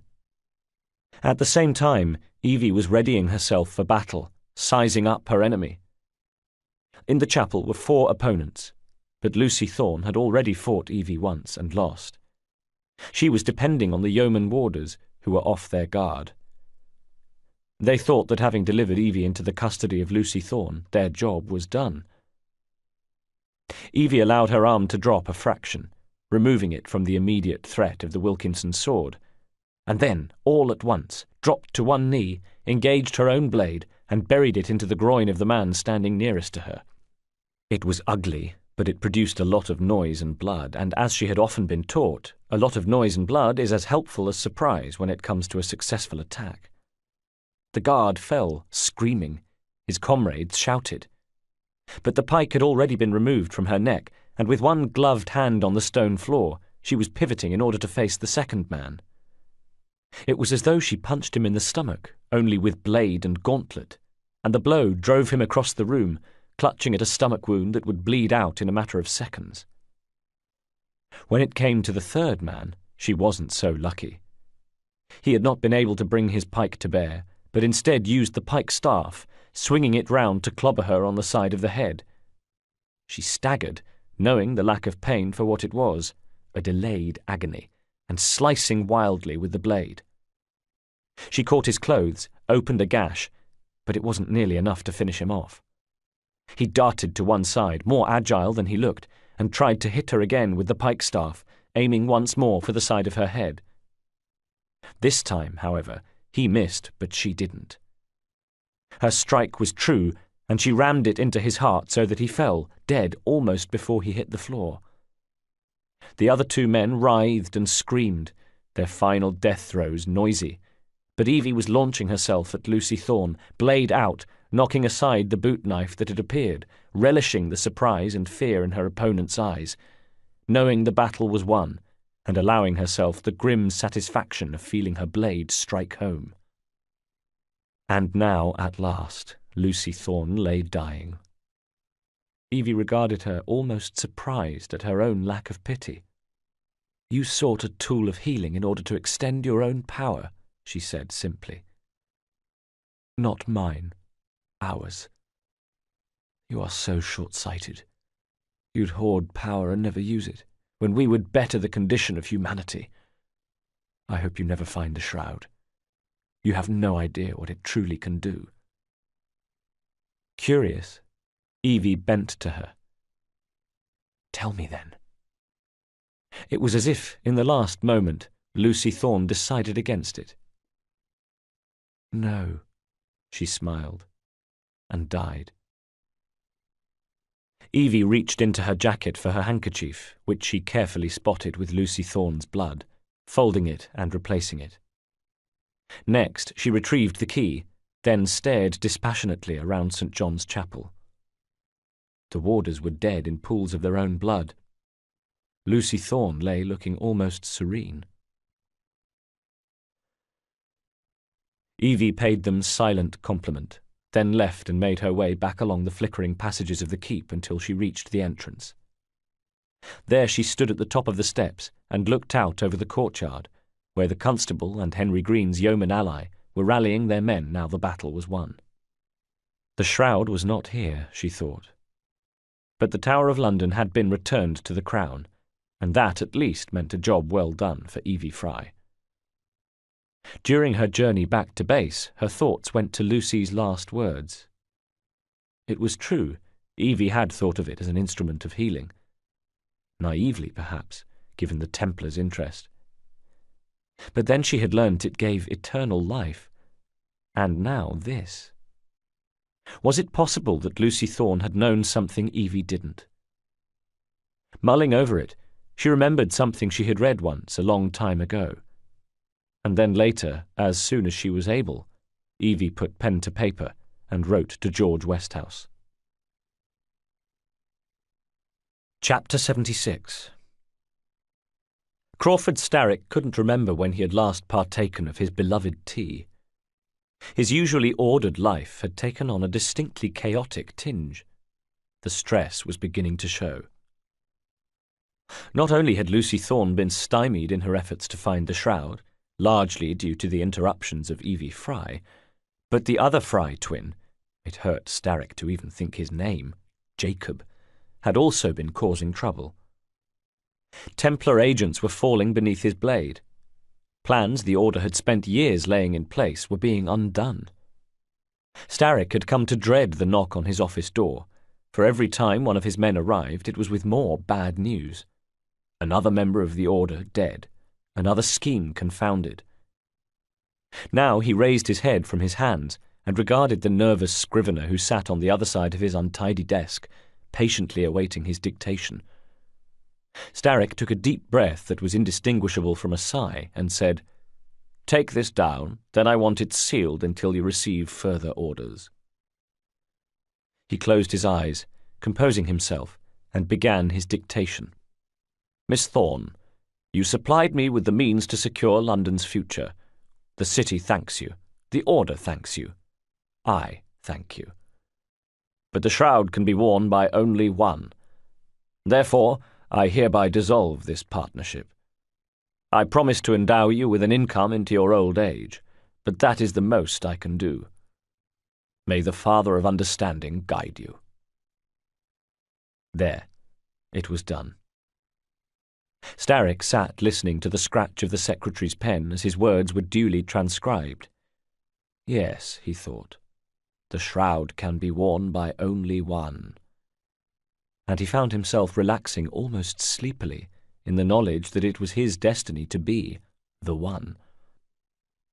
A knock at the door startled him from his absorption, and straight away he felt his jaw clench, reality intruding with the promise of more bad news, further havoc wreaked by the Junior Fry Club.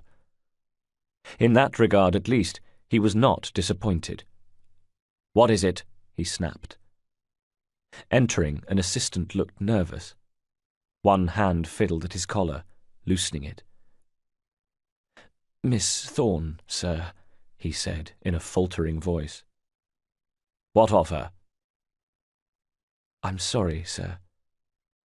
She's dead." One thing his associates had learnt, or been forced to learn, was that you never knew with Starrick what he was going to do next.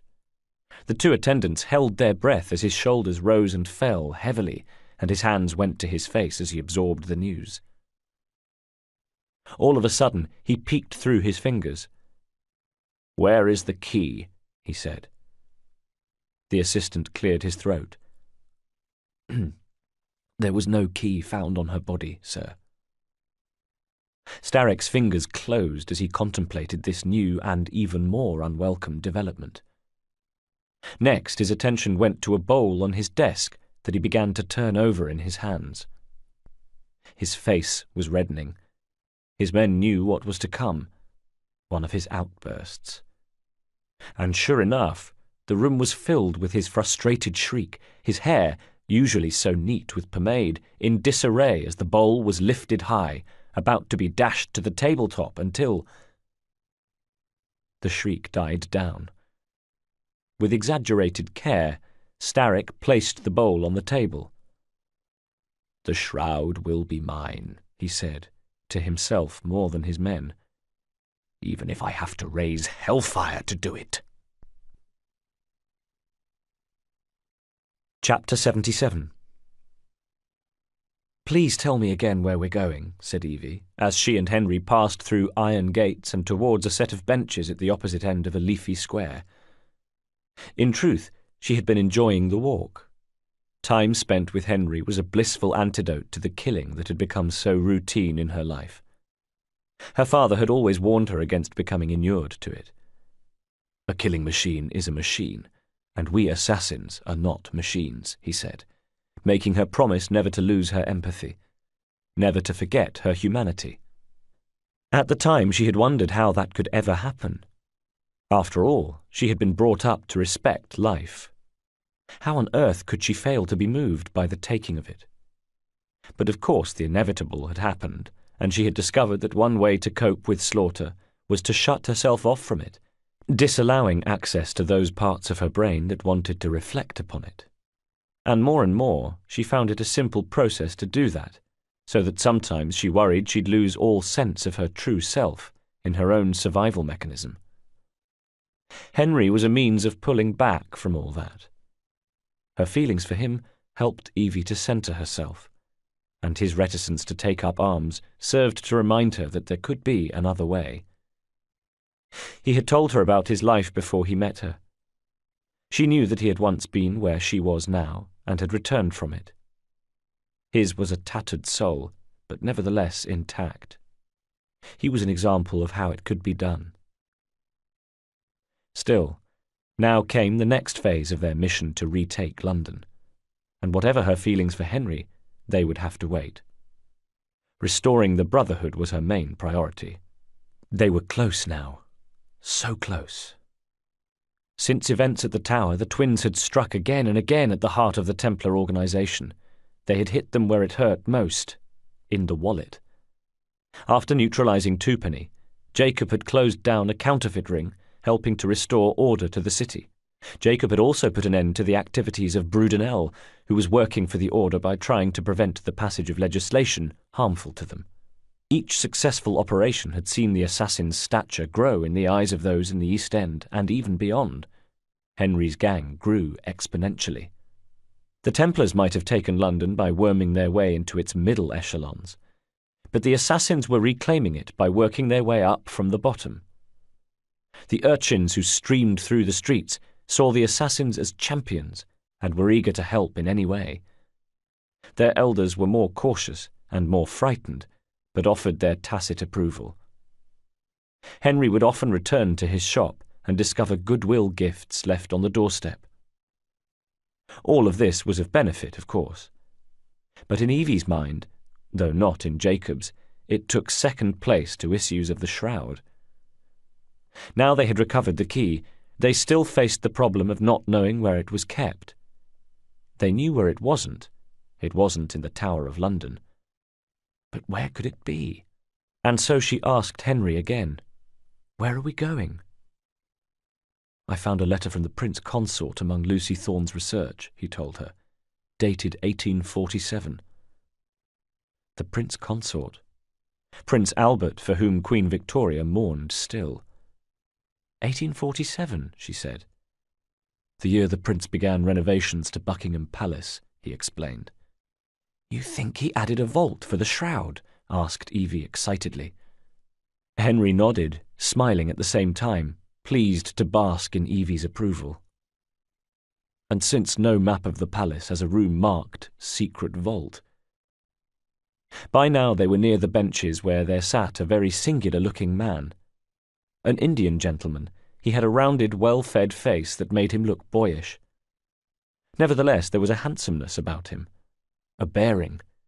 He wore silks, expensive silks. He folded his paper, placed it down, and rose to meet them as they approached. "Your Highness," said Henry, with a short bow. A somewhat begrudging short bow, if Evie wasn't very much mistaken. "May I present Miss Evie Fry? Miss Fry, Maharaja Duleep Singh." Evie and Singh greeted one another, before Singh's face became grave, and he turned to Henry. "My friend, the plans you asked for have been removed." "Removed? By whom?" "Crawford Starrick's forces, or someone employed by him." Singh saw Evie and Henry's faces fall. "Yes, I thought you might recognize that name. I know where they are, but it is heavily guarded." Evie threw her shoulders back. "That part will not be a problem." Singh looked her up and down. "I thought not." It was a short while later that Evie and Henry were crouched on a rooftop, having raced each other to the top, winner Evie, where they overlooked a fortress building they knew to be a Templar stronghold. In there were the documents they sought, taken by Crawford Starrick, who had clearly reached the same conclusion they had. However, he didn't have the key. They did. And now they wanted the documents.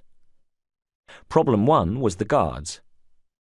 Henry counted sentries at the windows of what might have been a small fortress but was well guarded. He saw men in the window, at the gate, guarding the grounds that surrounded it. "We're going to need a plan," said Evie simply. "I can provide a distraction for the guards while you discover a way inside," Henry told her, and she looked at him. "Really?" she said, with a mix of concern and surprise, not sure if he was ready, and then, did she imagine it, or did he blush? "For you, Evie," he said, "certainly." "Well," she said, "once I'm inside, I shall find someone who knows where the papers are stored." "And we will meet later," he told her, and then turned to leave. "Be careful," she told his retreating back softly. He provided just the distraction she needed.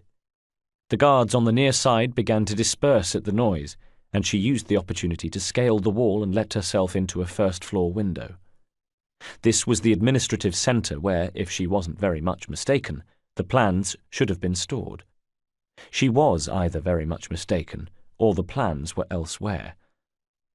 She had a brief look around the office into which she had climbed, but there was nothing there. Right, she thought. Now for plan B. Find somebody and interrogate him.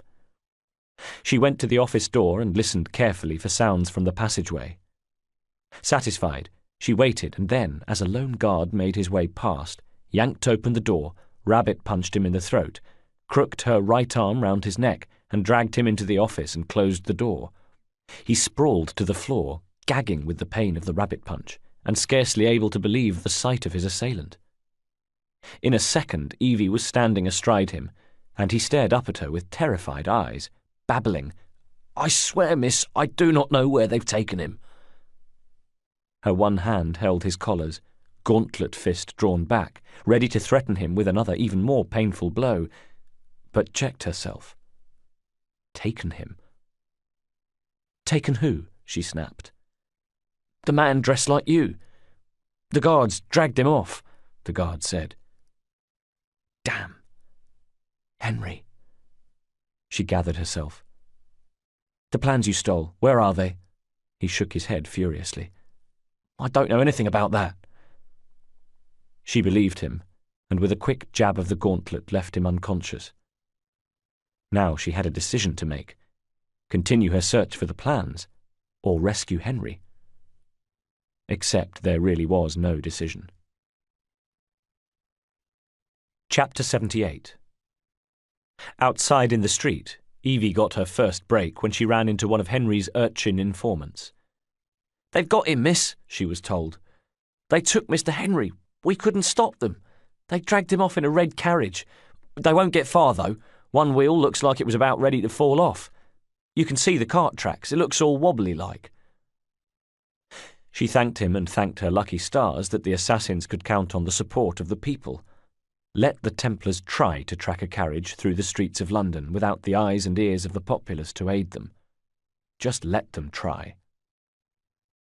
And so she followed the tracks made by the carriage, weaving her way quickly through the crowded streets, just a fast-moving face in the crowd until she came close to Covent Garden, where she found the carriage abandoned. She dashed onto the piazza, hoping to catch sight of Henry and his captors, but there was no sign of them. A trader nearby was looking her way with an admiring glance, so she hurried over. Time to use her feminine wiles. "Did you see some men get out of that carriage?" she asked him, with the sweetest smile she could manage. He simpered. "Yes, they pulled someone out. Dead drunk he was. They carried him into the churchyard. Maybe he wanted a quiet place to sleep it off. Next to him was a stall selling oils." "Yeah," called the trader, doffing his cap at Evie. "I saw them dragging someone out after the wheel fell off. They said he'd hit his head. Not sure why they needed to take him into the church, but that's where they went." Both were directing her attention across the piazza to the familiar portico piers and columns of St. Paul's Church at the West End. Despite the tall buildings on every other side, it still loomed over the square. On any other day it would have been impressive, a sight to behold. Now, however, Evie looked at it and saw a mausoleum. She saw dread. She thanked her two admirers, crossed the square, and went to the churchyard at the back, glancing at the equally impressive portico at the church's rear as she threaded her way through the dark churchyard, quickly at first, and then with more caution when she heard voices in the near distance. She was at the back of the churchyard now, where the undergrowth was thick and untended, when she came across what she could only describe as a Templar encampment. In the middle of it was Henry, trussed to a chair, guards standing over him. With a jolt of shock, she thought they might have killed him. His head lolled on his chest. On second thoughts, there was nothing about the way they were talking that suggested he might be dead. "Why did you bring him here?" one of the men was saying. "The man is an assassin," replied his colleague. "We didn't want him getting away before you had a chance to question him now, did we?" The first guard was anxious and jumpy about something. "He was more secure where he was before. I told you not to come here." "It can't be helped. Now wake him up." It was while the second guard was trying to shake Henry awake that Evie made her move, dashing out of the shadows with her blade drawn. She made short work of her opponents. She had no desire to prolong the fight, even for the sake of her enemy's dignity or her own pride. She merely finished it, quickly and ruthlessly. How different she was to the callow assassin who had first embarked on this mission. Only when they lay at her feet did she go to Henry, rushing to untie him. "Did they hurt you?" she asked him. He shook his head. "I'm fine. Listen, they sent someone back to move the architectural plans. Do you have them?" Now it was her turn to shake her head. "My capture has undone your plans," he said as they made their escape. "I'm sorry." Disconsolate, they made their way back to base. Chapter 79. Crawford Starrick was preparing for a party, a very important party, one for which he had great plans. A servant bustled and fussed around him, fixing his dinner jacket and waistcoat, flicking dust from the shoulders, adjusting his tie. Starrick, meanwhile, admired himself in the mirror, listening to the sound of his own voice as he opined, "Order has bred disorder. The sea rises to flood the pubs and extinguish the street lamps. Our city will die. Twopenny has failed, Lucy has failed, Brudenell, Elliotson, Attaway. All have gone into the night. It is up to me now. The assassins have brought nature's fury into our homes. Men have become monsters, barreling towards us, teeth out. Our civilization must survive this onslaught." His servant had finished his work. Crawford Starrick turned to go. "To prevent the return of the Dark Ages," he said, "I will start anew. London must be reborn." Chapter 80. They were arguing again, Evie and Jacob. Watching them, Henry found his feelings conflicted. On the one hand, he hated to see the twins at each other's throats, and yet, on the other, he could feel himself falling in love with Evie Fry, and wanted her all to himself. Selfish, yes, but there it was. Hardly worth denying. He wanted Evie Fry to himself, and if she was at loggerheads with her brother, well, then that day would arrive even more quickly. Meanwhile, the argument raged on. "Starrick is making his move," Evie was saying. "The Piece of Eden is somewhere inside Buckingham Palace." "Let him have it," Jacob retorted. He was still full of arrogance, noted Henry. In many ways he had every right to be. So much of what he'd done had been so very successful. His latest triumph involved the assassination of Maxwell Roth. Henry could remember a time when he had leafed through documents full of Templar names given to him by Ethan. Thanks to Jacob, most, if not all, were out of action or incapacitated. Quite some feat. And yet Evie, who was so fixated on finding the shroud, couldn't see past the devastation he had caused. "I have seen your handiwork across the city," she was telling her brother now. "You suffer the penalty of too much haste, which is too little speed." He rounded on her. "Don't you quote father at me." "That's Plato," she corrected him witheringly. "I am dreadfully sorry this doesn't involve anything you can destroy. Father was right. He never approved of your methods. Evie, father is dead, and now it was time for Henry to step in." "Enough!" "I have just received word from my spies. At the palace ball tonight, Starrick plans to steal the Piece of Eden, then eliminate the heads of church and state." Which changed things. Evie and Jacob looked at one another, and knew that thanks to what was Starrick's last throw of the dice, a final desperate attempt to win back what the twins had so far cost him, he had unwittingly synchronized her obsession with the shroud and his need to wrest control via more traditional means. What passed between them was that knowledge. A begrudging knowledge, but a knowledge all the same. "Once more, for old time's sake," said Jacob, with one raised eyebrow. And for a moment she remembered what it was they had between them, and she mourned its passing. Who could ever have known that carrying out their father's wishes would end up tearing them apart? "And then we're finished," she told him with a hard heart. "Agreed with pleasure," he said, adding, "So what's the plan?" The plan involved utilizing a relationship formed with Benjamin and Mary Ann Disraeli in order to steal invitations to the party, from none other than the Gladstones. Evie set about arranging another meeting with Singh while Jacob was tasked with stealing the invitations, a job for which he was ideally suited. Being able to lift the invitation from a besotted Catherine Gladstone, Jacob also set about stealing the Gladstones' carriage. The fact that the invitation stated that swords must be left at the door, they decided was a matter best left to Frederick Aberline, who promised to smuggle the weapons they needed inside the palace grounds. It involved Jacob having to steal a uniform. Meanwhile, Evie met with Duleep Singh, who told her the plans had been removed to the Queen's personal papers in the White Drawing Room. Now she knew where the documents were kept, and thanks to Jacob they had a carriage. They had the means of smuggling weapons into the palace. They had invitations. The game was afoot. Chapter 81. Prior to setting out, Evie studied the available plans of the palace. The eastern frontage where they would enter, the west wing where the terrace for the ball would soon host dancing, and then inside the 5 floors and over 700 rooms.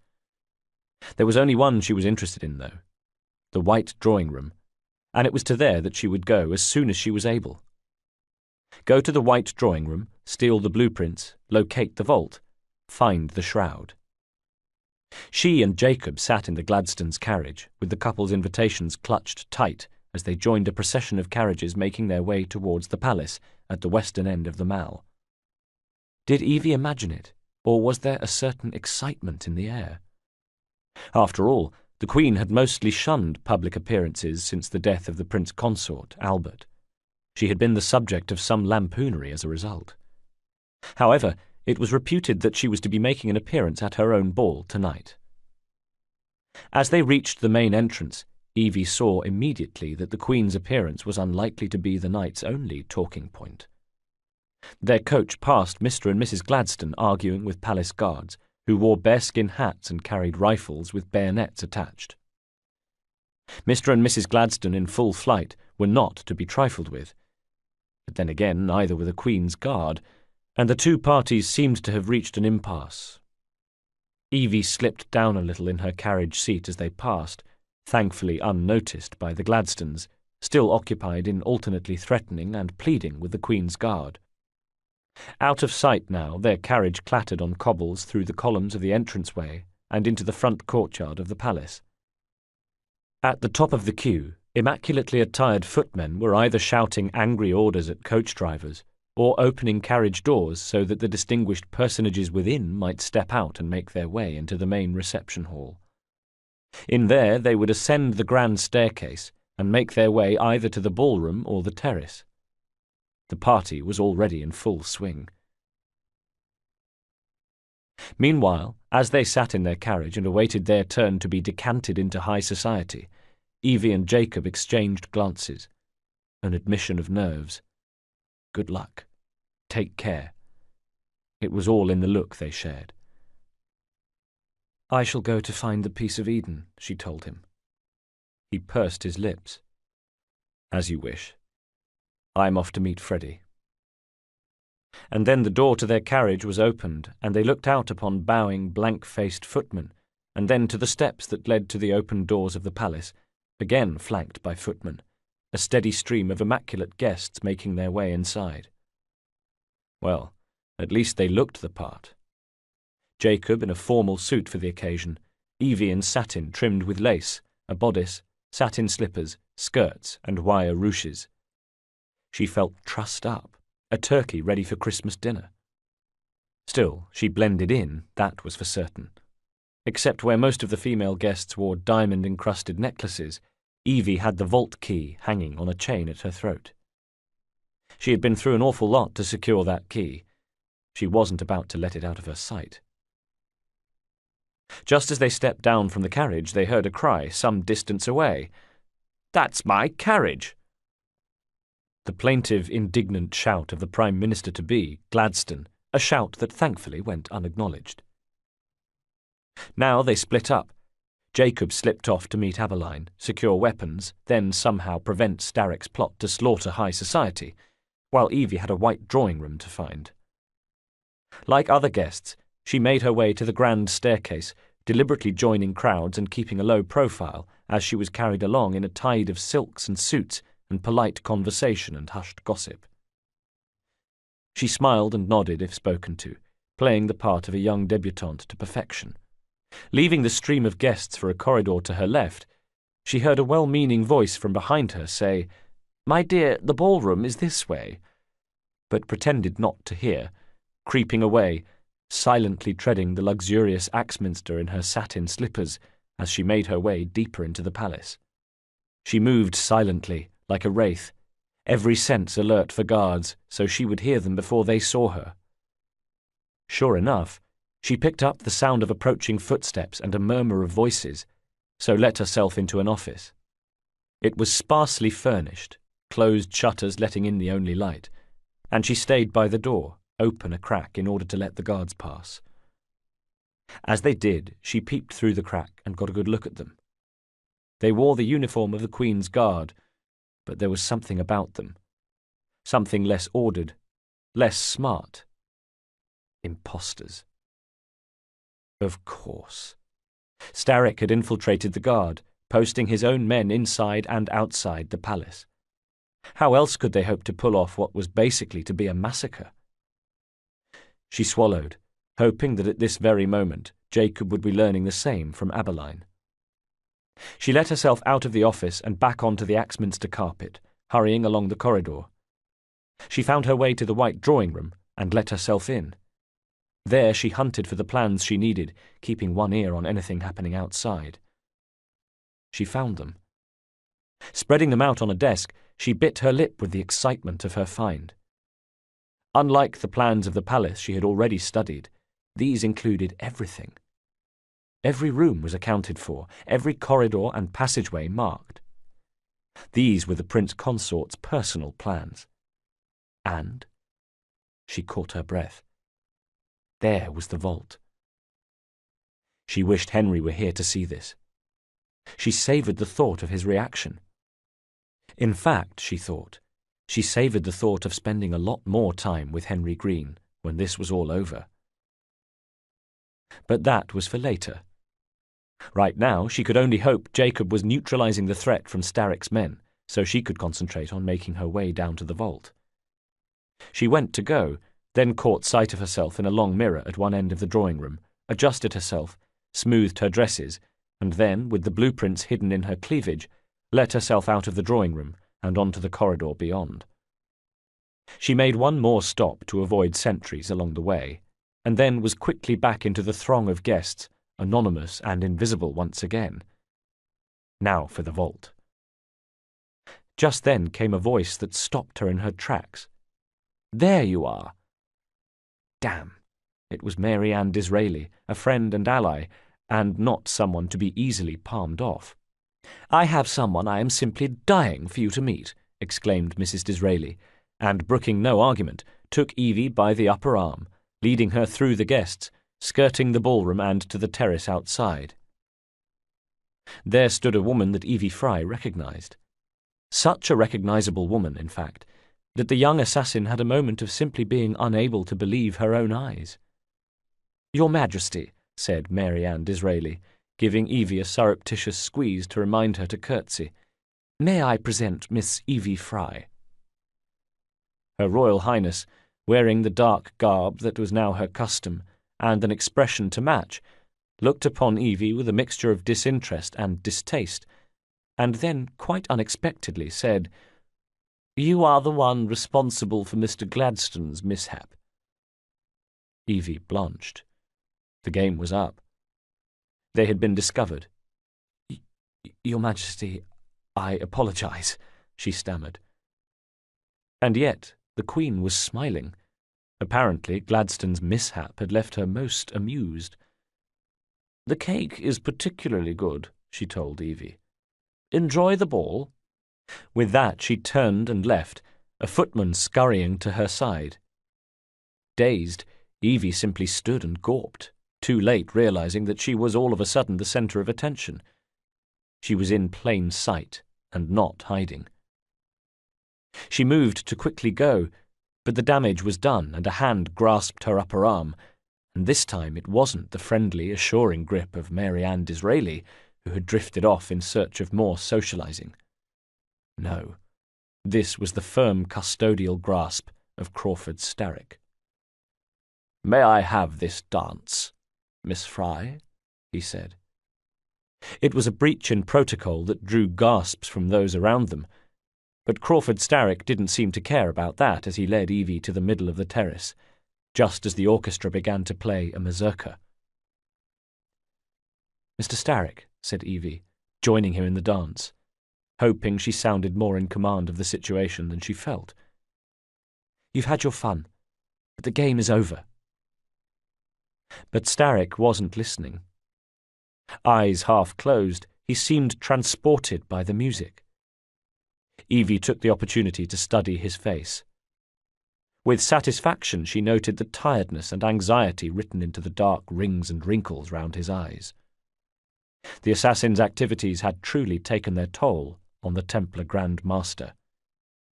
Any other leader might have considered capitulation, but not Crawford Starrick. She wondered about his state of mind. She wondered about a man so consumed with victory he wasn't able to admit defeat. 1, 2, 3, he was saying, and she realised that he was gesturing around them at the rooftops overlooking the crowded terraces. Her eyes went to where he was looking. Yes, there they were. Men in the uniform of the Queen's Guard, but evidently Templar marksmen, half a dozen or so. As she watched, they levelled their rifles, pointing them into the courtyard below, awaiting a signal. The massacre was about to begin.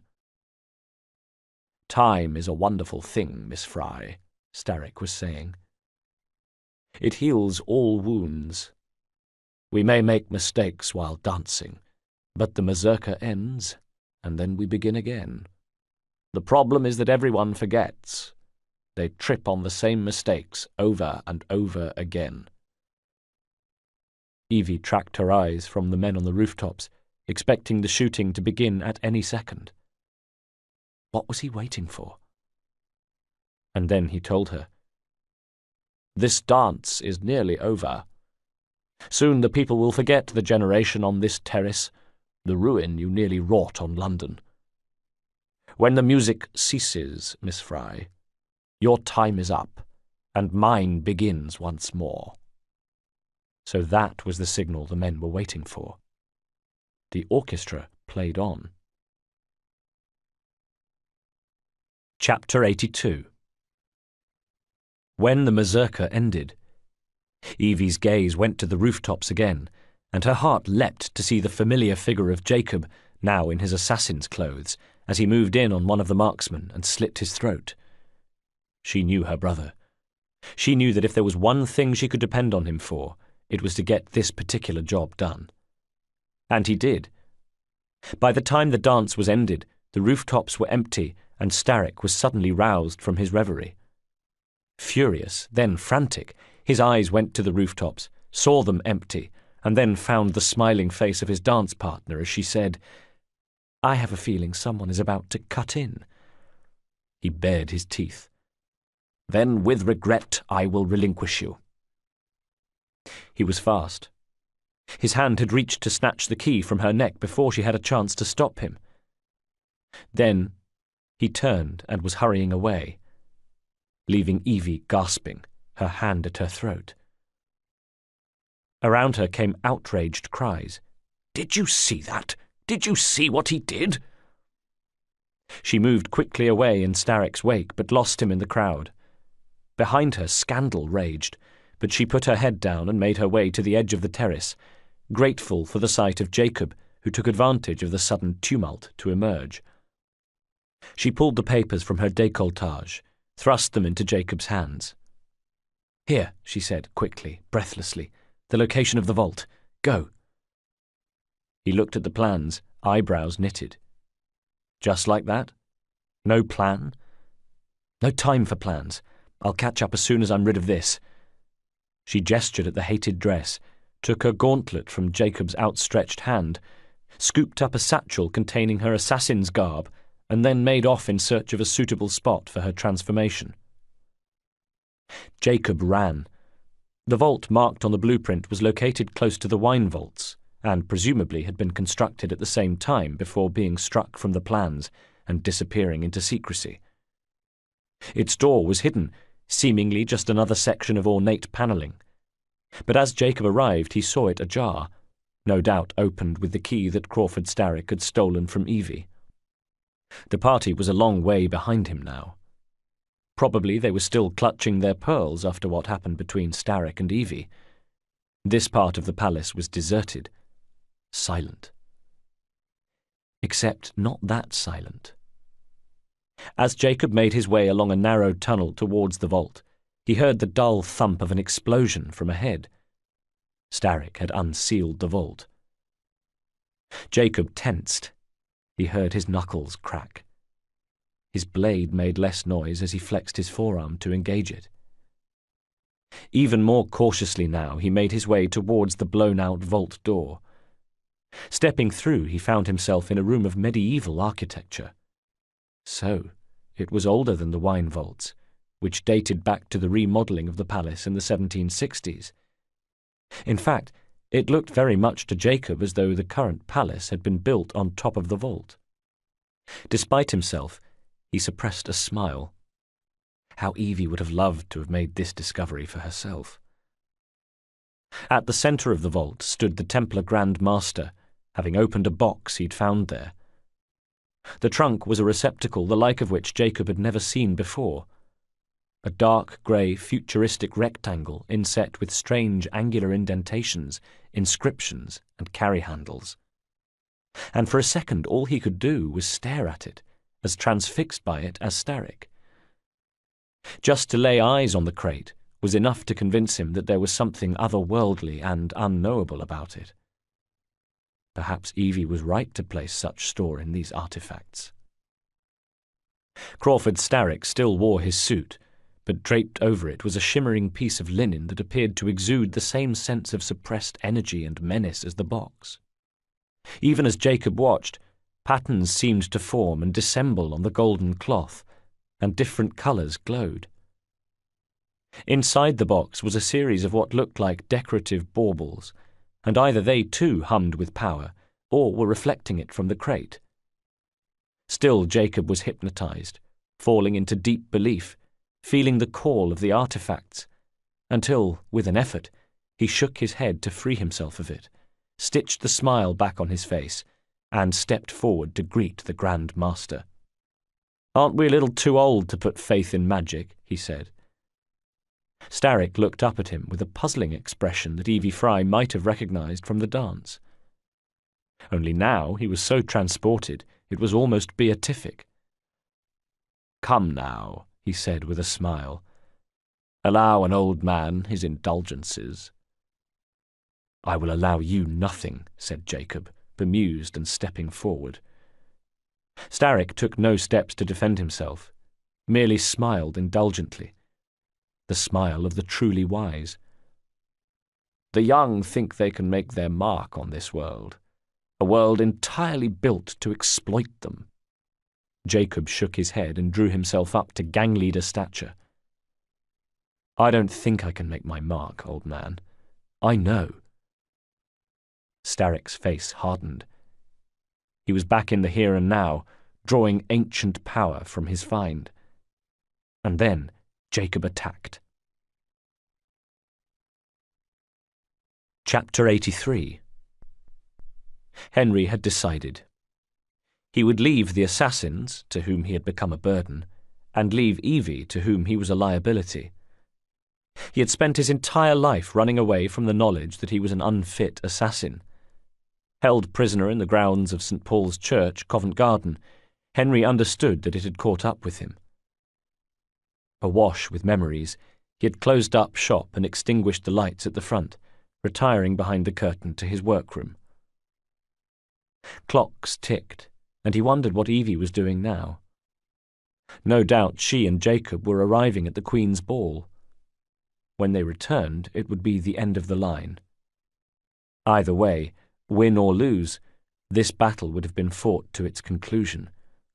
The assassins would be once more in the ascendance, with the rule of the London Templars at an end, or they would be having to retreat, regroup, think again. And Henry? He sat at the central table, with documents and inscriptions laid out around him, maps and plans over which he and Evie had pored, and put his face in his hands, thinking back to his life as a child and the years he had spent as the ghost. A lifetime of delusion and shattered dreams and failure. Years ago he'd thought of leaving the Brotherhood. You can't turn your back on a belief, he'd thought at the time. Yes, he decided now. Yes, you could. He drew a blank piece of paper towards him, reached for his stylus and inkwell. Dear Evie, he wrote. And then he was stopped by a sound from the front of the shop. It came again, knocking. Henry stood, reached for his blade and began to strap it on as he moved through the curtain, bare feet noiseless on the floorboards as he traversed the clutter of the shop to the door. He shook his sleeve, obscuring the blade, and studied the glass of the door where he could see a figure, an outline he recognized at once. Come in, he said, opening the door and throwing glances up and down the busy Whitechapel street outside. Over the threshold, stepping from the balmy evening outside into the darkened, oppressive atmosphere of Henry's shop, came George Westhouse. You're armed, he said, by way of a greeting. Trained eyes. We have the Templars cornered, replied Henry.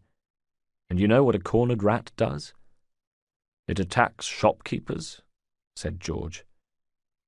Henry tried to force a smile, but smiles never came easily to him, and sure enough, the muscles refused to obey. Instead, he closed the bolts, turned and led George through the tottering shelves to his workroom. There he brushed aside the letter he had begun and directed George to a chair. Previous occupant, Evie Fry. George carried a small leather satchel that he placed on the tabletop as he sat down. Perhaps you'd like to fill me in on events in the city, he said. Henry told him how, with the help of his information network, Jacob had organised the gangs in the East End, then successfully carried out a series of operations against the Templars, severely weakening their position, how he and Evie had discovered the likely location of the latest piece of Eden, how Evie and Jacob were at this very moment at the Queen's ball, Evie seeking the vault where the shroud was kept. At mention of the artefact, George's eyebrows raised. Yes, thought Henry, more accursed artefacts. More death in the name of baubles. And you've had a willing cohort in the shape of Evie Fry, no doubt. We had different reasons for seeking the piece of Eden, agreed Henry. She wanted to witness it. She wanted to look upon the powers of the first civilization. I had already done so. I wanted to make sure that that power never fell into the hands of the Templars. Had, you say? I beg your pardon? You said you had very different reasons for seeking out the Piece of Eden. What makes you think these events belong in the past tense? I have every faith in the twins. Even if Evie should fail to recover the shroud, then I am confident Jacob will neutralize Crawford Starrick. Either way, the Piece of Eden will be safe for the time being. And that's it, is it? George pointed across the table to where Henry's Dear Evie letter lay. Nothing else? Henry looked at him. No, he said. Nothing else. George nodded sagely. Well, then good. That's very good. Because you know, as Ethan told you, and as your mother told you, the assassins need their analytical minds as much as they need their warriors. Henry avoided George's eye. A true assassin would be both. No, no. George shook his head. What you're describing isn't a person. It's an automaton. Our organization, any organization, needs a conscience, Henry. It's an important function. We may be slow to recognize it on occasion, but the fact remains it's a vital function. Whatever you do, I'd like you to remember that. Henry nodded. Right, now that's clear. Perhaps I should come to my next order of business.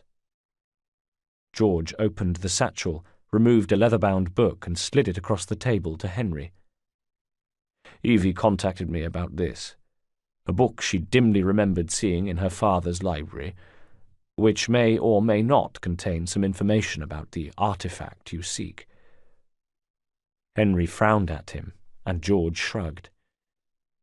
Yes, all right. I knew about the shroud. I merely wanted to hear it from the horse's mouth.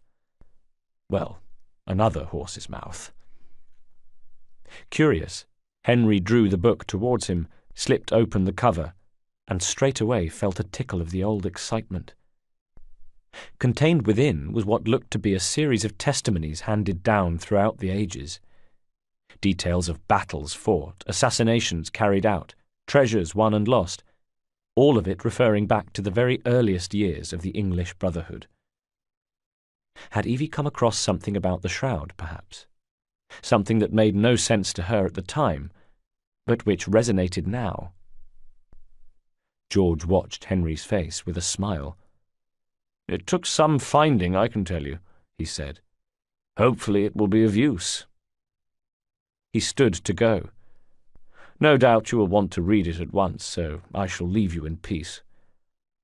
You've done well, Henry. Your mother and father will be proud. Ethan would be proud. When Henry had locked up after George, he returned to the book. They knew that the shroud was reputed to offer eternal life, and from that Evie assumed the artifact had healing abilities. However, she had since become convinced that it also contained some greater, perhaps darker power. Her curiosity had sparked a memory. The memory had brought her to this book. Henry leafed through it quickly now, anticipating what he might find, until he came to a particular entry, one that told of, yes, a shroud. It was written in the most elliptical terms, but nevertheless confirmed that it did indeed confer eternal life upon its wearer. However, the account mentioned something else besides, a negative to its positive. The drawback, or maybe for some the advantage, of wearing the shroud was that it would draw energy from whomsoever he or she touched. The report concluded that nothing else was known of the shroud, that what appeared here might be mere gossip or conjecture. Even so, it was enough for Henry to think of Evie going to the vault without knowing the shroud's true power. Chapter 84. At last, Evie was back in her usual clothes. She tossed the dreaded dress to one side, adjusted the clips on her gauntlet, and shook her shoulders into her coat at the same time. Once more she caught her own reflection in a window of the small antechamber she had chosen for the quick change, but was altogether happier with the results this time. Forget that impostor's finery. This was her real self, her father's daughter. And now to the vault. Like Jacob, she left the ongoing uproar of the party behind and rushed in the direction of where she knew it to be, and like him she arrived to find the door open. She rushed down the slope and into the tunnel, checking herself as she came closer to the open vault door. From inside came the sounds of a struggle, the unmistakable sound of Jacob in pain, and her blade was already deploying as she rushed towards the portal, crashing through in time to see Starrick wearing the shroud and pinning Jacob with one hand. She stood and gawped for a second. It wasn't possible. A man of Starrick's age and build managing to restrain Jacob. Yet there it was. Sourcing power from the shroud, it was as though Starrick was leeching it from Jacob at the same time. "You do not listen," she caught him saying, as her gaze travelled to an ornately decorated chest. Inside were what looked like jewels that had begun to rise as if of their own accord, and glowed malevolently in the murky gloom of the vault. Guardian drones, they began to revolve as if setting up a protective perimeter around the Grand Master and his helpless victim. She was about to find out how powerful they were, for having taken several steps into the vault, she whirled at a noise from behind her. A guard had rushed into the vault, already breathlessly trying to address Starrick. "Sir, there's—" But he never finished his words. The sudden movement from the doorway seemed to excite the guardians, and a bolt shot from one of them, catching the guard in the face and propelling him backwards, dead before he hit the floor. As his singed and blackened face lolled, she realized it was the movement, the sudden movement that had set them off. She remained still, one eye on the deadly hovering insects, but also monitoring the centre of the room, where Starrick held her brother captive, sucking the life from him. The situation was desperate now. Jacob was holding on, but only just. "London will soon be rid of your chaos," Starrick roared. His eyes were wide and wild, and saliva flecked his lips. "This city was a safe harbour, a light for all humanity. You would rather destroy the fabric of society. What alternatives do you propose? Bedlam?" Freedom, thought Evie, but stayed silent. Instead, she directed her efforts towards her brother, feeling his pain as if it were her own. "Jacob, resist," she called, and heard her own voice crack with helplessness and frustration. Her brother's eyes bulged, and the tendons in his neck pulsed so hard she feared they might actually burst. "Evie," he managed, "stay back." "You do not know how to use the artifact," Evie called to Starrick. "The shroud was never meant for you." But Starrick wasn't listening. He was applying more pressure to Jacob's neck, the power surging through him as he did so. He snarled as he went to complete the death grip. At the same time, as though they sensed events drawing to a close, the Guardian drones had withdrawn, their pulsing light fading as they receded. Evie took the chance to dash forward with a shout of defiance. Her blade rose and fell, but Starrick was enjoying the assistance of the artifacts and seemed to easily dodge the blow. At least she'd done enough to knock him off balance, though, and in the next instant Jacob was rolling on the stone, gasping and spluttering with his hands at his neck, released at last from the grip of Crawford Starrick. Suddenly caught by the combined aura of the shroud, the trunk, and drone artifacts, Evie found herself disorientated, and in the next moment was taken by Starrick, who held her in the same grip he'd used on Jacob. "Another fry to feed on," he shouted triumphantly. His manic gaze bore into Evie. When they'd danced, she'd wondered about his state of mind. Now she was in no doubt. Whatever was left of Crawford Starrick was in there somewhere, but it was buried deep. He was in some other place. "I admire your pluck," he was saying, showering her with spittle. "But there is little you can accomplish now. Like Jesus himself, I am immortal. Behold the power of the shroud." "Jesus wore it better," she managed. But if Starrick heard her, he made no sign, ranting on. "I will begin again, and this new London shall be even more magnificent. First you will fall, then the Queen." Around her the Guardians had begun orbiting with greater urgency. It was as if they responded to Starrick's increased emotional intensity. Or perhaps, more likely, they were somehow inextricably linked to the impulses shooting through the shroud he wore, themselves drawing off his excitement. Either way, Jacob had pulled himself to his feet, but they prevented him from coming any closer. Now it was he who urged her to stay strong and resist the darkness of Starrick's death grip.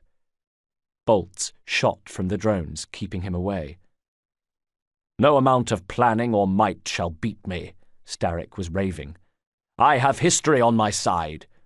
London deserves a ruler who will remain vigilant, who will prevent the city from devolving into chaos."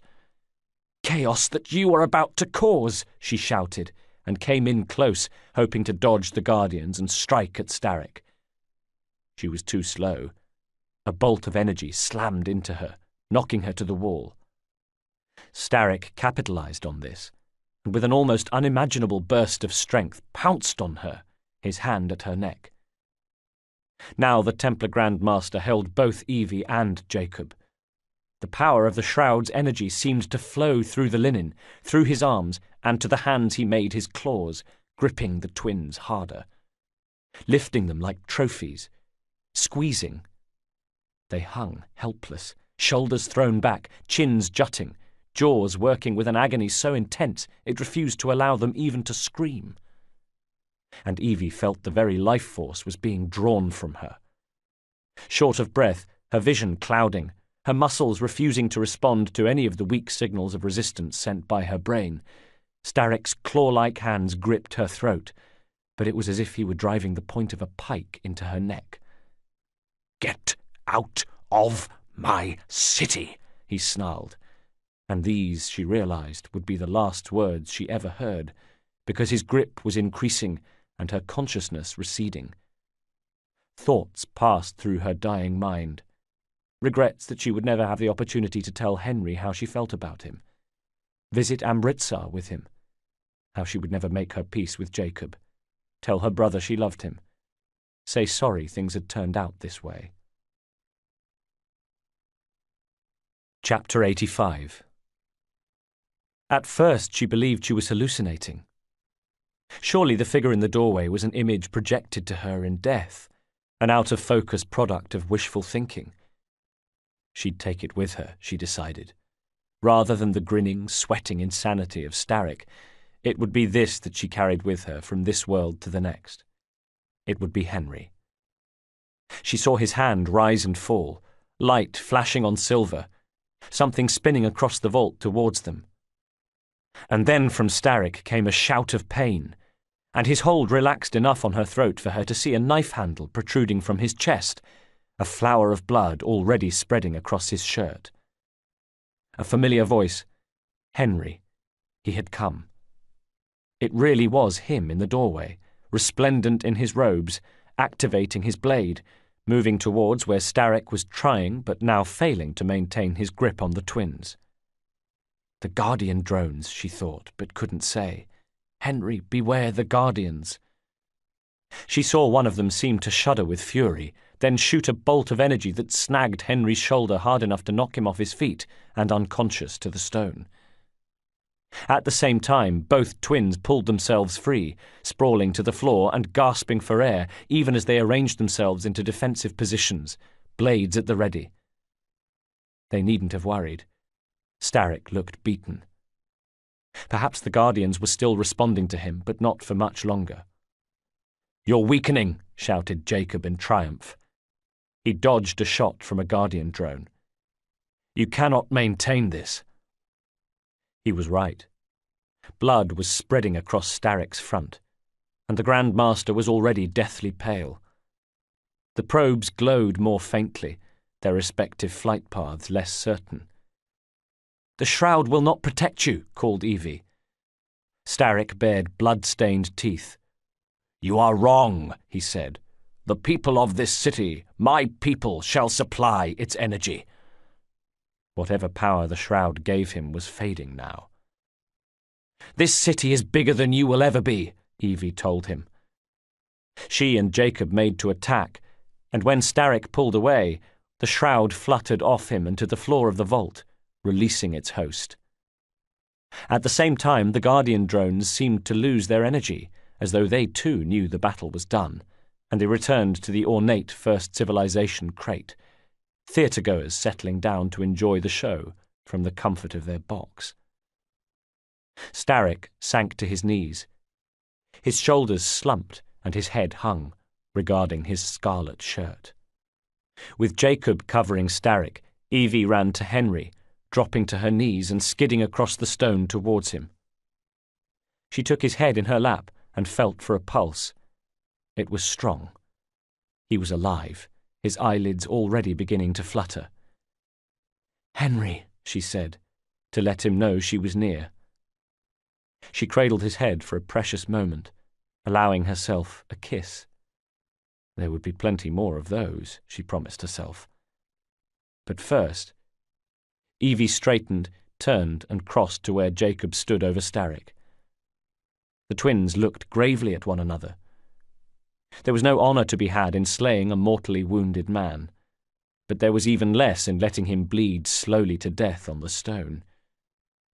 To finish him quickly and humanely was the right way, their father's way, the assassin way. They came forward. "Together," said Evie to Jacob, and they ran him through. "London will perish without me," gasped Crawford Starrick as he died. "You flatter yourself," Jacob told him. "I would have made it into a paradise." Evie shook her head. "The city belongs to the people. You are but one man." "I am at the very top of the order," said Starrick with what would be his very last breath. "The very top should be barricading their doors," stated Jacob. "We are the assassins." Yes, thought Evie. She cast her gaze at the carnage in the vault and knew that for the time being at least, the death was done. Soon Evie and Jacob would dab their handkerchiefs in Starrick's blood, and then the twins and Henry would leave this vault, and knowing the shroud's true power, they would leave it behind, to be sealed up and left in the care of the Crown. And tomorrow London would awaken as a city renewed, and together the three assassins would continue to bring it hope. There would be more battles to fight, she knew. But for now, we are the assassins. Epilogue. Henry was trembling a little, he noticed. But that was to be expected. After all, it wasn't every day that... He composed himself and moved into the room where Evie sat studying the bouquet he had sent her, a perplexed look on her face, and he wondered if he were making a huge error of judgment. And if he was, how he would ever recover. Because there was no doubting his feelings for her. None at all. He had fallen a little in love with her the second he first saw her. Their time together since had seen that feeling intensify into something so strong it almost felt like sweet pain, like a precious burden, the need to see her each day, just to be with her, breathe the same air as her.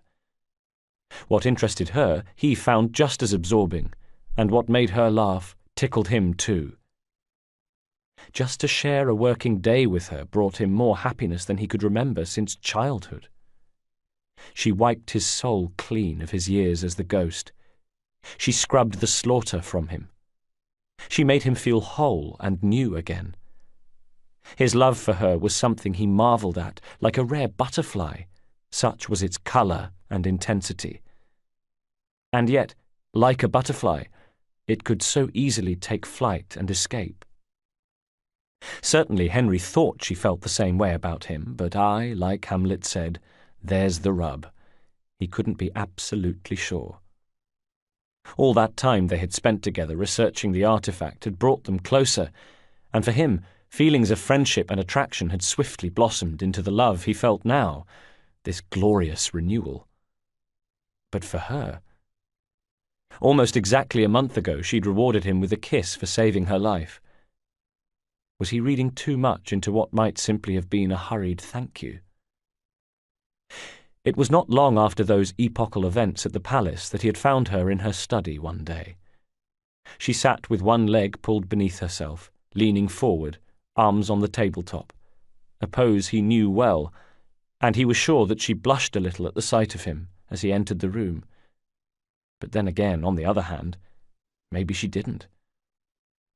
He'd placed his still empty herbarium on the tabletop before her and watched her eyes go from her own reading to its cover. "A herbarium," she said. "Are you collecting flowers for someone?" "Only myself," he replied. "I'm told it's something of a British pastime. Did you know they all have symbolic meanings?" "I had heard something of the sort," she said. "Of course you have. Unfortunately, I've had no time to fill the book.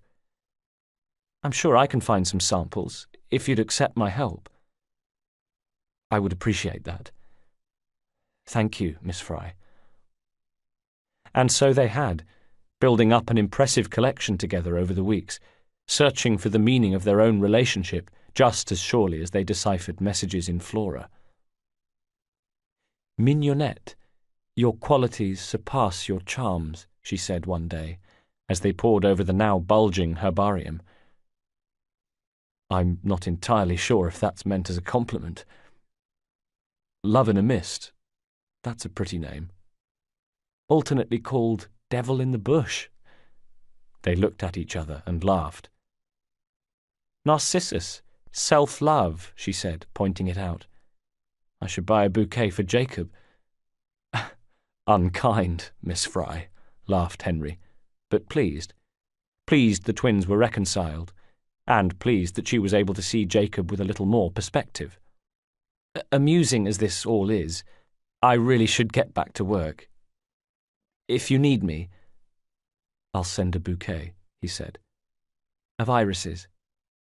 A message, indeed." And so he had.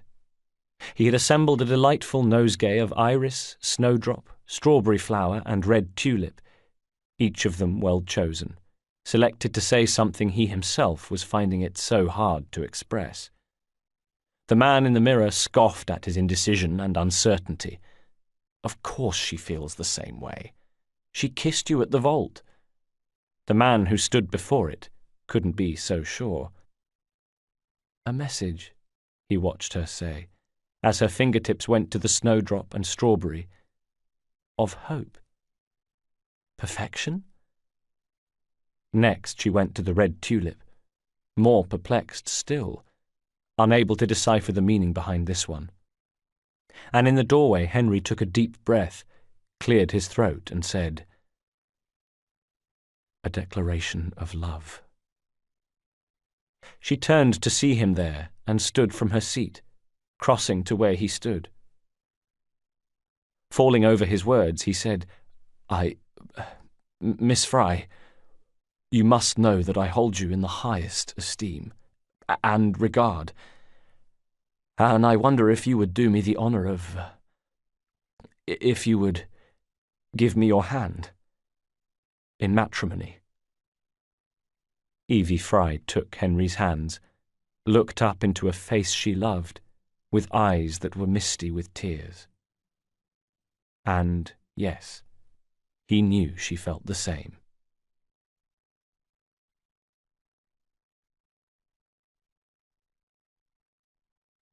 This audiobook was produced and published by Penguin Books Limited, recording copyright 2015.